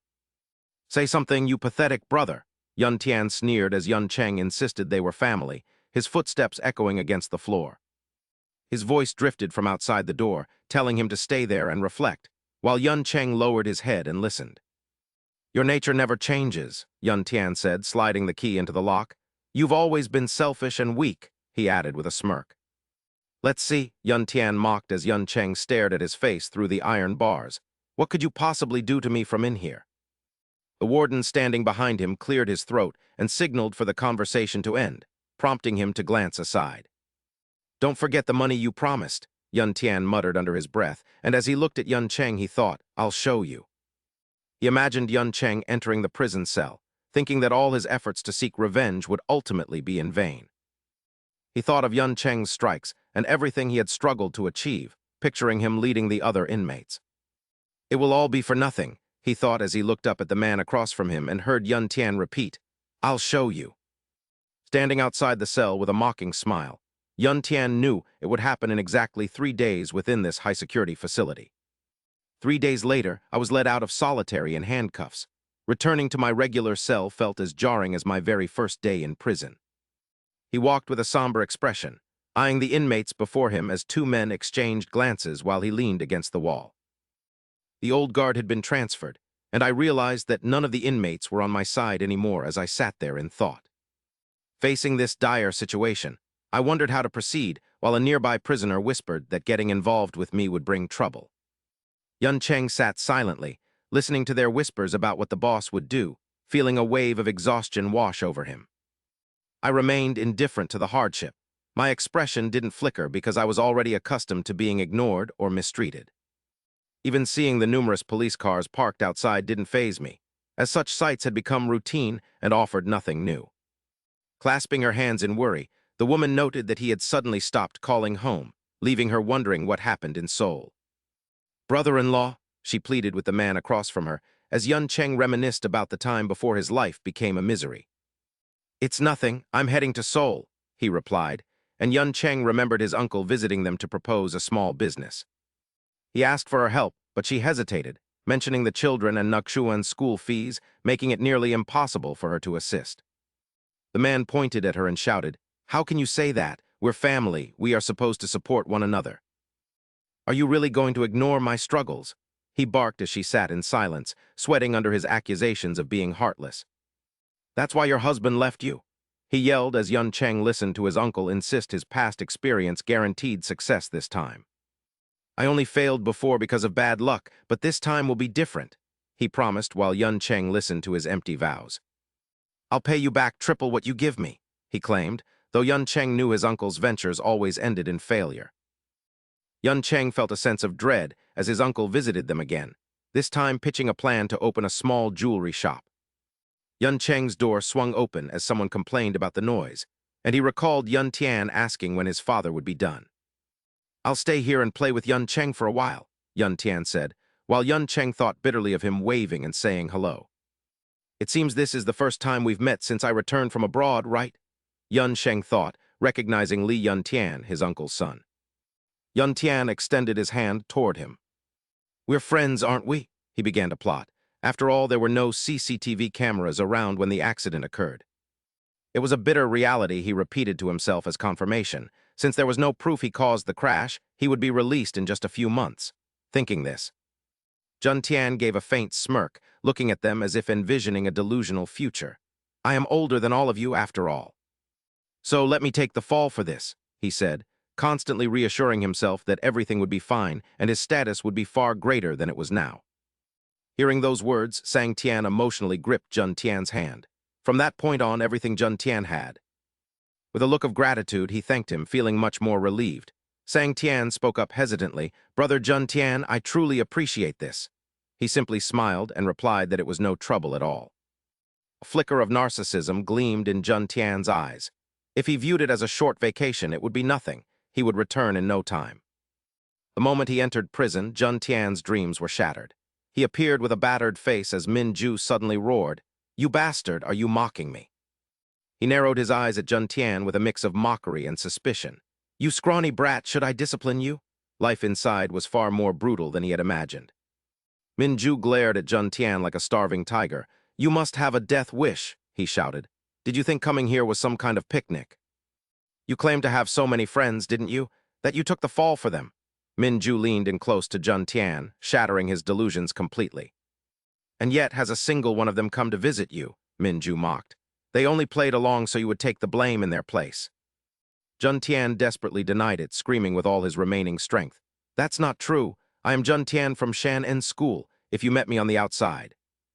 Hearing this, Min Ju landed a heavy punch right on his face. "So what?" he sneered, violently slapping Jun Tian's cheek while hurling insults. "You pathetic loser, haven't you realized it yet?" After a while, his broken body lay sprawled on the floor. Before leaving, Min Ju issued a cold threat. "Prepare yourself for a long cycle of beatings," he said in a frigid tone. "Your life is over from now until the day you leave this prison." Meanwhile, Jun Tian's face grew increasingly swollen as he cursed under his breath. "Just you wait, you oversized bastard," he muttered. "Once I'm out of here, you're dead meat." After a long while, he spoke to himself in his mind. "I came here to help those guys, but it's been so long. Why hasn't anyone come to see me? Could it be?" At that thought, Jun Tian's body suddenly stiffened as if the world around him had frozen. A sudden realization flashed through his mind. They had abandoned him. What a bunch of bastards, Jun Tian laughed bitterly, his eyes fixed on the people passing by. They treated him as if he were already dead, showing no concern for him at all. In that moment, Jun Tian made a silent vow. You bastards think you're clever, don't you? Fine, I'll remember this. You'd better watch your backs. He struggled to suppress the boiling rage within his heart. When I get out, I'll make you pay. A month later, Jun Tian walked out of the prison gates with an air of composure. He casually waved his hand in greeting. It's been a while, hasn't it? Jun Tian said cheerfully, looking into the distance. Father, if you were coming to get me, you should have told me beforehand. He continued his mocking banter. My friends are bound to show up anyway, so why did you bother coming? A man's voice rang out, deep and cold. He looked at him with stern eyes. You call those people friends? Not a single one of them is here. Then the man gave him a cold warning. Never mention them in my presence again. Those scumbags are worth nothing. Jun Tian stood frozen in his tracks. What? Without explaining, the man gave an order. Get in the car. Jun Tian questioned him in a low voice. What are you saying? What do you mean no one came? That's impossible. He quickly checked his phone, a sense of dread beginning to take hold. Jun Tian stared at the message thread, where he was the only one speaking. That sinking feeling began to slowly consume his mind. When Jun Tian had sent his announcement, the group had replied with utter indifference. And just like that, his worst fears were gradually becoming a reality. After a long while, Sang Tian appeared with an indifferent expression. It's been a while, hasn't it? Jun Tian questioned him softly. I'm finally out, so you guys should have come to pick me up, shouldn't you? He glanced at the curious group, wondering what had happened while he was away. Junshin tried to start a conversation about their school, but Changshin coldly turned away and asked for the time, to which another boy quickly replied it was about 3 o'clock. Another person chimed in, suggesting they head to an internet cafe. Changshin excitedly agreed they should go together for fun, while Junshin could only whisper a plea to the group as they ignored him. He cautiously tapped the other's shoulder, his eyes flashing with suspicion as he asked Changshin what was wrong.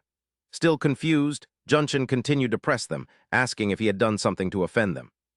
Seeing the group remain silent, he tried to speak up again, but Changshin suddenly swung around and delivered a sharp slap to Junshin's cheek.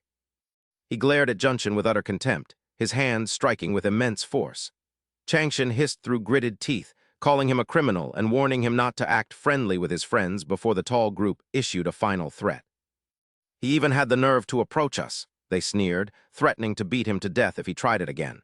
Changshin walked away dismissively, stating that just looking at the man had ruined his mood. That was the day Junshin was cast out by his circle of friends, causing his entire world to crumble. Slowly, Junshin's eyes began to lose their light, turning hollow and vacant. In that moment, his inner world was completely shattered. From that day forward, Junshin embarked on a dark path from which there was no turning back. He chose the life of a criminal, transforming into a bloodthirsty monster who left a trail of terror wherever he went. Now, Yunsong's primary objective was clear. He had to hunt down that scoundrel, Lee Junshin. At that very instant, Junshin's hand instinctively reached down and grasped a stone from the ground. Without a moment's hesitation, he lunged forward and swung at Changshin, the man who had belittled him. Junshin didn't stop there, continuing to strike him down in a frenzied rage. He cursed incessantly, asking if he looked like a fool to them. Horrified by the scene, the person standing behind them panicked and shouted for him to stop. The group scrambled to pull him away as chaotic screams filled the air, calling him a madman and telling him to quit. Despite their efforts, Junshin kept a firm grip on the stone. His voice remained disturbingly calm as he asked if they realized something. A cold smirk played on his lips as he remarked that he had genuinely viewed them as his friends. But it seems I was the only one who felt that way, he added. The other man was left speechless, and Junshin cryptically noted that he finally understood the situation thanks to them. After a brief silence, he whispered that he needed to change before breaking free and approaching Changshin's slumped form. His voice echoed as he warned the bastards to wait and see what a true madman looked like. Returning to Yunsong, he stood frozen in the restroom just as a frantic shout for the boss erupted from outside. The group rushed in to report that chaos had broken out, with one man explaining that someone named Bai Yuxian had been brutally beaten by Lee Junshin. His voice shook as he mentioned that the victim's arm had supposedly been snapped. He was even begging for his life, they added. Another person asked in confusion if the victim wasn't a skilled fighter, while the other realized in terror that the situation had completely spiraled out of control. Fear began to grip the group as they worried about what would happen next. Suddenly, Yunsong's expression shifted as a new realization dawned on him. So that guy finally started it, Yunsong wondered, though he remained skeptical about the report of the broken arm. Meanwhile, the warden's tone became grave. Even for you, this time you went too far, he sternly reprimanded him. Despite promising to stay out of trouble, the warden pointed out the brutal state he had left the boy in. Showing no remorse, he sarcastically told the warden to mind his own business, questioning when he had started caring so much about the inmates. The warden was left bewildered, but Junshin pressed on, suggesting he focus on scrubbing his name from the records instead of wasting time. He then abruptly asked what had been done with the other man. Regarding Bai Yuxian, he looked at Junshin with a confused expression, asking what he meant. A moment later, the warden's voice carried softly through the air. He explained that the infirmary couldn't handle the broken arm, and to avoid prying eyes, he had sent the boy to a hospital. He told him not to worry, mentioning that the guards were also involved. Junshin cut him off abruptly, his expression shifting as his eyes widened in shock. He demanded to know exactly where the boy had been sent. The scene shifted to the hospital, Bai Yuxian's temporary new residence. He was covered in injuries as the warden diligently pushed his wheelchair through the facility. Bai Yuxian tilted his head in confusion, questioning why he needed a wheelchair for a broken arm. The warden responded with an irritated, raised voice. "Just stay quiet, it's standard procedure," the warden snapped. Bai Yuxian continued to complain, mentioning that his head was throbbing and he suspected he had a concussion. The guard growled impatiently, "You should know when to shut up," as they took turns complaining about having to bring him to the hospital due to his incessant screaming. Yet he showed no gratitude, only whispering a soft thanks before Bai Zhezhen threatened, "If you keep this up, I'll report you to the Human Rights Commission." The atmosphere turned silent for a moment as he continued his request without backing down. "I heard there is a doctor here who treats prisoners, including those with head injuries." The guard cursed the bastard, but Bai Zhezhen only gave a meaningful smile. "It will only take a moment, right?" In that moment, Yun Cheng's voice echoed in his ears as he sternly reminded him, "Do you understand, Bai Zhezhen? Your mission is not to fight and defeat Jun Tian." Yun Cheng's voice resonated low but clear. "After taking a moderate beating and getting injured, make sure you are transferred to the hospital," he ordered bluntly at the last minute. "Once there, you must contact Jun Tian's doctor. That is your mission."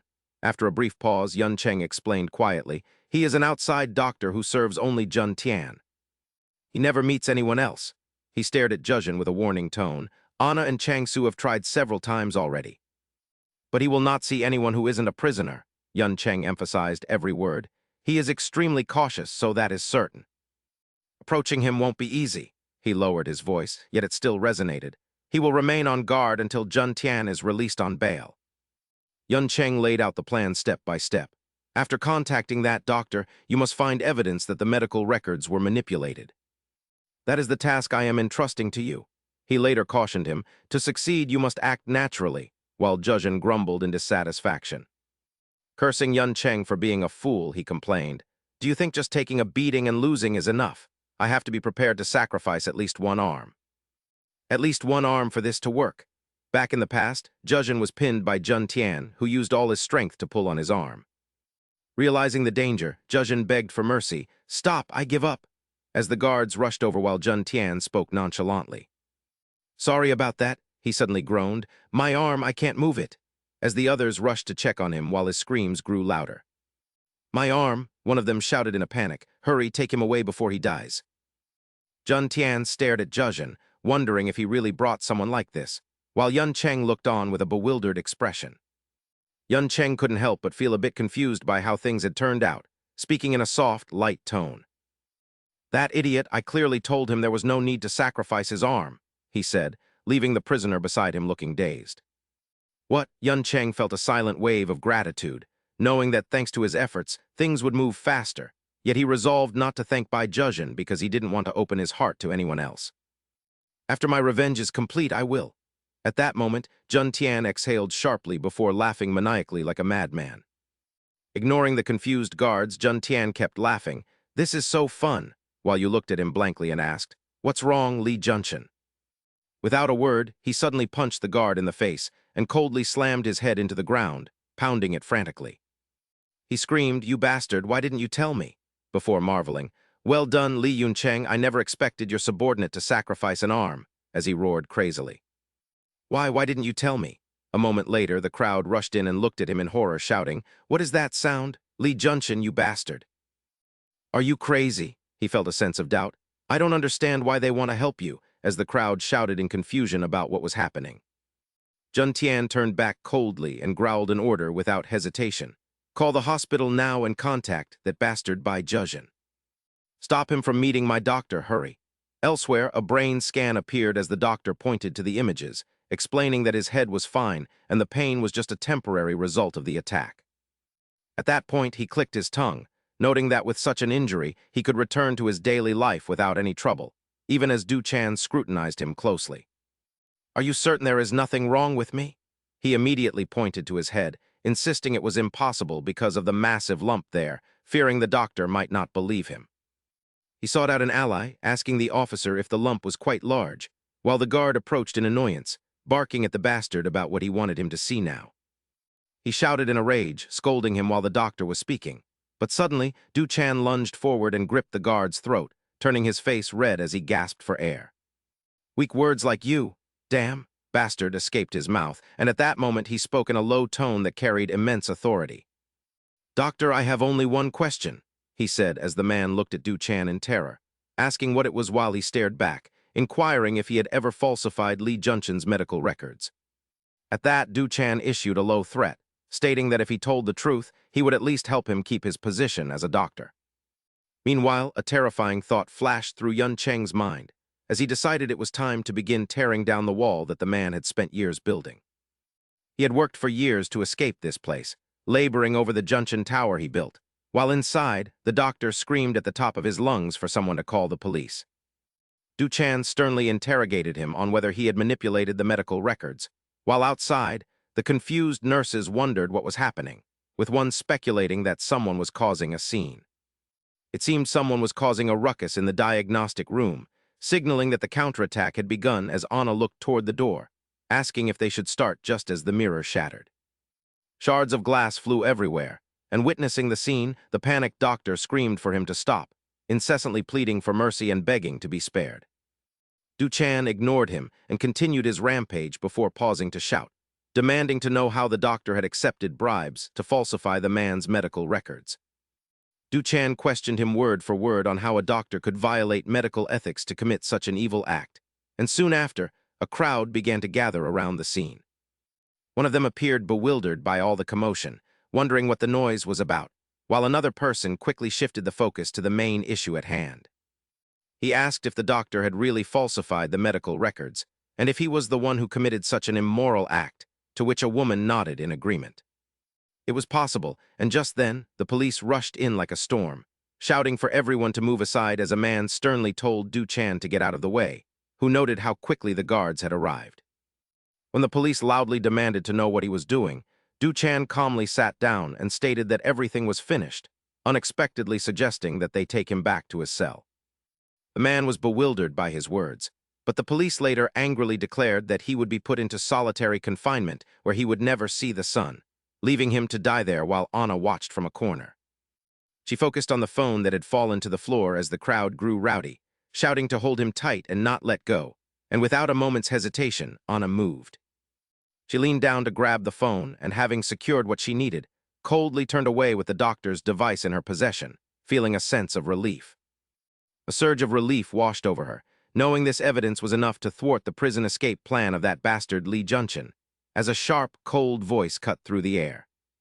Every word was like a blade slicing through the atmosphere, declaring that with this evidence, that bastard Li Junchen would never be able to escape his crimes. The atmosphere grew thick, as if it were about to explode when a subordinate quickly asked his boss about the situation, mentioning what he had heard. He cautiously noted that the bastard Bai Zhezhen had been hospitalized after his arm was broken, warning that the news would eventually reach the ears of the warden. That power-hungry man would never let it go if he found any fault with the boss, and in the ensuing silence, the bald man looked at Li Junchen with a tense expression. He remarked that if things continued this way, even close ties with the local police would make it difficult to cover up his crimes, before suddenly raising his voice. He immediately lunged forward and threw a punch, telling him to shut his mouth before casting a cold gaze over the crowd and demanding silence so he could think as his mind began to race. He cursed, realizing that if the warden found out about the falsified medical records, his entire plan to escape from this place would vanish into thin air. Lee Junchen frowned as he thought about the immense effort he had put into establishing this plan and the bribes he had already paid out to them. He had been able to do as he pleased in here, but now Jun Tian felt a sudden wave of anxiety at the thought of his actions being exposed. The more he thought about it, the more he worried that he would be under much stricter surveillance and have to shoulder all the blame alone. They would make an example of him to deter others, as that was just the way of the world. They only cared about their own gain and would wash their hands of any guilt, leaving Jun Tian to rot in prison. Now that the scandal had broken, no one would dare take his bribes anymore. He muttered to himself, cursing that bastard Li Yunsong. Did you really think you could just leave me helpless? Jun Tian lowered his head, acknowledging the cleverness of the move but insisting he knew a way out. A smirk crept onto his face as he planned a much wiser response, clutching the object in his hand and vowing to launch a counterattack that would be impossible to predict. At that moment, the guard rushed forward and pounded on the door, telling Li Juntian to get ready quickly for a meeting. After a moment, the guard paused and wondered what that sound was before throwing the door open in anger and demanding to know why Li Juntian wasn't answering. Inside, the man was writhing on the floor, prompting the shocked guard to rush over and ask the others what they had done to him. The bald man turned around looking flustered, claiming they didn't know anything and that the boss had suddenly opened an electric shaver and swallowed the battery. The guard was stunned by the news and frantically shouted into his radio for a medical emergency, while Jun Tian silently calculated his retaliation. Reporting a patient in room 5 who swallowed a battery, the guard panicked while the man chuckled weakly through his pale lips, determined to play this game to the end. The game was only just beginning, and as the guard urgently requested an ambulance to take the patient to the hospital, Jun Tian knew his plan was in motion. The scene shifted to a familiar hospital where Li Jiu Xian quietly assessed that the intestines were fortunately unharmed, though the patient still needed his stomach pumped. He added that further tests would be conducted the next day after the patient stayed the night, and the guard nodded in agreement as Li Jiu Xian formally introduced himself. I am Li Jiu Xian, and since he needs to stay here, I will remain to watch over him tonight, while Jun Tian bit his lip and cursed Li Yunsong. No matter how hard you try to ruin me, he thought as the gurney rolled quickly through the hospital hallway, continuing to obsessively plot his revenge even while semi-conscious. I will always find a way to strike back, so don't think your petty tricks can defeat me, as my capabilities will far exceed anything you could have possibly calculated. Feeling amused, he challenged his rival to guess his next move before eventually lying listlessly on his hospital bed. He stared intently at the clock until it reached 5:10 a.m., realizing the time had come to wake the officer. He spoke in a raspy voice, feigning weakness as he asked to use the restroom because his stomach was uncomfortable, prompting the guard to question his request. The guard sighed in frustration, questioning the time and the complexity of the situation, while Jun Tian continued to fake his pain and insist on using the bathroom. He stared at the guard and smiled, arguing that it was his right as a patient to use the bathroom and that it could not be forbidden. Soon, the sound of the shower echoed continuously while outside. The guard's head nodded as he complained about being exhausted and sleepy. The guard eventually drifted off into a deep sleep while the water continued to flow steadily. Jun Tian silently pressed his ear against the door to listen for any movement, holding a sharp piece of plastic ready for defense. Jun Tian frowned, realizing the guard was asleep and that he had to remain quiet to avoid being caught as his heart began to race. He then crept out of the room, having exploited the loophole that allowed patients to use the bathroom except in rare cases. The first rule was that guards were legally prohibited from denying a prisoner's request to attend to basic physiological needs. Secondly, handcuffs had to be removed when a prisoner bathed, and Jun Tian smiled as he picked up a piece of cloth. To clean himself up in total comfort, Li Junchen took advantage of the guard's early morning drowsiness to slip away, knowing the staff locker room was nearby. Patient and nurse uniforms were always kept there, and though it seemed like an impossible feat, Junchen managed to pull it off flawlessly. These actions were the result of meticulous planning combined with a stroke of luck, much like previous successful prison breaks of this nature. Whether one can stay hidden depends on both strategy and fortune. leading some prisons to enforce stricter rules, such as requiring 2 guards for medical transfers. Junshin took a deep breath of the open air, realizing he was finally free thanks to the luck of having only one supervisor as he gazed upward. Now that he had made it this far, the original plan was scrapped. His eyes gleamed with the realization of his freedom before he vanished into the night. Anna suddenly appeared from behind and sighed in admiration as she looked into the distance, noting that he had escaped exactly as he had calculated. She softly recalled that his initial plan was to take the man down inside the prison, yet he had been worried that the bastard Junshin might escape once exposed. With the current turn of events, all prior plans were rendered void. Her voice echoed through the silent night, acknowledging that every scenario had been weighed. However, every situation carries unpredictable variables, and after a long pause, Anna's tone shifted as she realized Lee Junshin's escape was the worst possible outcome. Feeling a brief sense of helplessness, she knew that once he was out in the world, it would be incredibly difficult to take any action against him. Hearing this, Zhuangsu asked with a serious expression what their next move should be, to which Anna quickly replied that they needed to track him. In a low, deliberate voice, Anna repeated his previous words, emphasizing that if that scoundrel Lee Junshin actually managed to break out of prison, then they simply had to follow and observe him. As she spoke, fragments of the past began to click into place like a haunting melody. It began when Junshin first reached out to Lee Yunsong, only to heartlessly betray him and join the bullies who tortured Yunsong's very soul. Eventually, he used money to buy his way into Shang Chen's circle, and finally, Junshin looked back at him with a look of pure, triumphant arrogance. She asserted firmly that he would go out to settle the score personally, meaning it was now time for Lee Yunsong to make his own escape. Inside a large office, files were being tossed frantically into the air as the doctor desperately rummaged through his belongings. He clutched his head in exhaustion, wondering where his phone had gone, knowing it contained every single transaction record related to Lee Junshin. His face turned deathly pale with terror at the thought of being ruined, while elsewhere, Zhang Huan was consumed by a towering rage. He cursed loudly, blaming that bastard Lee Junshin for everything, and regretting that he had ever placed his trust in such a man from the start. Warden Zhang Huan couldn't believe the man dared to escape, and in his frustration, he pointed a finger at his subordinate, questioning if he had lost his mind.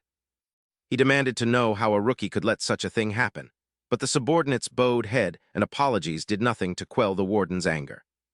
He called the man a fool for essentially aiding a prisoner and demanded a solution, leaving the guard stammering as he tried to find the right words. When the guard claimed he would handle it, Zhang Huan cut him off to ask if anyone else knew, as the two continued to discuss the dire situation.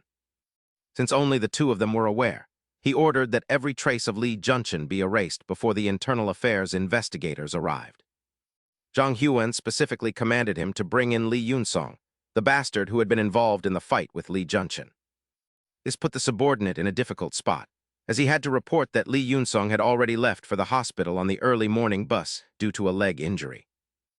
This news made Zhang Huan grind his teeth in fury as he screamed, demanding to know which idiot had authorized the transfer while the subordinate apologized. After ordering his immediate return, the guard looking at the handcuffed Lee Yunsong in his wheelchair sighed, complaining about having to work so early. He silently glared at the two men with a cold gaze while they wondered what was wrong with him, noting that his claim of leg pain was clearly a lie. The vehicle continued to drive straight ahead while he sat there in deep thought, recalling how Lee Junshin had exploited a vulnerability. By now, Lee Junshin had likely escaped from prison and was doing everything possible to carry out his plan, using the hospital as an escape route. It was the most practical and feasible method for him, which led Yun Sheng to calculate that he would also use the hospital as a way to flee.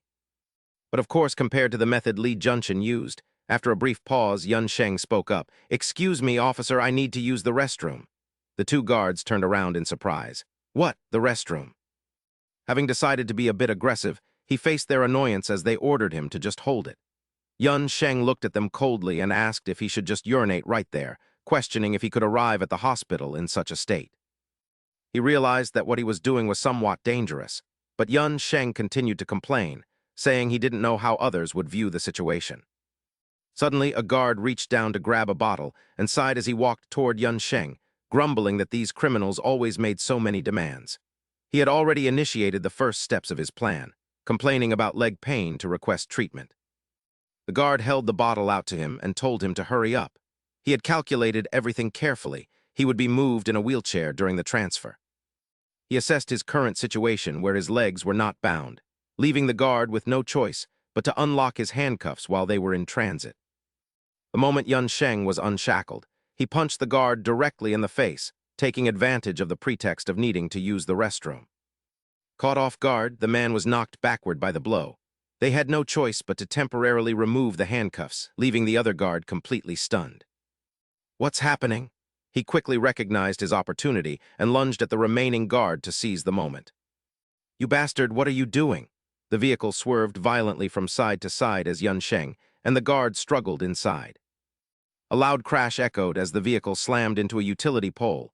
As the dust cleared, the wreckage appeared devastating. Following his plan, Yun Sheng stepped out of the car, covered in dust but indifferent to it as he quickly scanned his surroundings.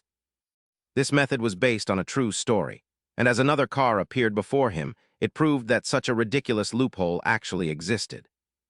It was due to the emphasis on the human rights of prisoners, a fact he understood well. Stepping out of the car, Jiazai asked, "Are you all right, Yun Sheng?" Anna also looked at him and asked if he could walk. Yun Sheng quickly approached the three of them. "I'm fine. I have to endure at least this much if I want to escape," he declared with a look of firm determination. "I'm not carrying out this revenge alone. We are all acting together." He remembered that Li Junchen was still a fugitive, with everyone hunting him down. "So my physical condition doesn't matter." He looked at his three friends and added, "Instead, I should thank you all for your help. This was my second failure." Inside Rong Huan's room, he cursed in a rage. "You're an eyesore, get out." The thought of Yun Sheng's escape made his blood boil. That useless bastard, how did he even become a guard? The guard suppressed a sigh and glanced at his phone screen. His demeanor shifted instantly when he saw the caller's identity. "Yes, I see." He nodded in agreement to the person on the other end. "I understand, so that's how it is." The guard nodded slightly, feeling relieved. However, his gaze turned icy as he thought, "Congratulations on your successful escape, Yun Sheng." Meanwhile, Yun Sheng was sitting in the departing vehicle. He spoke to the guard over the phone. "It's all thanks to you, officer. You helped me with all the procedures." He managed to dodge quickly as the man attacked with pure hatred, while Yun Sung maintained a fierce defense. The two men traded blows as Li Junchen launched a series of decisive strikes, while Yun Sung watched him with cold, emotionless eyes, utilizing a backhand technique that blended jujutsu with street fighting. He immediately shifted his stance as Yun Sung aimed a kick at the man's arm, but the villain's legs were one step faster. Li Junchen delivered a kick that sent Yun Sung flying back, followed by a brutal shin strike born from his inhuman desire to cripple his opponents. He slammed a knee directly into the boy's face, fighting with the same savagery he once used when biting a cellmate's arm to maim them. He had even stabbed through someone's hand to kill them, prompting Sujin to scream Yun Sung's name in fear, knowing how dangerous it was to fight that man at close range. Yun Sung retreated as he fell behind, and though he had grown stronger, Li Junchen merely flexed his arms and approached him, asking what his reason for seeking revenge was. He questioned him loudly, asking if it was because he gave his address to Pu Zianchen or because he told Zhu Yangbei about his older sister. Li Junchen flashed a devious smile and stuck out his tongue to provoke Yun Sung, realizing that the boy must have found out about that incident. He alluded to a mysterious event that had caused Yun Sung great suffering, but the boy only looked up and gave a hollow response. Yun Sung looked up with cold eyes and hidden resentment, telling Li Junchen that he truly was a despicable human being. He declared that the only fitting end for the man was divine retribution. Then the scene shifted back to a tattoo parlor where a gruesome fate began. 5 years ago, as the teardrop tattoo on Li Junchen's face was finished, the tattoo artist scratched his head and sought confirmation from him. The artist warned him that such a tattoo shouldn't be taken lightly, especially since he had requested the inside of the teardrop to be completely filled in. He calmly replied that he knew it signified he had killed someone, causing the tattoo artist to hesitate. The artist noted that it didn't mean he actually intended to do it, but Li Junchen just put on his shirt and looked up with a cryptic remark. He wondered aloud what would happen if he actually did kill someone, noting that one never truly knows what a person is capable of. Later, he visited a place called Haishi and asked out of the blue if they had committed a murder. His question provoked the other man, who told the brat to shut up and threatened him for his audacity. Shihan sat up straight and asked politely if Lee Junchen could really handle the matter, though Lee Junchen still seemed hesitant. Shihan admitted he couldn't trust him yet, but Lee Junchen bluntly asked why they brought money if he had already refused to launder it. Since both sides knew what the other wanted, Shihan nodded for them to get straight to the point, and Lee Junchen began to speak. He offered to explain everything that had happened involving Yun Sung's father, Hai Shi, and Jiang Xian of PIL. Lee Junchen spoke cryptically about the events on the bus and the ambulance, while Shihan seemed to have already anticipated the situation. He noted that the police had begun their investigation, and there was no easy escape, prompting Lee Junchen to flash a mocking smile. Acting almost manic, he laughed at the absurdity of the man actually killing his uncle, which infuriated Shihan's companion. The man cursed at him, but Lee Junchen just covered his face and mockingly apologized while swirling the water in his glass. He acknowledged that he was being asked to cover up a murder, and after crushing the glass in his hand, he agreed to the deal. When the companion shouted in anger, Lee Junchen lunged forward without a word and stabbed him with a jagged shard of glass. Shihan remained motionless as Lee Junchen nonchalantly asked what he meant, reminding him that this man had been present when he killed Yun Sung's father. Lee Junchen was drenched in blood, acting as if it were only natural. Since that bastard was at the scene, they could simply pin everything on him. Quan Shihan glanced at his unconscious companion and remarked that the deed should have been done outside, as killing him there would only increase suspicion. Lee Junchen growled Quan Shihan's name and scowled, threatening him to stay quiet if he didn't want to be charged with this murder as well. He told him to shut his mouth and stop being a nuisance, his eyes filled with animalistic depravity as he claimed to have a plan and ordered him to follow it. Quan Shihan sat there listening to the assassin Lee Junchen's warnings, who told him to simply ensure the money laundering was successful. He thought to himself that it was always this way. Lee Junchen held a sharp shard in his hand, his gaze freezing as he finalized his scheme. Lee Junchen staged the scene to frame a Black 10 employee for his father's murder. Later at the police station, the truth of his uncle's death sparked a vengeful rage. Their objective was to provide an excuse for the killer to receive a lighter sentence, while Lee Yuncheng sat motionless and devoid of emotion as the man put on an act. He pretended to be sacrificing himself for his sake, and Lee Junchen initiated the conversation by apologizing to Lee Yuncheng for appearing in such a state after so long. That man spoke as if they had been close for years, claiming he simply couldn't bear the thought of the suffering his uncle had endured. At that moment, he completely believed the man's words, asking if a Black 10 employee truly killed his father while Lee Junchen lied without blinking. He confirmed he had already taken revenge, and when Lee Yuncheng asked why the man did it, he claimed the killer confessed to doing it simply because he wanted to. Lee Junchen offered a nonchalant apology, stating that he was sorry because he knew the boy must have wanted to kill the murderer with his own hands. Lee Yuncheng likely believed the lies and thanked him for avenging his father, while Lee Junchen secretly insulted him, calling him a fool.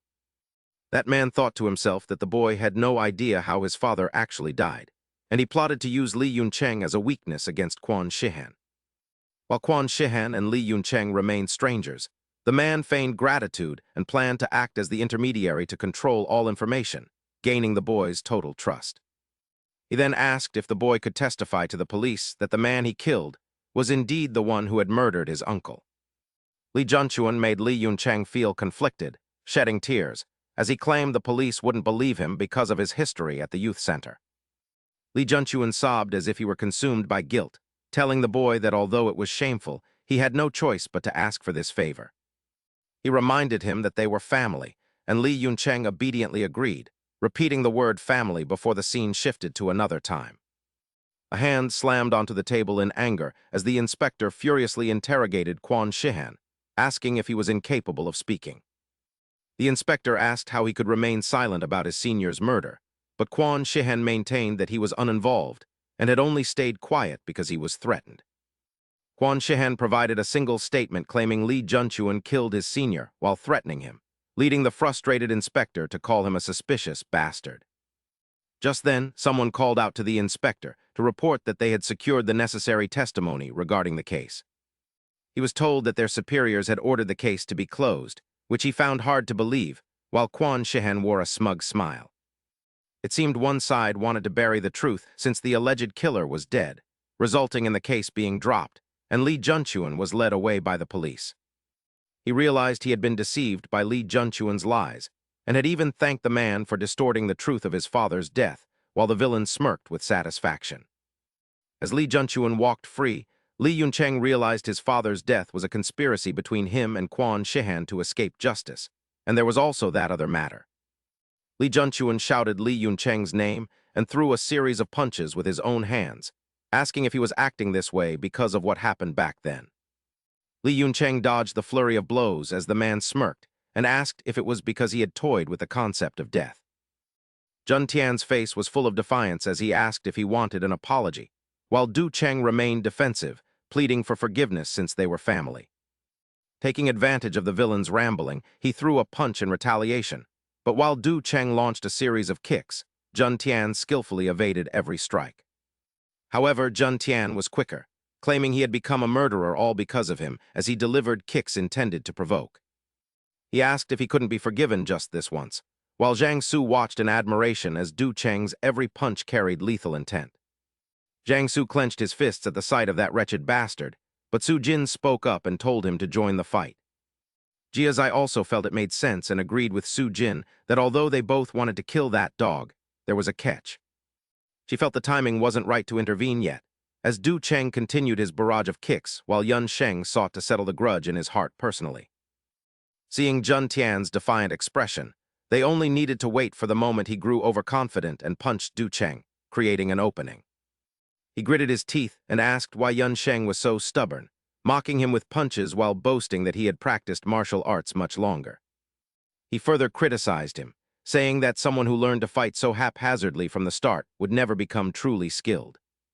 Jun Tian confidently declared that if he truly wanted to be strong, he had to be like him, struggling for survival in an environment where it was kill or be killed. He claimed that doing it hundreds of times wasn't enough. It took thousands of times in the most desperate situations, fighting relentlessly with the sole intent to kill. He mentioned he hadn't just studied martial arts, and then contemptuously asked if his left shoulder had been injured during his prison break. Now full of arrogance, he raised his fist and remarked that the area must be quite painful before immediately striking it, causing Du Cheng to feel the agony. His left arm felt incredibly heavy as Jun Tian seized the opportunity to punch him in the stomach, mockingly declaring that he had reached his limit. Jun Tian laughed derisively at Yun Sheng, sneering that no matter how much effort he put in, the reality was that he remained a total failure. He aimed a blow at his face while remarking that, from his perspective, he was actually quite grateful to his family. His punches were filled with lethal intent, as he boasted about receiving a much larger sum of money than expected for those heart-wrenching blows. He gloated about covering up the death of that piece of trash, and thanked him for the opportunity as he drove a blow into Du Cheng's stomach. He expressed a beast-like gratitude for his new life, while the other man grimaced in fury, wondering how things had ended up this way. While he muttered about that bastard Li Jun Tian, the well-dressed Zai Han held a cigarette and noted it was time to head out. He walked out arrogantly, surprised that he had actually come to see him, and remarked that it had been a long time since they last met, Quan Zai Han. Zai Han got straight to the point, mentioning he had handled the case but hadn't expected him to be stuck there for months, acknowledging his hard work. He stated he had laundered all the money as promised and that their deal was over, but Jun Tian just smiled slyly and claimed the amount was still insufficient. Zai Han angrily grabbed his collar and called him a bastard, but Jun Tian calmly explained that he had done a lot of thinking while inside. He argued that the previous amount was useless, pointing out that the autopsy results for Li Yunsheng's father clearly showed it wasn't a typical murder. Jun Tian held up 2 fingers and demanded a 20% stake in Break 10, claiming such a deal was only fair for what he had done. Zai Han was driven to madness by the demand, but Jun Tian remained unfazed, brushing his hand aside and telling him to stop talking nonsense. He calculated that if he didn't like the deal, no one could force him, just as no one could stop him from going to the police station to confess. He threatened to reveal the true killer of Li Yunsheng's father and exactly how much he was paid to take the fall, while Zai Han continued to curse him. He remains at large, and since my life is already in ruins, I don't mind destroying it further, but you are different. Jun Tian punched Du Cheng without mercy, warning him not to mess around while he was still being polite, sending Du Cheng flying in pain. In the past, as champagne corks popped, Zai held a bottle and asked if he was really treating them, to which a drunken Jun Tian agreed. He promised to buy everything. While in a prison cell, Du Cheng sat in a corner with a longing gaze, whispering for his father. He wondered why his father had acted that way, following behind like a foolish child while his father's face was covered in wounds and resentment. I truly resented my father and looked at him with cold eyes, not even wanting to know the truth behind his actions at that time. I only felt irritation and hatred for him then. But now Jun Tian slammed him against a tree and mockingly said the problem lay with Yun Sheng himself. Jun Tian approached slowly, remarking that living in the past is a bad habit, as Du Cheng stood up while the man gloated about being the winner. He screamed at him as if Jun Tian had done something wrong, claiming he had risen to success while Jun Tian trampled on Du Cheng, who was plotting revenge. He spoke as if Du Cheng were the guilty one, asking if he thought the joke was funny, and saying he was being driven mad by each blow dealt to the boy. He pleaded for his brother Yun Sheng to wake up, as Du Cheng recalled the inspector's news that the autopsy found soil in his father's lungs. Du Cheng was stunned to realize his father was still alive when buried, and after venting his rage, Jun Tian offered a polite farewell. He remarked it had been a long time and called him a madman, but Du Cheng calmly brought up the autopsy results as he slowly stood up. He asked how his father died, knowing the man was aware, and while the man was stunned, Du Cheng knocked him to the ground with a single punch, leaving Jun Tian gasping. With tears of hatred falling, he asked if the man truly hadn't been involved, wondering how he could have just managed to do that. He grabbed his collar in hatred, reminding Jun Tian they were family as he retaliated for his father's horrific death and threw him down. He asked if the man saw it only as an opportunity for himself as he lay in pain. Then Du Cheng grabbed his collar and threw him aside. He tossed him from side to side, telling him he couldn't live without guilt, and as Jun Tian groaned and cursed, Du Cheng slammed him against a tree, declaring his resolve. Du Cheng grabbed his middle finger and snapped it, vowing that his revenge would be 10,000 times greater than what he had done to others. Jun Tian cursed Li Yun Sheng in agony, as the man promised to make his end the most painful one possible. Having targeted vital points, Du Cheng kicked Jun Tian in the groin, a feat an ordinary person could not achieve. By targeting only the most painful spots, he left the man speechless, telling Li Jun Tian to prepare himself.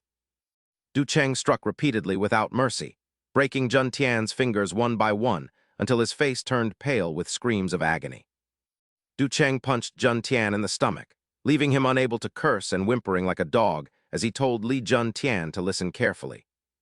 While the other three watched, he declared he would make the man beg for death at any cost. His gaze turned sharp just as police sirens wailed in the distance, with Officer Jiang asking if they were in the right place. The inspectors arrived at the scene of the car crash and contacted headquarters, reporting they might have found the escapees. They marveled at the barbed wire and fences, wondering if the group intended to turn the place into a fortress. Su Zhen looked outside in a panic as the police arrived earlier than expected, prompting Chang Shu to realize they needed to change their plans. He called it a major issue and suggested a new approach, starting with handing the evidence over to Qi Jiaxingmin. But Li Yunquan laughed like a maniac, his eyes spinning as if he were under hypnosis. He hadn't truly believed it, but it seemed to be working perfectly. Li Yunquan recalled the past and thanked those dead brats. Back then, he was at a public phone booth telling his comrade that it was him. Zhang Chai lazily asked what he had just said, so Li Yunquan explained that he had been released early to handle some business. Li Yunquan ordered Zhang Chai like a servant to pack everything, including the cash, and bring it to Xiaomi Station, threatening to kill him if he arrived late. He warned that he wasn't making empty threats, and after Zhang Chai agreed, his roommate asked who he was talking to so late at night. When asked if it was his girlfriend, Zhang Chai shot him a glare and revealed that Li Yunquan had been released from prison. The entire room was thrown into a panic as they wondered how he got out, but the real issue was that he wanted the money they no longer had. They had already spent all the money and realized that meeting him would result in their certain deaths. With no other options left, one of them suggested that they should simply report Li Yunquan to the authorities. As they argued loudly, Li Yunquan was already standing right below the building listening to them debate whether to have him hunted down. While he hid behind the phone booth listening, they argued that he must have escaped since he was supposed to be serving a life sentence. They decided that if he were captured again, they would be safe, so they planned to report him and hide underground until his arrest.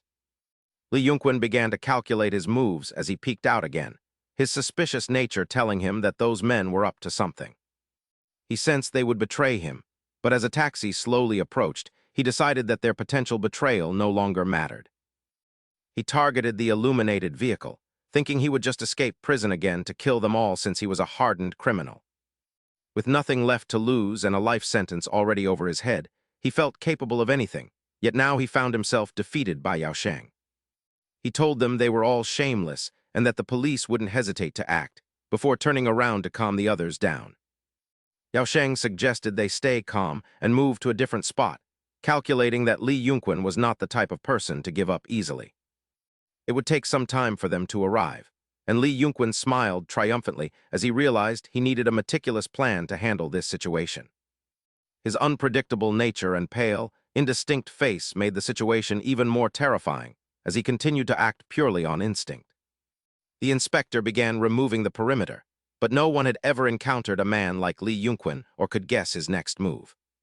He was constantly calculating and thinking several steps ahead, realizing that he was currently at a severe disadvantage against these lunatics. As he watched Yao Sheng and Sujin conferring, he realized that attacking them now would be foolish since he didn't know what they had prepared. Li Yunquin clenched his fist, knowing another opportunity would arise, just as the police finally arrived on the scene. Sujin suggested they tie him up first, and Changsu agreed that moving the evidence was their top priority while wondering what the man would do next. Amidst the chaos, Yao Sheng urged everyone to leave, but Li Yunquin's eyes locked onto a sharp branch on the ground, spotting an opening. He lunged for the branch and swung it wildly as they headed for their vehicle, successfully grabbing Jiaxi to use as a hostage. Li Yunquin barked a threat for them to stop and not move a single finger, or else the woman would die. He began acting like a lunatic, mockingly promising to reunite her with her sister very soon. Li Yunquin suddenly ended Jiaxi's life, causing a devastated Sujin to charge at him, only to be stopped by a taser that left her convulsing. "Jun Tian is escaping. Look at him run!" Chang Shu shouted in a rage, but Yun Cheng yelled for him to stop as he tried to give chase. Yun Cheng looked at the two women collapsed on the ground and told Chang Shu to prioritize taking care of them first. Jun Tian ran for his life, but no matter where he fled, they would eventually find him despite his attempts to appear innocent. Just as he thought those bastards had reported him, Jun Tian evaded the law, hoping to hide before the police arrived, yet he hesitated. Every path Jun Tian took was monitored by thousands of cameras, leaving him deeply unsettled by a single concern. He grew suspicious of the many CCTV cameras on the trees, wondering if they were being used to track his every move. Yun Cheng certainly knew how to provoke him as Jun Tian stood before an abandoned building, seeking a place to hide. Gasping for air from the exertion, he realized even this building might have cameras, yet he let out a murderous grin. He believed that if he stayed inside, he could find a power switch or a transformer to create an opening for himself. He climbed the stairs of the old building, correctly guessing that he would find a transformer to cut the power. Having learned to manipulate power grids in prison, Jun Tian felt relieved, unaware that Yun Cheng had already anticipated his moves. While Jun Tian searched for an exit before his pursuers could arrive, he found himself trapped before he could even descend. Yun Cheng was already waiting and spoke without surprise, noting that Jun Tian had indeed come here to hide. Startled by his sudden appearance, Jun Tian was unaware that Chang Shu was already outside, sealing off the building's exits. Yun Cheng revealed that he never relied on CCTV, but had instead planted a tracker on him while he was unconscious. Panicked to learn he was being tracked on the second floor, Jun Tian realized it was a tracking device rather than cameras. Yun Cheng confirmed he had been monitoring him since the taxi ride, prompting the man to curse him in frustration. Yun Cheng threatened him, asking why he thought he would come alone, leaving Jun Tian completely bewildered. Chang Shu frowned as he carried out his task, wondering if Yun Cheng truly had to go this far for his revenge. Chang Shu expressed his sadness to him, but Yun Cheng replied with a cold gaze, stating that the end of his revenge was already decided. He admitted that while his actions were driven by revenge, he did not consider himself to be an innocent man. Having crossed the boundaries of morality for his personal vendetta, Yun Cheng's voice dropped to a whisper. Looking at Chang Shu, he explained that his only desire now was to put everything back in its proper place and end it. He instructed Chang Shu to ensure that the families of the victims were provided with the recorded footage. Yun Cheng touched the hidden camera in his hand, intending to show the victims a revenge without regrets, as he revealed the device to Li Juntian. As Juntian lost his mind, Yun Cheng remarked on the scent of gasoline, signaling the miserable end of a villain. He produced a device to expose the truth, declaring that he would now show everything to the families of those who suffered. Yun Cheng vowed to record every detail, including the look on Jun Tian's face at the moment of his death, as a final act of defiance. He admitted to being the villain in someone else's story, thinking of all the victims who were crippled or unjustly killed. It was time to show everyone and take responsibility for it all. Yun Cheng flicked open the Zippo and threw it onto the floor. Li Yun Cheng, I never expected this day to come, so let's end everything right now. Yu Cheng will end his own life for both of us as the ultimate act of vengeance. His voice overflowed with resentment, declaring it was time to pay for their sins and descend into hell together, as this long, arduous revenge burns away all evil, beckoning Li Yun Cheng to join him. He stands amidst a sea of flames, waiting for Yun Cheng to end it all as the fire roars up to the second floor, leaving the man with no escape as he screams out in fury. From above, the man shrieks and curses, asking if he truly had to go this far, while Li Yun Cheng merely looks down with a cold sneer, leaving his opponent in a state of dazed confusion. Fine, damn it, let's do this. Yu Cheng is weary of all the slaughter, and as he successfully provokes him to end this cursed relationship, Li Yun Cheng steps down with a bold air. You certainly prepared a lot for your revenge, and seemingly learned many new physical techniques, but Yu Cheng coldly retorts that it isn't just simple exercise, you fool. This is a specialized technique known as kinemute. It shares similarities with jiu-jitsu, but possesses a much more unique and lethal nature. Utilizing brutal and savage maneuvers, this martial art focuses on attacking the body's most vital points, such as gouging the eyes. Biting and tearing, he mutters under his breath while preparing to fight. Yu Cheng had sincerely told Hayabin that he wanted to learn from the master how to combat a man like him. It all stemmed from the man's sheer greed, as the reason Li Yun Cheng murdered his father was for money, leading to the years he spent behind bars. He was the most ruthless among those serving life sentences, a man who committed a string of atrocities including kidnapping, assault, and orchestrated violence, making simple martial arts insufficient against such a killer. Hayabin had honestly warned him that he couldn't handle someone like that, yet there is a way to fight back, and now Yu Cheng recalls those very words. He is ready to face him, knowing there is only one way to combat such a person, by focusing entirely on striking his most lethal and vital points. Li Yun Cheng refuses to back down, but Yu Cheng's eyes burn with determination as he declares that what he learned from his master was far more than just physical exercise. It was the art of combat specifically designed to take you down, he says while staring into the man's eyes, causing Li Yun Cheng to grimace and glare back warily. The man launches a frenzied assault amidst the sea of flames, throwing a barrage of punches to corner his opponent, but Yu Cheng quickly ducks low to deliver a powerful blow to the center of Li Yun Cheng's stomach. Li Yun Cheng grabs the back of Yu Cheng's neck and drives his knee straight into his face, forcing both men to retreat and warily search for their next opening. Their speed intensifies as Yu Cheng charges forward like a predator, slamming his boot into the center of Li Yun Cheng's face with a high kick while the man crouches below. Realizing he made a mistake, Yu Cheng falters as the man hoists him completely off the ground, all while the camera captures every single one of Li Yun Cheng's movements. Yu Cheng struggles to hold on to him, but Li Yun Cheng has gained the upper hand this time, forcefully shoving him forward. Yu Cheng counters with a sharp knee to the face and seizes the opportunity to land another blow, while Li Yun Cheng's eyes dart towards something nearby. The man plays dirty by throwing dirt to blind Yu Cheng, who grits his teeth as his face is covered in grime, only for the man to seize him and ram his head into his stomach.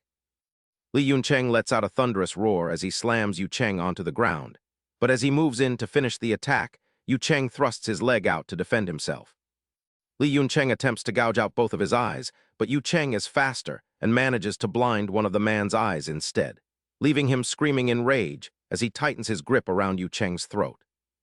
Like a demon possessed, Li Yun Cheng raises his fist and delivers a devastating blow toward the center of Yu Cheng's face, though he manages to quickly raise his hand to block. However, he is unable to fully withstand the force of Li Yun Cheng's punch, leaving his face battered and bruised from the impact.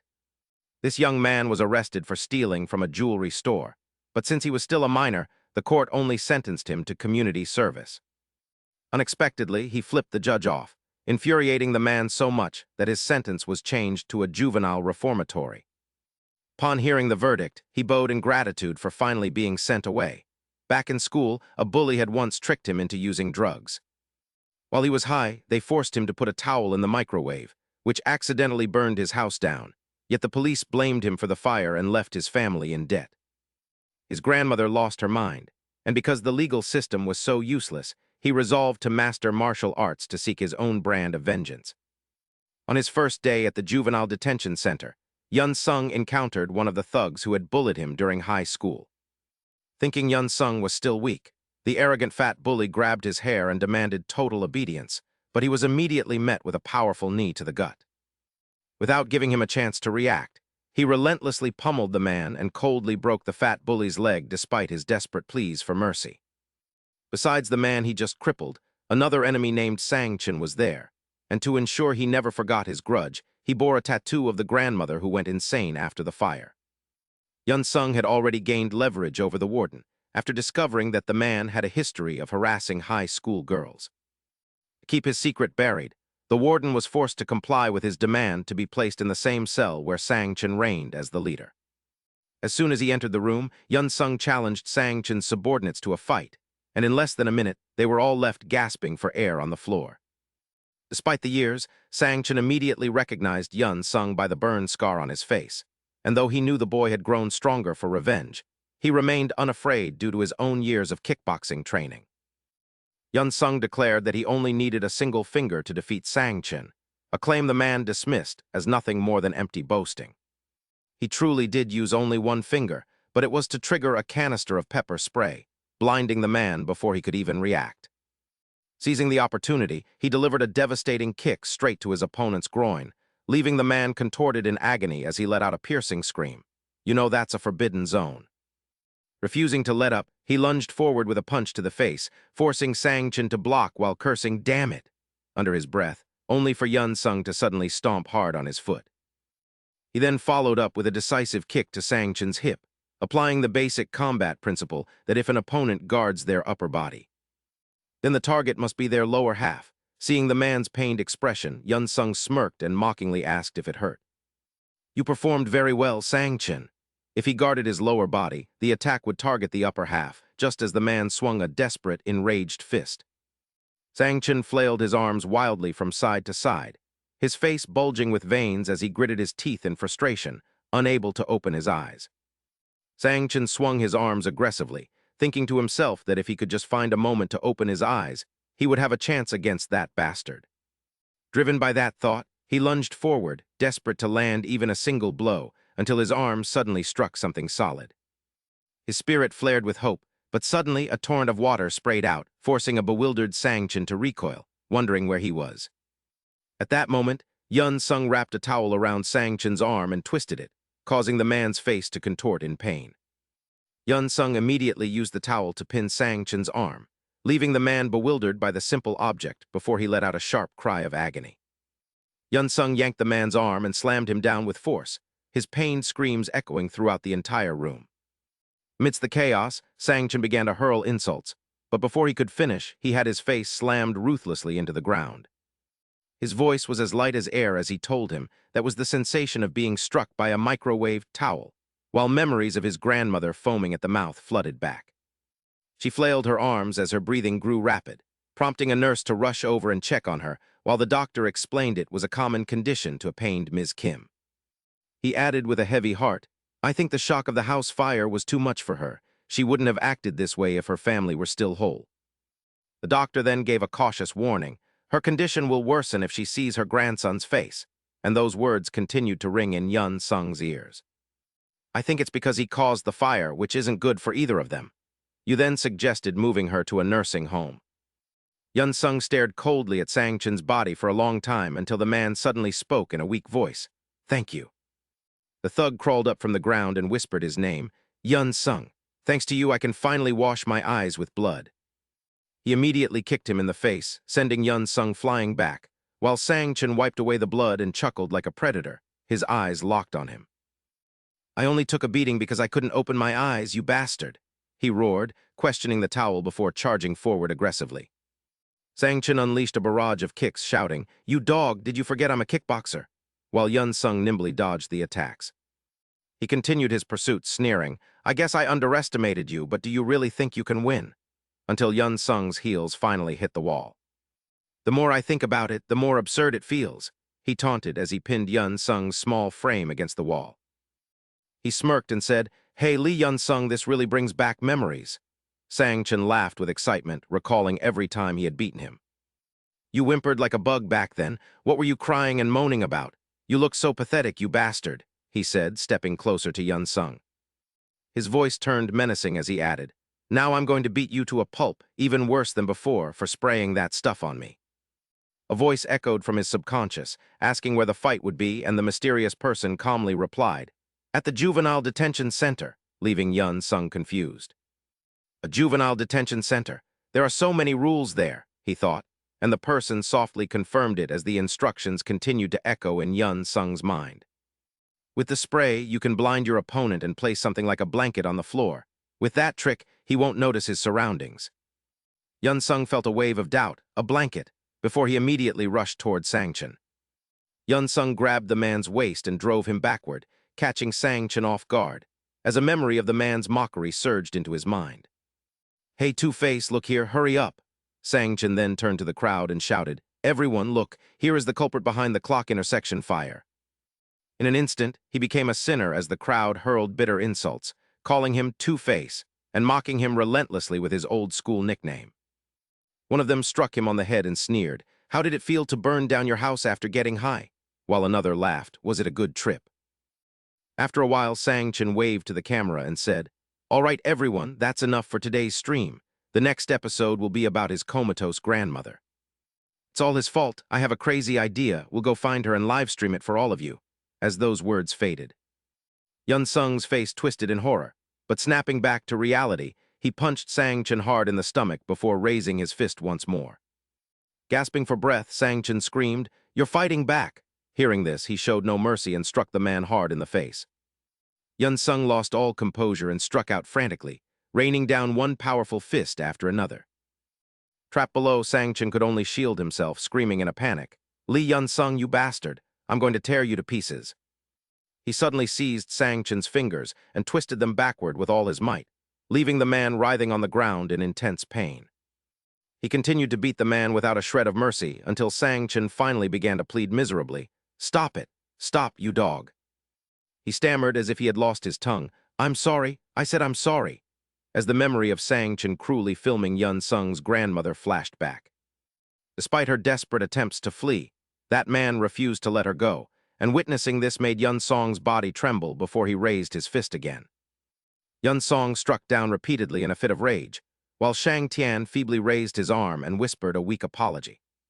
The heavy thuds continued to echo violently until Yun-Sung finally stopped, gasping for air as Shang Tian muttered his name. His voice broke as he stammered that they were just reckless minors back then, claiming they were only playing around. Unable to stomach those excuses, Yun-Sung suddenly grabbed a handful of clothes hangers and shoved them into Shang Tian's mouth. Yun-Sung stared down at Shang Tian while gripping his jaw, telling him that he remembered everything and his words were nauseating. His voice dropped so low it made the man tremble as he ordered him to stay silent before ruthlessly striking Shang Tian's face. Words are meant for humans alone, and in that moment, a guilty memory of accusing Lee Yun-Sung of arson flashed through his mind. He struck Shang Tian again as he recalled Ms. Jin's agony and her despair over being unable to claim insurance. Fearing a fraud lawsuit, the memory faded as Yun-Sung, his hands now stained with blood, continued his relentless assault on Shang Tian. Yun-Sung recalled the man's cold gaze and voice from the past, while the current Shang Tian gritted his teeth and cursed at him. That man had once told him to stop trembling, but now it was Yun-Sung's arm that refused to stop swinging down. If anyone asked why he remained trapped in the past and allowed others to torment him before eventually choosing to leave in silence. Regarding things that should have been forgotten over time, as most people do, Yun-Sung would simply respond with a curse. Because he refused to live that way, he learned how to fight, and 5 months later, a gloomy sky hung over the high-fenced prison. Inside Yang Tian Reformatory Room 204, Yun Song was seen violently throttling Shang Tian with his bare hands.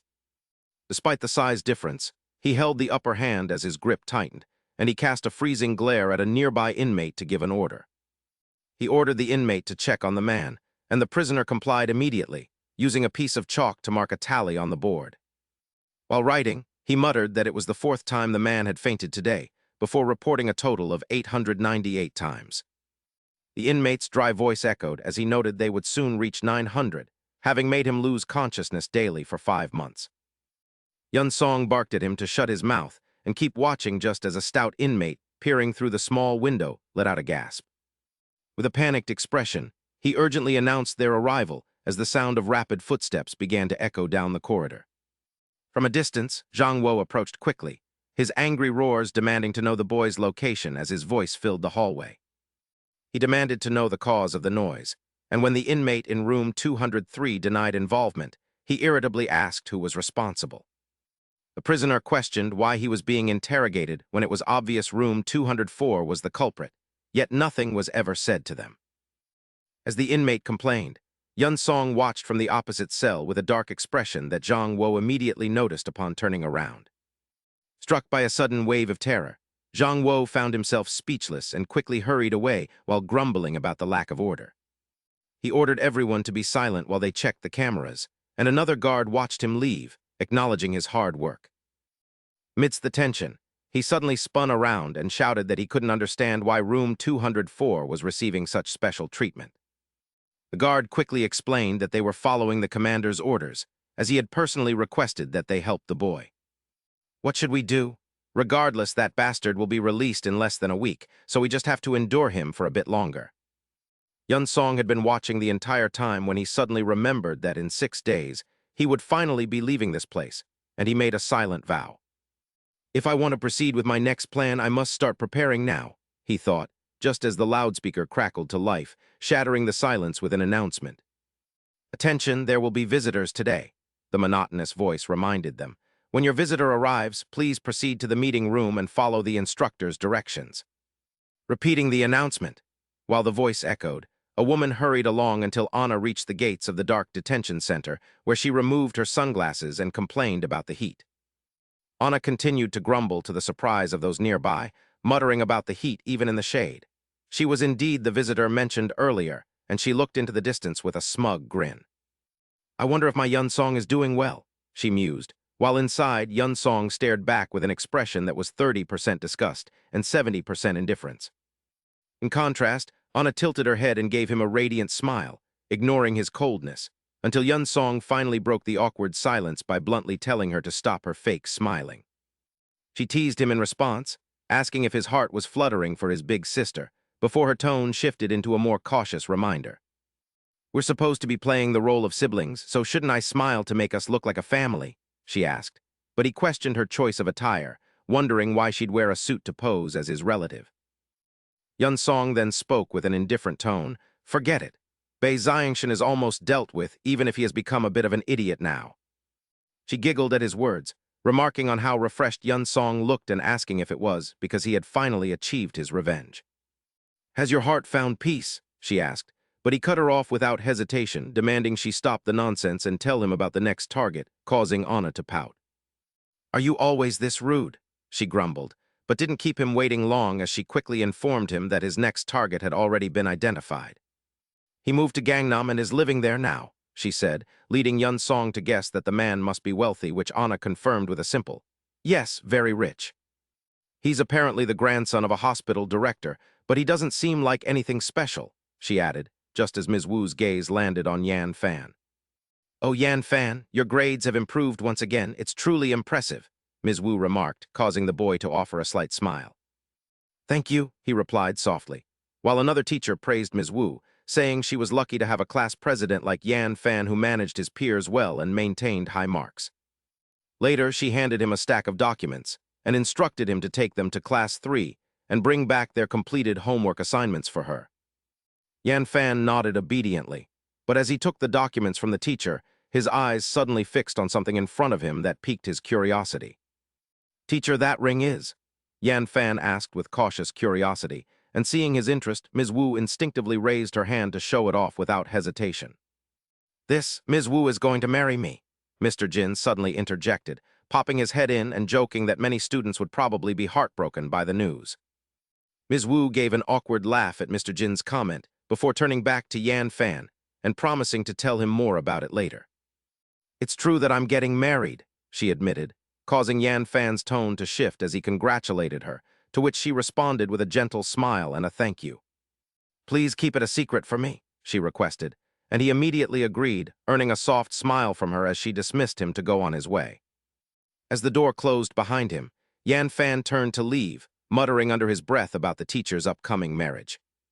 He licked his lips with a sinister, longing expression, whispering to himself how wonderful it would be once she became a married woman.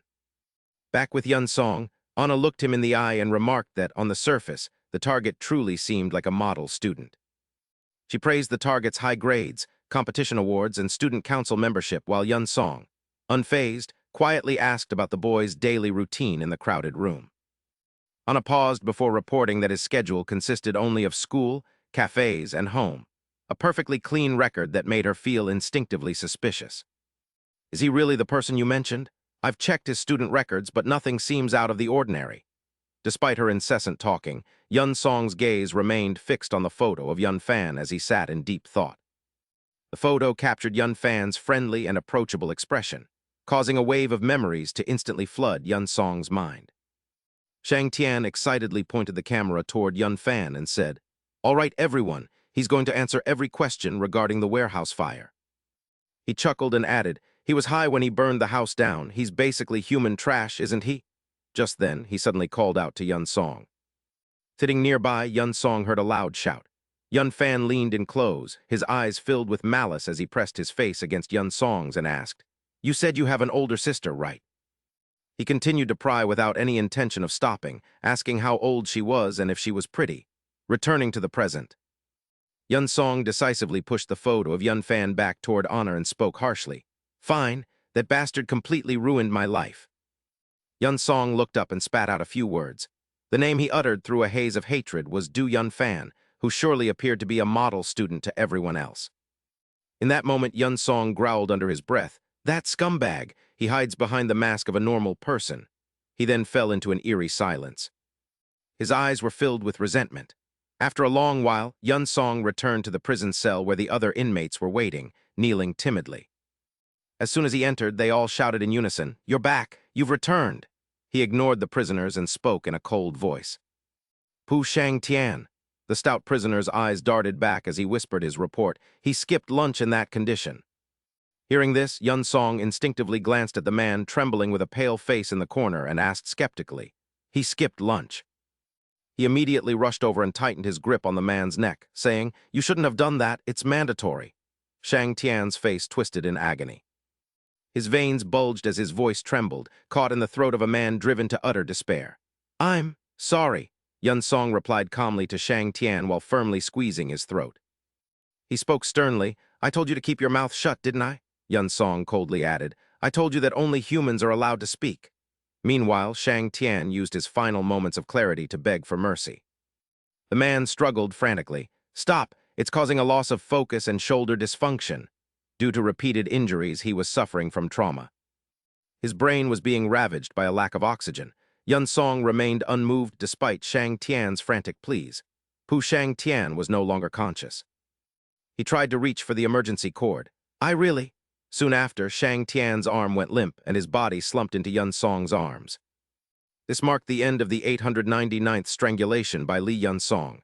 At that moment, he called out loudly, "Hey!" A terrified prisoner responded. "Yes, there are only 6 days left until Yun Song is released," he ordered sternly. "Check the count and bring me some paper towels." At that moment, Yun Song wished he could accelerate the remaining time. He then turned around with a composed expression and remarked, "He's soiled himself." Hearing this, the crowd began to panic. "Yes, sir, that smell is terrible." The scene shifted to 6 days later as Yun Song lightly pressed the seal onto his release papers. Immediately afterward, he walked out of the dark prison toward the bright gates ahead, which seemed to be mocking him. He looked up at the distant sky and scanned his surroundings. He stood there in a daze, and the world around him fell silent. Li Yun Song was finally released after his 1,200th time. Li Yun Song was now a free man. He looked ahead with indifferent eyes and asked, "Have you been waiting long, Ms. Anna?" Anna, who had been waiting for who knows how long, coldly pushed her glasses aside and questioned him. "I told you to call me sister, didn't I?" She then walked up and put her arm around Yun Song's waist, urging him. "We have to go right now, okay?" he asked in return, "right now." A moment later, Xiu Zhai suddenly spoke up. "All right, I'm all set." She stared ahead and added, "The model is quite good, so there shouldn't be any issues." Xiu Zhai tilted her head to observe him. "Anna, where did you find this model? In my 12 years as a makeup artist, this is the first time I've worked on such a magnificent face." Anna couldn't help but feel a bit proud of the compliment. "That's right, he still looks like a child, doesn't he?" Sujin's voice called out from outside the car. "Now put on this wig, there, finished." She turned around to boast, saying that they had hidden the burn mark with a bit of makeup, turning him into a total heartthrob. Anna couldn't help but marvel at Yun Sheng's appearance, remarking on how handsome he looked thanks to her help. She told him to be a good student at school, and he agreed. At that moment, Yun Sheng softly replied that he was ready. Thinking about the class he was about to join, he silently steeled his resolve. Yun Sheng stared straight ahead with a serious expression, declaring his return. Observing his new appearance for a moment, he muttered that this would suffice.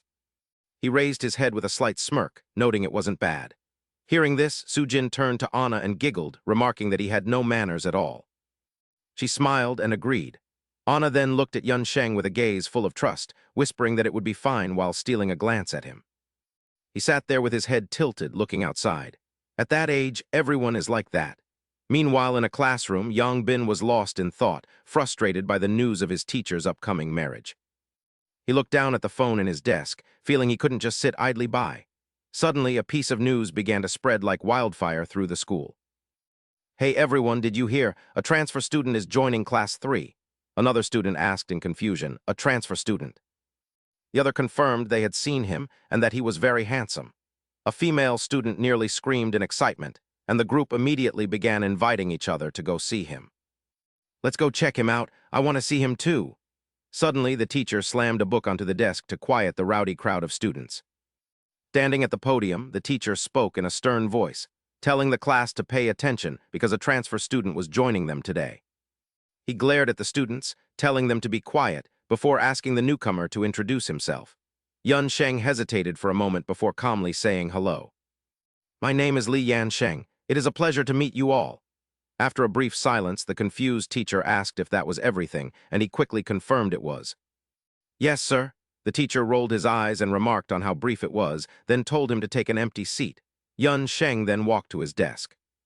Under the watchful eyes of his classmates, the teacher at the podium began speaking in a serious tone about the mock exam papers in the corner. He explained he would provide counseling after grading the exams, so they needed to take it seriously. He urged them to study hard, and the students shouted their agreement. Suddenly, a male student walked right up to Yun Sheng and began hurling insults, saying his introduction was incredibly annoying. As he finished, a sneer followed. Laughter erupted from the back of the room while he silently watched the teacher depart. Then, Sheng Hao shouted mockingly, calling him a loser and telling him to speak up.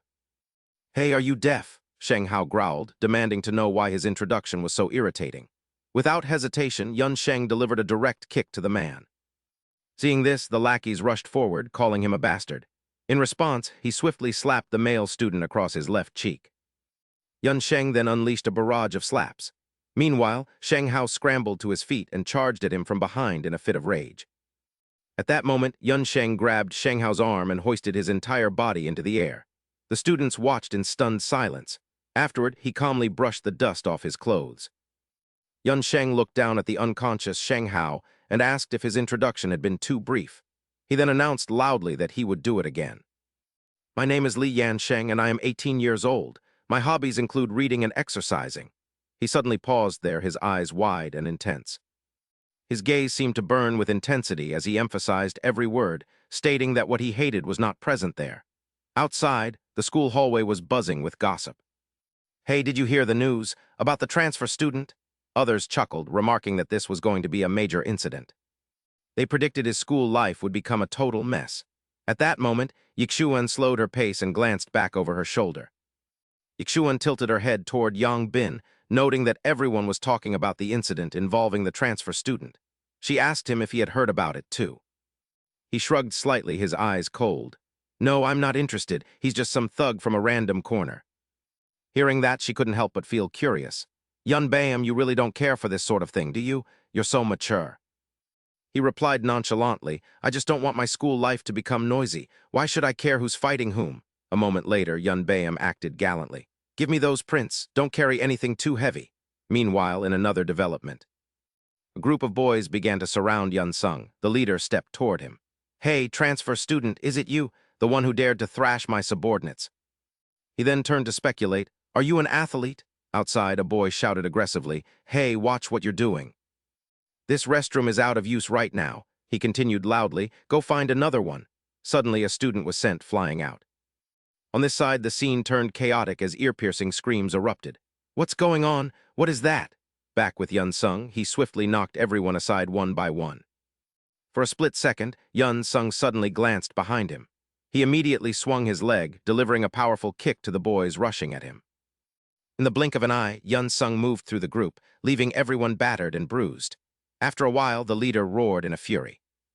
You bastard! Yun Sung suddenly grabbed his ear. The leader writhed on the ground in agony, screaming frantically, Let me go! The other boys began to hesitate. Seeing that Yun Sung wouldn't let go, the leader shrieked in pain. I said let go, you bastard! He muttered under his breath. Is it because this is Gangnam? Your clothes are all designer brands. Immediately after, Yun Sung decisively kicked the person next to him. There are so many rich kids here. Your wallets must be loaded with cash, right? He vented his rage on the group, hissing through his teeth. I'm jealous. If I knew someone that wealthy, I'd buy those clothes too. At that moment, Sang-gu approached Yun Sung from behind. He looked down at him and asked, Who the hell are you? Sang-gu smirked, spitting out harsh words. I came because I wanted to see who dared to touch my men. Outside, Yun Bayam watched silently. Instantly, a terrifying sound echoed from within. At the same time, Yixuan panicked and covered her mouth. Oh my God, we have to do something, she called out urgently. Go get a teacher, Yun Bayam. On the other hand, he wore a look of utter bewilderment. Back to Yun Sung. Yun Sung cast a cold gaze at the crowd. His eyes seemed to be looking directly outside to where Yun Bayam had just been standing. Yun Sung maintained a cold, expressionless face. In another development, Yixuan hurriedly chased after Yun Bayam. Yun Bayam. She panted heavily while questioning him. Where are you going, Yun Bayam? You're leaving me with these prints. At this point, Yixuan seemed to realize something. Is it because of that fight just now? Yun Bayam suddenly shouted, Yixuan! He stopped, his gaze shifting as he spoke in a low, cold voice. Yun Bayam continued without any hesitation. I have things I need to think about. Can you go to the teacher's office instead? Hearing this, her body stiffened and her lips trembled. Yeah, okay, see you later then. The scene shifted to the school grounds. Yun Sung walked coldly past the group. At that moment, a voice reached his ears. Hey! As Yun Sung looked back. Sang-gu stood before him and commanded sternly, Follow me. I'll give you whatever you want. Yun Sung stared at Sang-gu with a frozen expression. After a while, he stopped on a patch of ground. Before Yun Sung stood a familiar figure, Yun Bayam. He indifferently repeated, Everything I want. On the other side, Yun Bayam smiled kindly. Hello. He kept talking incessantly. Are you the transfer student? You took down several guys right after arriving. Yun Bayam slowly approached Yun Sung. You're quite the fighter. How about your studies? Faced with Yun Sung's indifference, he gave an awkward laugh. Ah, okay, you must be the quiet type. Finally, Yun Bayam admitted bluntly, I'm a sponsor. I sponsor kids who are good at fighting. He then looked Yun Sung in the eye. How much do you want? Later, he bragged excitedly. Don't overthink it. Just name your price. This building belongs to my family. We'll have many more like this in Gangnam. Facing his emotionless gaze, Yun Bayam added. Oh, do you know the hospital in Gangnam? That's. A few years ago, Yun Bayam leaned close to his ear and whispered. Yun Sung, I heard your house burned down. So where are you living now? Without waiting for an answer, he quickly speculated. Ah, a temporary shelter? That must be tough. Suddenly, Yun Bayam's expression turned twisted. He skillfully manipulated public opinion, instantly turning Run into the culprit regardless of whether the provocative claims were true. She became their prey, feeling as if she were walking on thorns. That pure agony wouldn't cease even if Run screamed against the horrific stigma she faced from the masses. Those people wouldn't stop even if Run cried out, as they only saw one-sided posts and passed judgment. Despite knowing this, she remained silent. No, she was unable to speak. In another scene, Yun Sheng was panting heavily as he sprinted down the street with a look of deep concern. Yun Sheng gripped his phone tightly, silently praying for his sister to answer, while at that very moment her hand began to lose its hold on the incessantly ringing device. Her face was clouded with gloom, and her eyes were vacant as Run sat motionless by the rooftop railing. Meanwhile, Yun Sheng continued his frantic calls. Do you really not recall the tale of the Little Mermaid? It is a story of unrequited love involving a princess from the depths of the sea, possessing certain distinct traits. Just then, a noise erupted from the car behind. The protagonist was a bright soul with a kind heart, yet they robbed her of her voice. The crowd began to stir as someone turned toward Yun Sheng. Consequently, she was unable to reveal the truth, and the most defining aspect of the story is.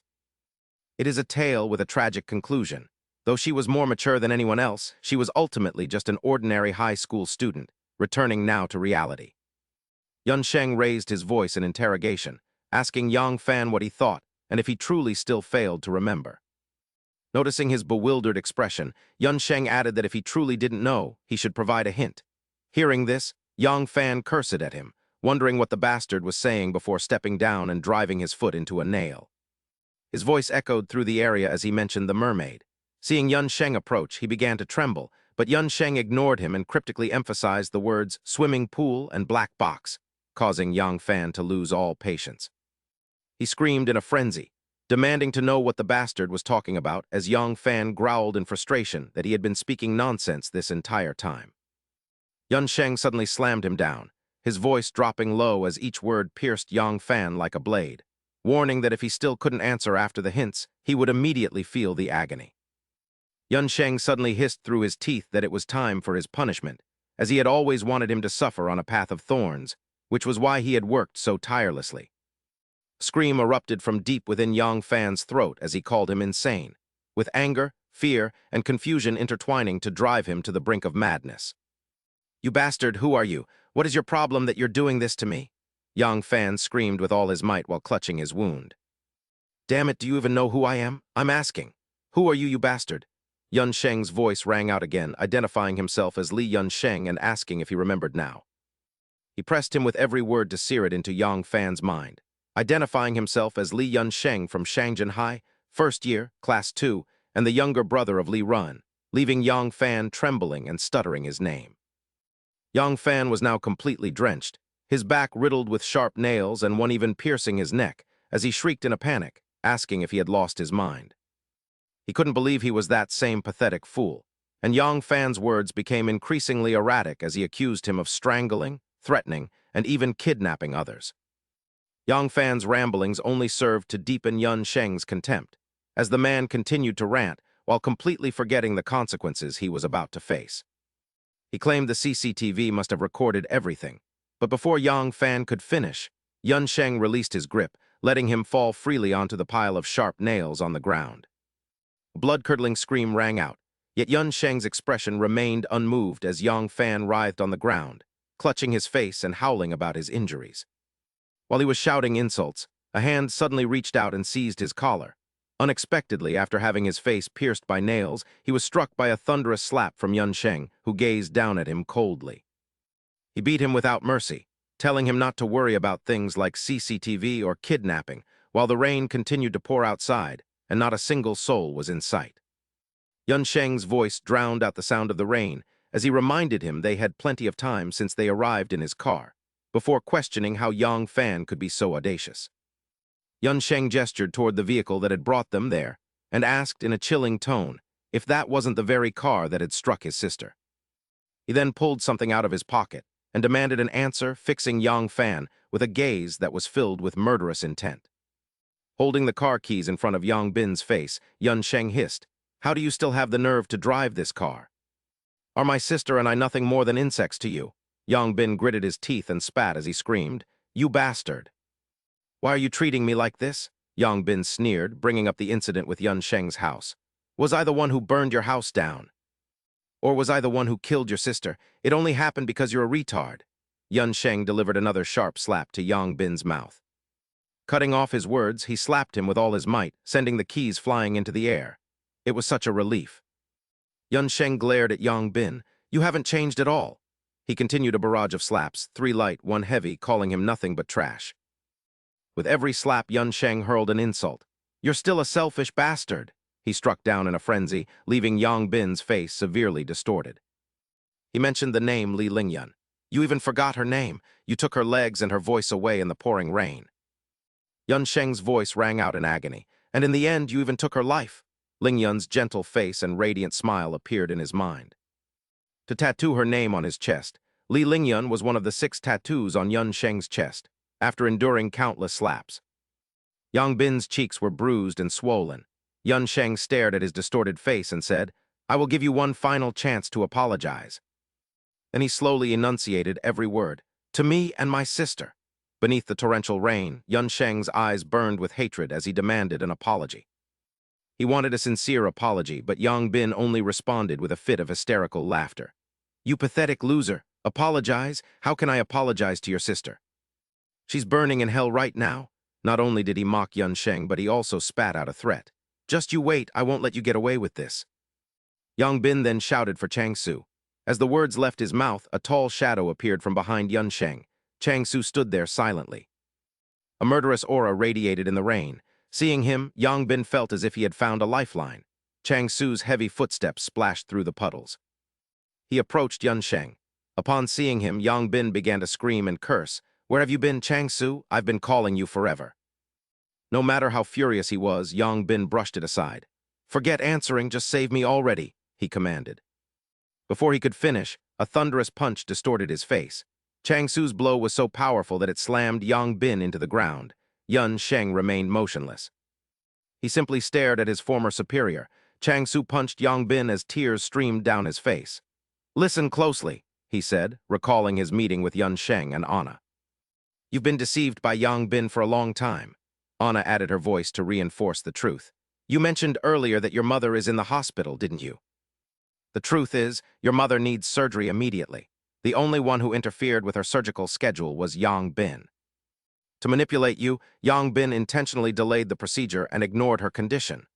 Yun Sheng even held out the evidence in front of him. Horrified, Chang Su couldn't believe his eyes. This is the proof, he stammered. What do you mean?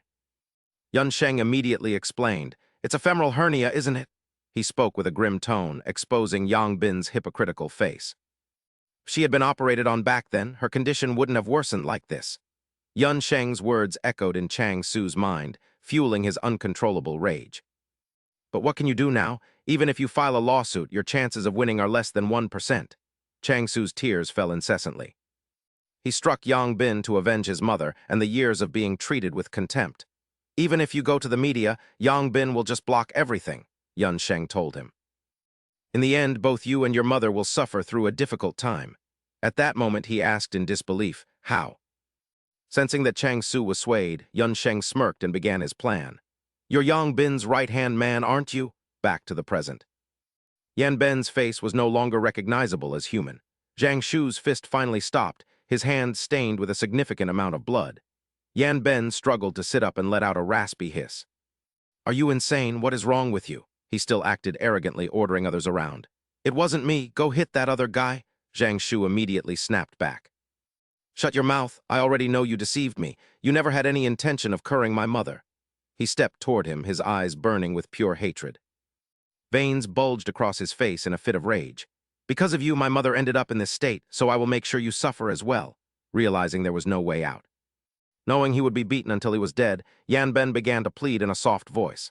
Wait a second, Zhang Shu, just wait. Yan Ben desperately tried to make excuses against Zhang Shu's accusations. Even if you beat me, it won't change a thing. That's right, evidence. Do you have any proof? He was still trying to find a loophole for himself. If we follow the law, suddenly Zhang Shu cut him off with a bone-chilling voice. The law and evidence do not matter. I am too dim-witted to understand any of that. Zhang Shu's face grew dark, and the torrential rain seemed to weep for the pain in his heart. I would lose in court anyway since you have plenty of money and I have nothing. Therefore, I will do what I do best. I'm going to beat you with my own hands. That is the reason. Yan Ben's face was swollen as he trembled like a mangy dog in the rain. Stand up, Yan Ben, you know it too. Zhang Shu's muscular frame loomed over Yan Ben. At this point, only a miracle could save him. He declared, Today I'm going to take your life. In South Korea, there is something even more immediate than the law. Zhang Shu growled each word, his face contorted in a revolting manner. I will kill you. In this country, the only way to get revenge is with these fists. Memories of Yan Ben's deceitful words came flooding back. He had said that they claimed it was untreatable. At that moment, Zhang Shu was so agitated he couldn't believe his ears and asked, "Why is it untreatable?" Yan Ben had calmly replied that because of the hernia, any treatment would only worsen the symptoms, and she was no longer young. He constantly filled Zhang Shu's head with obstacles, even mentioning the high costs. They said it would be better if she stayed in the hospital, he had hesitated. But he was well aware of the predicament Zhang Shu faced. But my money! Once you have leverage over someone, financial matters become easy to manipulate. Yan Ben slightly adjusted his glasses and spoke with a righteous tone. Zhang Shu, you don't need to worry about that. He then held Zhang Shu's trembling hand to reassure him. I've never done this for anyone else, but I will pray for your mother's health. He even continued to silently plant the seeds of dependency in Zhang Shu's mind. Don't worry about the money either. I will do my absolute best to help you. After perfectly achieving his goal, Yan Ben made his demand. In exchange, just handle a few tasks for me. Those words had moved Zhang Shu to tears at the time. Yan Ben, thank you, returning to the present. That memory felt like a blade stabbing directly into Zhang Shu's heart. A heavy blow landed squarely on Yan Ben's face, shattering the false trust he had built. I actually trusted you. Until the very end, I believed you would take care of my mother. Recently, Rongsheng and Anna revealed the truth about Yan Ben. You missed the window for treatment. Holding the medical documents in his hand, he continued, It won't kill her, but she will likely need to be hospitalized for the rest of her life. Join Gangnam Hospital. Room 801, Jiang Shanjin, 58 years old, hernia, is that correct? That news hit like a bolt of lightning out of the blue. Zhang Shu clenched his fists tightly, because Yan Ben had clung to that lie his entire life. The despicable thing Yan Ben did to Zhang Shu's life was ensuring his mother would never be normal again, making her miss the treatment window just to keep him bound to him because he knew his weakness. Amidst the rain, Zhang Shu's tears fell as he muttered, How pathetic! Returning to the present, Zhang Shu's expression was no better than when he first realized he had been deceived. He threw punch after punch. It was as if he were venting all the hatred in his soul. Yan Ben, you absolute bastard! Zhang Shu screamed repeatedly, accusing Yan Ben of every sin. You held my mother hostage, so that I couldn't go anywhere. It should have been a simple treatment, yet you intentionally dragged it out. Suddenly, he was met with a barrage of punches. Having lost his composure before the man he once psychologically manipulated, Yan Ben begged in terror. Wait, just wait a moment. But he didn't give Yan Ben any chance to utter a word. I'm going to kill you today? He struck with increasing fury, nearly losing his sanity until a hand suddenly restrained him. It was Yun Sheng. He blocked Chang Su's finishing blow and told him to stop, warning that further action would leave him unable to afford his mother's hospital fees. Those words quelled Chang Su's rage, and he agreed to stop. Looking down at the brat on the ground, he muttered that Yan Fan was once the only one he trusted. He left Yan Fan with his final thoughts, stating he hadn't seen him as a friend, but as a master, before walking away as the old saying goes. You can know a person well without ever knowing their heart. Chang Su departed without a backward glance at Yan Fan, vowing never to trust anyone from the Zhu family again. Yan Fan watched his only hope walk away, his body trembling as he was told to provide the money for the hospital bills by the following week. I need to move her to a different hospital. If you fail to pay, I will truly kill you, he warned, leaving the other man to stammer in confusion. Staring at Yun Sheng's stoic face, Yan Fan wondered how he could possibly know his secrets until Yun Sheng suddenly interrupted his train of thought. Yun Sheng pulled out a phone and held it in front of Yan Fan, noting that he seemed to be looking for it while staring him down with a cold gaze. I found this inside that locked drawer on the 6th floor, he said, causing Yan Fan's swollen face to contort in visible shock. When asked how he knew, Yun Sheng revealed that his best friend had told him. An injured Min Chi-rong had confirmed the external drive in the office was the real one. He handed over a secret drive, asserting that it contained contact information for the slush funds, medical records, and details on the money laundering front companies. That ledger held all of Zhu Yan Fan's secrets, and after Yun Sheng threatened him against withholding anything, the man certainly did not disappoint. Claiming ignorance of the password, Yan Fan was stunned as Yun Sheng held the drive up before him, suggesting that Chang Su had been the informant. Yan Fan, I didn't join your circle by accident, he said, leaning in close to ask why the man thought he had bothered to infiltrate in the first place. With a look of utter disdain, He explained that his goal was to get close to those around him while concealing his true identity from the very beginning. Yan Fan sat up amidst the debris, but Yun Sheng cut him off to declare that everything was over, ruthlessly crushing his remaining pride by telling him he had nothing left. Yan Fan hung his head and stammered Li Yunsheng's name. Though he hadn't shed a tear while being beaten earlier, he was now visibly breaking down. Hearing the blunt truth from Yun Sheng finally brought him to tears of regret as he sobbed into his hands, apologizing and taking full responsibility. He continued to sob in the rain, wiping away tears while admitting his great guilt and apologizing for even daring to ask for forgiveness at such a late stage. Acknowledging that it was far too late and that Yun Sheng must have suffered greatly, Yan Fan finally reached the conclusion that he deserved. He whispered that he would turn himself in and repent forever, but he stopped mid-sentence when he suddenly spotted the keys to the car from the accident. Seizing the moment Yun Sheng was distracted, he lunged for the keys, a sudden move that caught Yun Sheng off guard and left him shouting in surprise. Yan Fan then fled with all his strength, shouting back insults and calling him a fool while vowing to do whatever it took to cover up his crimes. As he ran toward his car, he mocked the very ideas of forgiveness and confession before clicking his remote to unlock the vehicle. "Why on earth would I do that, you moron?" he muttered, panting heavily as he climbed inside and felt relieved when the engine finally turned over. Just as he prepared to start the car, a pair of hands blocked the windshield. Yun Sheng, enraged by the deception, hissed with fury. "Get out, Zhu Yan Fan," he commanded, standing before the running car to offer one last chance for him to apologize to both him and his sister. He warned that there would be no turning back if he left now, but the reckless Yan Fan simply flipped him off and called him a bastard. Watching the man's face grow more deranged by the second, Yan Fan scoffed at the idea of apologizing, a response that left Yun Sheng utterly stunned. Fortunately, Yang Beimu cut him off and slammed on the gas, telling him to stop his nonsense and get out.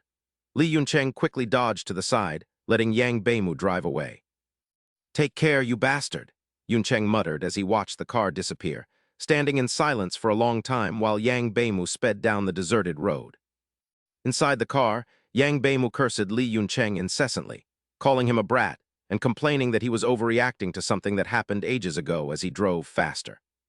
"It's all over now, you jerk," he thought, but then a wicked idea struck him. While speeding, he began using his phone and muttering to himself.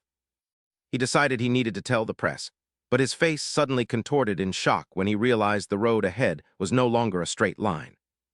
A warning barrier loomed, causing Yang Beimu to scream in terror as he tried to slam on the brakes, but the pedals seemed to have lost all connection. By the time Yang Beimu realized what was happening, it was too late.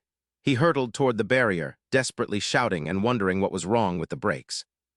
Elsewhere, Anna tilted her red umbrella as she approached and softly asked if he was okay, noticing Li Yuncheng's grim expression and reassuring him that she had secured the area.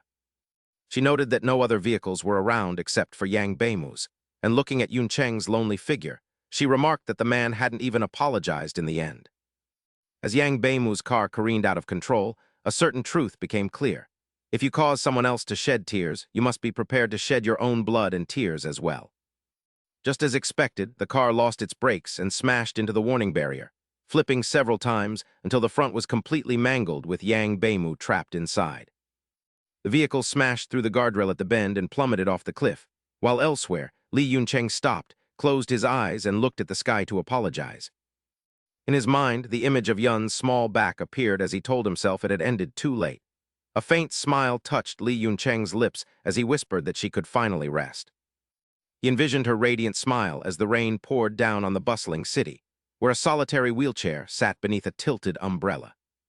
Passers-by walked past with their children, and when a curious child asked what it was, the mother simply shook her head, unaware as the sounds of daily life continued. People discussed their dinner plans and work calls while the city's rhythm persisted, leaving the wheelchair alone in the rain as the world moved on. Footsteps approached as a figure in a black suit, with an umbrella partially obscuring his face, muttered that it seemed Li Yuncheng had finally begun his move. In another location, a husband and wife looked on in shock, asking for clarification as Anna entered with a file and a smile, confirming they had heard her correctly. She handed a document to the man, explaining that it detailed the many misdeeds committed by their wayward son, leaving the couple stunned as they read the list of crimes. Anna began reciting the offenses, identity theft, assaulting minors, illegal filming, sexual manipulation, and driving without a license. She didn't stop there, adding that he had also violated medical laws by using his grandfather's hospital for his illicit activities. The woman felt faint upon hearing this, prompting Anna to wait for the husband to steady his wife, before warning that the father and grandfather would face serious trouble if the police got involved. With a chilling smile, she urged them to make the right choice, reminding them of the gravity of the situation. Anna applied more pressure by mentioning how their son had previously escaped a hidden camera scandal with only an expulsion, remarking on how terrifying society had become. The man glared at her and asked if she was threatening him, attempting to use his family's high status as a warning against her. Unfazed, Anna pulled another document from the file, suggesting that he clearly didn't realize she had already done her research on his family. She held up a photograph of him pouring a drink for a judge, telling them to take a look before tucking it away as the man's anxiety grew. She pointed out that he had been drinking with that judge just before his son's unlicensed driving accident, noting how close the two of them seemed to be. Anna continued to reveal more evidence, her voice tinged with amusement as she mentioned the bribery money, causing Yang Beimu's father to finally shout for her to stop. Drenched in a cold sweat and feeling like a trapped animal, he pleaded for her to cease and admitted he understood, finally asking what she wanted from him. Yang Fan was currently hospitalized following a brutal beating and a horrific traffic accident.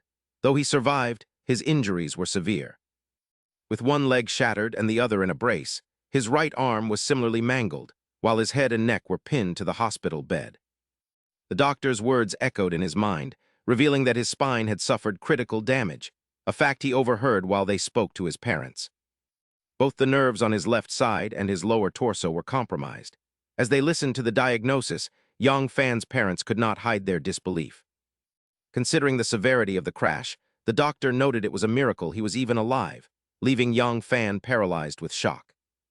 It would be nearly impossible for him to ever return to a normal life, a fate that seemed like a direct consequence of his own past actions. Trapped in a state worse than death, he lay there gasping for air in solitude, wondering if he had truly become a cripple. Showing no signs of remorse, his face twisted in frustration as he silently questioned if he would ever be able to walk again. Once the doctor departed, his parents stood there in a daze until Yang Fan coldly ordered them to leave the room.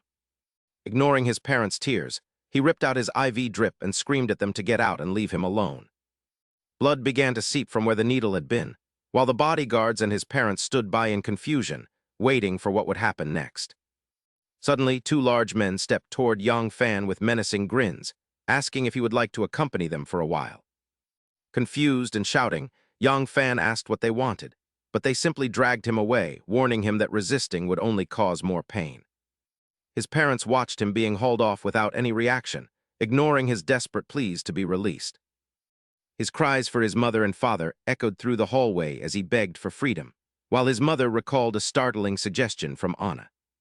When asked about a psychiatric hospital, Anna had calmly replied that it was a far better alternative than a juvenile detention center or prison. She then pointed out the potential damage to the family's reputation, stating she had no desire to escalate the matter publicly. Anna explained that a public scandal would ruin the hospital, the school, and his father's business, before handing over the voluntary admission forms. Having backed him into a corner, Anna noted that the family was choosing this path voluntarily. She added that any future discharge would require the explicit consent of the designated approver, prompting the father to ask who that was. Anna identified Yang Sheng as the one waiting for the outcome, explaining that without his permission, Yang Fan would never be released. As Yang Sheng waited patiently, Anna urged the father to decide between sending his son to prison or a psychiatric ward.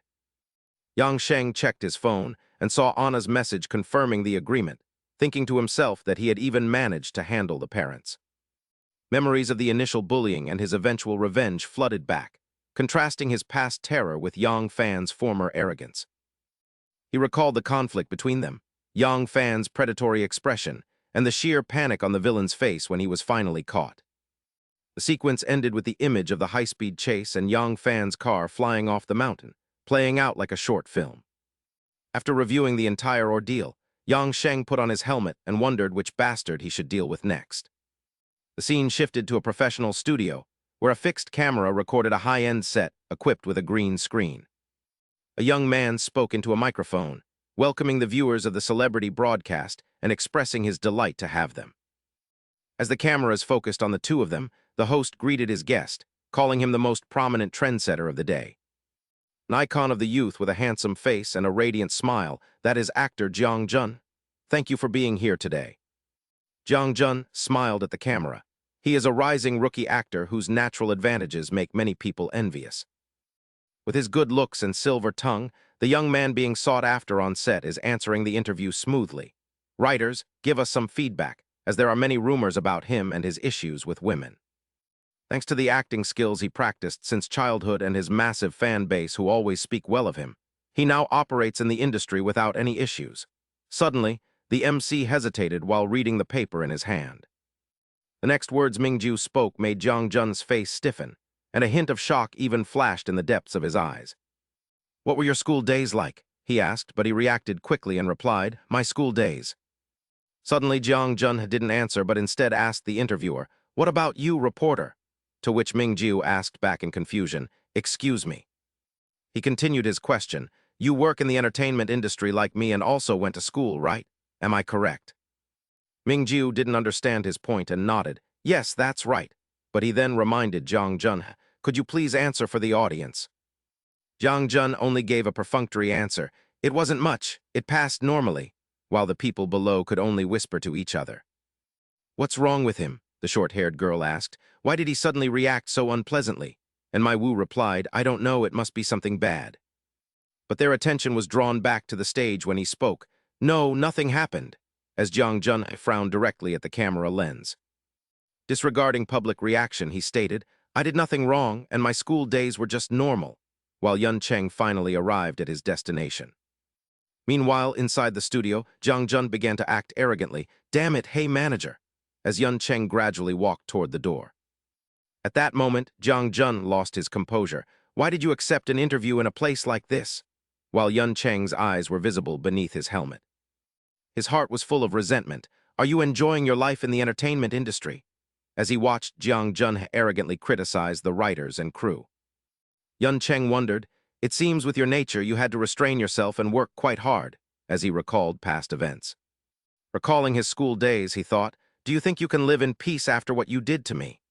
As he entered the studio where Jeong Jun was being interviewed, reminding himself, "After all, as you often say, you don't care about other people's lives." A cameraman saw the stranger and waved him away. "Hey man, you can't come in here. We're filming." While the man grumbled irritably, Yun Cheng produced a small envelope and said, "Get out, damn it," as he held the small envelope in his hand. Disguised as a courier, he said, "This is an express delivery. I'm here to deliver this." And when the cameraman asked what it was, he simply replied, "Of course I don't know, I'm just delivering it." Then he glanced at the arrogant people on set. "Do you think your wretched past will just fade away peacefully?" While Jeong Jun's face remained contorted with disrespect.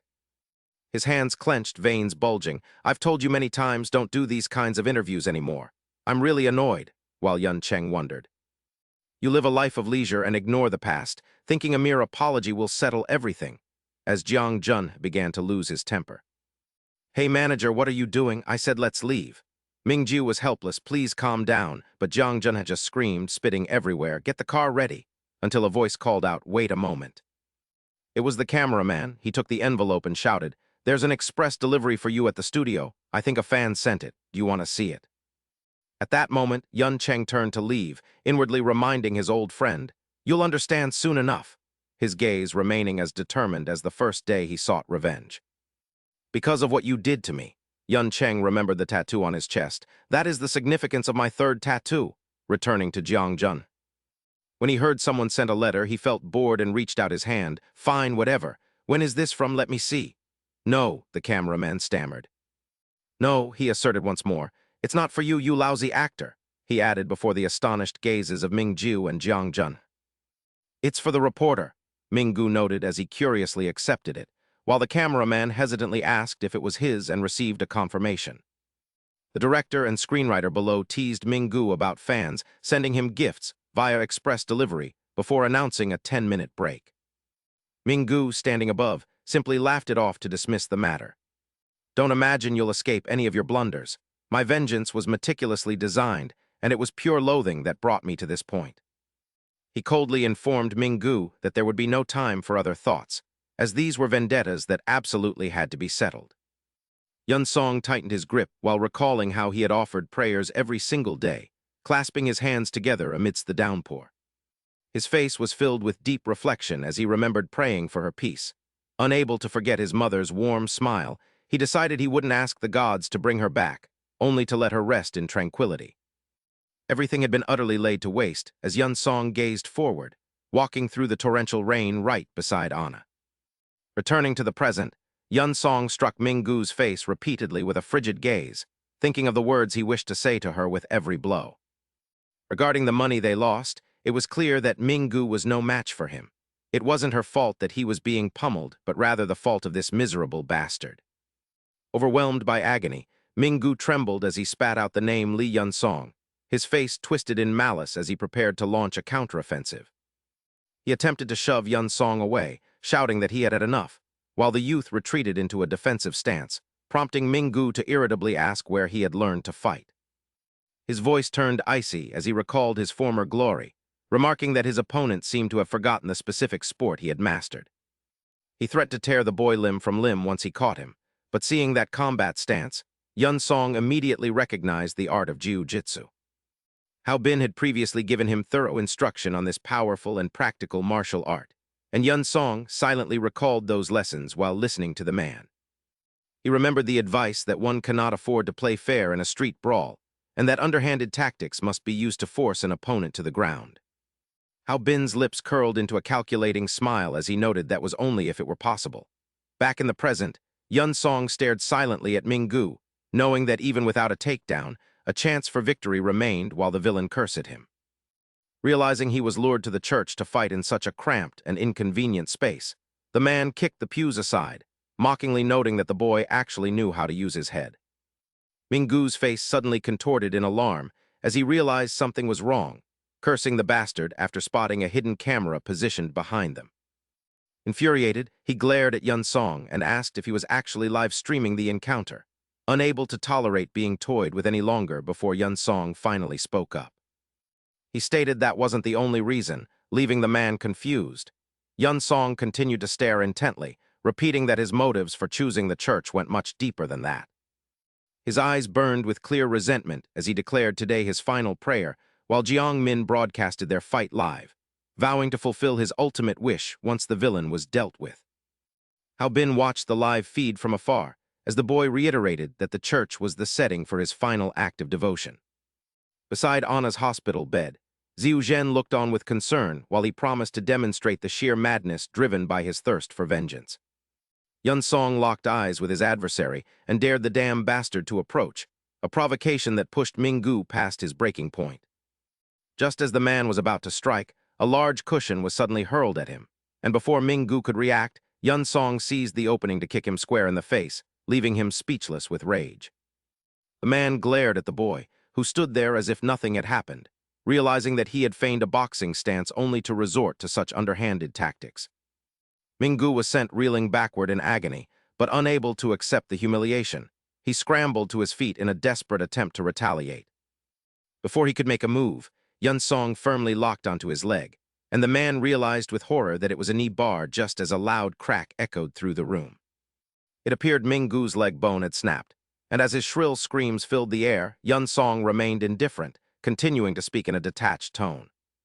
He remarked that Minggu wasn't the only one trained in jiu-jitsu, and while the man was still reeling in confusion and pain, the youth continued his story.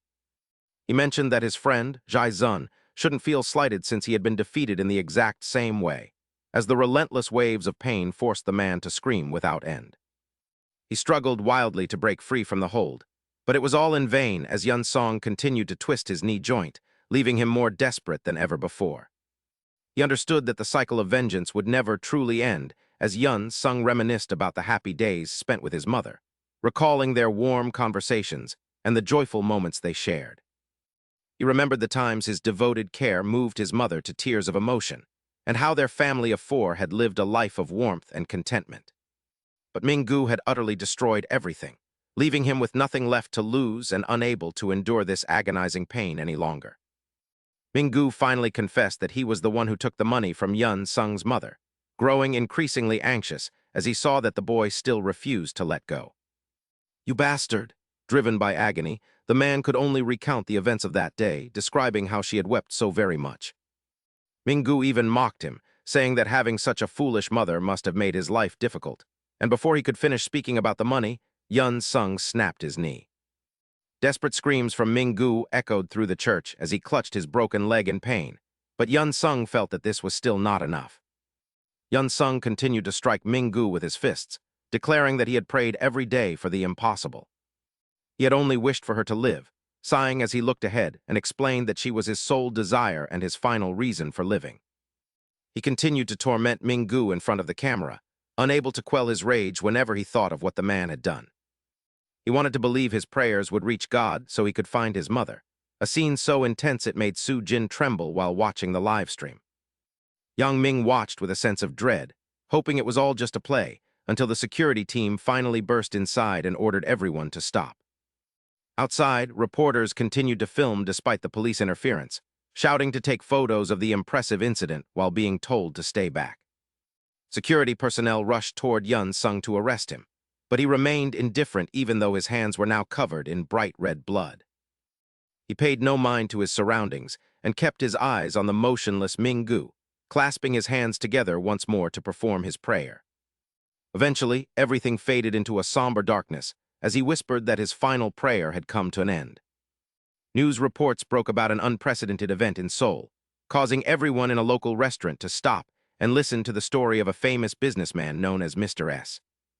The waitress was stunned by the news while others debated if it was a drama or reality, prompting a woman to slowly walk outside to see what was happening. As people gossiped about the youth of today, the owner hurried them back to work, trying to quiet the noise as the story continued to unfold. Believing that dreams were futile, the owner lost his patience with Ms. Jin and barked at her to get back to work when she didn't move. She couldn't calm down after seeing the news on the television, which showed Yun Sung still offering his prayers to God. Despite the heavy rain outside, he believed that true sincerity would allow a prayer to reach the heavens. He felt that when everyone prayed for the same person, it would result in a miracle, while Chi Yongmin and Chang Su watched the broadcast. Su Jin watched the live stream from her hospital bed in silence, and Ms. Jin wept as she saw her son on the screen, feeling his prayer had finally been heard. The scene shifted to a city police interrogation room where an agitated inspector tapped on his computer and asked Yun Sung what he had just said. When the inspector noted that he had no legal guardian, Yun Sung nodded firmly and confirmed it, causing the man to sigh and offer some advice.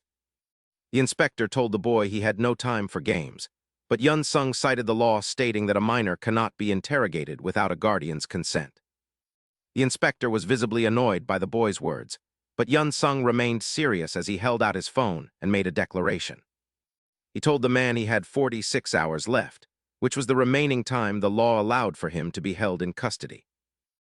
Yun Sung coldly recited the legal statutes, noting that a suspect can only be investigated for 48 hours and can refuse night interrogations after 9 p.m. "Please cooperate. Seeing your stubbornness is actually quite amusing to the police, you insolent brat. Do you even realize that?" He smiled while informing him that his behavior and actions would be documented and sent to the judge. He listened in silence, and seeing no reaction, the inspector assumed he knew nothing about judges as a memory of Yun Song surfaced. He showed no fear and even flipped his middle finger, leaving everyone around him in a state of complete confusion. "If you keep living like this, you'll end up in prison," the inspector said, his voice tinged with growing irritation. "Do you think juvenile detention and prison are the same? Prison is a literal hell, you damn brat." Despite the lecture, Yun Song just kept staring at his phone screen with total indifference, leaving them with no other choice. The other officer suggested they take advantage of his status as a minor, and the inspector immediately issued a command. "Do whatever it takes to find this kid's legal guardian," he ordered, and the officer nodded in compliance. Staring at Yun Song, he found it somewhat interesting that the damn brat seemed to have a good understanding of the law. "Have you ever tried to find a way out?" he asked with disdain, disgusted by how people like him exploited the law, while Yun Song remained silent. He tried to calm himself down, telling himself not to worry as he recalled the past actions of the bullies. They believed they would be protected as minors, and even when Yun Ben had to appear in court, he showed no fear. Since the offender is a minor, I sentence him to 180 hours of community service, the judge declared as he sat there reflecting on their reckless behavior. After a brief silence, Yun Song slowly spoke up and called for the inspector, staring at him as he began his story. I should have told you sooner that despite this mess, the law is still the law, he said, while the inspector continued to listen. His voice echoed through the station, stating there was no more time to act before the scene shifted elsewhere. Doctors rushed forward, sensing something was wrong, and one of them turned back to ask a question in surprise. Is there a celebrity in the hospital right now? The doctor asked, and the medic confirmed that the situation was critical. The doctors were stressed by the reporters outside, but they were left confused when they found the hospital bed empty, wondering what happened. The medical staff approached in shock and asked where the patient was, causing the nurse to startle as she tried to explain. She quickly explained that the patient had been transferred to another hospital once his manager found out about the situation. Meanwhile, Mingyu was still tied up, struggling in pain, though his efforts to escape were completely useless. It turned out Manager Bei was behind it all, and he roared at Mingyu, asking if he realized what the hell he was doing. Seeing Mingyu still struggling, he slapped him again and told him that he wouldn't be able to do anything about it. His continued resistance only irritated the man further, leading to more slaps as he lost his temper over his financial losses. Do you know how many millions we lost because of your accident, you brat? Manager Bei barked, ripping the tape off Mingyu's mouth to demand an answer, but suddenly he interrupted, calmly stating that if this was about money, he would pay it back, his expression remaining steady as he spoke. Whether I become a streamer, sell my looks, or do manual labor, I'll work like a dog to ensure I pay you back. First, let me speak with the CEO, Mingyu added, promising to claim that the whole thing was just a misunderstanding.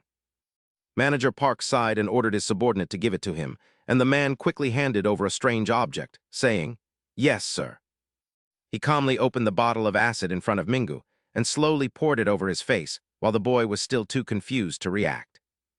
"Your time is up, Mingyu," he said, as Manager Park's cruel intentions and wicked plan became terrifyingly clear.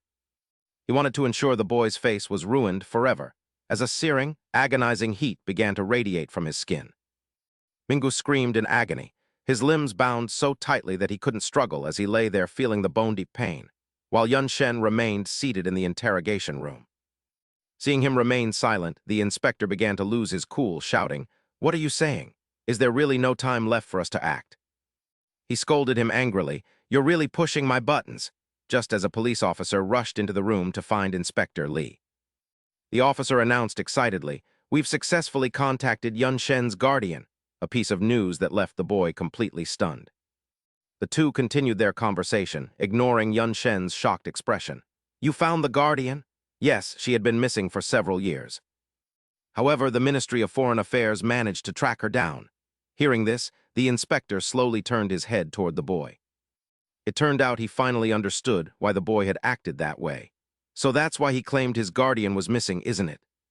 He sighed and was about to say more, but Yun Shen's voice suddenly cut him off, leaving the inspector confused. What are you saying?" Yun Shen couldn't believe this was happening. "Are you saying you found her that easily?" He recalled his painful memories.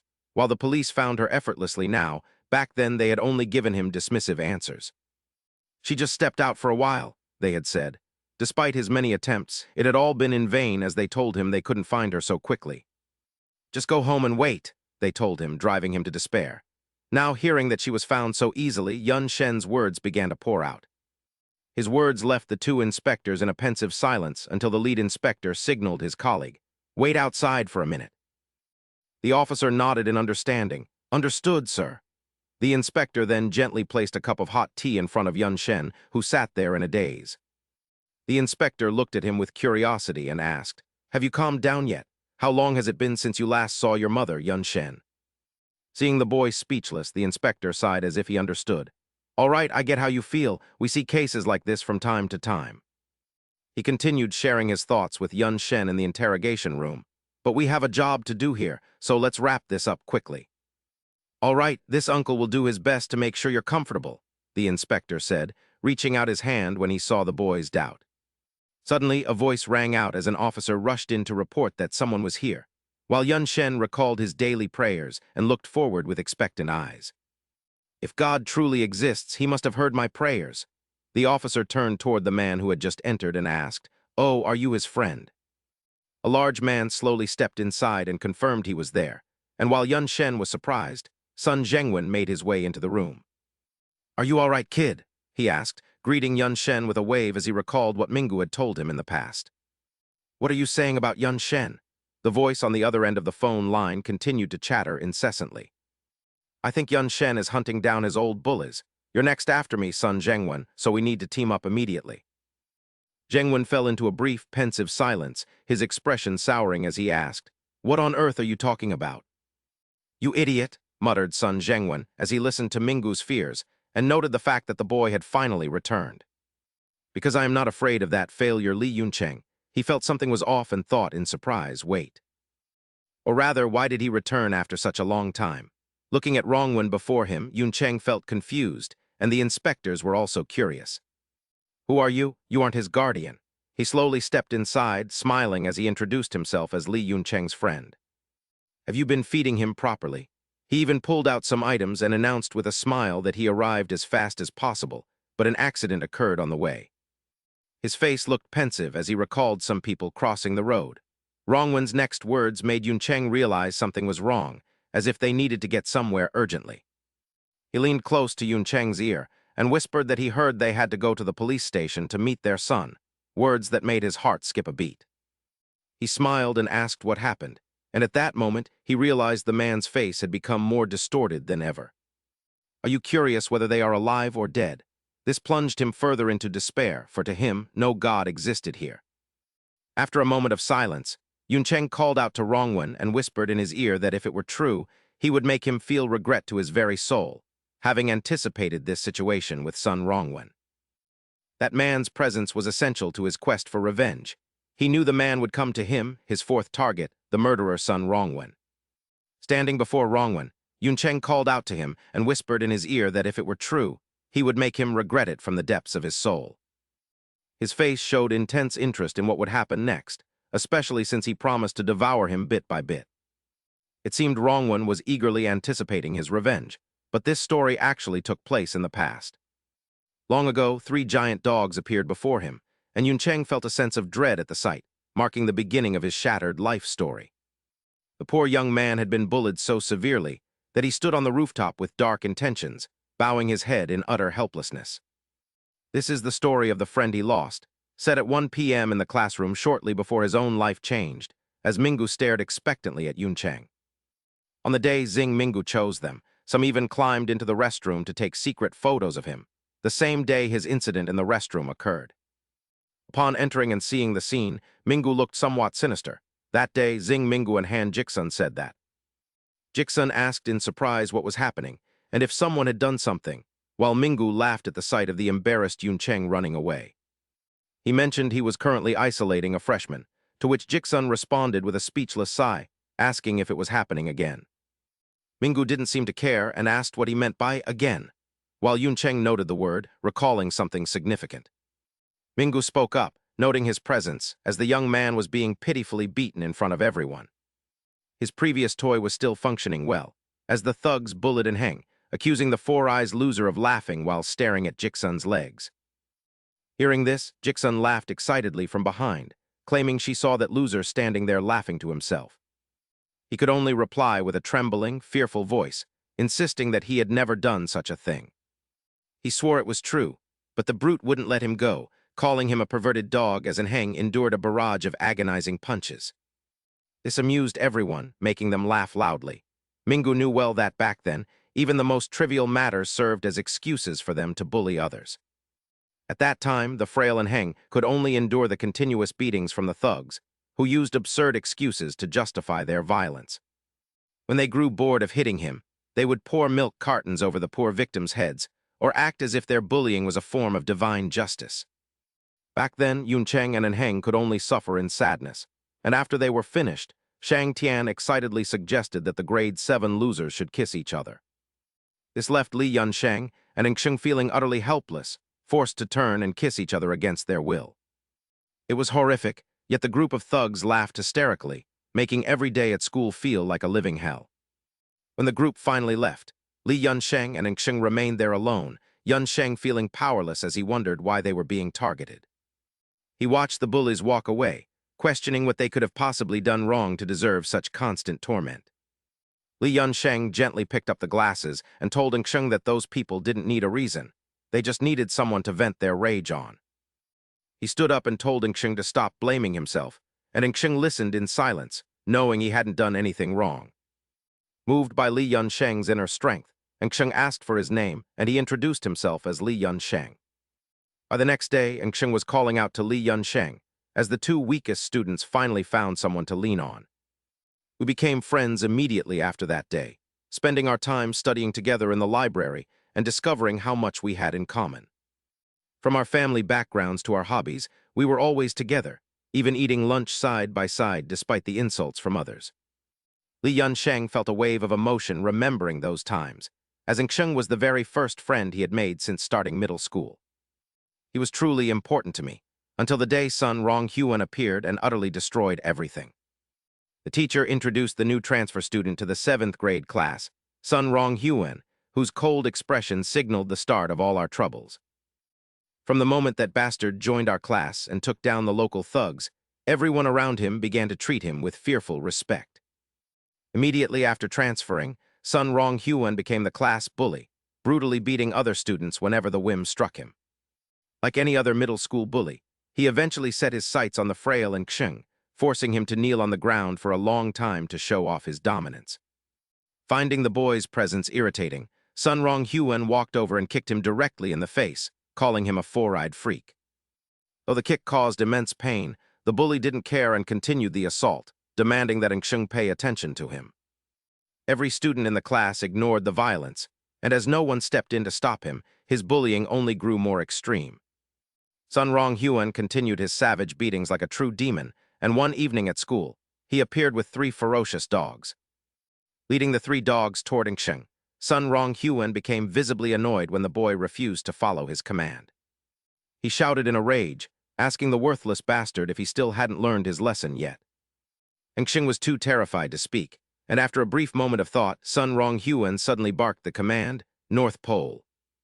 Confused, Ngsheng asked what he meant, as the story shifted to explain that playing with magnets was Sun Ronghyun's favorite game. The rules were simple.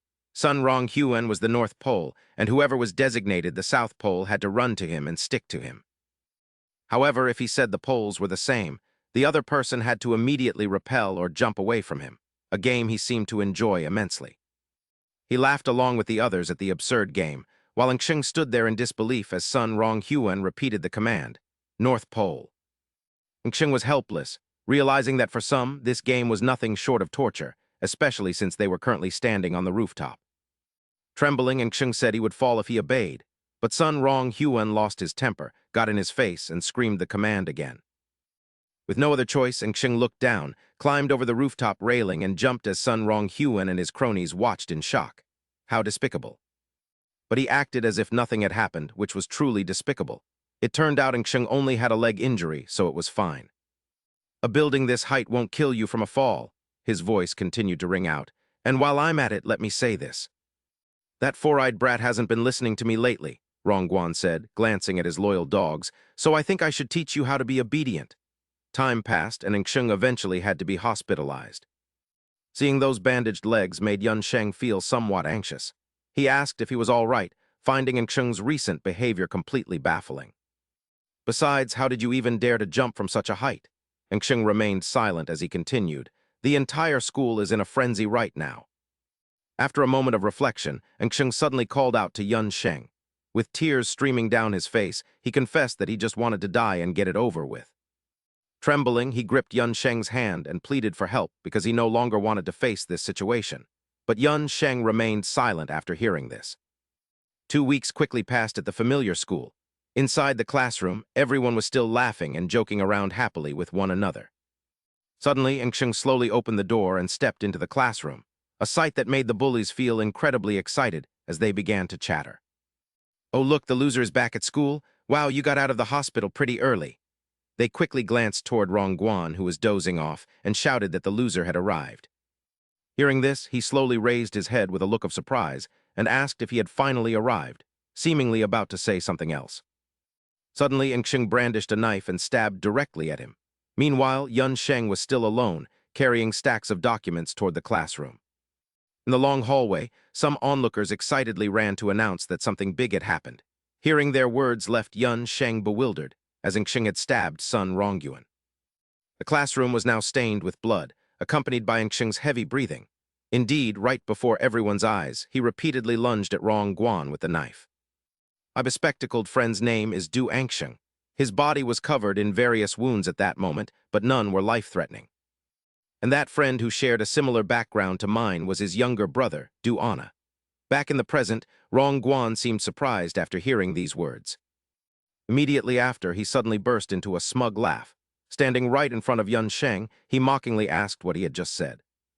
He leaned in closer to his face and asked how, declaring with a cold gaze that he had 48 hours left before leaving. Yun Sheng showed no fear as he questioned how he could do such a thing. Before departing, Rongguan quickly whispered into his ear that he should just sit still and watch what he was going to do out there. After finishing his sentence, he turned to look at the inspector nearby and announced for him to hear that he shouldn't let this bastard escape. Seeing him dare to speak such words made the man extremely irritated. He warned that if the scoundrel got away, the inspector would be in trouble with the netizens. "You'll be finished," he said. As he was about to step forward to settle things, the officer beside him hurriedly held him back and called out to him. Then the officer whispered something into the inspector's ear, leaving both of them greatly surprised as they discussed whether the rumors they heard were true.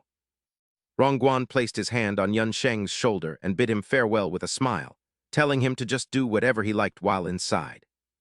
The image of Anna suddenly flashed through his mind, but the outcome would likely be the same as always. With that, Rongguan left in high spirits, asking if he remembered.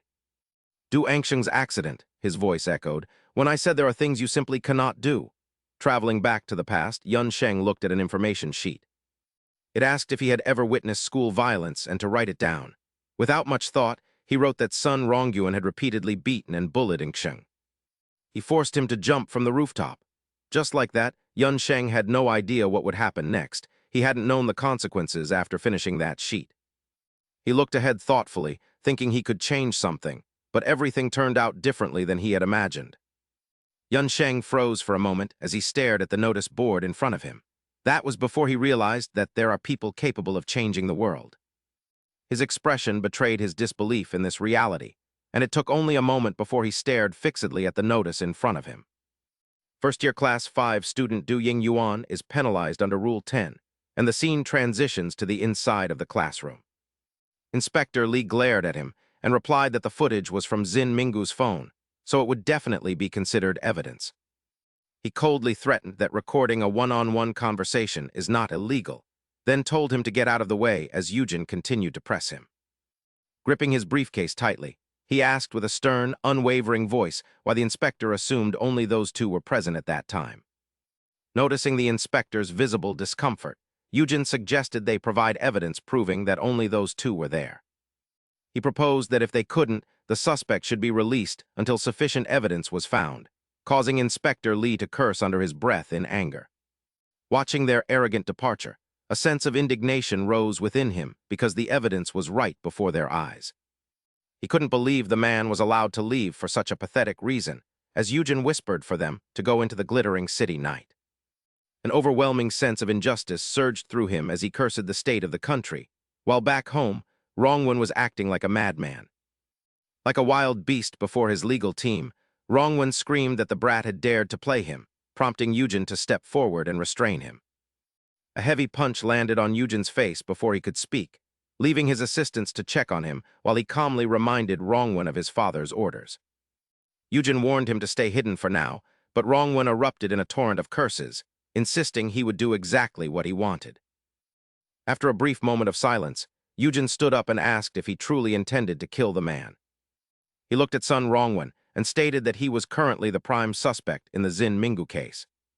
He explained that they were the reason he hadn't been convicted or interrogated yet, warning him that they couldn't guarantee his safety if he acted out again.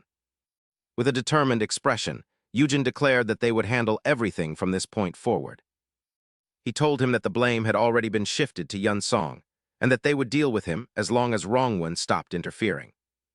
He slowly walked into the middle of the dense crowd in his blood-stained clothes, seemingly indifferent to his appearance but worried about the safety of others. Yun Song stepped into the elevator with a somber expression, contemplating what his best course of action should be. Realizing Rongwen was the dangerous root of the problem, he decided he had to eliminate the source as Rongwen and Yujin arrived at their destination. The crowd watched in anticipation as the doors opened to reveal Yun Song standing right before them, much to their confusion. He stared calmly at Rongwen, telling him he knew they would come and that he expected him to hide behind his lawyers. Yun Song immediately spoke up, saying it was good to see Rongwen again, knowing that he was the root of the problem. He stared at the group, noting they had met again in less than 48 hours to settle the grudge between him and Rongwen. "Your lucky son Rongwen," he said as Yujin tried to stop Yun Song's charge, shouting to ask what Lee Yun Song was doing. Yujin was baffled by how he got there and tried to block his path as he charged toward Rongwen. Yun Song punched Rongwen in the face and coldly told the lawyers that he wouldn't sit still while they toyed with the law. He asked if they thought he'd do nothing, then furiously knocked Rongwen back, mocking his inability to react. Rongwen reeled in pain from a kick and narrowly dodged another before desperately grabbing a chair leg. He hurled it at Yun Song while cursing, then continued to throw other objects, screaming for him to die. He threw everything within reach, cursing the man who had appeared out of nowhere as he thought of everything Yun Song had done. This infuriated him to the point of speechlessness. "Perfect timing, you're dead meat now," Zhang Wan thought as he launched a flurry of strikes at Yun Song from all directions. "I'll make sure of it." Suddenly, he threw a punch directly at the man's hand. He swiftly used his legs to pivot, pinning the man's arm down before he had any chance to respond. This sight left Zhang Wan momentarily stunned. Before he could grasp what was happening, Yun Song had already used his legs to lock him in a tight grip. Rendered immobile, the man could only watch as he seized the opportunity to snap his arm. With his limb completely fractured, Zhang Wan let out a desperate cry of agony. Seeing the situation, the group of lawyers rushed toward Yun Song to intervene. "What do you think you're doing? What is wrong with this guy?" Yujin shouted, berating Yun Song repeatedly.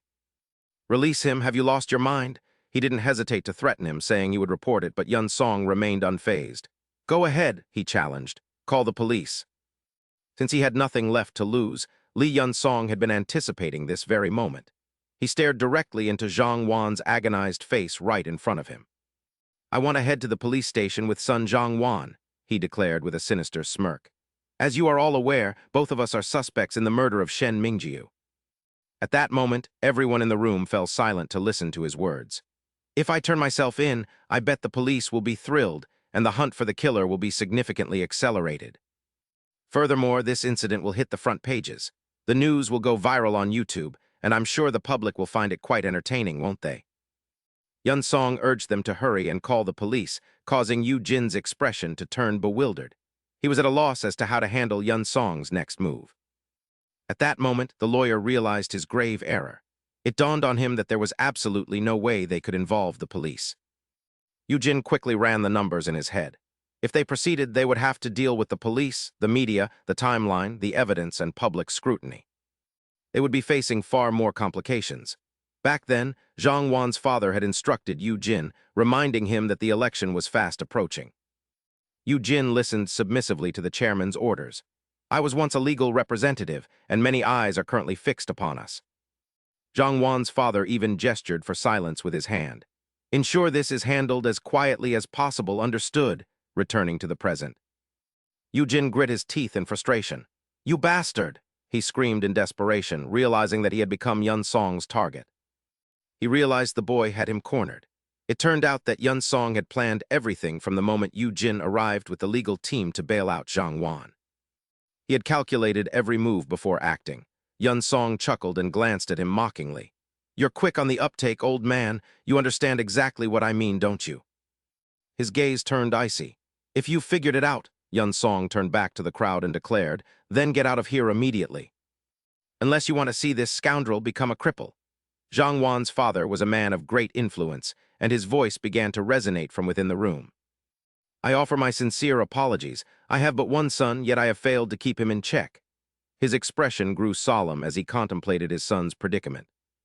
You need to figure out a solution. This is a serious matter. Jin was at a loss for words. This involves school bullying, so it will be quite complicated, sir.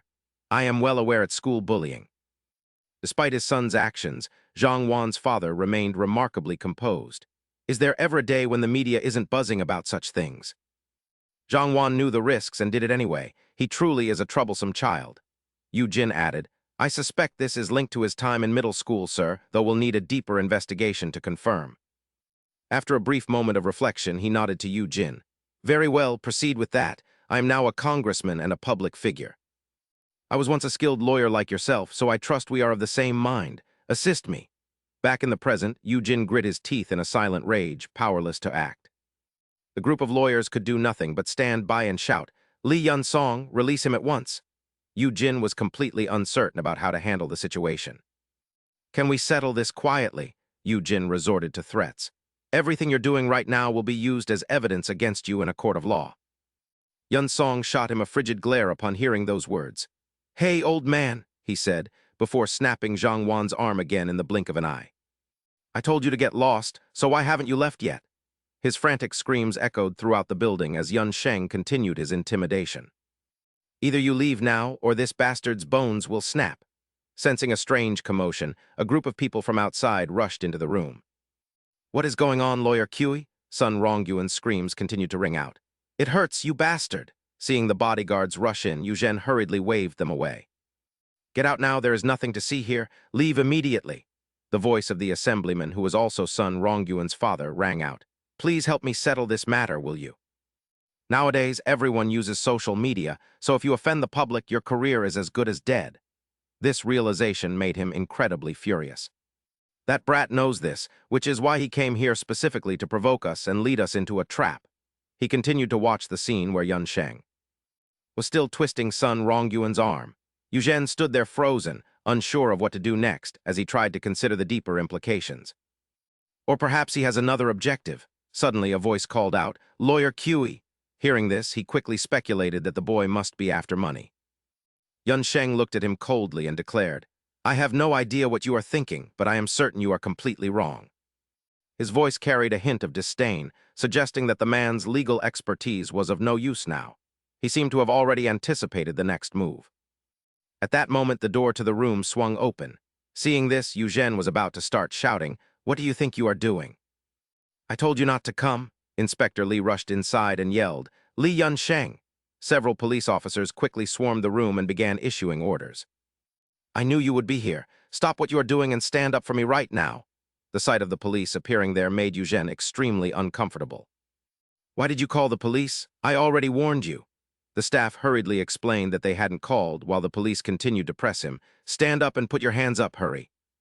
Suddenly, a gunshot rang out, causing everyone present to freeze instantly. As the smell of gunpowder filled the room, Inspector Li spoke up as a warning, I will not say this twice. He quickly aimed his gun at Yun Sheng and declared, that was a blank. But the next one will be a live round. He was starting to lose his composure over Yun Sheng's actions. I understand that you feel this is unfair. But acting like this will only put you in danger. After a brief moment of reflection, Yun Sheng glanced at Sun Rongyuan, who was beside him. He whispered coldly into the man's ear, Listen closely with those dog ears of yours to what I am about to say. I am going to take your miserable life. Hearing those words, the man began to lose his cool. Yun Sheng continued his warning, This time a debt of blood must be paid in blood. After speaking, he quickly stood up and held out his hands.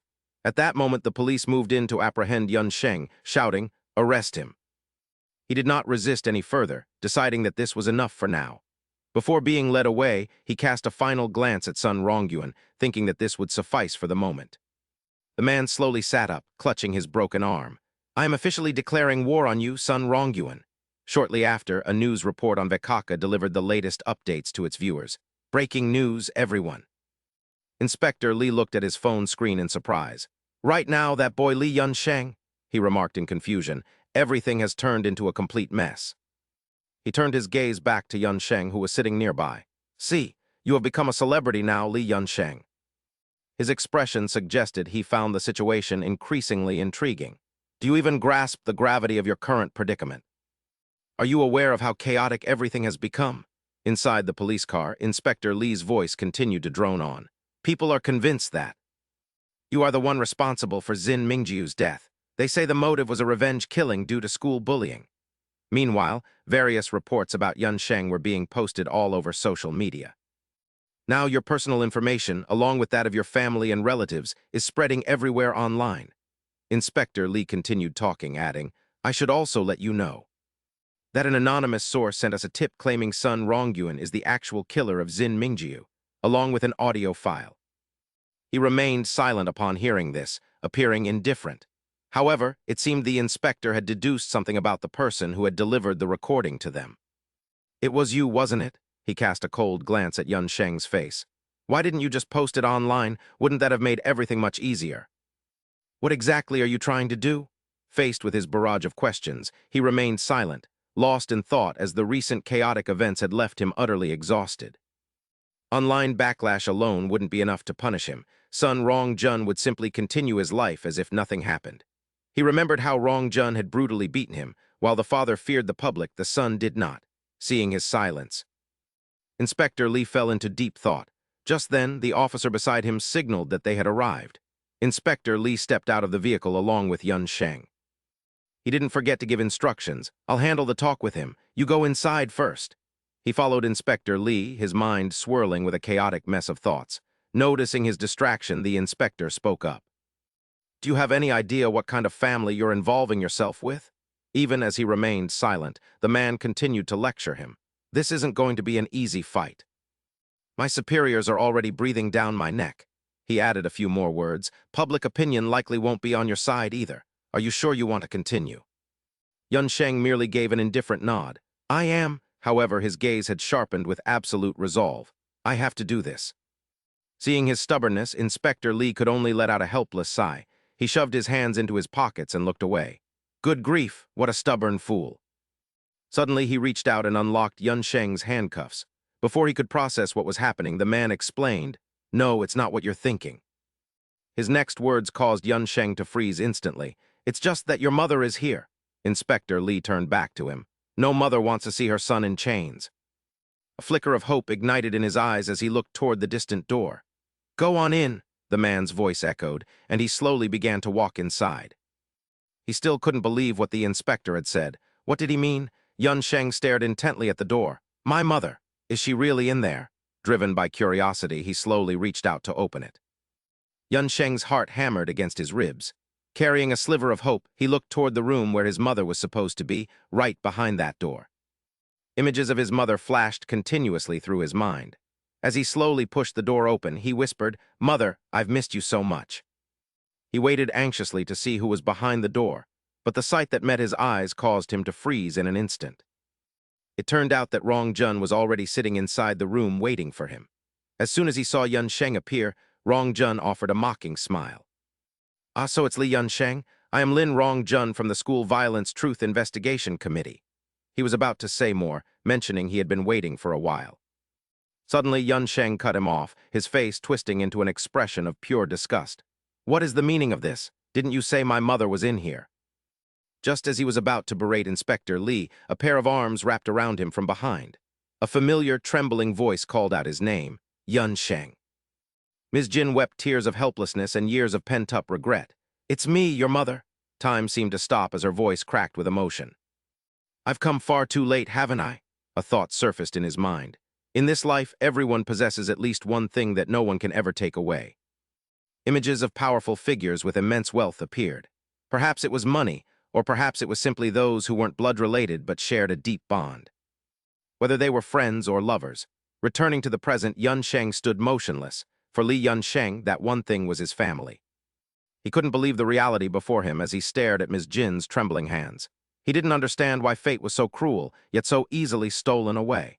Yun Sheng gritted his teeth, fighting back the tears. Ms. Jin continued to sob as she held him tightly. I'm so sorry, my son. He clung to the hope that no one would ever be able to tear them apart again. Her voice rang out in desperation. I'm sorry. It had been so long since he had seen her, and he truly missed her. She held the son she hadn't seen in years. I've arrived too late. Profound sorrow filled his mind. He missed her with a maddening intensity, but he realized there was still so much to be done. Yun Sheng clenched his teeth, refusing to let his emotions sway him. I can't. He desperately tried to remind himself that he couldn't let his feelings waver at a time like this. After a long silence, Yun Sheng finally spoke. Mother, are you hurt anywhere? Ms. Jin shook her head. I'm not in pain anymore. Despite his reluctance, he knew he had to do this. He wouldn't see her again until his revenge was complete. Hearing her confirmation, he nodded in understanding, satisfied that everything was in order, then stepped forward coldly to declare, Officer, I will meet with the Guardian next time. These words left Ms. Jin stunned and dazed. She seemed to realize something as she looked down and said, I will talk to you, my son. He continued walking until he stood before Rong Jun, telling himself that as long as his mother was safe, he was at peace, and that he could not afford to be weak now. Seeing Yun Sung appear, Rong Jun smiled and greeted him as Lee Yun Sung, quickly reaching out to firmly grasp Yun Sung's hand. Can we talk? Seeing Rong Jun acting so familiar, Cheng Charlie was somewhat puzzled and asked, What, did you two already know each other? How is that possible? His bewildered voice rang out as the scene shifted back to a memory from the past. Midst the bustling crowds in the rain, no one noticed a wheelchair sitting motionless as the downpour intensified, and the traffic grew more chaotic. A foot slowly stepped forward, and witnessing everything, the man fell into deep thought, wondering, What is it, Lee Yun Sung? Have you truly begun? Rong Jun looked ahead. At that time, he was the chairman of the School Violence Truth Investigation Committee, Lin Rong Jun, and he questioned himself. Am I too late? He wondered as time shifted back once more to 3 years ago, focusing on a document filled with detailed information. Rong Jun pondered as he looked at the notes before him, staring in surprise at Yun Sung, who was sitting directly across from him. Is what you wrote here true, Yun Sung? Rong Jun asked repeatedly. Did that bastard son Rong Wan really bully you and your friend? At that moment, Yun Sung nodded with absolute certainty, desperately pleading. Yes, I even tried posting about it online. I tried everything, but nothing changed. Please help me. Hearing this, Rong Jun nodded in understanding. I understand, Rong Jun nodded firmly. I will handle this case for you. Afterward, Rong Jun went to see his chief investigator, only for the man to immediately refuse, leaving him bewildered. The more he thought about it, the more confused he became, wondering why they couldn't investigate such a clearly severe case of school violence. The chief coldly repeated his stance. I said no, and I mean no, before announcing that he would assign him to a different case instead. There are many other matters to handle besides this one. This series of injustices drove Rong Jun to the brink of absolute rage. Unable to take it anymore, he shouted, No, I must resolve this case. I gave that student my word. The man coldly reiterated his order. I said no. Do you not understand what I'm saying? Returning to the present, Rong Jun felt helpless about his past situation, admitting, I felt so guilty for failing to keep my promise and being unable to help you. I felt a great deal of remorse, he said, yet he remained firm as he told Yun Sung, even though I know you have endured many terrible things. I still have no intention of helping you seek revenge. The scene shifted back to the past, to the time when Yun Sung had first come to find Rong Jun. He had refused when asked for help with revenge, and that stance remained unchanged. Rong Jun's voice grew more resolute as he stated he would never condone vigilantism in a lawful society. Seeing the current Yun Sung only strengthened Rong Jun's resolve as he said, But this time, leave it to me. I will help you. Suddenly, Yun Sung spoke up. Help me? His gaze was entirely different than before as he continued, guessing what the opposing side was currently up to. It's too late. They are already gathering information on the case and focusing their efforts on Rong Wan. That side has begun preparing for the final battle.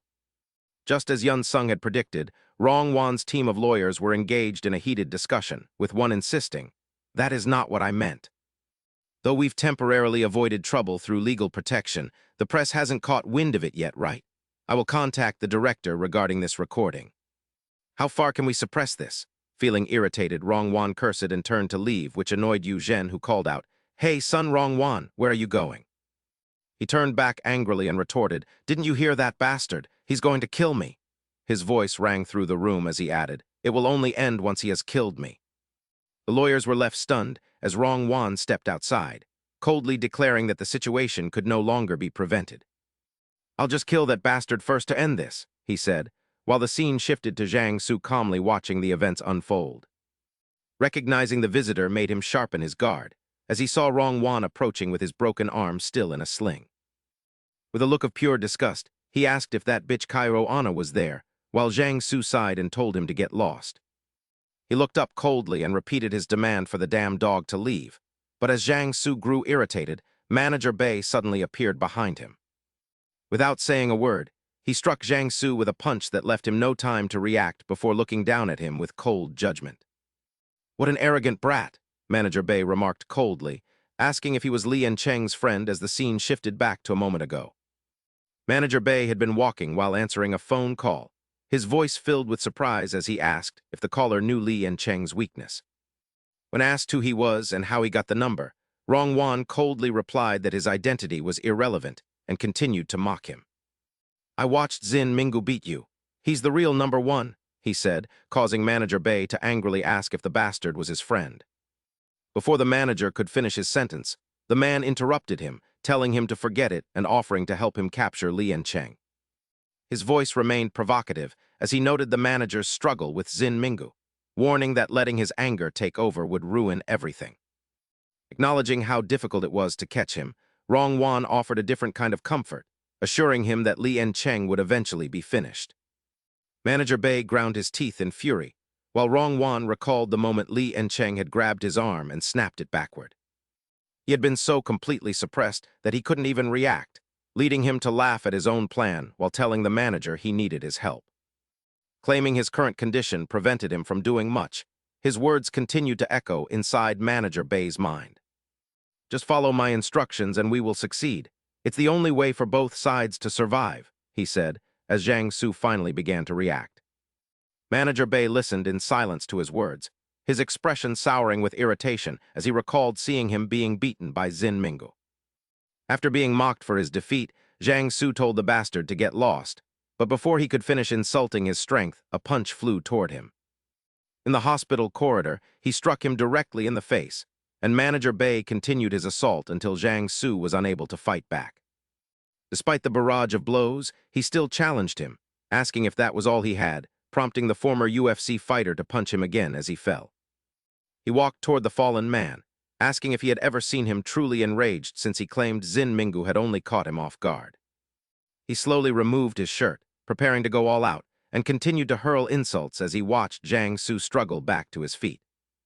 "Scum like you should just die," he spat, while the other man sighed, noting that everything was going exactly as he had predicted as he glanced at Rongwan. With a remarkably calm expression, he declared that he would show them his true strength in a fair fight and teach them a lesson. Zhang Su took a boxing stance, revealing himself as a fourth-generation member of the Goryeo army whose motto was loyalty. Seeing Zhang Su prepared for battle, Manager Bei charged forward, daring the dog to show him exactly what he was capable of. Amidst the shouts of their clash, Rongwan called them lunatics and walked toward Cairo Anna's room, indifferent to their meaningless struggle as he stepped inside. He only desired one thing, yet the sight before him was so unbelievable that he could only utter Cairo Anna's name in shock. Rongwan stood there stunned by Li Yancheng's words, asking what he meant as the final battle officially commenced. You were deeply bewildered as you looked at Yun Sung, who remained seated there, wondering what he meant, and if the situation was truly so dire that it was beyond saving. After reflecting for a moment, he offered gentle comfort, saying it would be fine, and his voice continued as he noted that the danger had passed exactly as he had anticipated. The hospital room was already empty the moment Rongwan stepped inside, which irritated him greatly as he cursed and wondered where the girl had gone. He stood still inside the room, repeatedly demanding to know where she had fled, until a familiar voice from behind remarked that they knew he would show up. Rongwan was slightly confused as he slowly turned his head back, hearing a greeting after so long, signaling the start of the final battle within the interrogation room. Yun Sung coldly voiced his thoughts, noting this was entirely different from the acts of revenge he had taken until now, while a familiar voice asked if he was remembered, leaving the target of this vengeance, Rongwan, in a daze. Unable to believe what was happening, he heard that he likely didn't remember because it meant nothing to him, while he silently noted that he wasn't the only one involved. Shifting back to the past, Anna was consumed by grief over her younger brother, but she noted that since the day Ngsheng passed away, things had changed. She stared directly at her mortal enemy, declaring she had never forgotten his actions, while Yun Sung planned more carefully now that Anna's sister was accompanying them. Her eyes burned with hatred as she greeted the bastard, a turn of events that Rong-Wan never expected as the story began to unfold. Back when Anna was still a high school student, she and her younger brother were not close at all, even though they walked the same path to school. She never actually went to school with Nkshung, or more accurately, as she glanced at his pitiful state, they simply did not like each other. Nkshung was an incredibly hardworking person, but his results never matched his efforts, leaving his studies at a dead end, and his physical state was no better, resulting in failure in sports and social isolation. Seeing him so lonely left Anna puzzled as to why he was that way, just as the scene shifted to a much larger new school. Anna moved to a completely different environment and studied diligently during her time abroad, working hard so that she could return home as soon as possible. When she heard he had caused trouble and was sent to a juvenile reformatory, Anna could only wonder why he was living his life in such a manner. She continued to sit in the library reading books, thinking it was pathetic, but when she finally returned home after some time, she was frozen by the sight before her. She watched in silence as her parents screamed incessantly, and ignoring everyone else, she slowly approached the memorial portrait of Nkshung. He remained there with a gentle smile in the photo as Anna's tears fell, and later in a dark room, she began to understand as she helplessly read through the letters in her hands. Despite her efforts to stop them, tears continued to flow as Anna helplessly held the neatly written letters in her grasp. Weeping as she read every line, she found the heartfelt messages Nkshung had written for her, explaining he couldn't write to their mother because he knew she had already suffered enough. He apologized to her as well, saying he didn't want to burden her while she was busy with school and that he was doing fine so she wouldn't have to worry. He wrote that although life there was uncomfortable, he would strive to become someone they could rely on, believing that despite his sadness, he could succeed if he tried and wanted to be like her. He told her to live happily, leaving her in such sorrow that she blamed herself for her past actions, which was when she first met Yun Sung as he offered a gentle greeting. Anna looked up in surprise at his greeting, seeing a face that held no joy as he apologized for his late arrival.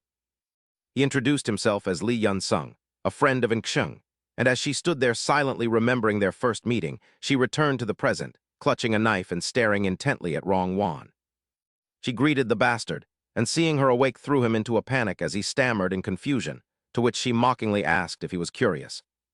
She lowered the knife and offered to explain it to him, while Rong-Wan stood there, unable to believe the words she was saying. She revealed that she had been faking her coma the entire time, as the accident hadn't actually been that dangerous, and she had seen Yun Sung right by her bed when she first woke up. When she regained consciousness, Yun Sung had instructed her to let the rumors of her coma spread so that he would eventually come for her, though she truly had been in a coma at the very beginning. I nearly died, but fortunately I have regained consciousness. Anna gripped the knife tightly as she spoke, asserting that she felt quite powerful. Rong Huan burst into a mocking laugh at the sight, wondering what the knife was for. He waited with amusement, asking if she intended to stab him. She looked down at the blade in her hand with composure. As he continued to jeer at her to strike, she suddenly threw the knife at his feet.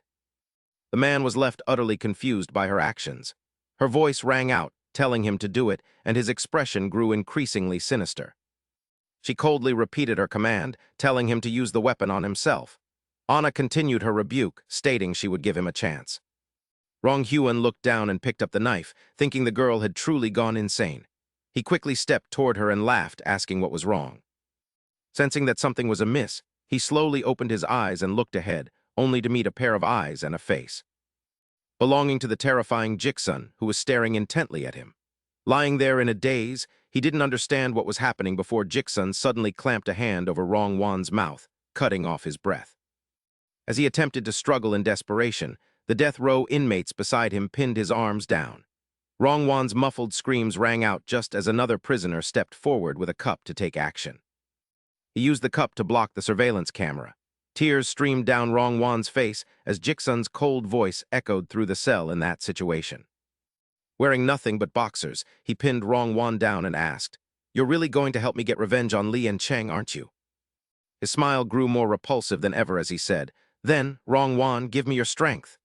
With a gaze so depraved it would make anyone shudder, he added, "My body is burning up and this is the only way you can help me." He shed tears of utter helplessness, unable to do anything else. Time passed quickly, and soon it was a beautiful morning at the prison. 3 months had gone by, and Rongwan's body was so withered he was barely recognizable. The death row inmates brushed past his shoulder as they walked by. "Hey, gorgeous, we're counting on you again tonight," they said, chatting enthusiastically among themselves. "But is it really okay to keep messing with that bastard? Won't we be screwed once we're out? So what? I've got nothing left to lose anyway." They acted as if their actions were perfectly normal. "Besides, it looks like that brat has been abandoned. His father hasn't visited him even once." These words filled Rongwan with a burning sense of hatred. Years ago, he had driven an innocent student to the brink, never imagining that retribution would eventually find him. His life was now ending in a sunless cell, while Yun Cheng calmly purchased his usual energy drink. He walked down the long road, savoring his life. Having finally exacted his revenge on Rongwan, he felt a profound sense of relief. Yun Cheng continued his long walk. To most, a death is just a statistic, but sometimes a single death can change the world. Even though Rongwan had paid for his crimes, Encheng was still gone from this world, leaving a scar in Anna's heart that would never heal. Encheng continued his journey, reflecting on everything that had transpired. The students at school stared at their phones in disbelief at the news. Even the bullies and delinquents who had committed similar acts were left stunned. Their expressions were filled with confusion at the sight. Yun Cheng looked ahead with unwavering determination. To those who thought the school was their personal playground, yes, my vengeance has only just begun. He realized the dangers that lay ahead. Meanwhile, Du Huan was somewhat surprised to see the news regarding Rongwan. The report left Du Huan in a state of disbelief. "What is this? Are you kidding me?" she muttered, her voice trailing off as she realized there really isn't much time left now. A tattooed man slowly stepped outside and asked, "What's wrong? What happened?" He seemed to catch on quickly. "Is it about that high school friend you mentioned?" The girl smiled and nodded in agreement. "That's right." Although the room was filled with men, the girl remained focused on her phone, scrolling through the screen to see more. She felt things were becoming quite interesting and wondered what her next move should be. It turned out that Du Huan had once relentlessly bullied the poor Encheng. Now, her face was twisted with a calculating expression. Sticking her tongue out in a flashback, she had said, "Lift your chin a bit, let me try licking that scar." Back in the present, Du Huan continued to tap away at her phone screen. She was eagerly anticipating what would happen next. "I can make it happen," she thought. The events from back then were far from over. This woman was known as Princess Li Juan, target number 5. Anna looked at Encheng's memorial photo with a sense of helplessness. She sadly whispered to the image, "Encheng, son Rongwan has finally paid the price." Gently placing her hand on the photo, she added, "You can rest in peace now, oh Encheng." However, Anna knew things weren't that simple and didn't believe the quest for vengeance was over. She turned to leave, thinking about the state of the world and society. Anna still had so much to do and so much to change. With a look of absolute certainty in her eyes, she vowed, "Until then, your sister will keep moving forward." The scene shifted elsewhere, where Anna sat quietly in a room. She listened in silence as Yun Cheng spoke. "All right, I'll begin presenting our next target." He pointed at the image of Li Juan. Her face possessed a certain allure. Li Juan, 18 years old, currently a student at Song Song High School. Nicknamed the Queen, perhaps due to her stunning beauty, Li Yuzhen drew every eye. Yet she acted as if her history of tormenting classmates never happened. Men had always flocked to her side. A man approached Li Yuzhen with a smile and offered a greeting. "Li Yuzhen, it's been a long time. I'm surprised by your look, you haven't changed a bit." She shook her head in denial. Yun Cheng pondered if that was the only reason for her nickname. Seeing Li Yuzhen there made him find the situation quite intriguing. "Is it all right for you to be here? Won't your boyfriend have something to say?" She replied calmly, "I don't care, does that even matter?" She didn't forget to add, "It's not like I only have one boyfriend." This made him laugh at how amusing she was. With that mindset, no one could truly claim her. Back when Li Yuzhen was still very young, she had already taken the hand of a boy in her class. "When I was in 3rd grade, that boy coldly announced to everyone, 'Listen up, if any of you dare mess with Li Yuzhen, you're dead.' It seemed she was quite thrilled by such things, you know." She thought excitedly, "How cool." As time passed, she grew closer to this man. Having a boyfriend like that was a point of pride for those in the know. Li Yuzhen eventually became a high school student like everyone else. Time marched on, and I entered middle school. She would watch coldly as Yun Cheng was repeatedly beaten. They ganged up on him with utter brutality. "You bastard, Yun Cheng, say that to my face again." "Can't do it, can you?" This behavior made the girls nearby feel nothing but disgust. What is wrong with those boys? They're so repulsive. A strange smile suddenly played on Li Yuzhen's lips. They always treat Yun Cheng like that. That Yun Cheng is a total bookworm, isn't he? She seemed exhilarated by these scenes. Images of her bullying Yun Cheng surfaced. Even in middle school, I still found it entertaining. She drew closer to him, filling him with dread. Yet Li Yuzhen maintained an innocent facade. What happened next is difficult to discuss here. Naturally, she had a notorious boyfriend by her side. As time went on, Li Yuzhen dated a string of different men. She flashed a smile that captivated many hearts. I finally realized what it means to be famous. It seemed every man around her was obsessed with her face. To succeed, she looked at the luxury items on the table, shocking her classmates. "What's all this?" they asked, crowding around her. "Li Yuzhen, aren't these things incredibly expensive?" Hearing this, she remained as calm as ever. "Yeah, somewhat." Li Yuzhen applied a thick layer of powder to her face and announced to everyone, "My boyfriend bought these for me." This piqued the curiosity of the other girls. "Your boyfriend? You mean that businessman?" She shook her head, dismissing the idea. Her voice sounded as nonchalant as ever. "I have another boyfriend. He's not a businessman, but he's very wealthy." This left the girls speechless, unsure of what to say. "I see." She calmly stared at the luxury goods on the table. "Crazy woman." Li Yuzhen's true nickname was the Psycho. Inside the room, Changsu and Anna sat in silence, listening. "Looking at how she treated me, she seems more insane than just cruel or violent."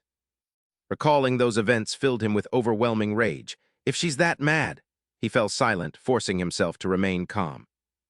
Voices echoed in his mind. "No, are you crazy, Li Yuzhen?" Back then, a terrified Yun Cheng had desperately chased after her. "Stop it, how can you still call yourself human?" He slowly opened his eyes and looked ahead. "Forget it, Li Yuzhen." Remembering something, Yun Cheng spoke to the two. "By the way, the plan remains the same. I've already decided how to make her pay." Anna nodded, beginning to understand. "I think I have a grasp on her character now. What do you intend to do? Are you going to hit a woman?" Yun Cheng fell silent for a moment before answering. "No, I don't plan on using my fists." His gaze was resolute as he declared, "I will destroy everyone around her first." Changsu and Anna looked bewildered upon hearing his plan. There would be no infiltration. This was going to be a direct confrontation. Yun Cheng's expression was resolute as he finalized his strategy. "I will dismantle everyone surrounding Li Yuzhen before I finally deal with her. That is my objective. You are aware that Li Yuzhen is not as easy to handle as the others. If she starts to cry or if we lay a hand on her, those men certainly won't stand idly by." This piqued Anna's curiosity, wondering exactly how many protectors she had. He carefully weighed every factor. "If we eliminate them one by one, there are 100 of them."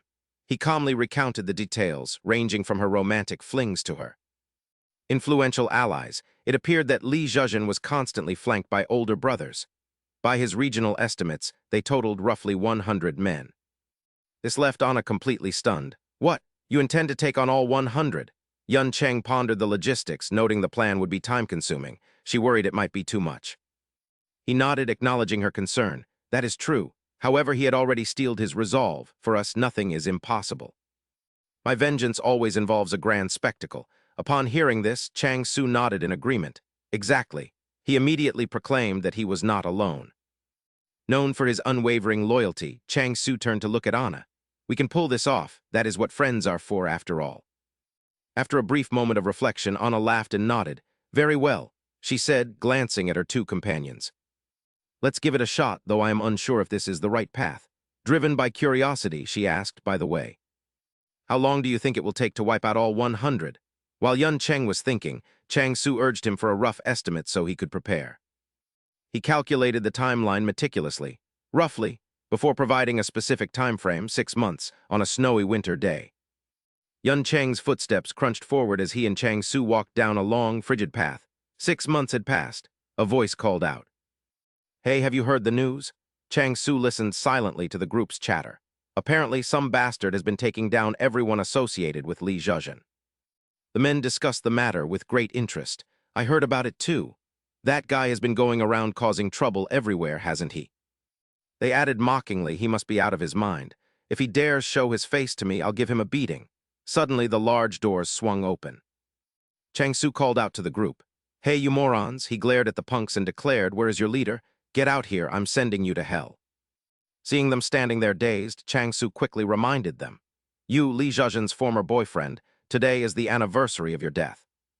Yun Cheng added, I didn't come here to kill the rest of you. He kindly advised the others to stay back, but suddenly a club swung toward him. A lackey had ignored the warning. Seeing him evade the strike, another man was bewildered. These bastards, a whole group of them had been gossiping about Li Zhezhen. They surrounded the two of them. Only two of you showed up. You have some nerve coming to the Dabongson Association. As they prepared to attack, a massive figure stepped forward. Get out of the way. Hong Deming walked out and declared, they are coming for me. He was a member of the Dabongson Wrestling Club, the boss Hong Deming. Standing before Chang Su, he laughed mockingly. Look at this dog. You've got some spirit, don't you? His voice dripped with contempt. But it won't matter. He lunged at Chang Su to attack. I am still far above you. He refused to back down, moving his feet with agility. You think I? He then landed several punches directly onto Hong Deming's face. The barrage of strikes left the man unable to fight back. Chang Su continued to pummel Hong Deming relentlessly for a long time. As the man's strength faded, Chang Su spoke up, you don't know what true power is. To be strong, your technique must be flawless. He told the onlookers to watch closely. It was clear that he had become incredibly powerful in a short time. Float like a butterfly, sting like a bee. This is my style.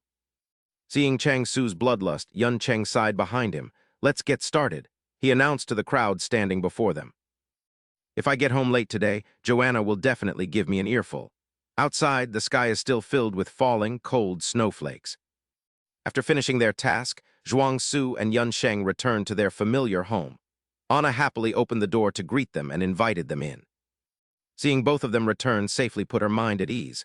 She asked if they were injured or all right, to which Zhuang Su laughed and replied. I'm fine, a man's life is meant for battle, he said.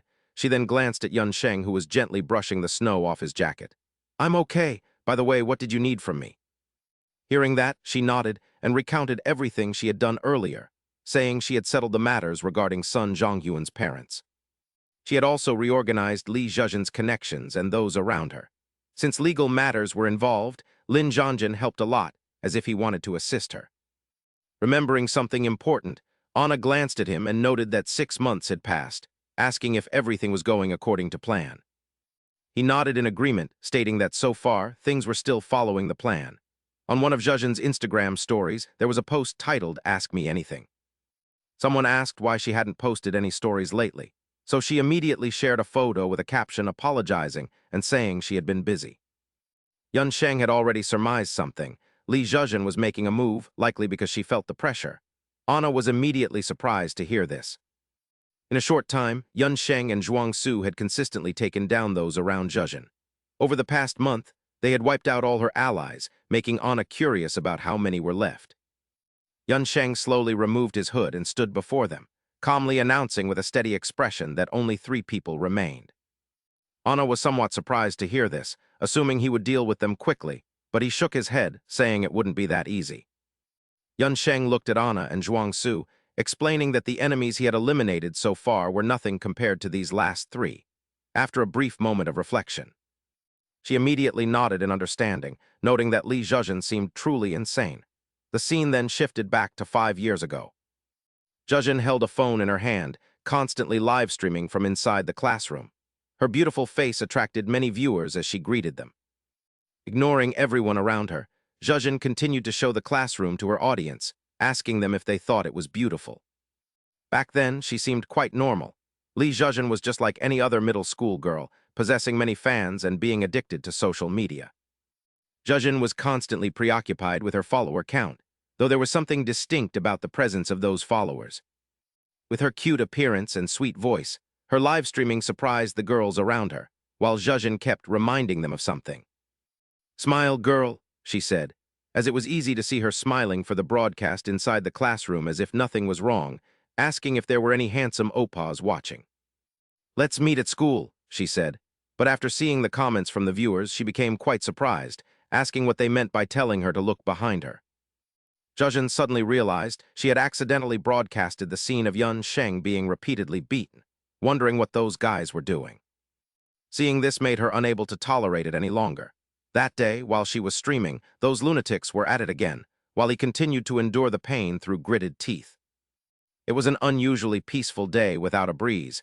Yet the comment section was filled with various opinions, with people asking who was in the background.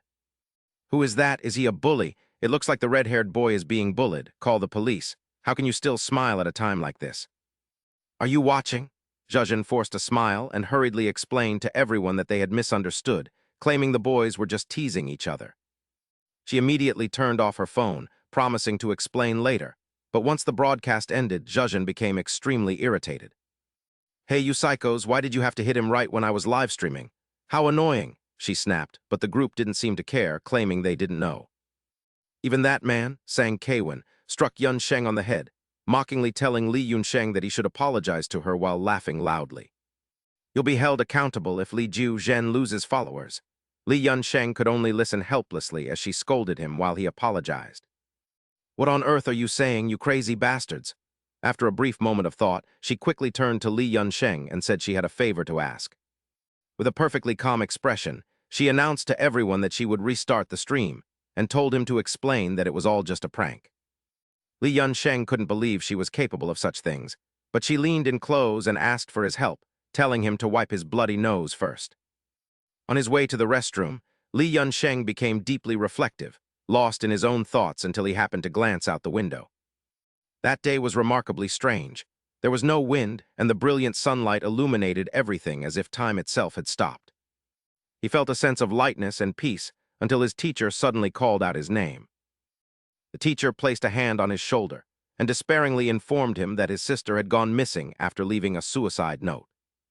Li Yunsheng rushed home only to find Na Xian's cold body, while Mrs. Kim wailed in grief before her daughter's portrait. He sat outside in helpless self-reproach, remembering the day his sister departed from this world.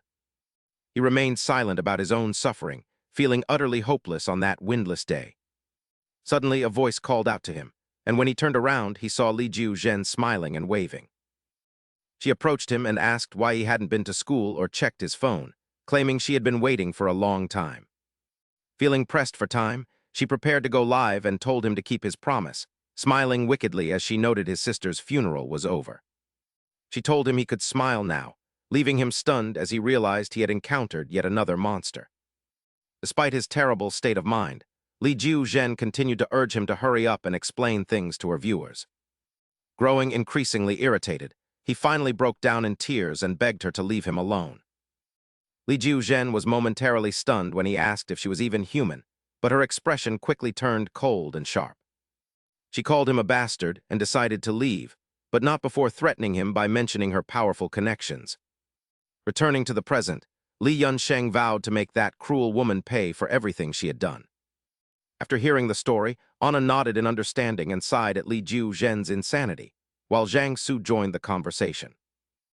They discussed how her abnormal emotions made her dangerous, a sentiment Li Yunsheng emphasized. Meanwhile, Li Ju Zhen was weeping as she wiped away her tears. It turned out she was simply watching a romantic movie, which she claimed was her favorite thing.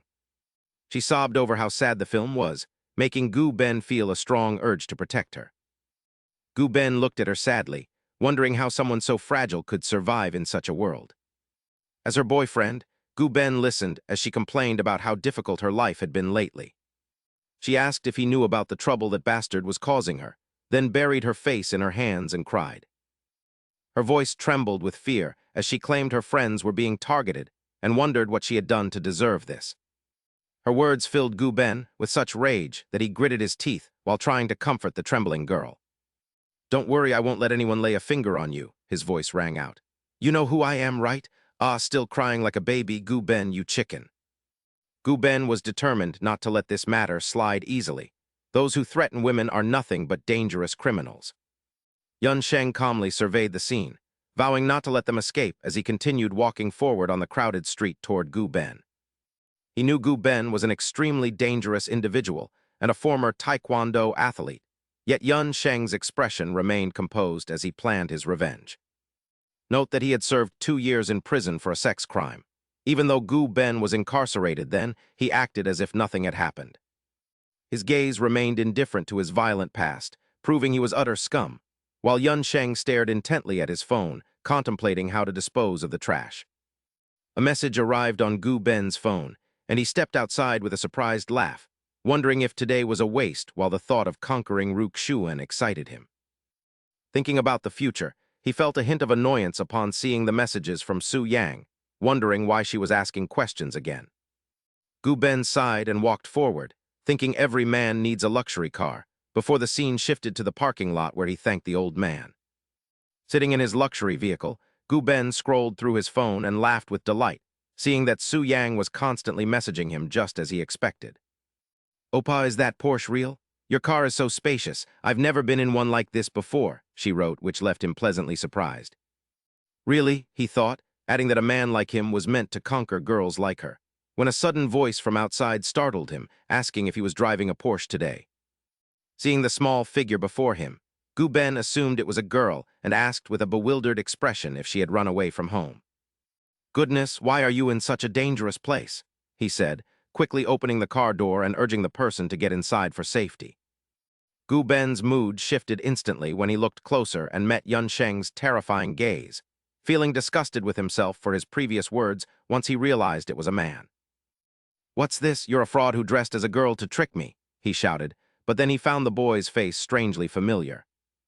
Gu Ben laughed as realization dawned on him, becoming incredibly excited as he recognized the bastard who had been bothering his Rukshuan. Gu Ben circled Yun Sheng while mockingly praising him, saying he almost forgot how famous the boy was, while Yun Sheng silently reflected on the past 6 months. While Yun Sheng was lost in thought, the man warned him that deceiving him and bothering the girl was a very bad idea. He didn't care, having been in countless fights already, but his stillness only served to irritate Gu Ben further. "Hey, why are your hands still in your pockets?" he demanded, telling him to take them out and talk, just as Yun Sheng realized the moment had arrived. It was time to show the results of his 6 months of training, and he coldly told the man that he would show him something that made time seem to stand still. He thought about how trash like this man could live better, suddenly recalling the face of Hao Bin, his second teacher. Yun Sheng had learned a great deal, and deeply valued everything that Hao Bin had taught him. Regarding how to fight, he coldly informed his sworn enemy that he would show him how to win without ever taking his hands out of his pockets.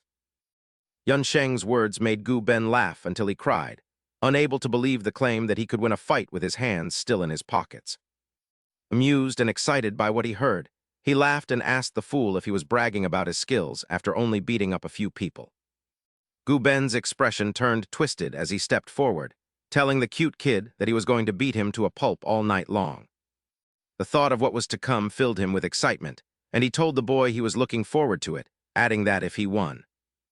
"Then you must take me to Rukshuan," Gu Ben declared, launching a kick at him and asking if he wanted a reward while unleashing a barrage of strikes. "Do you really think you can beat me?" Gu Bong sneered, but Yun Sung easily dodged as the man continued his relentless assault. He felt a surge of excitement, but before Gu Bong could finish asking if he knew, Yun Sung swept his leg, delivering a painful blow that made the man curse in anger.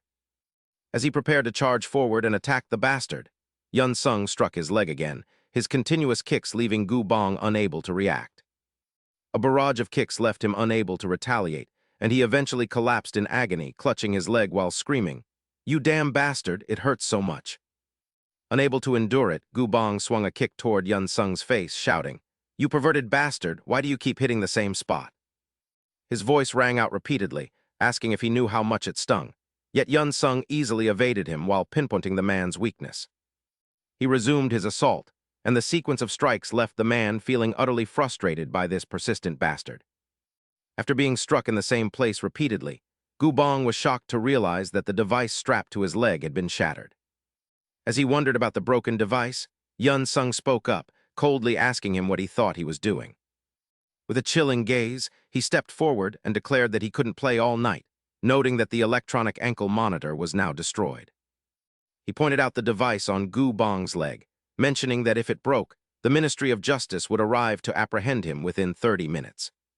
"Isn't that right?" he asked, infuriating the man who roared "You," before lunging forward to unleash a flurry of kicks.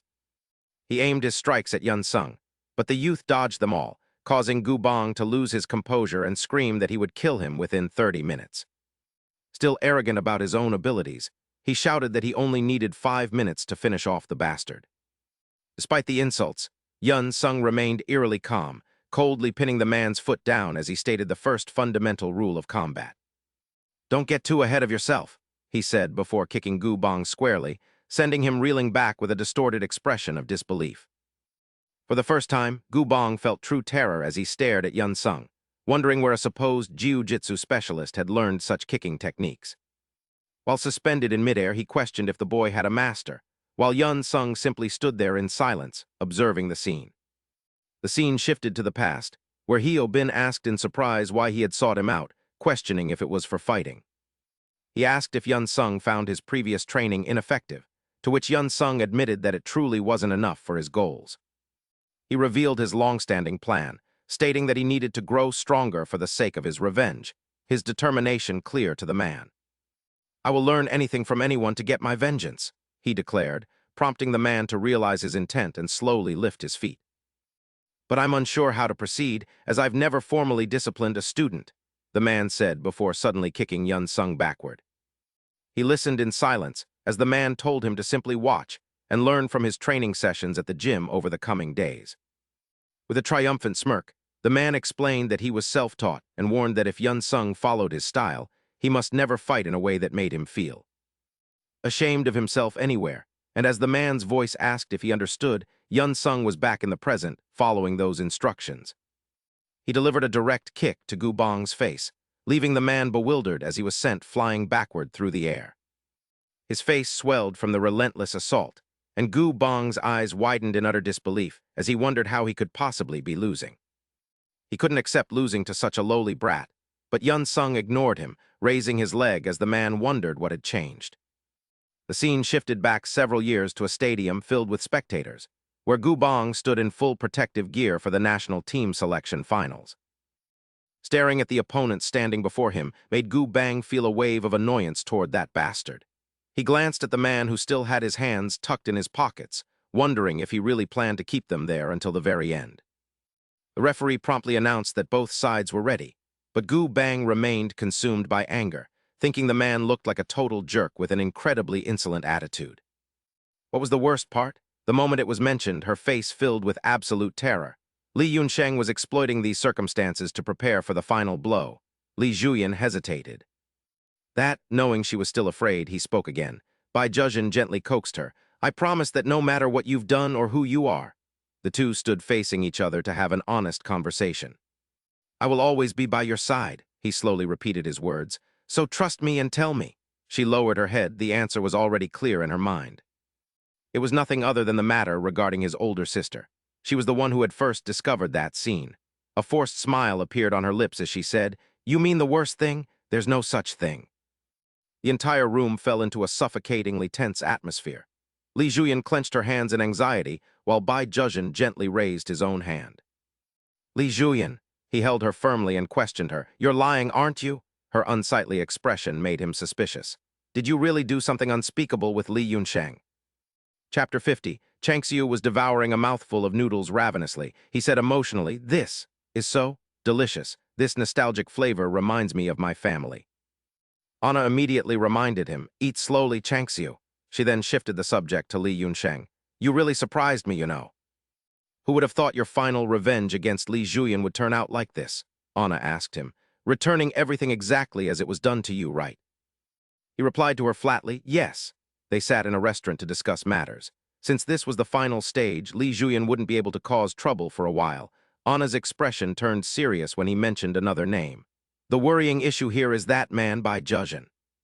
The man they just mentioned was slowly approaching. With his experience and connections, he would do anything to protect her. As his silhouette became clearer, it was evident Bai Zhezhen was no easy opponent. He was a skilled fighter and intelligent. Li Yunsheng continued sharing the plan. "The countermeasure is..." But Bai Zhezhen didn't wait and interrupted immediately. "Thanks for the compliment." All four turned around at once. "So this is where you've been hiding." "It took me a while to find you all." He nonchalantly pulled out a nearby chair. "Keep talking." He was clearly annoyed by this uninvited guest. "About me and Li Zhuyan." "What were you planning to do to me and Li Zhuyan?" He sat at their table to join the conversation. "You were planning to find me first, weren't you? But here I am." Li Yunsheng calmly suggested, "Fine, then there's no need to drag this out. Come outside with me." He was about to say more anyway. Bai Zhezhen suddenly cut him off. "Hey, Jai Xingmin abruptly took a punch from him. Blood sprayed from his nose as his head spun, and he tumbled backward. "What do you mean, go outside?" Veins bulged on his forehead. "As long as I'm here, not a single one of you bastards is going anywhere." The bowl and chopsticks covered in black bean noodles were flipped over. "You're finished today." Changxiu immediately made a move. "You're all going to die by my hand." He threw a powerful punch, as the saying goes, but while he was muttering, his opponent struck back. Even when fighting, one should respect a meal. Bai Zhezhen landed a direct blow to his face. Changxiu continued his lecture, "Behave yourself while others are eating." He managed to dodge the incoming attack just in time. Changxiu's hand immediately shifted into an uppercut. The pressure generated by the punch enveloped his palm. Bai Zhezhen chose to defend and was knocked backward. He quickly found support behind him to regain his balance. "So, you're Changxiu's man." Changxiu rushed forward relentlessly. Speed and skill were difficult to fully utilize with that body. He unleashed another powerful strike as if to shatter the obstacle before him. "This bastard is a good fighter," he declared seriously. "I've got you. Now, you jerk." But he didn't expect Bai Zhezhen to have grabbed a jar of chili powder. "This is—" He threw the spicy powder into his opponent's face, forcing Changxiu to shut his eyes. Even so, the chili made his eyes sting and water. "What?" Taking advantage of this, Bai Zhezhen's hand gripped a wooden beam. He jumped onto the kitchen counter and tucked his legs. Then, using the momentum from above, he lunged to put Changxiu in a headlock. His entire body fell heavily under his opponent's weight.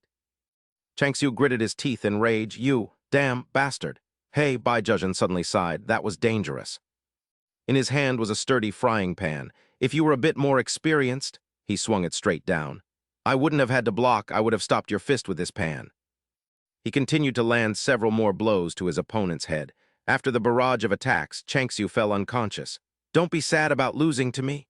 He stood up and reminded him sternly, "This isn't a boxing ring. This is a place for a real fight." Bai Zhezhen left that spot and moved elsewhere. "All right, then." He aimed his gaze directly at Anna and Li Yunsheng. "Now it's just the two of you," he suddenly sighed. "I didn't expect you to cause such a scene in broad daylight." Li Yunsheng criticized him to his face. "I expected you to be more intelligent," he sneered at those words. "More intelligent? That's quite funny." He was met with the boy's cold, expressionless gaze. "I don't think that deeply," Yu Chan said, swinging the pan again. "But if you all disappear, Yu Yan will be happy and content."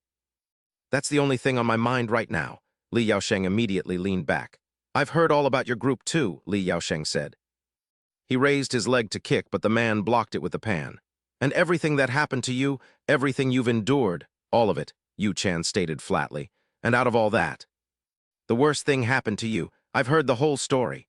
The scene shifts back to high school, where the sound of repeated blows echoed through an alleyway. Two young men were ruthlessly stomping on the victim below while Yu Yan stood by watching. "Please, stop it," the victim pleaded. Jai Zun cried out in desperation. "Please stop, what did I do wrong?" he sobbed, feeling the injustice, but she cut him off. "Shut up, Han Jiksun, speak properly." She recalled the scene she had witnessed. "I saw everything." "You and Li Yaosheng went to the karaoke bar together." Yu Yan interrogated him. "Tell the truth, what is the relationship between you two?" Jai Zun hesitated. "That." She still remembered hearing the story from him. "Actually, that matter was—" After a moment, her expression changed drastically. Yu Yan leaned in close to Jai Zun as if to confirm. After he finished speaking, he fell silent while she asked skeptically, "Really?" A smirk curled onto her lips. "Are you truly in that kind of relationship?" Her face flushed with excitement. "Fine then, take a photo while the two of you are doing it." In her mind, she was certain of one thing. "I'll make that bastard Li Yaosheng drop out of school, no matter what it takes." The blood-stained frying pan was tossed aside. "I truly feel sorry for what you've been through," Yu Chan shared sincerely, shoving a hand into his pocket. "I mean it." Across from him, Li Yaosheng remained expressionless. "However, I'm sorry. Even if Yu Yan did those things," he lunged forward, switching to his fists, "I still can't abandon my Yu Yan." The sound of flesh hitting flesh rang out as the punch sent tremors through him. Yu Chan then raised his right leg to deliver a powerful kick. He used immense force to kick Li Yaosheng away. The boy crashed into a pile of tables and chairs, creating a mess. The man leaned against the kitchen counter behind him and pulled back his leg. "You must be curious why I do all this for Yu Yan, knowing what she's done." Anna had been watching silently until now. "The reason is simple."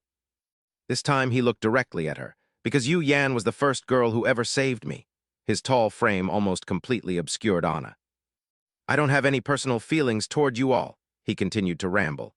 Unfortunately, she could no longer stand to listen and finally spoke up. "You sure have a big mouth." The person Yu Chan had sent flying earlier had returned, acting like it's already over. The first thing he gave the man was a kick. It struck Yu Chan right in the center, hard enough to send him flying. A kick to the liver. Li Yaosheng stood watching as Bai Yuchen coughed violently. That look of pity was reserved solely for his opponent. "I think I understand now why you've turned out like this." Yu Chan was taken aback. "What?" He continued his explanation. "The reason you came all this way, the reason you're fighting me." He recounted several of the man's actions. "I found it strange from the very beginning. You put yourself at a disadvantage by taking on 4 people and causing trouble in a restaurant in broad daylight." He then calmly exposed the plan. "There's only one reason you're stalling for time." Startled that his secret was out, Yu Chan flinched. Yu Yan is hiding somewhere. She was currently holding a flight ticket. "Of course, she's not just hiding. She's fleeing the country, isn't she?" Yu Yan sat in the waiting area looking terrified. A rather wise choice. Clutching his chest, he asked, "What, you bastard? How did you know?" Bai Yuchen could feel it. The murderous intent Li Yaosheng radiated now was entirely different, no matter what tricks they used. Nothing could stop Li Yaosheng from getting his revenge. He declared to the man, "Fine, let's end this." Meanwhile, the man struggled to his feet. "So that was the best decision." Li Yaosheng's fists began to tighten. "From now on, I'm going to fight for real." Yu Chan's mind began to tremble. Cold sweat began to roll down his cheek. If there was one thing Bai Yuchen had overlooked, and that previous kick felt very different, it was underestimating Li Yaosheng. Bai Yaochen reflected on the situation and realized that Li Yunsheng's judgment and abilities seemed strangely familiar. He took a more serious stance, knowing he couldn't waste a single second if he wanted to catch up to Li Ruzhen. That specific posture, with one foot forward and the other at a 40-degree angle, reminded him of his master. As his thoughts continued, Li Yunsheng adjusted his tone and stated that they needed to fight properly now. Bai Yaochen reconsidered, realizing that those masters and 2 other hidden experts had likely helped him self-study. Gritting his teeth, he told Bai Yaochen he would fight with all his might while glancing at the person beside Li Ruzhen. Li Ruzhen, the first woman to ever help a weary soul like him, appeared in his mind with her haggard face. His mother was an unrepentant addict, and he had watched silently as his father moved on to a new wife. After his father married for the 4th time, only Li Ruzhen remained to ask the exhausted Bai Yaochen if he was okay. He had known Li Ruzhen since childhood, and her sincere promise to stay by his side, regardless of his condition, resonated with him. Li Ruzhen embraced him and whispered into his ear, asking if he would do the same for her. He was deeply moved by her words, as his deprived upbringing made him desperate for someone to love him. Having grown up in such a toxic environment, he reached adulthood without ever experiencing true love. Feeling as though he had never done anything right, Bai Yaochen looked at the ceiling and realized he just wanted to be loved. Back in the present, Li Yunsheng targeted his right leg with a low kick that left him struggling. The opponent followed up with a punch to the face and a knee strike as Li Yunsheng maintained a serious expression. He finished the attack with a skillful jumping kick, while Bai Yaochen noted his opponent's cold and analytical gaze. Gasping for air and trying to balance, he noticed the man's body was weakening, though he doubted it was from exhaustion. Li Yunsheng's expression shifted as he noticed the strange movements and immediately began to question him. Bai Yaochen was shocked when he was asked about the numerous wounds hidden beneath his clothes. Seeing what looked like stab wounds, he demanded to know what he had done, recalling the urgent warning he gave Li Ruzhen about Li Yunsheng. He had warned her that the bastard would never stop tracking her, and that her best option was to flee abroad. She expressed concern about the cost of going abroad, but he cut her off, telling her it was a small price to pay for her past actions. He slowly recalled the sad event, certain that Li Yunsheng's ultimate goal was to kill her. He emphasized that following his instructions was her only hope as they headed toward a busy airport. Amidst the crowds, Li Ruzhen followed the plan by carrying her luggage and purchasing a plane ticket online.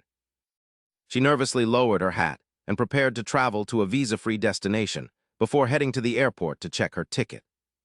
An airline employee offered to help with additional procedures, but Li Ruzhen remained silent and bit her lip.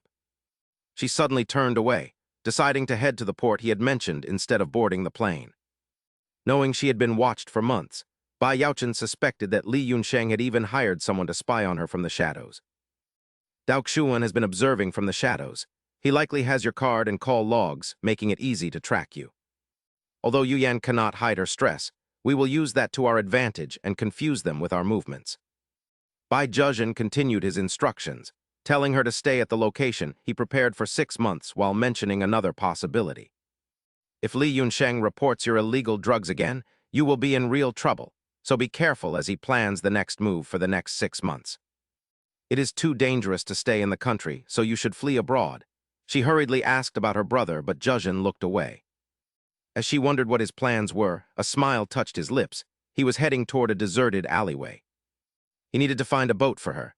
Handing over a thick envelope, he told her to find Captain Cui once she reached the harbor. Zhezhen calmly said the captain would give her a ride if she showed him that. You know what to do next, right? But Yu Yan was shocked and cried out in fear. She asked what had happened to him. Despite his injuries, he smiled and said he had ensured she would have a safe journey. He admitted the negotiations didn't go well, but as Yu Yan cried, he ignored the blood and patted her head, telling her to go to the port. He promised to protect her no matter what. Even though his face was pale from the dire situation, he told her not to worry. His body was no longer responding to his will. Though his fists were clenched, his strength was fading and he could not stand steady. He summoned his remaining strength to charge forward for Yu Yan. Yunsheng easily dodged the punch, and Zhezhen's kick was also blocked. He launched a continuous assault on his opponent, for his own sake too. His mother's stuttering words suddenly came to mind, asking if he had any money. His vision went white, and his movements became blurred. His father's harsh words about him not being on the deed returned as Zhezhen lunged with a fist. This time he struck Yunsheng's chest and pushed him back. Yunsheng gritted his teeth to suppress the pain. Li Yunsheng. Yunsheng immediately struck back at his face. Even if I die, I will never let you. Before he could finish, his head was slammed into the floor. Touch Yu Yan. Leaving a bruise on his face, he told Bai Zhezhen that he didn't think ill of him before stopping the beating. You did what you had to do, and I am doing what I must. He turned away while speaking to the man. But this doesn't feel right. I feel like I've become the villain here. Zhezhen weakly uttered a single word. Yunsheng declared first, but we still have to do it. Zhezhen was shocked by the revelation that followed. The revenge is proceeding as planned. From the port you mentioned. Zhezhen stammered, asking how he knew, but Yunsheng interrupted him. While Xingming broke into a cold sweat nearby, the ship where Yu Yan was hiding remained deserted. She sat among the cargo and cursed her luck. Fear made her bite her nails, as she wondered if her brother was fighting Li Yunsheng. She worried about what to tell her friends if she fled abroad and lamented her uncertain fate, not knowing what to do. She realized that no one she knew truly cared about her. Pulling her hat down, she acknowledged that even her parents were indifferent. Her head was spinning. Overwhelmed by bitterness, she wept, questioning why she had to leave like this. She told herself she had only teased him a little in high school and couldn't understand his cruelty. Her thoughts stopped as she noticed her surroundings. She wondered why the boat hadn't left yet. Dragging her luggage toward the door, she felt a growing sense of unease. She pushed the door open and looked around. She hadn't seen anyone since coming out. From above, she spotted Yunsheng's figure below. He spoke up politely, noting she had been there quite a while. Then Li Yunsong mockingly asked Li Zhezhen if she really thought she could escape so easily. She gasped in terror at Li Yunsong's name, her voice trembling with disbelief as she asked how he found her. But he cut her off, saying her simple-mindedness made her easy to track. He had already anticipated their plan and thanked her for not listening to Zhu Zhan, which made finding her a simple task. Zhu Zhan had warned her before to only use cash no matter what, noting that he was very quick at following tracks. He had also cautioned her not to turn on her phone, to which Li Zhezhen merely looked down and agreed before the car quickly drove her away from that alley, where she tried to remain calm. Despite her composed exterior, her hand on the phone was sweating profusely, yet her actions aligned exactly with what he had predicted. She ignored the warning and wanted to use her phone as the car sped through the twilight, even though she knew she should stay away from it. Not knowing what else to do, her nervous habit of biting her nails returned, as it was the one thing she couldn't endure. She began to go mad being unable to touch her phone and convinced herself it would be fine as she glanced down at the device beside her. Her brows furrowed in hesitation as she wondered if a brief use would be okay, but Li Yunsong bluntly stated that her doing so was exactly how he located her. He told her in a steady tone that finding her was easy, and there was no need for disappointment, while Li Ju-zhen gritted her teeth and trembled, calling out Li Yun-song's name. He reminded her that he would catch her even if she fled the country, while Ju-zhan was being helped into a chair on the other side. He sighed helplessly, calling Li Ju-zhen a fool and noting she knew what kind of man he was, yet she still shouted back at him despite her grim situation. Li Ju-zhen furiously demanded to know what that bastard Li Yun-song was doing to her and why this was happening, but he responded with cold indifference. A carnivorous plant. He casually told her that he got a tattoo when thinking of her, specifically the one near his waist that symbolized her as a man-eating tree. Before she could understand, he continued, explaining that from this moment on, the true meaning of that tattoo would begin. Li Yun-song ordered Li Ju-zhen to get down, slowly tilting his head as he told her it was time for their story to come to an end. His declaration that it was truly over left her gritting her teeth in terror at the brutal reality. A short story about bees was told, describing how a queen bee knew she was special compared to the drones from the moment she was born. Every detail of her face was magnified as the worker bees were treated as mere lackeys. Their hive hung from a high branch, but the queen would soon realize the truth as they filled it with honey. Without those worker bees, she would be unable to survive, and suddenly their numbers began to drop as they disappeared. They never returned, leaving only 3 bees in the hive, and the queen realized she could not exist on her own. A void remained in the hive once all the workers vanished, leaving the queen alone until she finally beat her wings and flew away. The queen bee set out to find a new land, thinking she could discover everything herself despite not knowing what the world was like. However, a flower was waiting for her, and the queen, having no knowledge of anything, immediately met a miserable end. Li Yun-song coldly ordered Li Ju-zhen to come down as he waited for her below the ship, repeating that it was time to finish this. He told her to get down quickly, and with a pale face, Li Ju-zhen could only tremble and call his name before finally leaping off the ship and calling him a bastard. She crossed the small bridge in a fury, asking if he really wanted to go this far over what were just childhood pranks from middle school. As she reached the shore, she screamed that she would definitely kill that bastard, her voice rising as she neared Li Yun-song and grabbed his collar, demanding to know what he had done. She vented all her anger on him, questioning why he was doing this and asking if he wanted her to take her own life. "You're treating me exactly how I treated you back then," Juzian muttered, her hands gripping her shirt tightly.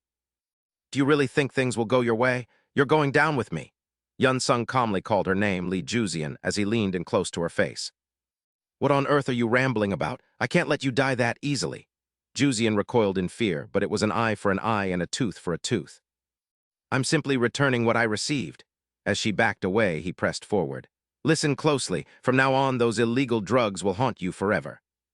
She gasped in confusion. "What?" But he continued his declaration. "Whether you're eating, meeting friends, traveling, or even going abroad, those illicit drugs will always follow you."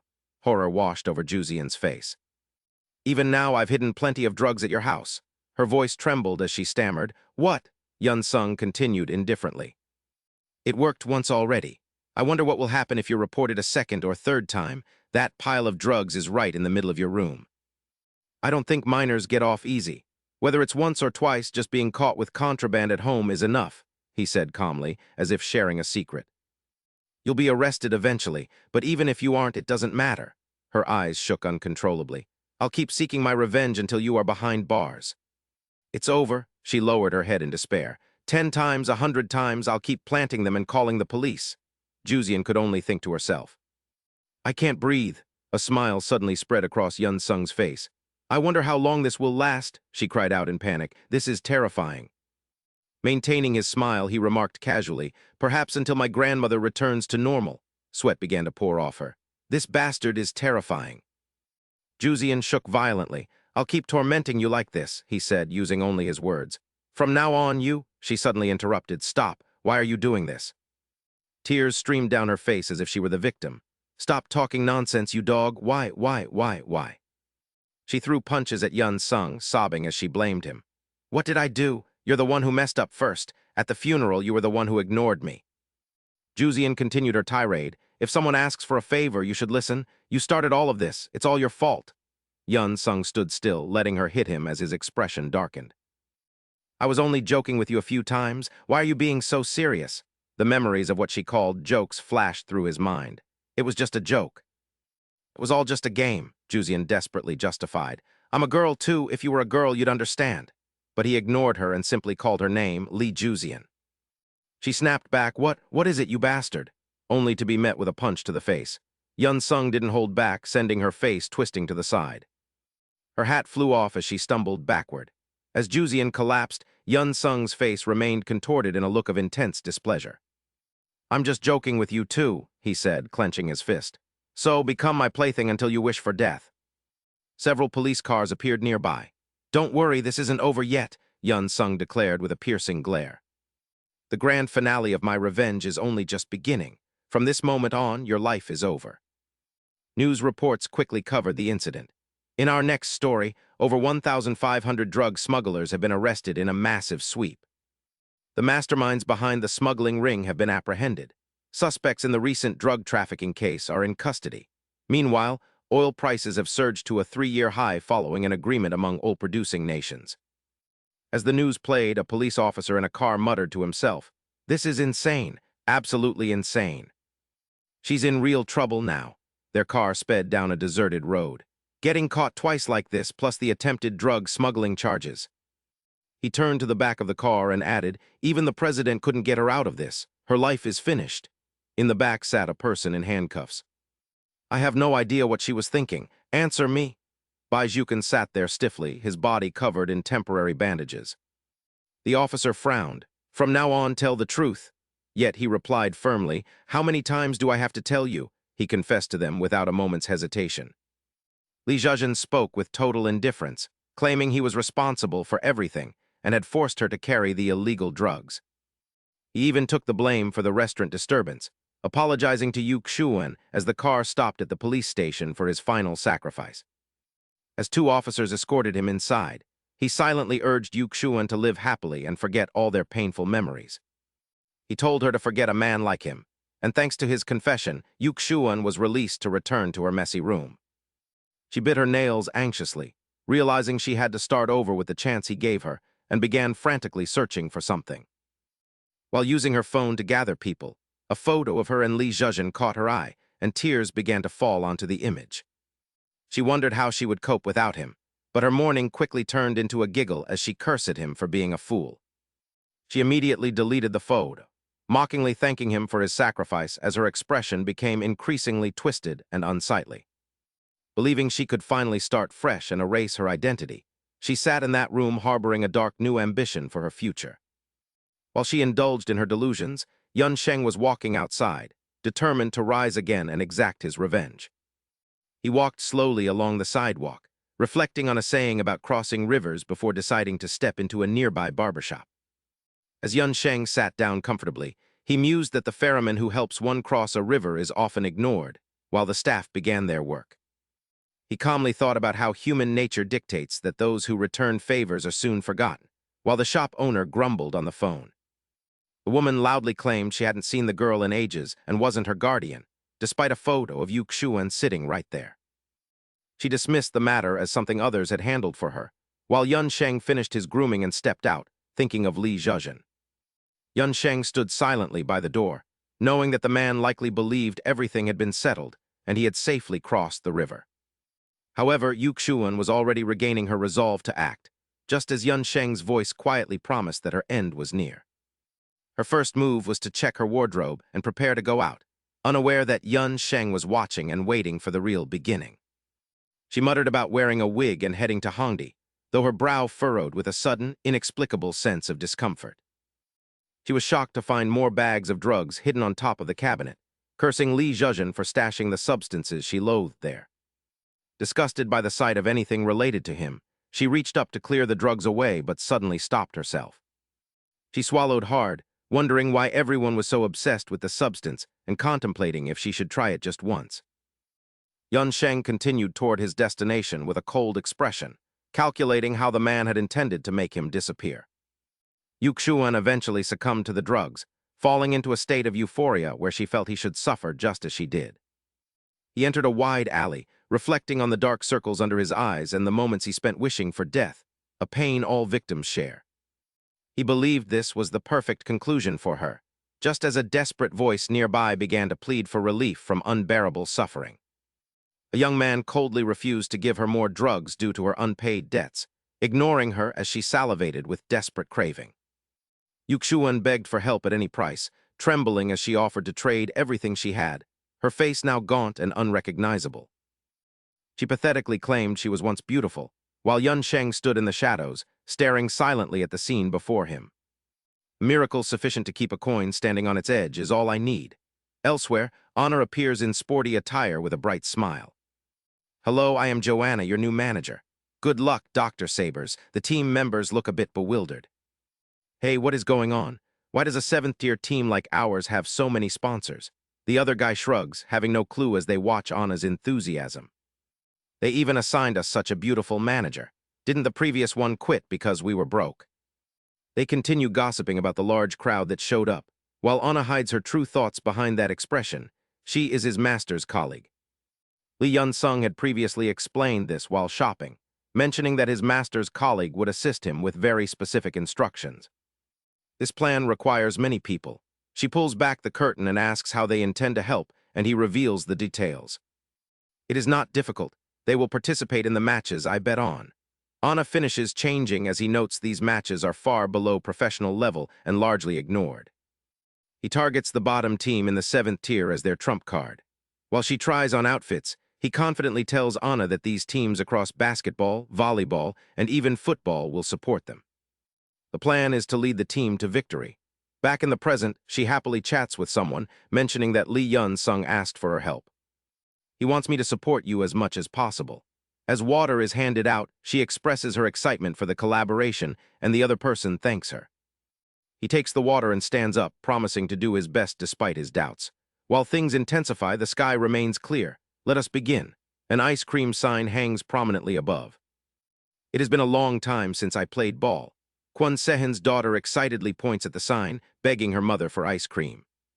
Mommy, I want ice cream. Kwon Sehin's wife gives in, allowing her only one. His phone vibrates violently while he wears a faint smile. I wonder who she takes after. Kwon Sehin answers the call immediately, identifying himself as his subordinate's voice comes through. Mr. Chairman, this is Captain Park. I apologize for disturbing your personal time, but the 7th-tier matches you mentioned are unfolding exactly as Lee Yun-sung predicted. The score gap is massive, and the bottom-tier teams are dominating. His voice falters as he reports that the basketball game has already concluded. The second match also saw a complete reversal of victory. He listens grimly, realizing the situation, as Captain Park confirms the details. Mercenaries are currently active, a fact that truly catches his attention. These athletes are playing with intense passion, claiming to be recently registered mercenaries. Sehin begins to piece it together. He narrows his eyes, realizing that this must be Lee Yun-sung's scheme. Captain Park adds that the member exploited the lack of a betting limit on their website, presenting the worst-case scenario. If this continues, even our commissions will vanish, and we might have to pay out the dividends ourselves. Upon hearing this, the man's lips curl into a smirk. What should we do, Chairman? Should we stay quiet and deceive him? He responds dismissively, questioning why they would ever need to resort to trickery. Kwon Sehin remains confident with Gu Huang backing him, especially given the ties to JBeat TV. After all, they have been in this industry for more than just a month or two. He calmly states that they never operate at a loss. Although Captain Park remains anxious, Kwon Sehin immediately moves to reassure him. Do not worry. Thanks to that fellow who raised the stakes, let us see how many fools have gathered. His voice is laced with hidden meaning. As time passes, the online forums are buzzing with excitement over this week's bets. A young man types furiously, the clacking of his keyboard echoing their conversation. Sehin sneers, noting that, thanks to that man, the stakes have risen significantly, and they are about to rake in the highest profits in the history of break. Countless people have joined as he expected. Bit by bit, 10 million won at a time, they are pouring money in until it reaches 100 million won. Lee Yun-sung's bets continue to stack up as the results of each match come in. The screen is filled with celebratory messages as more people grow increasingly excited. Terrified, the man bit his nails, wondering why the odds were so stingy and kept moving against him, yet he still closed his eyes and wagered a massive sum. To hell with it, he muttered, as Captain Bay sat at the computer to investigate, confirming that even several high-stakes players were following suit. They were all tailing Li Cheng, whose accounts were dominating the top of their pages. This man named Li Cheng was raking in a fortune from Black 10 by revealing his picks to others, leaving the man even more stunned. I suspect this issue won't end with Li Cheng alone, so what should we do now, he asked, though the man's expression remained unchanged. How interesting, he remarked, noting that while the others panicked, the youth remained calm even though paying out everyone would bankrupt the company. Zihan couldn't help but offer a word of praise, acknowledging that Li Cheng was quite clever to exploit the lack of a betting limit. You didn't just shift the risk onto us, you also stopped us from defrauding others and escaping, dragging the previous bettors into this as well. He even manipulated the gambling addicts on Black 10, and now, as he stood at a red light on a busy street, his choice was clear. Deceiving him alone wasn't enough, so once the light changed, Li Cheng walked across, knowing he had to trick every user on Black 10 or he would fight to the end. He would struggle until the very end, but Zihan merely smirked, showing no panic as he eagerly anticipated what was coming. Having anticipated that plan for the final match, he looked toward the massive stadium where the football game he bet on was taking place. Only a few spectators were scattered in the stands for the 18th round of the K7 League between Hainan United and Shizong Stewards. He confidently declared he would turn the tables there, while reporters joked about how the bottom-ranked Shizong team would perform as anonymous figures began to move. They were well prepared this time, and during an interview, the coach mentioned a surprise regarding the underdog's uprising as 3 men disguised themselves as stadium staff. "Let's wait and see," the leader said cautiously over the phone, confirming to the chairman that they had successfully entered the stadium. "I'll identify the mercenary and will pretend to make a mistake while slicing his ankle slightly," to which Zihan contentedly agreed. Their target had arrived early, and if Li Cheng had indeed hired a mercenary, the man had to possess a certain level of technical skill. As the player wearing number 44 leaned down, the order was given to fight and eliminate him within the deadline. Upon receiving the command, they drew their weapons and assured him of their thorough preparation before he hung up the phone. "I will contact you once the job is finished," he said, before calling out to his accomplices who immediately turned to listen. He cautiously reminded them to finish the target off as they approached, urging everyone to demonstrate their professional skills. Zihan grew even more smug, watching them brazenly brandish their blades, confident that it didn't matter who his opponent brought along. "I'll show you that you can't overcome professionals," he thought, having easily bribed his way into these low-level leagues with a bit of cash. The security systems were lax, and as Zihan finished changing to leave, he knew any pre-match commotion could easily be covered up. He could hide anything, and as his wife and child saw him off, he thought about how long he had waited for this moment to deal with Li Cheng. Whether it was basketball, volleyball, or baseball, the reason he had concealed the youth's actions was because he suspected the boy was already in the stands. If you keep winning your bets, those greedy fools will follow you, and the more accurate your predictions are, the more the wagers will grow as the match begins. The stakes would only continue to rise, which was why he hadn't acted until now, while his assassins hid by the door to launch their ambush. "Thank you for driving up the betting pool, Li Cheng. But in the end, I will turn the tables," he thought, though his expression suddenly froze regardless of the mercenary involved.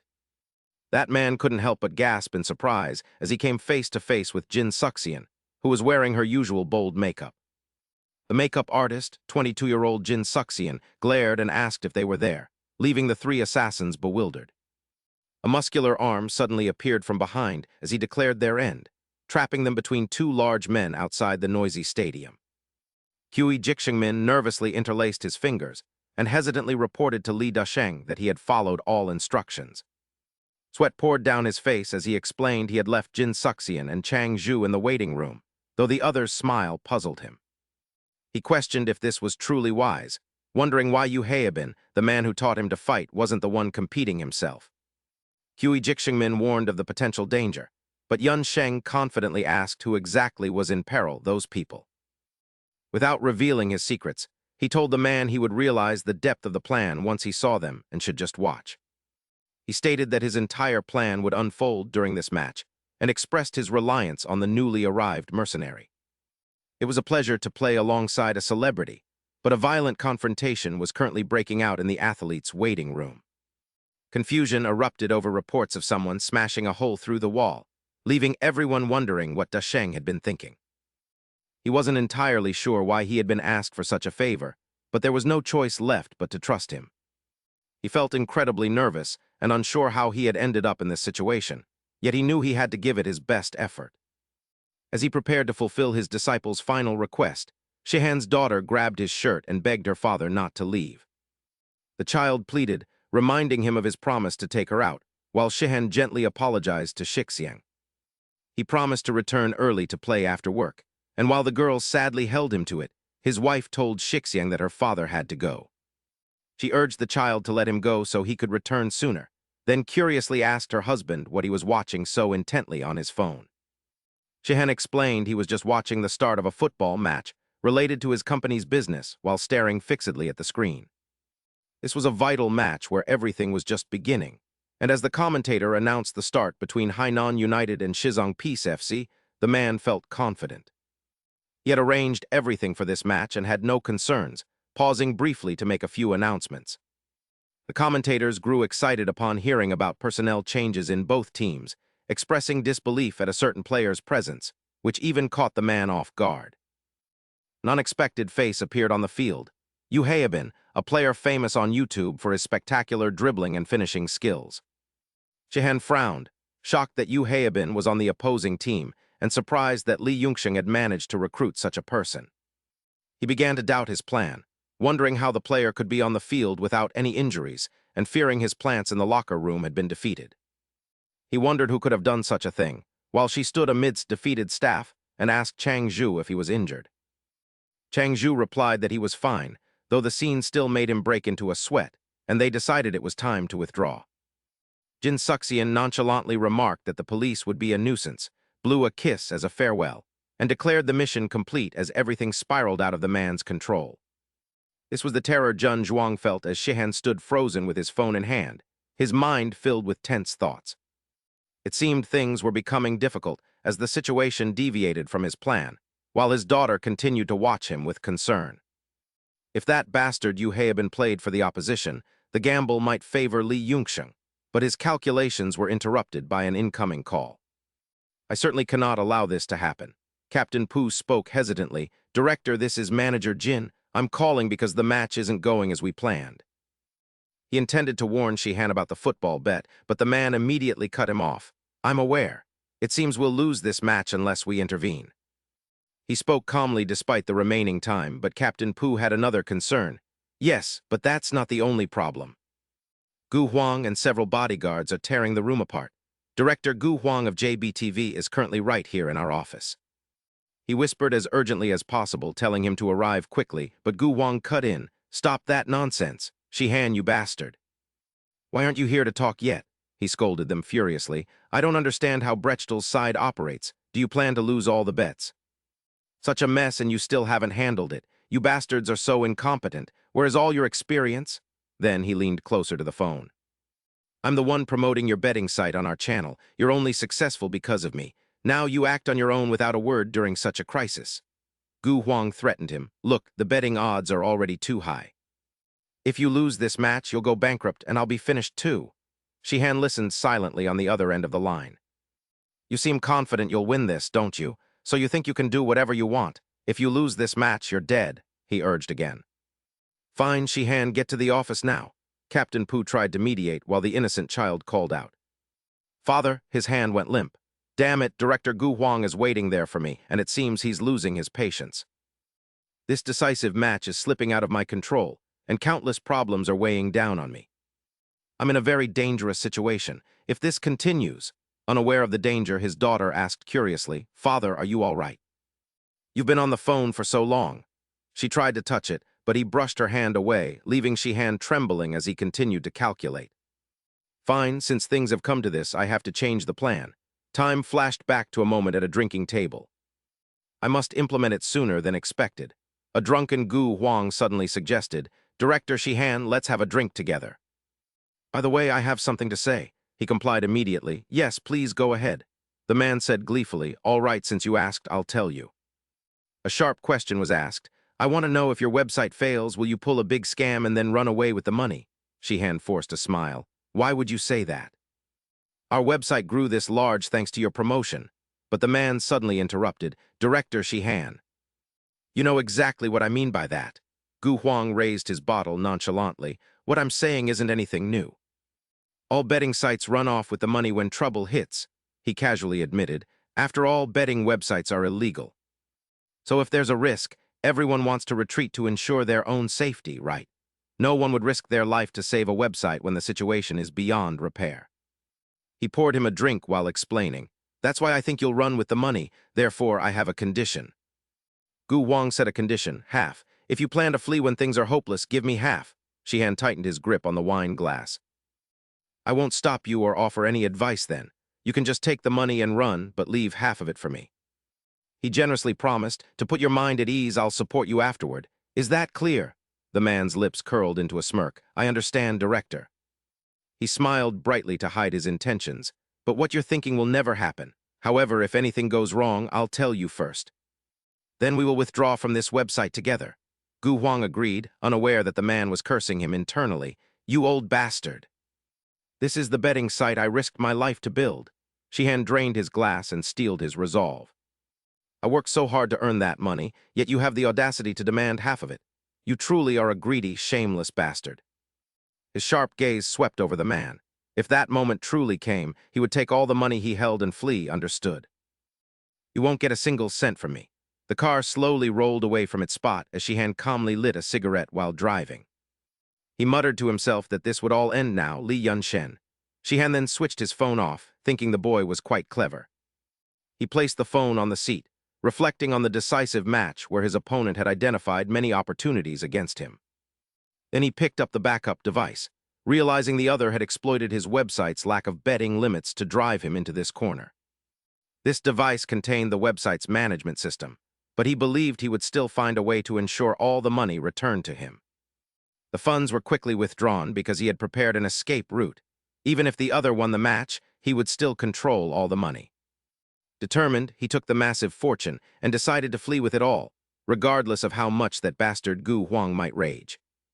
Now Shihan had no worries and didn't care about him, intending to enjoy the 500 million while Yun Shen merely smiled to himself, calling him a bastard.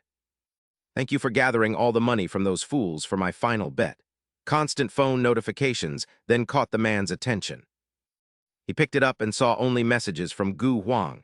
There were so many voice notes in such a short time that he was forced to answer. That bastard director Gu Huang was clinging to him relentlessly, seemingly sensing that something was wrong as his angry voice suddenly erupted. Hey, Director Jun, why are you just now answering?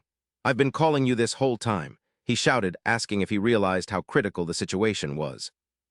Where are you? Get to the office immediately. As the man continued to urge him, Shihan cut him off, calling Jin Gu Huang a loud-mouthed bastard. He confidently fired back, telling him to stop acting superior and shouting, as he wasn't his subordinate, leaving Gu Huang stunned. He also informed him that he had withdrawn all the money from the website and deleted every piece of data from the betting platform. Whatever you say now won't matter. The man began to panic, pleading for Director Jun to wait as he didn't understand what was being said. Shihan didn't bother explaining, bluntly declaring to the shocked man that he had taken all the money and was running away, prompting Gu Huang to question him in disbelief. He coldly replied that if he hadn't done so, his money would have vanished, causing the other man's face to darken significantly. Did you think I would just sit by and let my hard-earned money disappear? I worked tirelessly for this wealth, do you understand? He roared in fury, trying to bring the man to his senses, demanding to know why he was running with the money when they had actually won. The screen before him showed the match results. The other team had lost, meaning they would win big. Gu Huang explained that with a 5-1 score, they just had to wait for the payout, leaving Shihan completely frozen. Why did you take the money and run? What on earth were you thinking? The voice on the other end continued to press Director Jun to say something. They were winning, not losing, but he couldn't respond due to the shock. How could Yao Heben's team be losing? It seemed impossible. The person he was thinking of was secretly smiling with satisfaction while apologizing to the director, claiming he did his best but failed, to which the man politely replied it was fine. His expression was clearly strained, as he noted that the boy had only played for 5 minutes anyway, thanking him for showing up to compete before asking a curious question. He wondered why he had come to play today, knowing he rarely participated in such matches, to which Heben simply turned around and replied it was nothing special. His gaze fixed directly on Yun Shen, explaining that someone had asked him to come, and he had merely appeared to get some television coverage while the other waited calmly. It was something he felt he should do, and only then did a smirk play on his lips. This match was never meant to be won from the start, while Shihan slumped over his steering wheel. My goal was to terrify that bastard Jun Shihan so he would withdraw money from the betting site to flee. He cursed me under his breath in frustration. That bastard. Don't tell me you had this in mind from the start. His crumbling mental state made him mutter incessantly. It's impossible. Did you do this on purpose? How could you be so confident? Someone approached his car. I told you before, that person exclaimed in surprise. What's this? Shihan looked up. A gambler will eventually be defeated by his own wagers. His wife and child were outside the car. Haven't you left for work yet? He finally understood Yun Sheng's warning. I put that 500 million of mine into your betting site. His daughter looked at him with teary eyes. You don't look well. Are you having some trouble? Shihan couldn't utter a single word. If you want to take my money, then take it, no matter how much it is, that money. Gu Wang was rampaging in his office. Consider it your bonus, he furiously threw his computer. That damn Jun Shihan. He pointed directly at his subordinates. He dares to run away with the money, find him for me, that bastard. Don't even think about escaping my grasp. Gu Wang's voice echoed through the room as he shouted, find his whole family, capture everyone related to him and bring them here. After the match, Yun Sheng walked out to the sound of cheering. The spectators leaving before him were all joyful. Now you must face it. He suddenly recalled the past. Do you know what the situation was like back then? At that time, he and his accomplices had tormented his grandmother. Everything you did to me back then? High school Yun Sheng was rushing home. I will now return to you many times over. He carried small hopes within that smile. Now he felt even more vindicated. The hourglass was almost empty. Jun Shihan, Gu Huang's reaction is exactly as I predicted. Those gangsters you're working with will turn into your enemies. Along with that was Shihan's unsightly face. Can you even withstand this situation? His wife and child waited anxiously for an answer. In 3 months, the atmosphere in the parking garage was suffocatingly tense. 2 or 3 weeks. Thinking of this, Yun Sheng couldn't contain his joy. He was eagerly counting down every second from this moment. The hourglass tattoo had been fully deciphered. The time he had left was only 3 hours. The stadium was still buzzing with excitement. Thus, the match between Hainan United and Shizong FC ended with a victory for Shizong. The two reporters took turns exchanging comments. This result wasn't hard to predict. Indeed, Yun Sheng listened silently to their commentary, although a famous YouTube player came to help Hainan United. He only played for 5 minutes, so it didn't change anything. He smirked inwardly. This match was lost from the start, so it didn't matter to him at all. What mattered was that after the match, I tricked you and backed you into a corner. I made you betray all your allies and forced you to flee with that money. His wife was still waiting. Honey, are you okay? And that was what Yun Sheng had prepared for him. This is the psychological blow from me spending so much money on this match. You lost your cool and couldn't consider the consequences. She looked at him with worried eyes. You've seemed quite uneasy since this morning. Shihan put on a cold face. Do you need to go to the hospital for a checkup? She offered her concern, but he just clicked his tongue. If you're uncomfortable. A vile smile slowly appeared on his face. Shihan clutched his head and burst out laughing for no reason. The child outside was frightened by his madness. You're good. His wife spoke up, honey. But he suddenly cut her off again. Shut up, Shihan issued a warning. Don't say another word if you don't want me to lose it. Both his hands gripped the steering wheel tightly.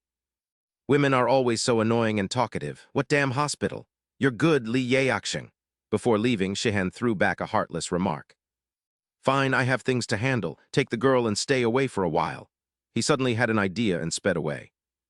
We still have to continue this game. Don't go back to that apartment, do you understand? For some reason, he couldn't stop laughing. This time, you.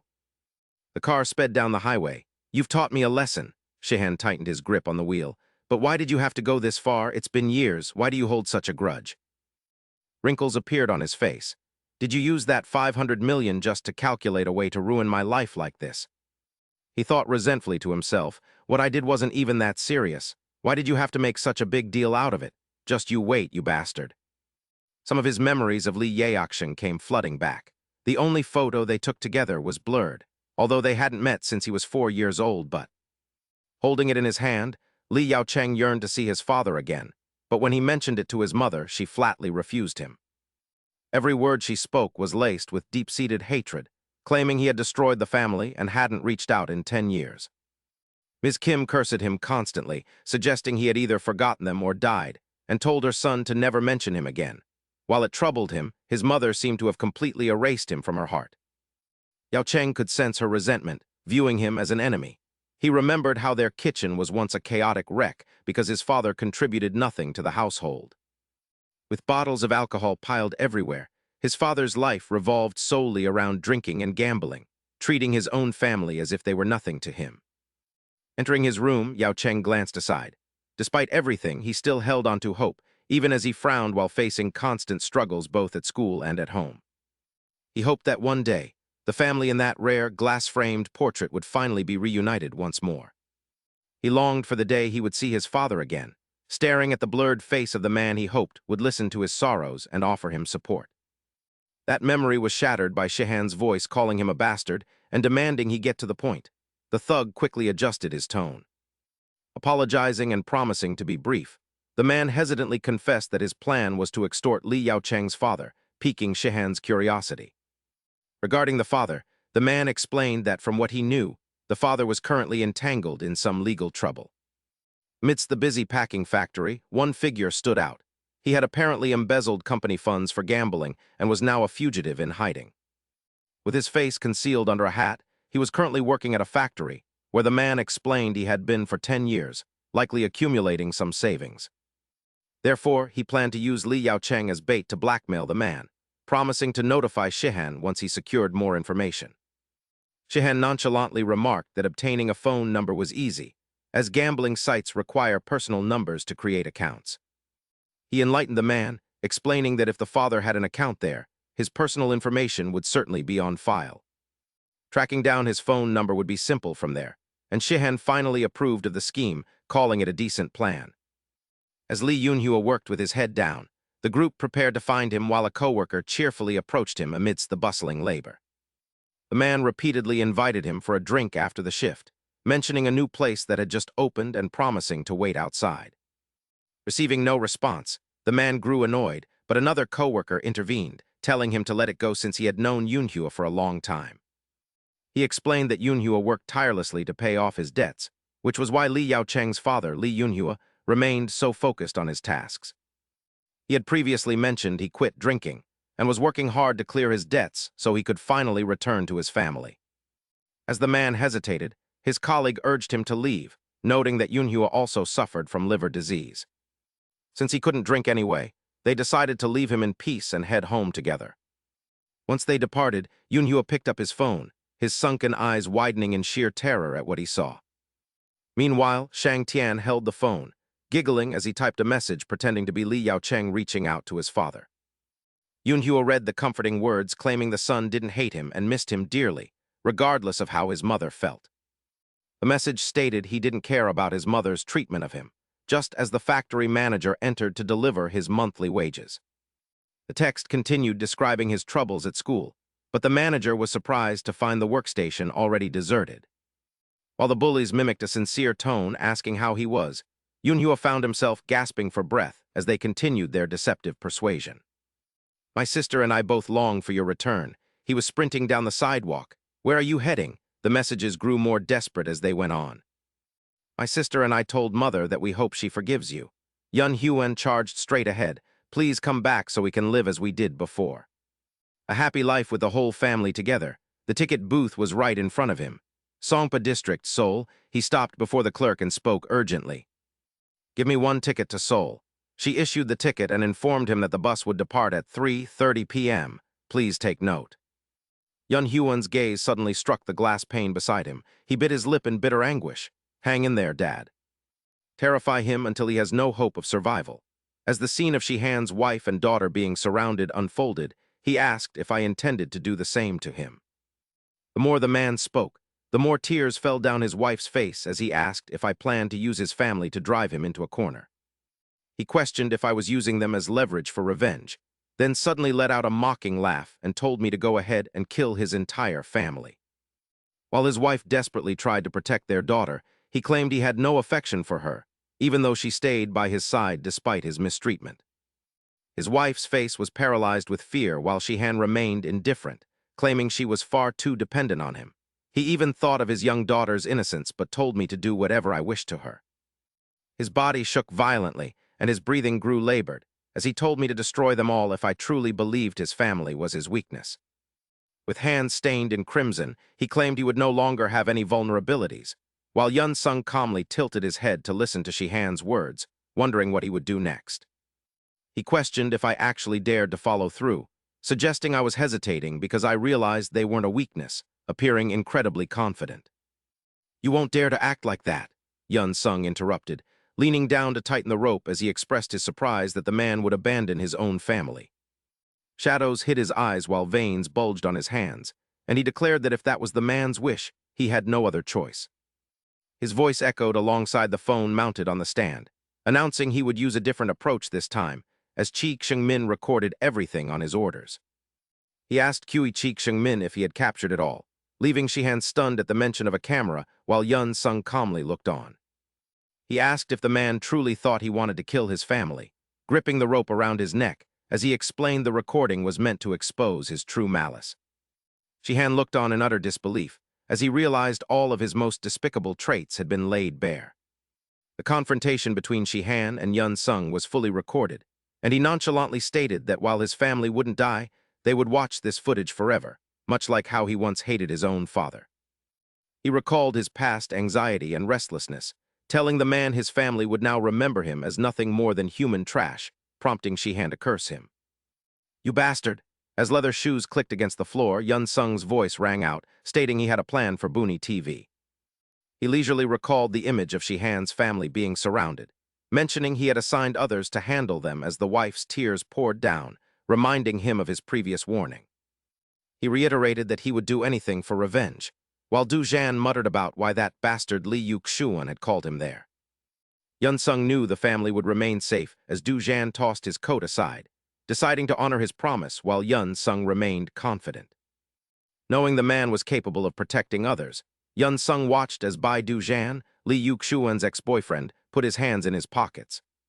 He scanned the area, noting the high number of opponents was different from what he expected, and glanced at Chang Su standing nearby. Chang Su grimaced in irritation, telling him to shut up and stating he only took orders from Li Yuxuan. As the crowd harassed Shihan's family, Yun Sung calmly thought that taking down the mob should be a simple task for someone like him. Du Zhan suddenly cut him off, telling him to speak less and start the fight, while Yun Sung placed his full trust in those who would never betray him. As soon as he finished his thought, both Chang Su and Du Zhan took their fighting stances, and Yun Sung watched with satisfaction as they prepared for battle. He told them to get to work on Chapter 62, while Du Zhan frowned and told someone to leave since he had nothing to say to them. Watching Yun Sung through the glass with his arms crossed, he asked if he had come to check on him after being the one to put him in prison. He grumbled about how irritating it was to see his face, but Yun Sung interrupted to ask for his help. With his red hair covering his eyes, he explained his plan required assistance, making Du Zhan laugh as he asked if he wanted help with revenge now that he had the 6 tattoos. "You should have been ready for revenge by now," he rambled. "Stop talking nonsense." Yun Song immediately held up the photo on his phone. "I said my plan needs you, not that I need you to help me get revenge." He stared at the screen while listening to the boy's words. "I only want you to protect a family." The image of Shihan's wife and child was clear in Yun Song's hand. "The man I want revenge on has a wife. She has never done anything wrong, yet she's trapped in a relationship she never wanted within this marriage. She lived in constant submission, enduring endless verbal abuse and frequent beatings, always blaming herself until she saw the dark red stains on his clothes and realized he was the monster. Sweat trickled down her shocked face as she realized her husband's actions were far from normal. Her fingers hesitated over her phone, but even knowing the truth about him, she remained powerless to act. His wife cast a silent glance toward him. She knew that if she reported or filed a complaint against her husband, she had no idea what would happen to her daughter. Du Zhan listened pensively to Yun Song's words. "Well, does she remind you of anyone?" His eyes drifted into memory while Yun Song continued to persuade him. "Her situation is just like yours used to be. You knew the relationship was wrong and beyond saving, yet you couldn't bring yourself to end it." As Yun Song spoke, a scene appeared of Shihan's wife and child being surrounded. "That's why I came to see you, because only you can truly understand her." Shihan's wife looked panicked, her eyes wide with terror as she begged, "Please spare my daughter," bowing low and clutching the girl while promising to pay them back and take responsibility for her husband's actions. She stroked her child's head, promising to convince her husband, but a male voice suddenly cut her off. "Is that how it is?" Gu Huang mocked. "You should have told me sooner. We've made a huge mistake." Gu Huang's repulsive face leaned close to Shihan's wife as he curled his lip in disdain. "You think I'll believe that crap, you bitch?" Gu Huang barked, ordering his men to seize the child and strip the woman, while Shihan's wife looked up in terror and screamed for them to stop. She screamed until her voice went hoarse. "I beg of you, please stop," the black-haired man muttered. "Is it our turn now?" And the man beside him replied. "I think the boss will go first," one said, but the black-haired man disagreed. "How is that fair, to be equal?" Suddenly, Dujan threw his arms around Gu Huang's two bodyguards. "Exactly, how could that be fair?" He then slammed their heads together with such force they screamed, "What the hell is this bastard doing?" A bodyguard rushed forward, shouting, "What's with that prick?" As the man yelled to catch him, while Dujan nonchalantly spread his arms, wondering if this was why he was asked to protect them. Cursing under his breath, he delivered a high kick, unable to stop thinking about what that bastard had done to do wrong. Dujan then landed a heavy punch on the bodyguard's face, thinking he should just tear the man apart, before looking down at the others and asking what else they had. Gu Wang attacked from behind, veins bulging on his forehead as he snarled, "You little brat, I'll show you fear," while Chang Su continuously unleashed powerful techniques. "Just die, you bastard," he clenched his fists as Chang Su narrowed his eyes. "If you touch Do wrong, today will be the anniversary of your death. At that time I will come to burn incense for you." Shihan's wife watched them, seeing the figures of Chang Su and Dujan. "I don't know who you are, but thank you so much." She wondered aloud if her husband had sent them, but Dujan glanced over and asked her a direct question that left her stunned. "Then where is my husband now?" Dujan put his hands in his pockets and raised an eyebrow.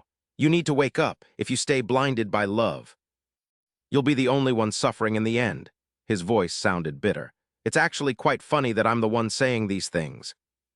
At that moment, Chi Yongmin filmed Yun Song tightening the rope around Shihan's neck. Yun Song asked, "Are you done recording?"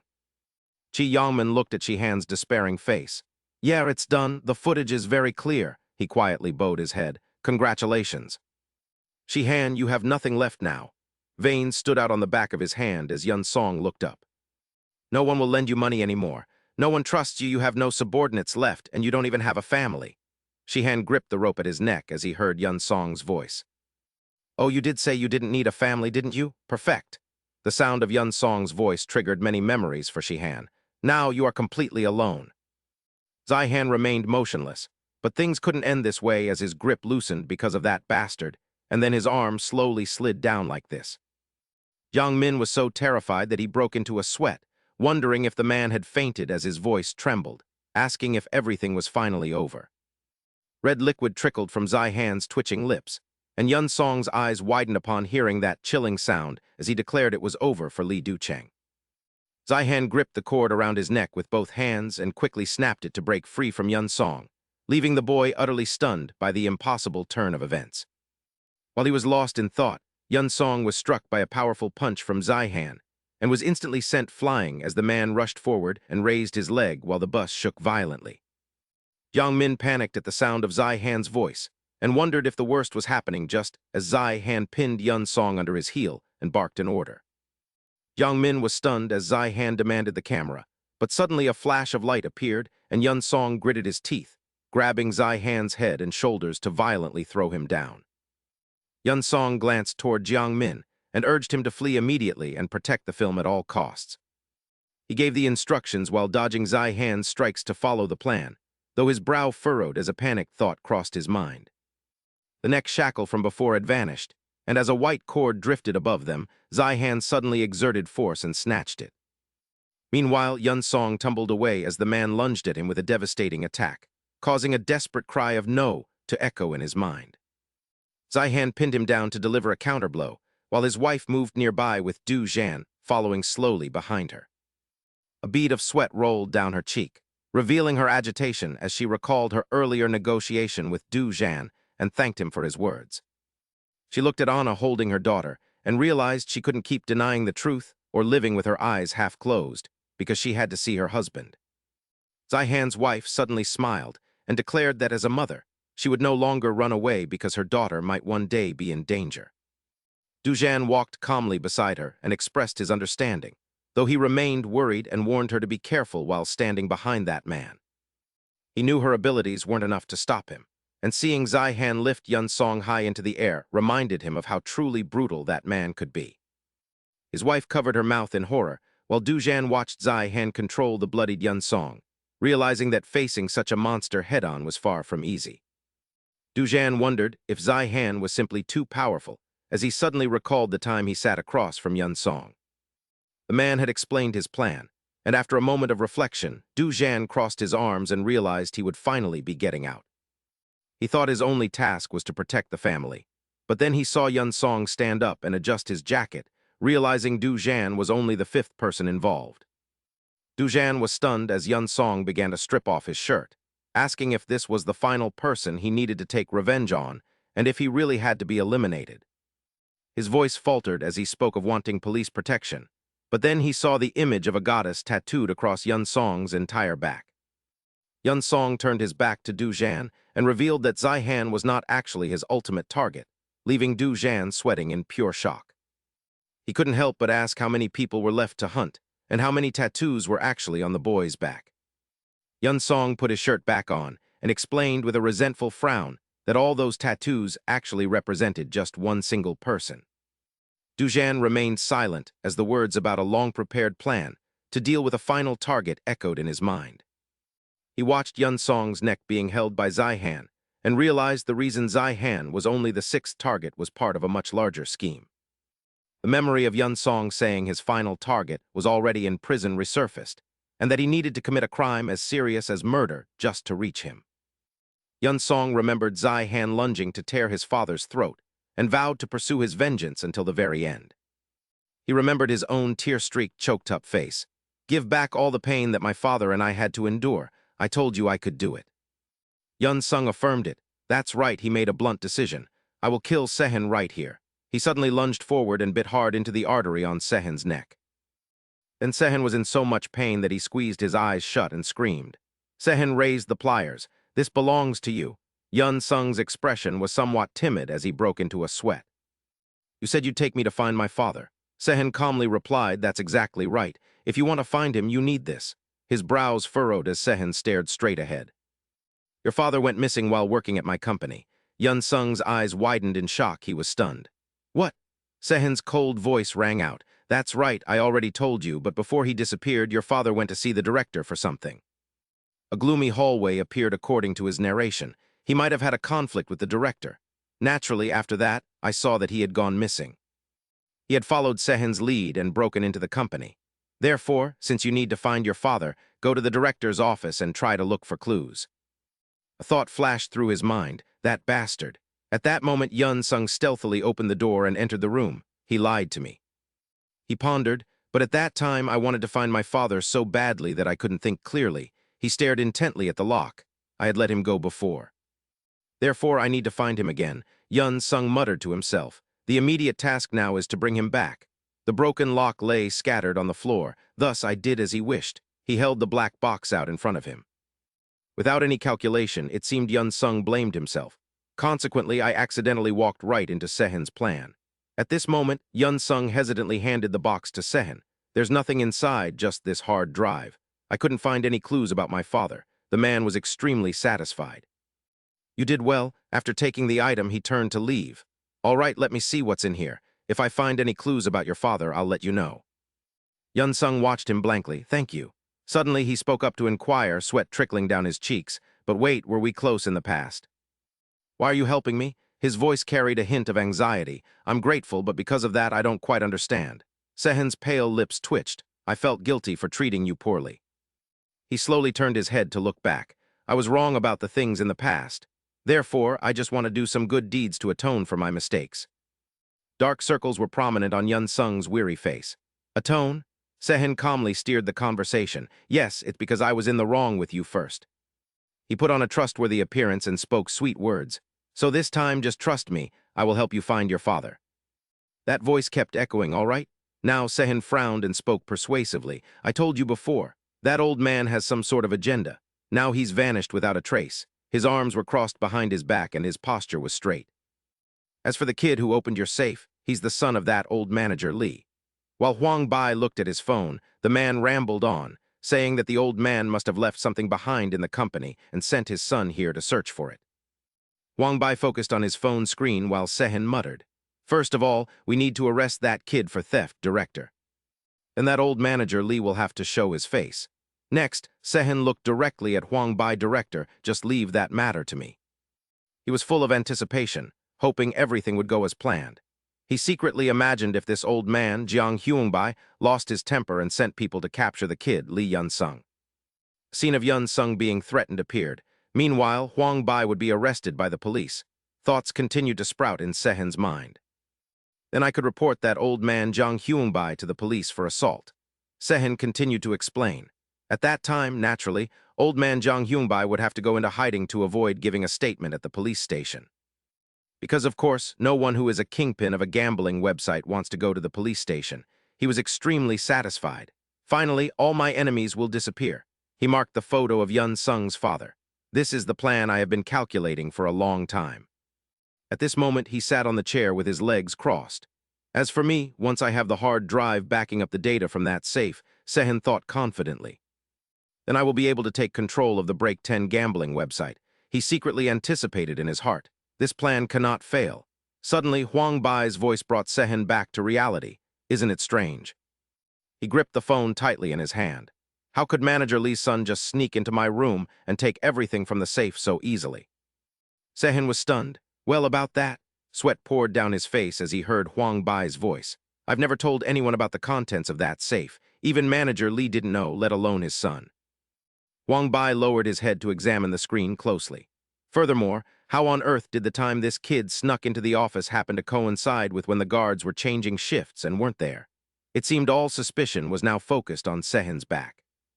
Without an insider's tip, how could that boy have known? Huang Bai then confronted him directly. Hey, Quan Shiksun, are you the mastermind behind this? He barked at Shiksun, who could only lower his head in humiliation. Speak up, you bastard. You used Manager Lee's son for this, didn't you? His face twisted with rage at Huang Bai's interrogation. Is Manager Lee's disappearance also your doing? How could this old man deduce so much? Ultimately, Quan Shiksun murdered Jiang Huang to prevent him from uncovering the truth. He was imprisoned for murder, but received an early release as a minor. Afterward, he seized control of Breckton and became its current leader. When my father failed to return, I realized that bastard had deceived me. Silence fell over the scene of the two wrecked buses. He squatted down, watching Quan Shiksun on the ground. Hey, Shiksun! He then gripped the man's cheeks tightly. I warned you. Tears streamed down Li Yuncheng's face as he pinned him down. You'll pay for what you did to my father, you bastard. He recalled that it took a full year before Shiksun was finally discovered. A vision of the man strangling Li Yuncheng's father appeared. Quan Shiksun had been a suspect in his death. His heart skipped a beat, yet during the investigation, he punched the man's face as the police had released him for lack of evidence. Li Yuncheng rained punches down on Shiksun's face. The man had been granted bail and released immediately after. His wife's face was filled with shock and anxiety. Shiksun's wife's eyes rolled back as she collapsed, but Yuzhan caught her. Li Yuncheng, have you made up your mind? Yuzhan watched him pin Shiksun down. Are you truly going to commit murder and go to prison? At that moment, Quan Shiksun realized his fate as the image of a skull inside an hourglass appeared. Death was imminent, it seemed he was standing right beside a massive hourglass. His time was running out. A thought flashed through his mind. His life was about to end. Li Yuncheng's lips quivered. You! He then reached down with blood-stained hands to pick up a stone. You must have been thrilled back then, right? Knowing the police lacked the evidence to convict you for my father's death. But did you ever imagine you would face this day? Just as Li Yuncheng finished speaking, Anna grabbed his hand. She stood beside him, restraining the arm holding the stone. He turned his head in confusion. Anna lowered her head. Think about this, Li Yuncheng. Is this truly necessary? She then wrestled the stone from his grip. Revenge for your father is necessary, but... Do you really have to kill him? Shiksun lay there panting as he heard Anna's words. You're still so young with so much ahead of you. I've made up my mind. Let me handle this with you as an adult. I have been committed to this since the day I joined your quest for vengeance. It might sound like I'm trying to stop you, doesn't it? Tears flowed uncontrollably as she furrowed her brows in pain. It feels wrong to say this after you've come so far, but this path will lead to nothing but trouble. A memory of Nzixing's sweat-drenched face surfaced. I've always seen you as my own brother, and if my brother had to kill someone with his own hands. She snatched the stone from Li Yuncheng. Weeping, Anna raised it high above her head, her face contorted with grief. If this is what fate demands, her voice rang out, then let your sister be the one to do it. Yu Zhan's jaw dropped in absolute shock. As blood splattered, she cried, I'm always on your side, supporting you. You're like a brother to me, and I won't let your hands be stained with blood. A television broadcast announced, breaking news, a murder has occurred at an abandoned bus terminal. The primary suspect has fled the scene. Police are currently gathering witness statements at the scene. The investigation is ongoing, despite several complications. The victim held a unique status as the operator of a major gambling website, suggesting a business dispute. Finally, after 1 year, the killer has surrendered. Everything will be clarified in the upcoming trial. At the Southern District Court, Wuzhen gripped the documents tightly. According to the defendant's testimony, he looked up at the accused. You injured the victim and then proceeded to kill him, correct? Li Yuncheng calmly replied, yes. Wuzhen looked back at the files. Then why? He stared at Yuncheng, who stood tall. Why did you flee after the act and only surrender a year later? Hair partially obscured the boy's eyes. Li Yuncheng listened in silence to Wuzhen's words. The circumstances surrounding the murder and his eventual surrender remained incomprehensible. He recalled the late-night scene from the past, wondering exactly what had transpired on the night of the crime. Sister, do you realize what you've just done? He stared at Anna with a slight frown, noting that her actions were far too risky and could jeopardize his revenge, to which Anna replied that she was aware. Her face was filled with worry and care as she warned that committing murder would brand him a killer, while Yu Zhan listened from a distance. She offered to find another way for him to enter the prison and take revenge on the next scoundrel, but Yun Sheng refused her help. Just as he finished speaking, Zhuangziu appeared behind Anna while he stated he already had a plan, and then Zhuangziu suddenly restrained her, apologizing. Her eyes rolled back in shock, yet Yun Sheng remained eerily calm as he apologized, explaining that he had to take on the identity of a killer. As her vision faded, he told her this was the only way to achieve his goal, and now Yun Sheng stood before the judge. Clenching his fists, he bared his teeth and confessed that he was the one who killed Han Shixun, though someone there had tried to stop him. His testimony recalled the moment Anna held his hand, leading him to claim that they never assisted him and were entirely innocent from the start. Yujin bowed his head slightly while listening to him admit that he had planned to kill Han Shixun and had lured the man to an abandoned garage. At that time, Shihan was on the phone while driving, a scheme he had been brewing for a long time, and he was indeed the one who called the man to carry out the premeditated murder.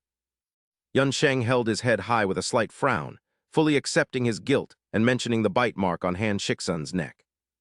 He then touched his own lips, explaining that he had bitten the man during their struggle and suggested a way for the judge to verify it. It was a simple matter of checking the bite marks, which made Yujin break into a sweat before the judge declared there was enough evidence and struck the gavel. The court heard all the defendant's testimony and prepared to pass judgment, as a flashback showed Yun Sheng making the call for the premeditated killing. Yun Sheng stood tall while listening to the verdict, which stated that the victim died from those injuries and his subsequent flight had hindered the investigation. He frowned but remained composed upon hearing that although he was a youth then, he was now an adult surrendering to the law, and Yu Jin struck the gavel to announce the sentence. He was sentenced to 12 years in prison, effective immediately, and in the dim yellow light of the closed room, Yun Sheng slowly closed his eyes. The warm light seemed to dance across his face as he thought to himself that he had finally arrived, frowning at what he considered the end of his journey. He told himself that while many challenges lay ahead in achieving his goals, he could allow himself a brief moment of peace for now. Yun Sheng then slowly opened his eyes, more determined than ever to make this final act of revenge the end of all the suffering he had endured. The prison guard's voice rang out, asking inmate 467 what he was up to while staring intently at the man behind the bars. It had been a week, and the guard threatened to take forceful measures if he didn't eat, yet the prisoner remained silent despite the shouting. The large man sat motionless, the final target for Li Yun Sheng's revenge, as several men with dark circles under their eyes approached.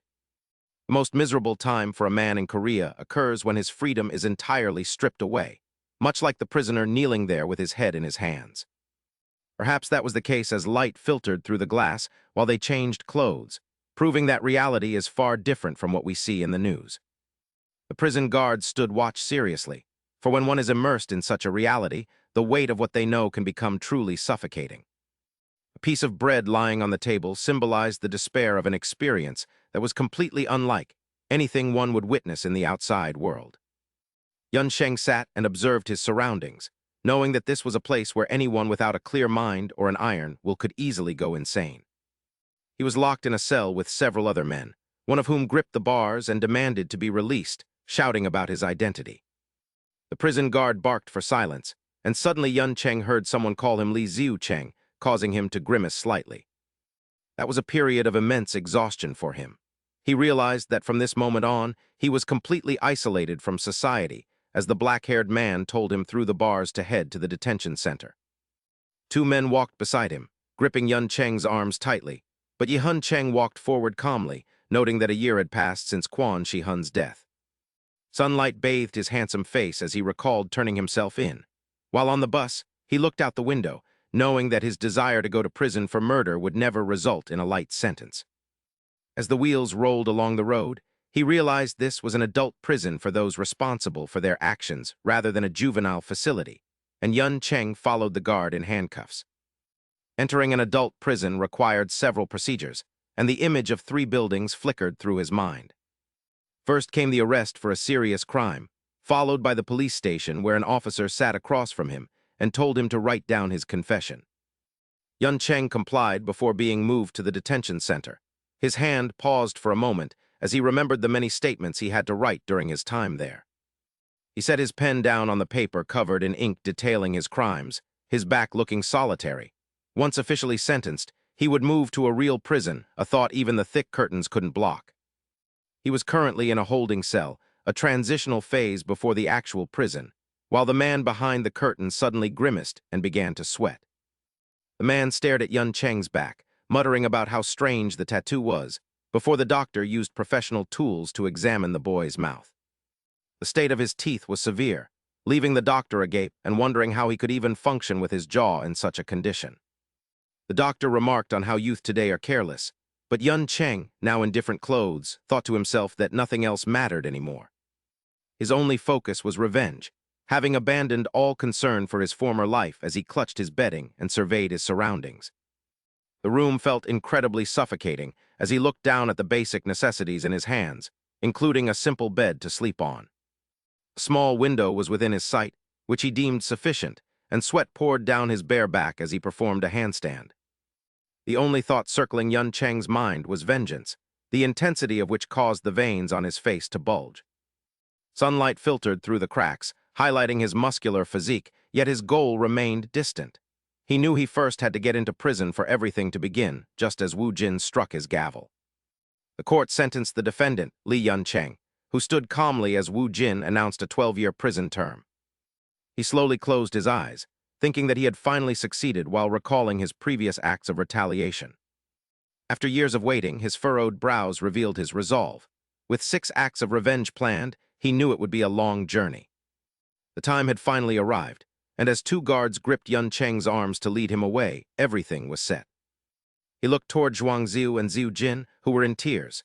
She sobbed his name, while Anna also broke down in tears while driving.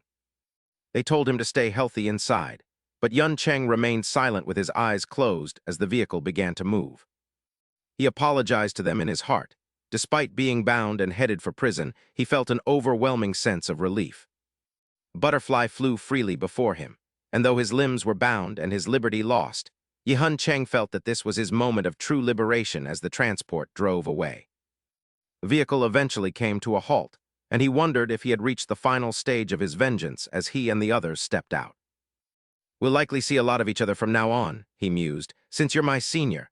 The man smirked. "We'll probably cross paths even more once we're at school." Frustration surged within him. That was the first time he entered my life and made me as miserable as I am now. Yun Sheng looked up in confusion at Jun Tian, the mastermind behind everything. Since then, my life has been ruined bit by bit. In the deserted restroom, my life spiraled into this chaos, or perhaps it truly began when. He gripped the mop to scrub the tiles, It started when my uncle visited my mother with plans to open a small jewelry shop. Footsteps echoed behind Yun Sheng at that moment. He reminisced about that bastard Li Yuntian transferring to his school. A voice called out his name with pure hostility, Li Yunsheng. He imagined his father's business was the reason. Those inmates, clutching their knives, demanded, "Come have a chat with us." A man with a bandaged hand gripped his blade and barked, "Do you have any idea how much trouble you've caused us?" They roared at Yun Sheng from behind. "You damn bastard!" Confusion was etched across his face. "Listen closely," the leader commanded, handing Yun Sheng a small knife. "When that bastard Li Yunsheng leaves solitary confinement, stab him with this." The man hesitated. "Yes, but—" Jun Tian growled. "But what?" "But what?" he shrieked. Jun Tian seized the man's arm and laughed with delight as he drove the knife straight into his hand. He then glared at each of them threateningly.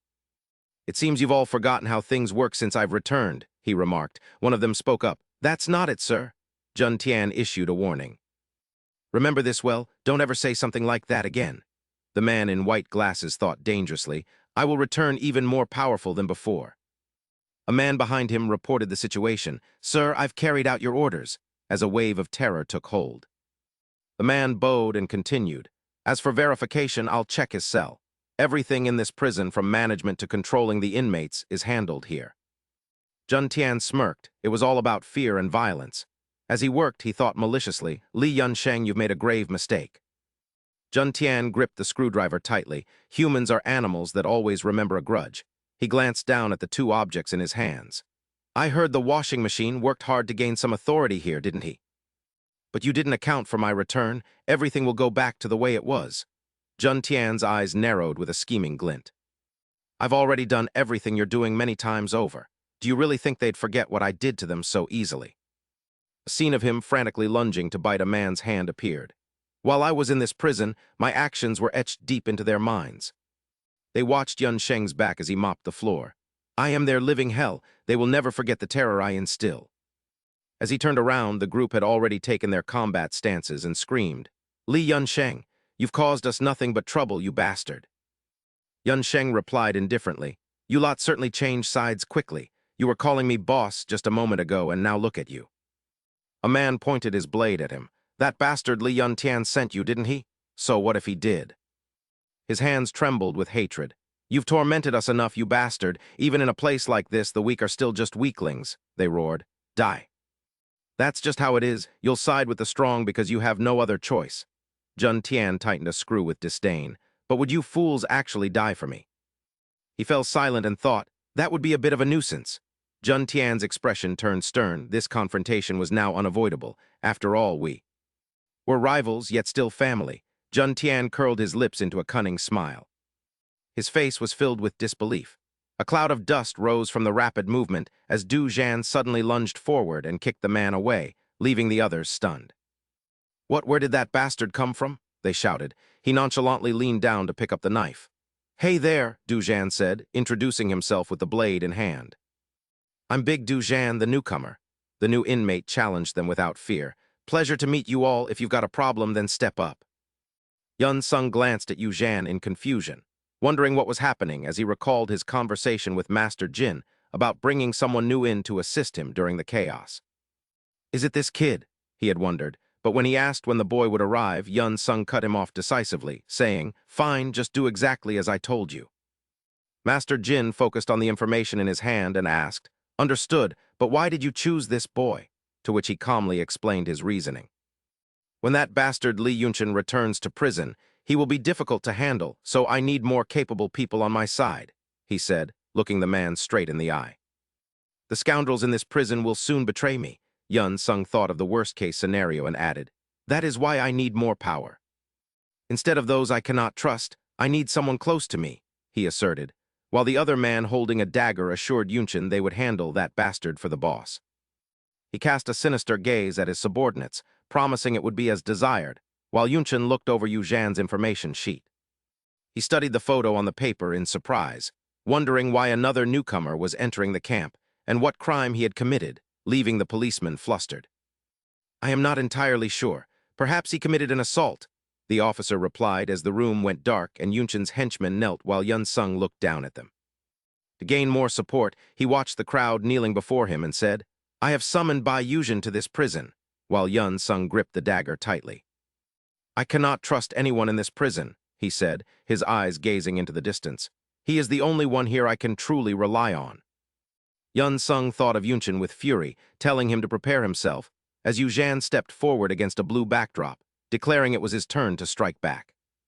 He appeared behind the man and shouted, "Hey, Li Yunchen, a fierce battle is coming. Let us fight to the death once and for all." Grabbing one of Yunchen's lackeys by the head, he introduced himself as the newcomer and challenged him to face Bai Yuzhen, who noted he had heard of the boss's reputation. Yunchen's face remained stoic at his words, while Yu Zhan somberly wondered how he could have committed such acts. "I have endured everything until now, but it seems there is no need for that anymore, so let us not waste any more words." He faced the man and issued a bold challenge to come at him, as the scene shifted back 6 months to when Yu Zhan's hands were already stained with blood.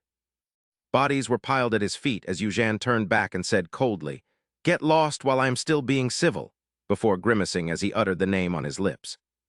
"Li Yun-sung," seeing this, he questioned him loudly, "It is true I asked you to protect Wen Shixian's wife and child. But I never told you to go this far," he said, scrutinizing Yu Zhan's every word. "You have dealt with everyone from Bony TV who came looking.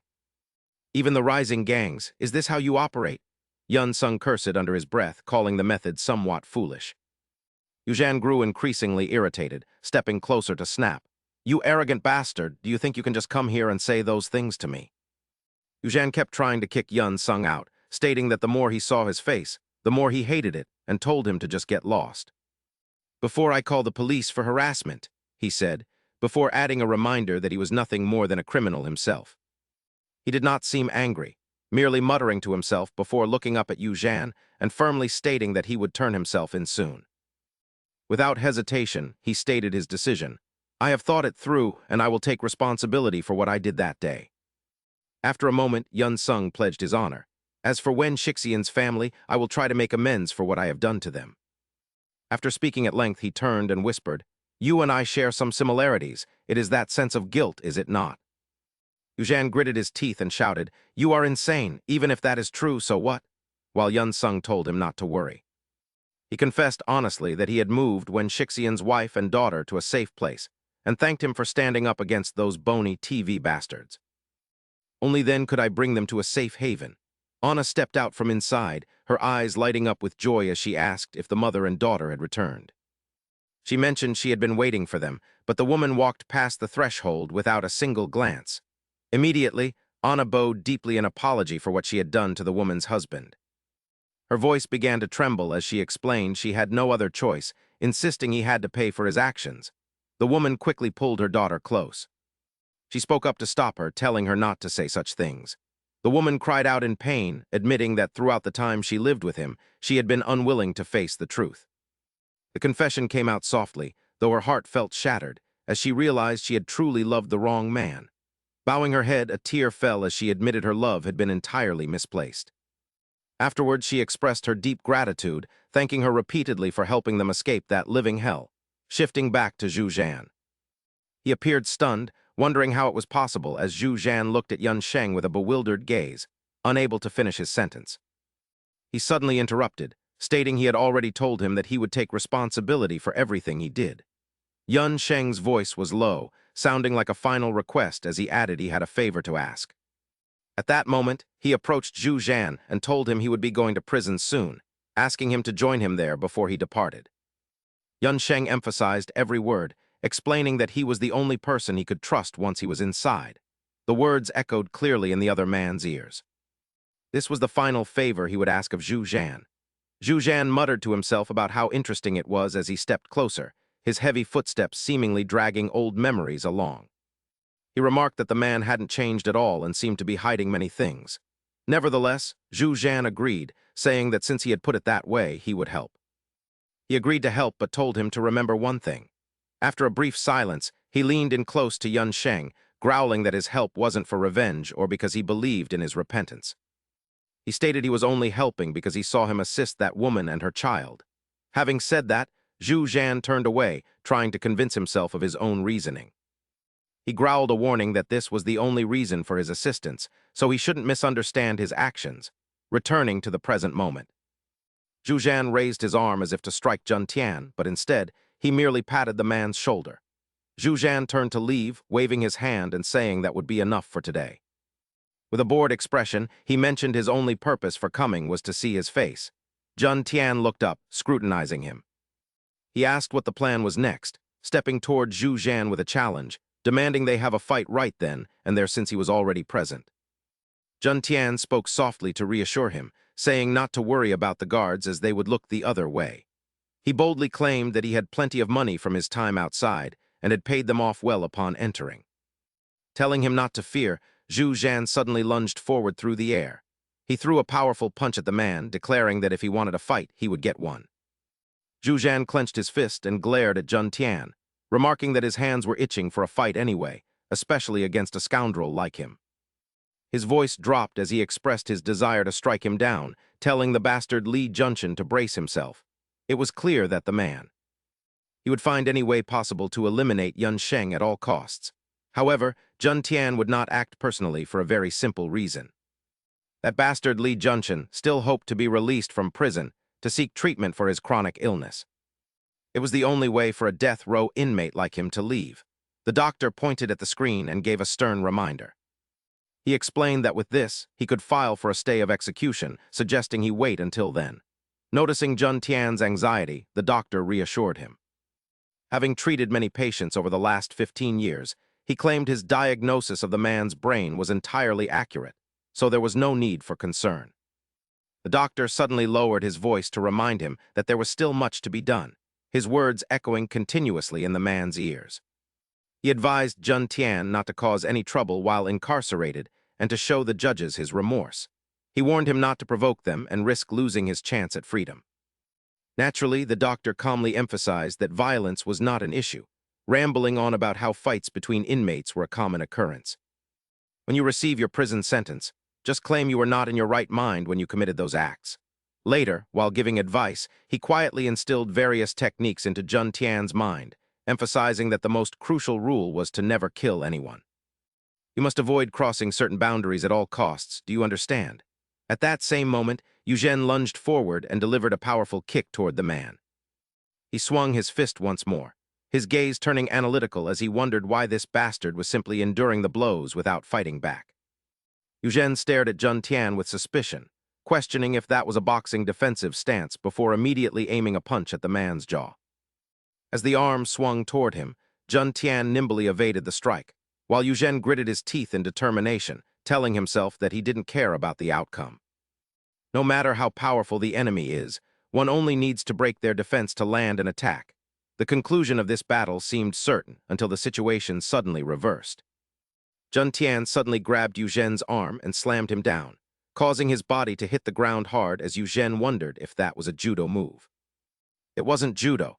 Before he could even react, the man lunged at him again, telling him that he was overthinking things. He pinned Yu Zhen's arm firmly and spoke in a cold tone, mocking him for letting his opponent stay several steps ahead. Jun Tian warned him not to trust his eyes, but to rely on his instincts, leaving Yu Zhen fuming as he realized the man was using jiu-jitsu. He smirked, remarking that while knowing many martial arts is useful, one must apply them correctly to each situation, as fighting is like a game where one must fully immerse themselves. Jun Tian spoke with a calm yet smug tone, claiming that defeating him was far too easy. While back with Yun Song, the boy snapped a wooden stick in half. His eyes were fixed on it, as a sense of unease began to swell within him. Although he had told Yu Zhen to provoke that bastard and return immediately, Yun Song's mind was in turmoil. He pondered to himself, knowing full well that Yu Zhen was not the type of person to simply follow someone else's lead so easily. Thoughts continued to pile up in Yun Song's mind, especially since Yu Zhen had claimed he wouldn't take the initiative to fight that bastard Li Jun Tian. However, after learning about the man's past actions, he turned toward him as if seeking confirmation, shocked that the man could have committed such atrocious deeds. He had been consumed by rage, and as Yun Song thought about this, he furrowed his brows, his internal sense of dread growing stronger by the second.